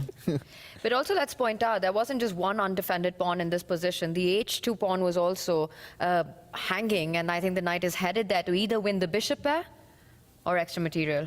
So how do you counter this threat? H3. H3. Fabi has more heart no, rate bishop than D7, sorry. Hans. Fabi is feeling it more. He's feeling the tension. But you were discussing this while we were off camera, right? The dynamics, that when you're on the front foot, you're on the attack, but you also repeat the position. Somewhere that shows psychological weakness? No, that's, yeah. Normally, yes. I don't know how it is with Fabi, but normally it's not a great sign. Yeah, I would imagine barring just gaining a little bit of time if you were low on the clock. I mean, when there's you have not much of a reason to do it when you're the C6 one looks ahead. strong even, yeah. Also, when you have to play a move like h3, you know things have gone wrong. Like, you never voluntarily play a move like this. Before the bar shoots either way, up or down, I want predictions here. Guys, do you think this goes to a 5+2? Will we have a second tiebreaker, or do you think it gets decided, our finalist in this one, right here, right now? I kind of think it will be decided, but just judging from the last couple of days where it's gone the distance, it feels like we might be there till the bitter end. So you think tie breaks are coming up? Ugh, my heart tells me tie breaks. David. My head tells me it's here and now. David is such a hard worker. It's so tough to get an answer from him. Just wants to stay here forever. Ever the politician Vegas, as well. We could save on the hotel bed. I think Hans will take this. Bold take, but In this game? yeah. Fabi is gonna win. No, So it's not from Hans, this position. Fabi, tiebreakers, James? I said it earlier. I said Fabi had to win in the 30-30 portions if it went to tie breaks. I thought Hans, so I'm going to stick with my bet there. I think it goes into a 5+2. This goes down to the wire. I think Fabi just always wants a long match. No, but look at the pawn structure. Oops, he lost the pawn. No. Yeah. Wow. Ah, no, wait. What? He's lost the pawn. If you push the pawn, bishop takes pawn. Oof. See, I just saw the position and made the prediction. I Okay, have no rook e1, favorites. rook e1, not a big deal. Okay. Move the knight. Then I take the bishop, bring my bishop to f3. Yeah, possible. And I have two bishops. And one less pawn. And you can castle only one side now. Yes. But it's a decisive game. It's a sharp one. And you have a beautiful bishop on the corner. But this bishop on f3 is so beautiful also. You saw what happened to beautiful bishops last game. I would argue they don't stay beautiful for long. This position is less bad for Fabiano than Hans's position was bad in the previous game. For sure. That's true. No, the position is totally unclear. No, but for Fabi, this feels worse because he's also a bit of classical. He's not a very hyper-modernist. And for him, he knows that this is bad, but in the head, it's 3x bad than the objective one. I think you have a... I think you're underestimating Fabiano's love for bad positions. He's not Maxime, at least. No, but he loves this type of dodgy positions. You should play more blitz with him. You will notice. No, he's very tricky. No, I think this is just the start of it, guys. Rook e1, and I don't know what he's thinking. Yeah, looks odd to take that bishop because it will just be replaced by the black queen. And then the black knight has access to a nice outpost on g4. So moving the white rook looks like the way to go. Yeah, strange to see Fabiano thinking. He's been quite slow these couple of matches so far, these couple of games. And in such a situation, do you start, it's so important to forget what's happened, but does it at all play in your mind that you had this opportunity in the last game, what you could have done differently? Not right now. I think now you're survival mode. Like you're fighting for your life. And also, the best players have a very short memory. Yes. David's mentioned that a few times. That's true. Yeah. Got to be a goldfish in chess. Exactly. Better not to remember anything at all. Better to be in the moment. But the rook does move. The black knight couldn't come forward as the... I was actually not sure if knight e8 is correct or knight h7. I like knight e8 because on h7 it felt dead. But then I go for e5. Then g5 becomes vulnerable. I don't know. Then also I think this e8 square I want to keep for my rooks. Possible. It's but debatable. This also feels very harmonious. Yes. So who do you think is better with it? Of course black, no? Yeah? No, I mean, sure. come on. No? We see the eval bar. Look at the king, look at the material. Look at the clocks. I don't know. I'm not convinced. I would think this is really bad for white. Like, yeah. minus 1.5. Wow. Wow. But how do you attack me? Like, what? How do you break my plan? You know, all I want to do is What plan? All I want to do is castle and come and sack on h5 and checkmate you. There's nothing else I want to do in this life. How do you stop that? You need to break in the center, E5, right? yeah. So e5 you're going for. Okay, I get it. Or I can go for c5, knight on a4, b5.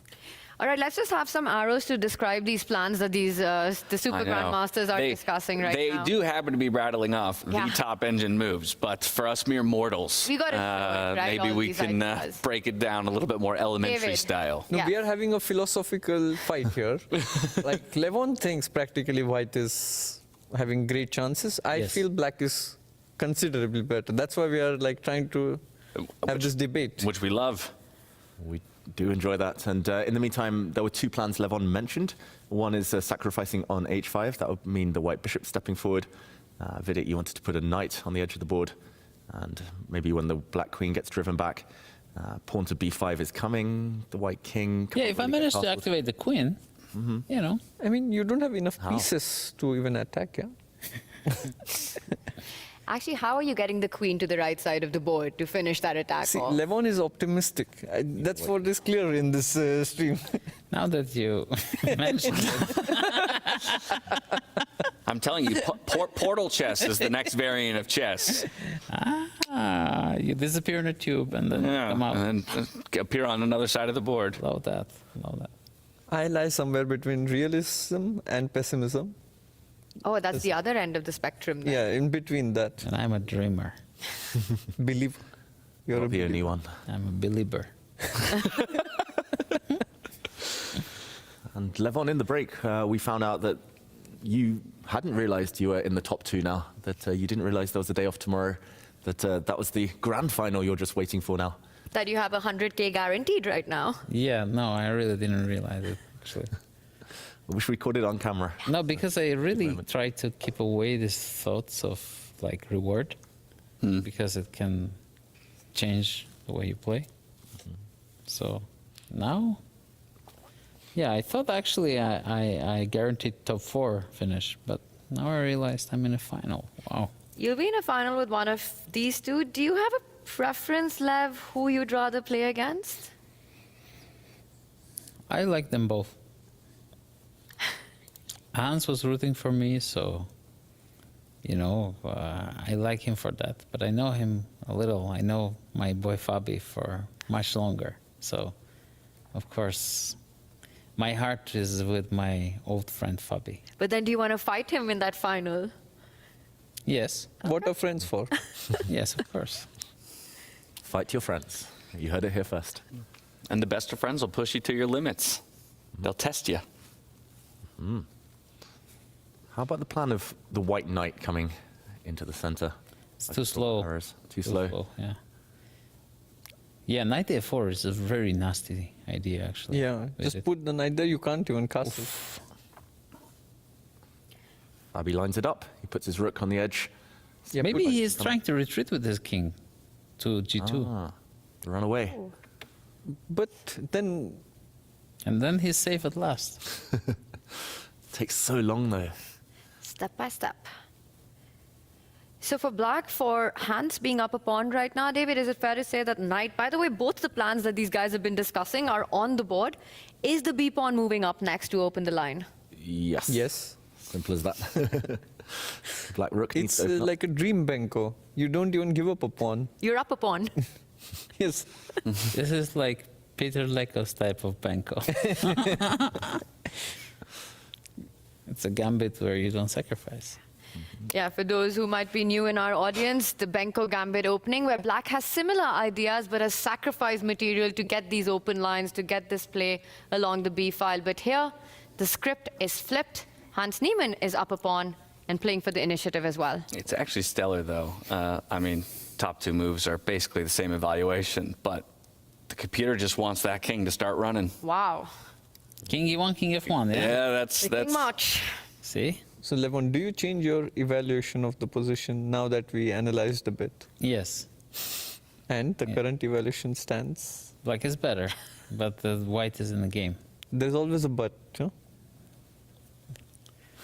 Well, realistically, I still have two bishops and maybe a glimmer of hope that one day they will be useful. But is Fabi's clock, is that another factor that's coming into play? He's touching the 3-minute mark, less than half the time that Hans has. Yeah, that's not good news for Fabi. We've seen players fight back from worse, though. Anything is possible. Queen moves. Huh. You push the b pawn, right? So b5, knight a5 he wants to play, or? Why didn't he It's play a quick b5? response, but it's a knight move instead. Ah. Sometimes... Knight c7 is strange. What about knight a5 now? Yeah. Do you want to know the top computer move? Let me guess. Yeah. Let's guess. See, yeah. Let's guess. This is a good one to guess. d4? Nope. No. Some He knight didn't move. play it. Some knight move. It's not a knight move. It was difficult. f5? No. No. No, f5 what? One of the bishops. Wow. Bishop e1? Nope. Okay, I think we should give Bishop takes h5. It was the move. And what was happening? Bishop takes Oh, h5. d4 was coming. Oh my god. And then you blow it with d4. Rook takes pawn, followed by the queen coming in as a big threat. This is beautiful. Oh, because queen g4, you just castle long. Yeah. Oh, wow. Or rook h4, rook h4. Sorry. This could have been very beautiful. Hitting the queen, and when the queen moves... But Fabi didn't see it, huh?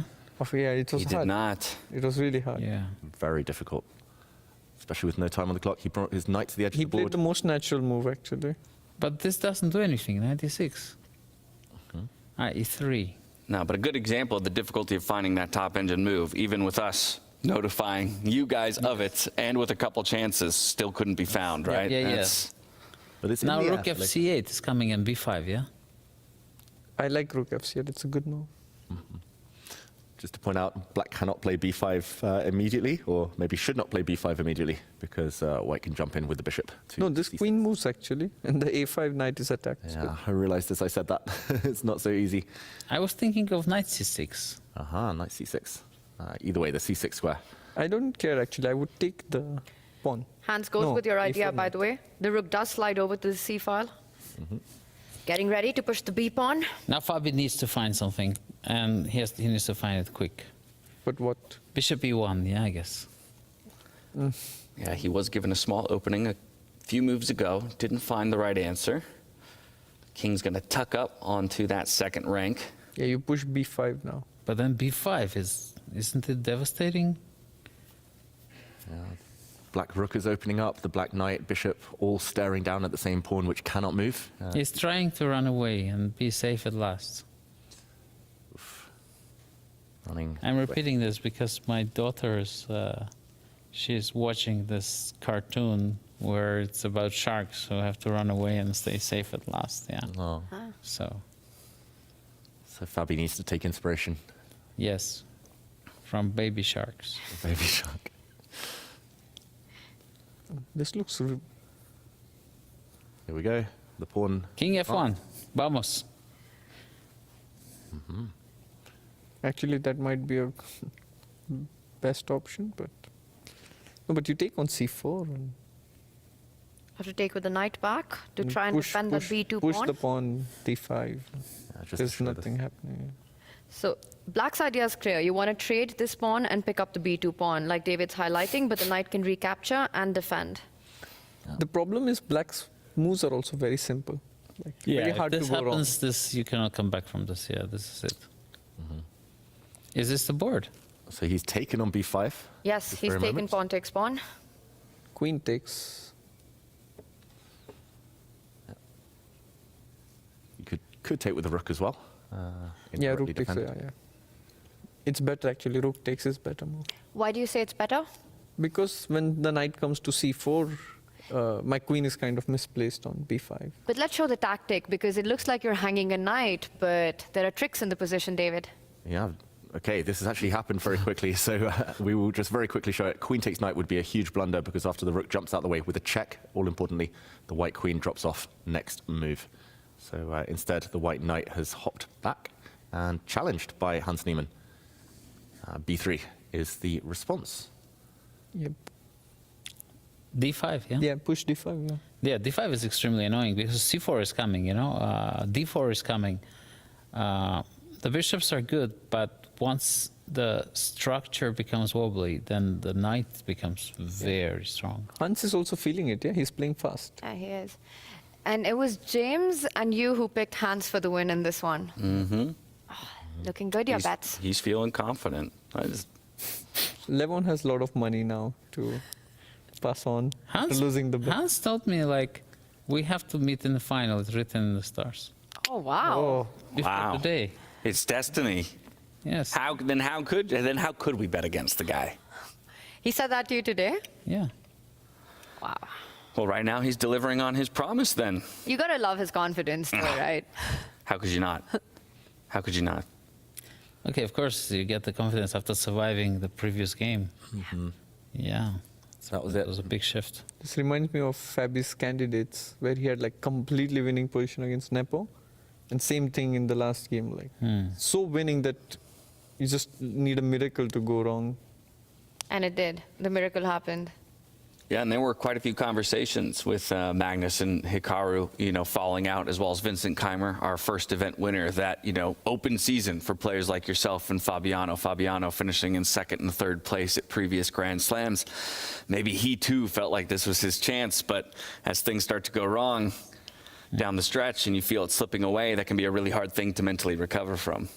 Yeah, for sure. I think you take on h5 and hope, or? No, Queen D2. We're just calma. Most important. As commentators, we actually often discuss that, and I want to get your views on this, that, Magnus walking away from the World Championship, suddenly it feels like it's open for other players. You see this renewed ambition, desire to fight more. Here as well, knocking down into the lower bracket, and as you said, it's an open field for anyone to take. Do the players, and then we sometimes think that, whenever Magnus plays a tournament, is it a fight for second place? Do players have that feeling that it's a good thing he's out of the race? Of course, he's very strong, but I don't think he is.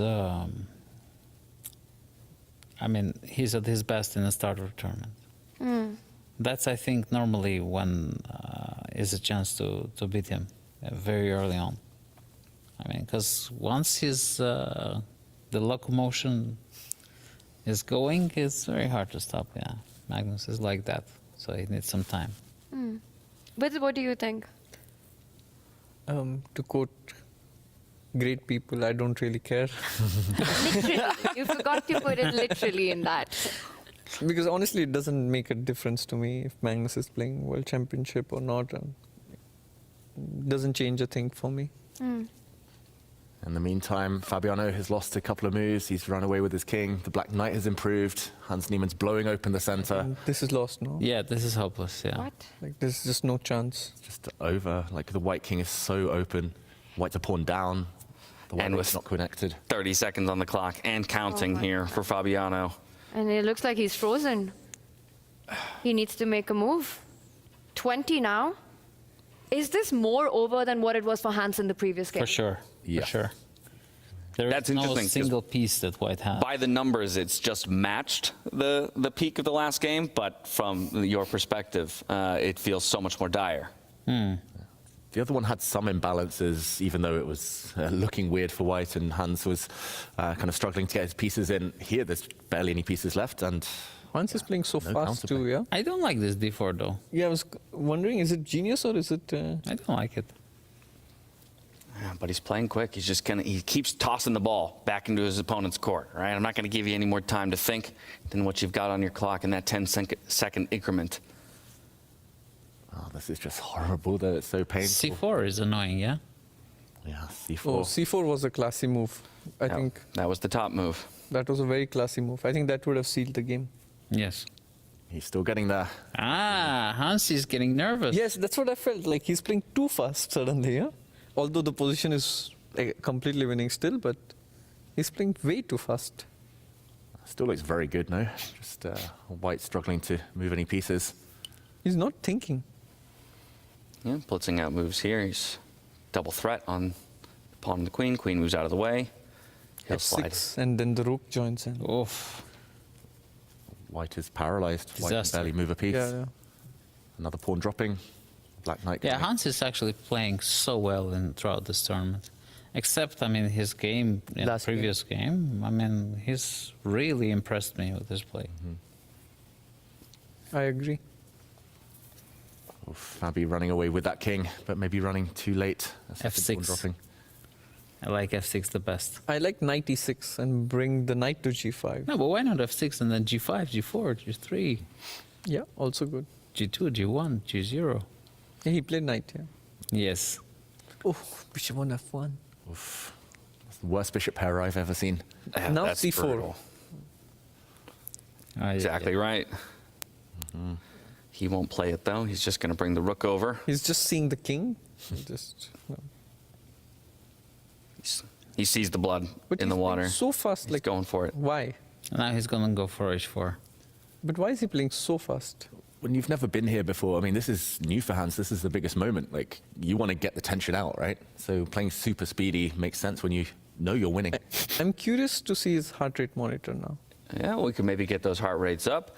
But he's up to 7 minutes on his own clock at this point. He's playing way too fast for my liking. Like, this is how you kind of go wrong, no? Bishop G3. He's not made a single mistake, though. So speed, hard to blame him for it. Speed and intuition.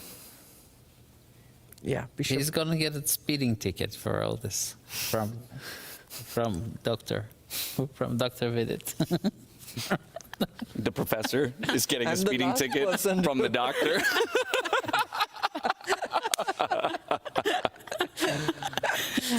Everybody is going to leave the tournament with a new profession if Levon has anything to say about it.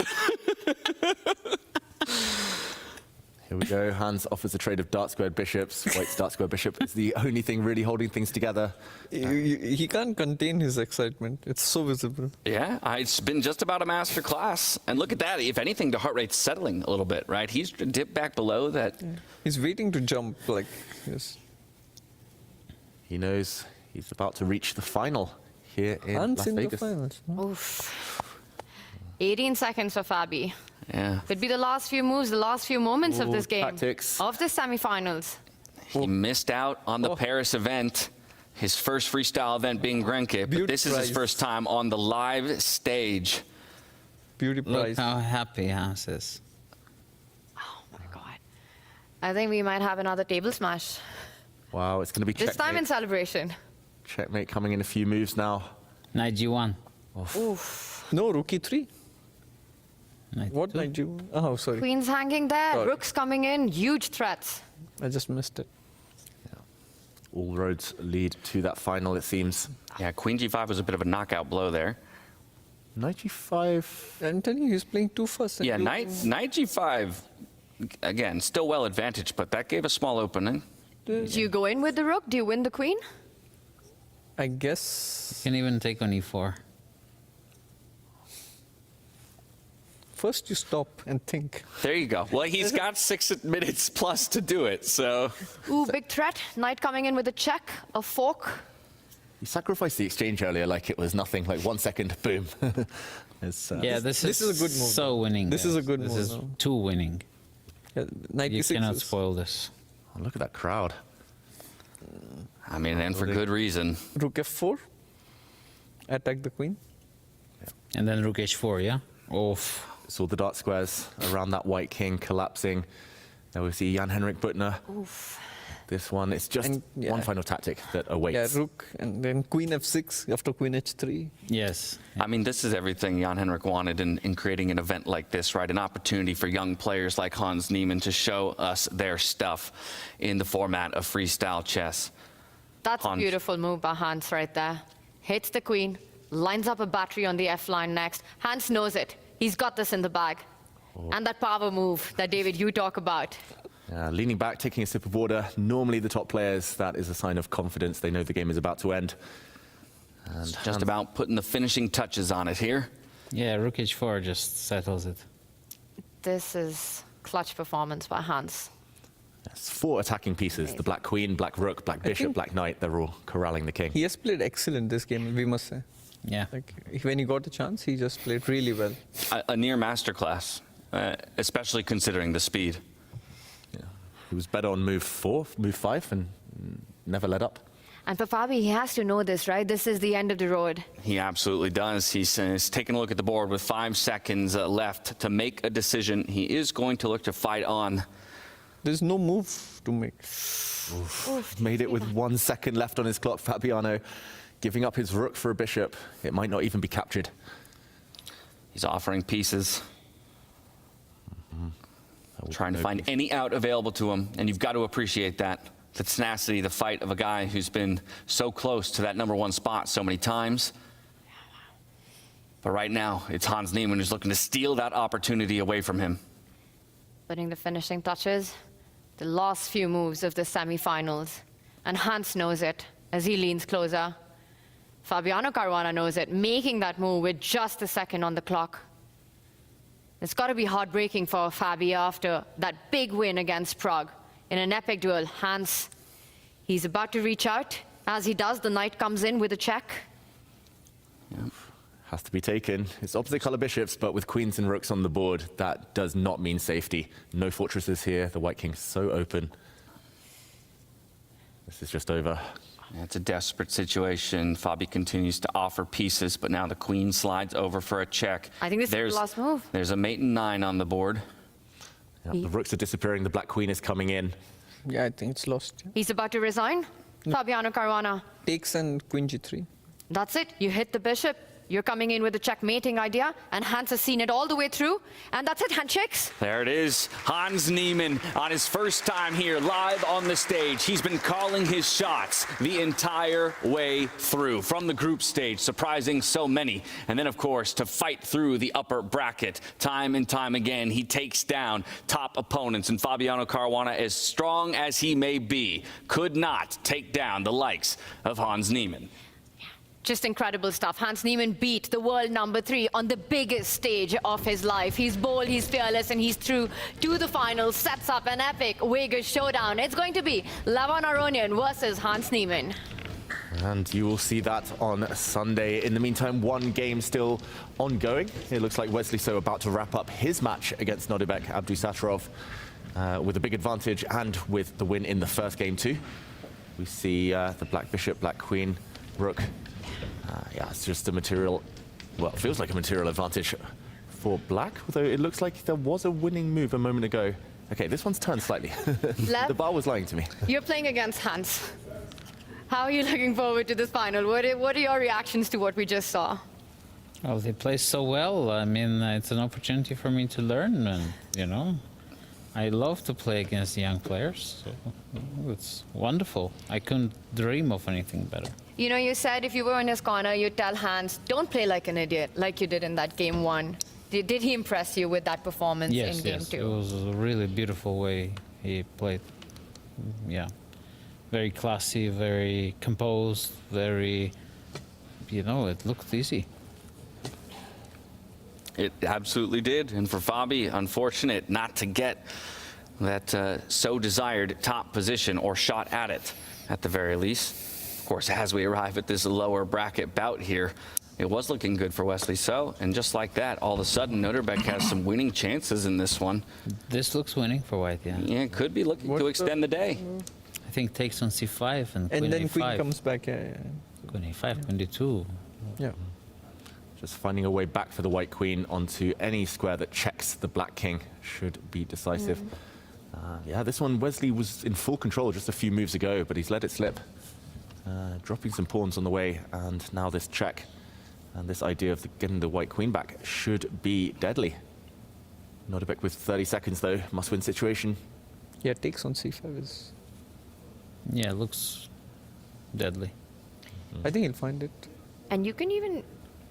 Rook c7. This is a strange move. Brings his rook across. I think Nodibek has been a bit off from recent times. Hans there, putting his jacket back on. Hot pink jacket for him. Hot pink jacket to match the hot streak that he's had on display here in Las Vegas. Yeah, now a rook trade offered by Wesley So, covering the 7th rank. Makes a lot of sense. If you can trade pieces, Wesley should be safe enough. Well, it's still extremely dangerous for black. Yeah, but if all the Not rooks... so much anymore, actually. No? Just now keep attacking, yeah? Bishop takes pawn played. He's going to pawn up, Wesley, so... Yeah, the black rooks will defend their king. Still looks scary. They will? I'm scared of queen b8, guys. Unlike you, I'm... Queen d4. Oh, now queen d4. Oh, wow, that's a beautiful amazing move. Ooh. Hitting the white rook, and then, only then, taking the white bishop next move. With your own rook. With your Is own rook. that the only move? Because queen takes bishop, and Levon's idea now looks extremely powerful. No, line up the queen and the rook against the black king. But maybe rook e8, yeah, not a big deal. No panic. No panic. Need to learn that from Lev. No panic, but not much time. Look at those clocks. 20 seconds apiece. So neither guy playing with a time advantage here. But now even something like rook f6 could be possible. There's one stable move Rook here. comes... Oof. Just... Yeah, I think Wesley is surviving this for sure. Apparently there's only one way not to lose on the spot Queen, for queen white. comes back to b2, and that's the only way, but... But that's a draw. That's... You never play it in... What a turn of events. Wow. Rook e2 resigns. You would never play queen b2 there? I would mean, never in the play match it. situation, you cannot. Oh, because he has to play for the win. Yeah. I understand. Sorry. And here we No, go. if I see it, no, d5. And I think Wesley's going to take on c5. No, d5, d5. No, you go for mate. You know Wesley. Get the queens off. No, d5, d5. Push the pawn. Yeah, and there we go. He cuts the diagonal, Wesley so. There we go. And rook's coming off. The white king is going to be cornered, mated. It's too winning for Wesley to not play it. The black queen is beautiful. She covers the corner square, so no checks from the white rook. And she will aid the attack on the white king as well. Wesley so about to move on. 1 second, and he resigns. There it is, the resignation, Wesley So. I mean, we had pegged him as somebody that you should keep an eye on as he entered the freestyle chess world, being the first ever world Fischer random champion. And while he did get knocked down to the lower bracket, he has definitely stepped up his game, and he will move on for a chance at third place. Yeah, he looked relatively in control for most of the match today. Yes, it went to tie breaks, but never in too much danger. Took his chance when it came in the previous round. And yeah, congratulations to Wesley. We say goodbye to Nodebek. Yeah. And kudos to the two players who once again had to fight through tiebreakers. Some exhaustive days, of course, not quite as long today as yesterday's day of play, but there you have it. Hans Niemann, your second grand finalist, going up against Levon Aronian, and Wesley So will keep his tournament hopes alive for a third place finish. Yeah, and what a story this has been for Hans Niemann, right? Missing out in Paris, nobody still knows the reasons. They're still mysterious. At the end of it, you know, qualifying, earning his spot to come into Vegas through the play-ins, as Hans Niemann did, and then fought his way all the way. You know, he's brash, he's bold, he's fearless, and then finally taking down Fabiano Caruana to book his ticket, punches his ticket for that grand final. Hans Niemann, chess in Vegas speaks for itself. And here's the final moments of those tiebreaker scenarios. Once again, with the handshakes, Fabiano unfortunately falls down into the lower bracket. But here's the picture of the top dogs. Hans Niemann and Levon Aronian, they move on to the grand final by themselves, a day off tomorrow so that they can play spectators to the rest who are duking it out in the lower bracket. Let's hop there, because I'll remind everybody that today we say goodbye to 4 more of our players. The 4 losers of our lower bracket intermediate round will exit the tournament in 9th through 8th place. And then, as you can see, we are going to have the likes of Carlsen, Wesley So, Hikaru Nakamura, and Pragnananda moving on to that intermediate matches stage 2. I do want to make a quick note to everybody at home that the matchups are not necessarily certain here. Just as we did for the lower bracket matchups last night, opponents will be drawn tonight at dinner. This is just a representation of who moved on, not the matches you will see tomorrow. Absolutely. So that should be fun to find out which player picks who. But I've also got to point out that tomorrow our finalists, they get an off day. They get to rest and get ready for the action that's coming up. We've got one of them here with us. Levon, big grand final coming up against your good friend, Hans Niemann. How are you going to get ready for this match? We're already winners. We're in the final, so just got to enjoy it and, You know, play without much pressure. Makes sense. Is that easier said than done, though? I was going to say, how do you do that? Really? But- No? I mean, I'm already in the final. I already made more than I can chew, so I'm happy. When you came in, what were your expectations from this tournament? My expectations, taking into account how I played against VE, they were not too high. I thought that this might be a disaster, but, you know, then once I think I won a couple of games and lost a couple of games from good positions, I got optimistic. You know, you've had only one draw in this tournament so far, and it was against Hikaru. I believe every other game, David, has been a decisive A one. win or for a Levon. loss. It's really been a roller coaster. Did you feel like you were on a roller coaster while the whole tournament's progressed? You don't really feel you're in a whole. If it's a real roller coaster, you don't feel you're in a roller coaster. It just happens. If it's a theme park, then you know. But this is not a theme park. This is not a simulation. This is the real thing. So no, I didn't feel. So many decisive games. Were you finding it that your creative sort of style of play was really coming forward? Lev? No, I was finding that my stupidity was coming out. I had good positions and I was just blundering from them. And it was, yeah. Well, for as many blunders as you may have made, you seem to have made one more better move to get yourself into that grand finals Yeah, position. this is like you have this percentage, right? In the end of the game, like the 85 is good. I think my most of the games were maybe 60, 65. Well, and it was so kismet because it was winning with black in all cases for you and losing with white. But then overcoming Magnus, right, was winning from the white side. So, you know, kind of how poetic it was that you would have to finally get that win with the white pieces, you know, to kind of kickstart this journey to the grand finals. I do want to take an opportunity to put a question to the fans at home, and then maybe I'll turn it to these two in the studio as well. We want to know who your vote is for MVP of the day. I might have an inkling of who it would be, but even still, I'm curious from the two of you, a top performer out there on the stage today. Did Lev just raise his hand? Are you voting for yourself? You're allowed to. I'll accept You it. should. No, I think definitely Hans is the MVP. Yeah, he has beaten Fabi, who's tremendous in this game. I mean, with all due respect to Arjun, who's a very talented, great player, he doesn't have that experience in chess, freestyle chess. So to beat Fabi, of course, is the MVP kind of ordeal.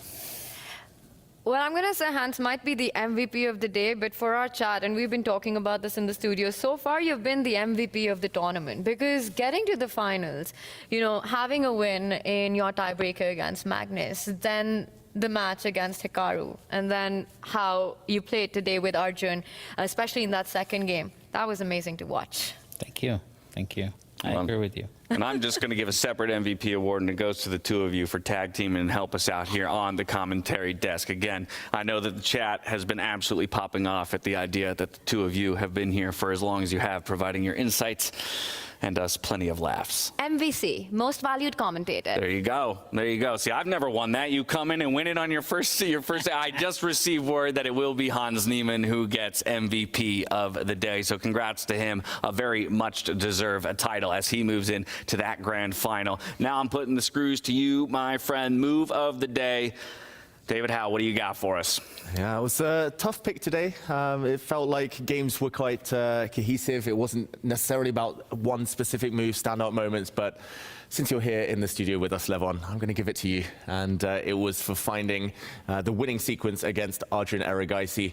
And you'd set it up by this point, and here in this position, with your rook under fire, finding the only move that wins, the only check that wins. It was this one, hitting the white king. This one's all important because if the white king steps up, the black queen drops back with a check, hitting the white bishop too, and this check would soon win the game with a series of future checks. What happened over the next few moves was also decisive, with a further check in the corner and then stepping back into the center, double attack, winning you the match. Absolutely stellar display of chess. And that required a lot of precision. Lev, were you feeling the nerves at this point, knowing how close the match victory is, also playing with little time on the clock? No, not really. I mean, I came back from such a difficult position and already to be sure that I'm the one who's pressing, it was relaxing. Relaxing. Relaxing finish to the day then, a relaxing day tomorrow, but then things get tough. The day was not relaxing at all. Just that moment? Just that very moment. But the second game was very stressful, you know, because it's not in my nature to play for a draw, generally. I can imagine. And every time I do it, it just drains me. Yeah. It hurts your soul, right? Like you have to fight yourself. Yes. Every move. That's not easy. Yeah, of course. But you know, Lev, you're here in Vegas with your whole family. Do you think that's also been an inspiring, motivating factor for you, especially having your little girl here? Absolutely. You know, to see her root for me and be happy, and to see my in-laws and my wife be here. No, it's amazing. I'm very grateful for the opportunity. It's special when you play this kind of chess in front of them.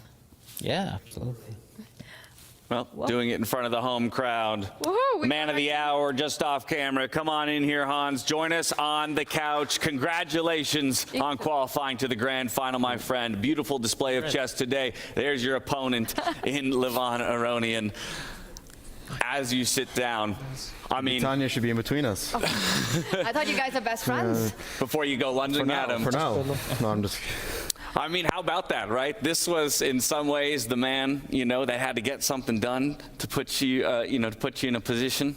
And here you are, now about to challenge him for the title in just 2 days' time. But you've been calling your shots the whole way through. You've been waiting for this moment to show the world your stuff, and so far you're living up to all of it. I didn't hear a question. I'm sorry, is there a question? Or just I'm just... oh, no, yeah, no, great match.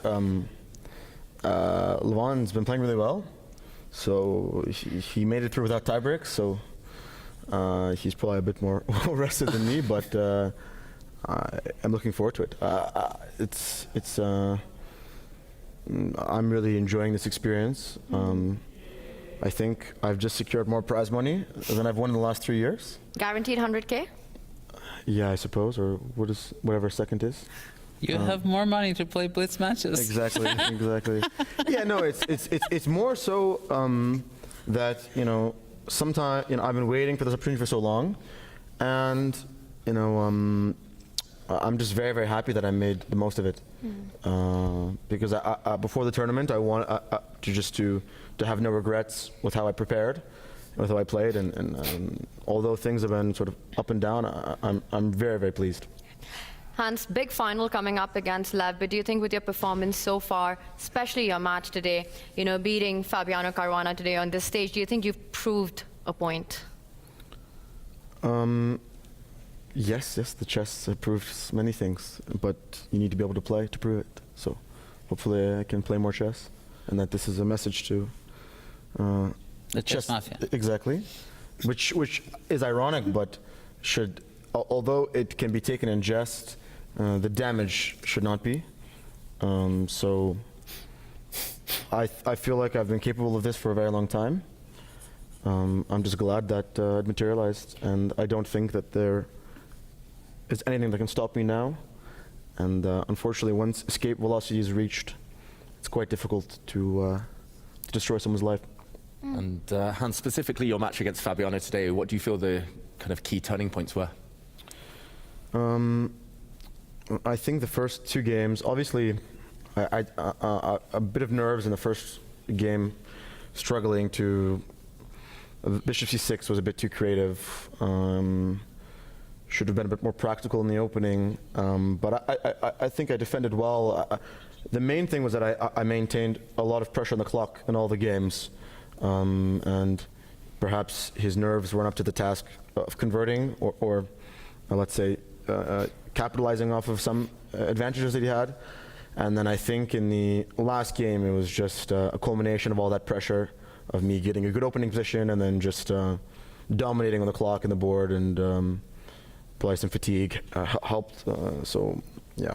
And speaking of that clock pressure, obviously that second tiebreaker for you was in your masterclass of a game in advantage from about move 4, and you kind of carried it all the way to the end. But I'm curious your thoughts on the first tiebreaker game, because it was you who was a little bit back on the back foot, but as it came down towards the end, we could sort of feel some of the panic in Fabi's moves, and ultimately he's the one who kind of reaches for the draw. Were you a bit surprised that that draw even was presented? No, I think that my nerves when there's low time are clearly better than his. I play a lot more blitz. I'm younger. I feel I also play much faster, so I also kind of have the advantage of I don't have as much to lose as they do. If I came here and things didn't go my way, people would just say, okay, yeah, this is what we expected. But for them to lose to me, considering the history and context, it adds, I feel, a layer of pressure, right? Obviously, the history with Fabi, he's probably not someone I hold contempt for, but I don't think that how I've been treated as an American has been that great, and I would have hoped that other players would have supported me. So to me, this is not just a statement of winning. This is a statement sort of to the American chess establishment, to karma for let's say, ignoring me for so long. So you feel Fabi should have been supporting you a bit more in the past? Is that... Well, I just received no support from my own country the entire time, so I don't understand how it was necessary to abandon the top junior talent, right? And my talent was obvious and my potential was obvious, yet not only, it's not about not even support, it's actual tax.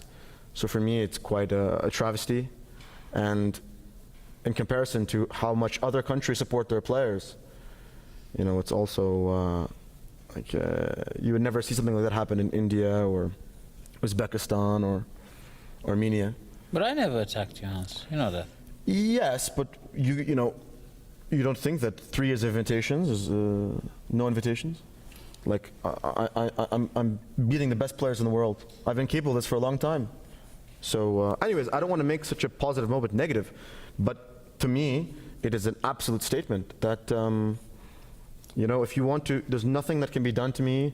The chess will simply speak for itself. You came to prove a point. That point is being proven actively. You have one more battle ahead of you. I just want to reframe it to that as one final bit, because I think stylistically this is a very different opponent than who you faced in Fabiano Caruana.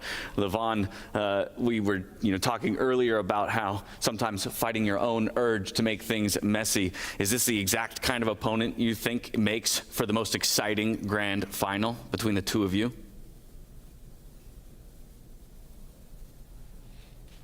He's asking you, no? Oh, I'm kind of asking the two of you. For you to look at Levon, and come up against him as opposed to Fabi, who we looked at, I can a draw. answer Okay, yeah, first. perfect. Yeah, I think what Hans showed in this tournament, he's clearly playing the best out of everybody. I mean, for me, it's obvious. And it's a pleasure to see him play so well and to chat with him, so it's very exciting for me to play against him and learn from Professor. I mean, I'm going to say, last time Hans was here, he was rooting for you. I think he was your biggest cheerleader. He's been throughout the tournament, and tomorrow you guys have, the biggest face-off in Vegas. Not tomorrow. Not tomorrow. 2 days' time. I think we're both happier that we have a rest day. That's the real victory. How will you be spending it the rest day, the two of you? Sleeping. Yeah. Sleep and sleep. I concur. That's a reasonable way to spend that rest day, and you very much earned it. Congratulations to the both of you. We wait on bated breath to see you two do battle in just a couple days' time. I don't want to take any more of your time. Go celebrate, go rest up, and we'll see you for that grand final. Thank you. Cheers to these two, appreciating everybody who stepped into the arena today to watch our players do battle. There are only a couple of days left to go. We've got that grand final in 2 days' time, but tomorrow it's all about the lower bracket. We'll first have those who moved on from the lower bracket face today, and then the losers of the upper bracket will slot in midway through the day tomorrow to see if they can fight for a top 3 finish. For now, we're going to shut the studio down. We'll be back here same time, same place tomorrow, and we hope to see you there. Until then, stay healthy, stay safe, and be good to each other. Good night.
Are you curious to play freestyle chess but don't know how to?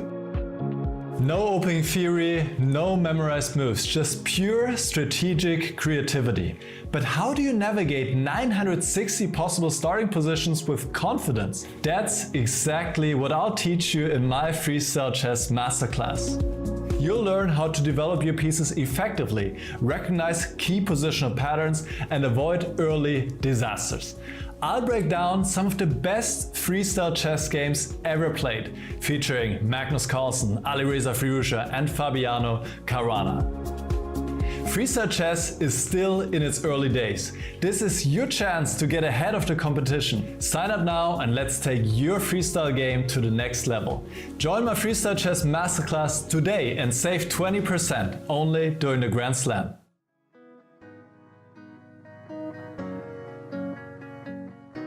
This is the start of something new. Taking my steps only forward. A change in the air, can you feel it too? This world is so big around the corner. So many possibilities. No dream can be too big. 'Cause this is the start of something new. 'Cause now I know this is my time. Time to just be me. Time to go my key. 'Cause this is my time. Time for me to choose what I wanna do with my time. With my time. Life is a blessing, such a gift, and I am so lucky to be here. Live to the full, let's don't resist. No time to waste, so have no fear. So many possibilities. No dream can be too big. 'Cause this is the start of something new. 'Cause now I know this is my time. Time to just be me. Time to go my key. 'Cause this is my time. Time for me to choose what I wanna do with my time.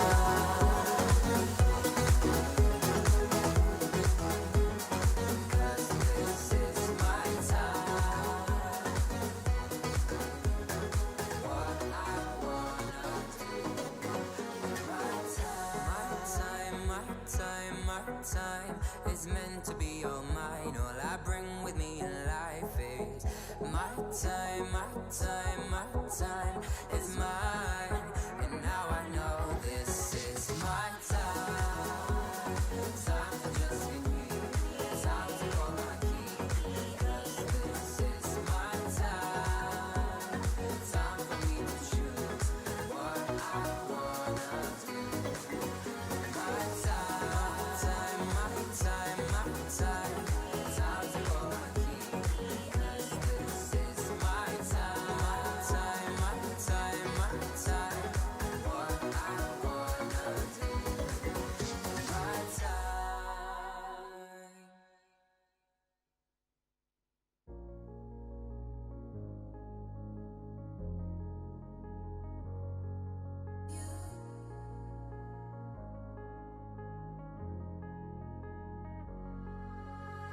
I wanna know you, I wanna show you, and I wanna give you everything you wanted, and I wanna see you, don't wanna leave you. I just wanna give you everything you dream, but hold on to me, 'cause I know I can make you believe in something that only we can see. Also, baby, hold on to me, hold on to me, hold on to me. 'Cause I know I can make you believe in something that only we can see. Also, baby, hold on to me, hold on to me.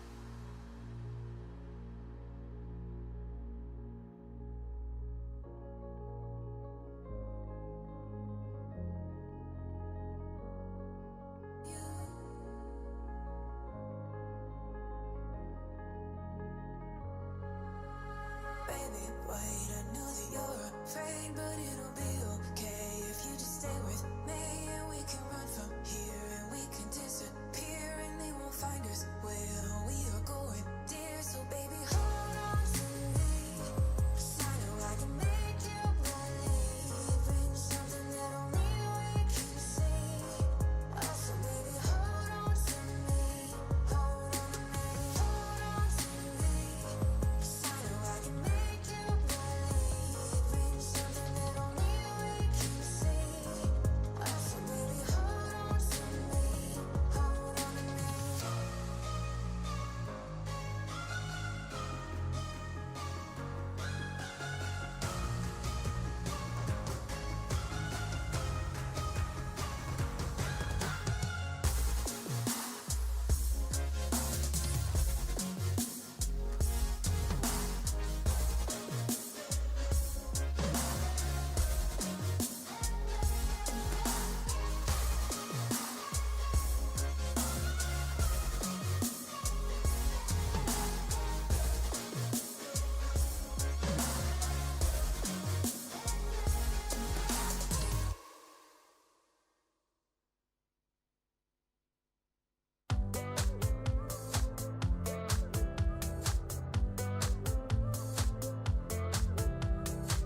You got me thinking about tomorrow more than I ever have before. You're bringing light to my shadows. Every day you leave me wanting more.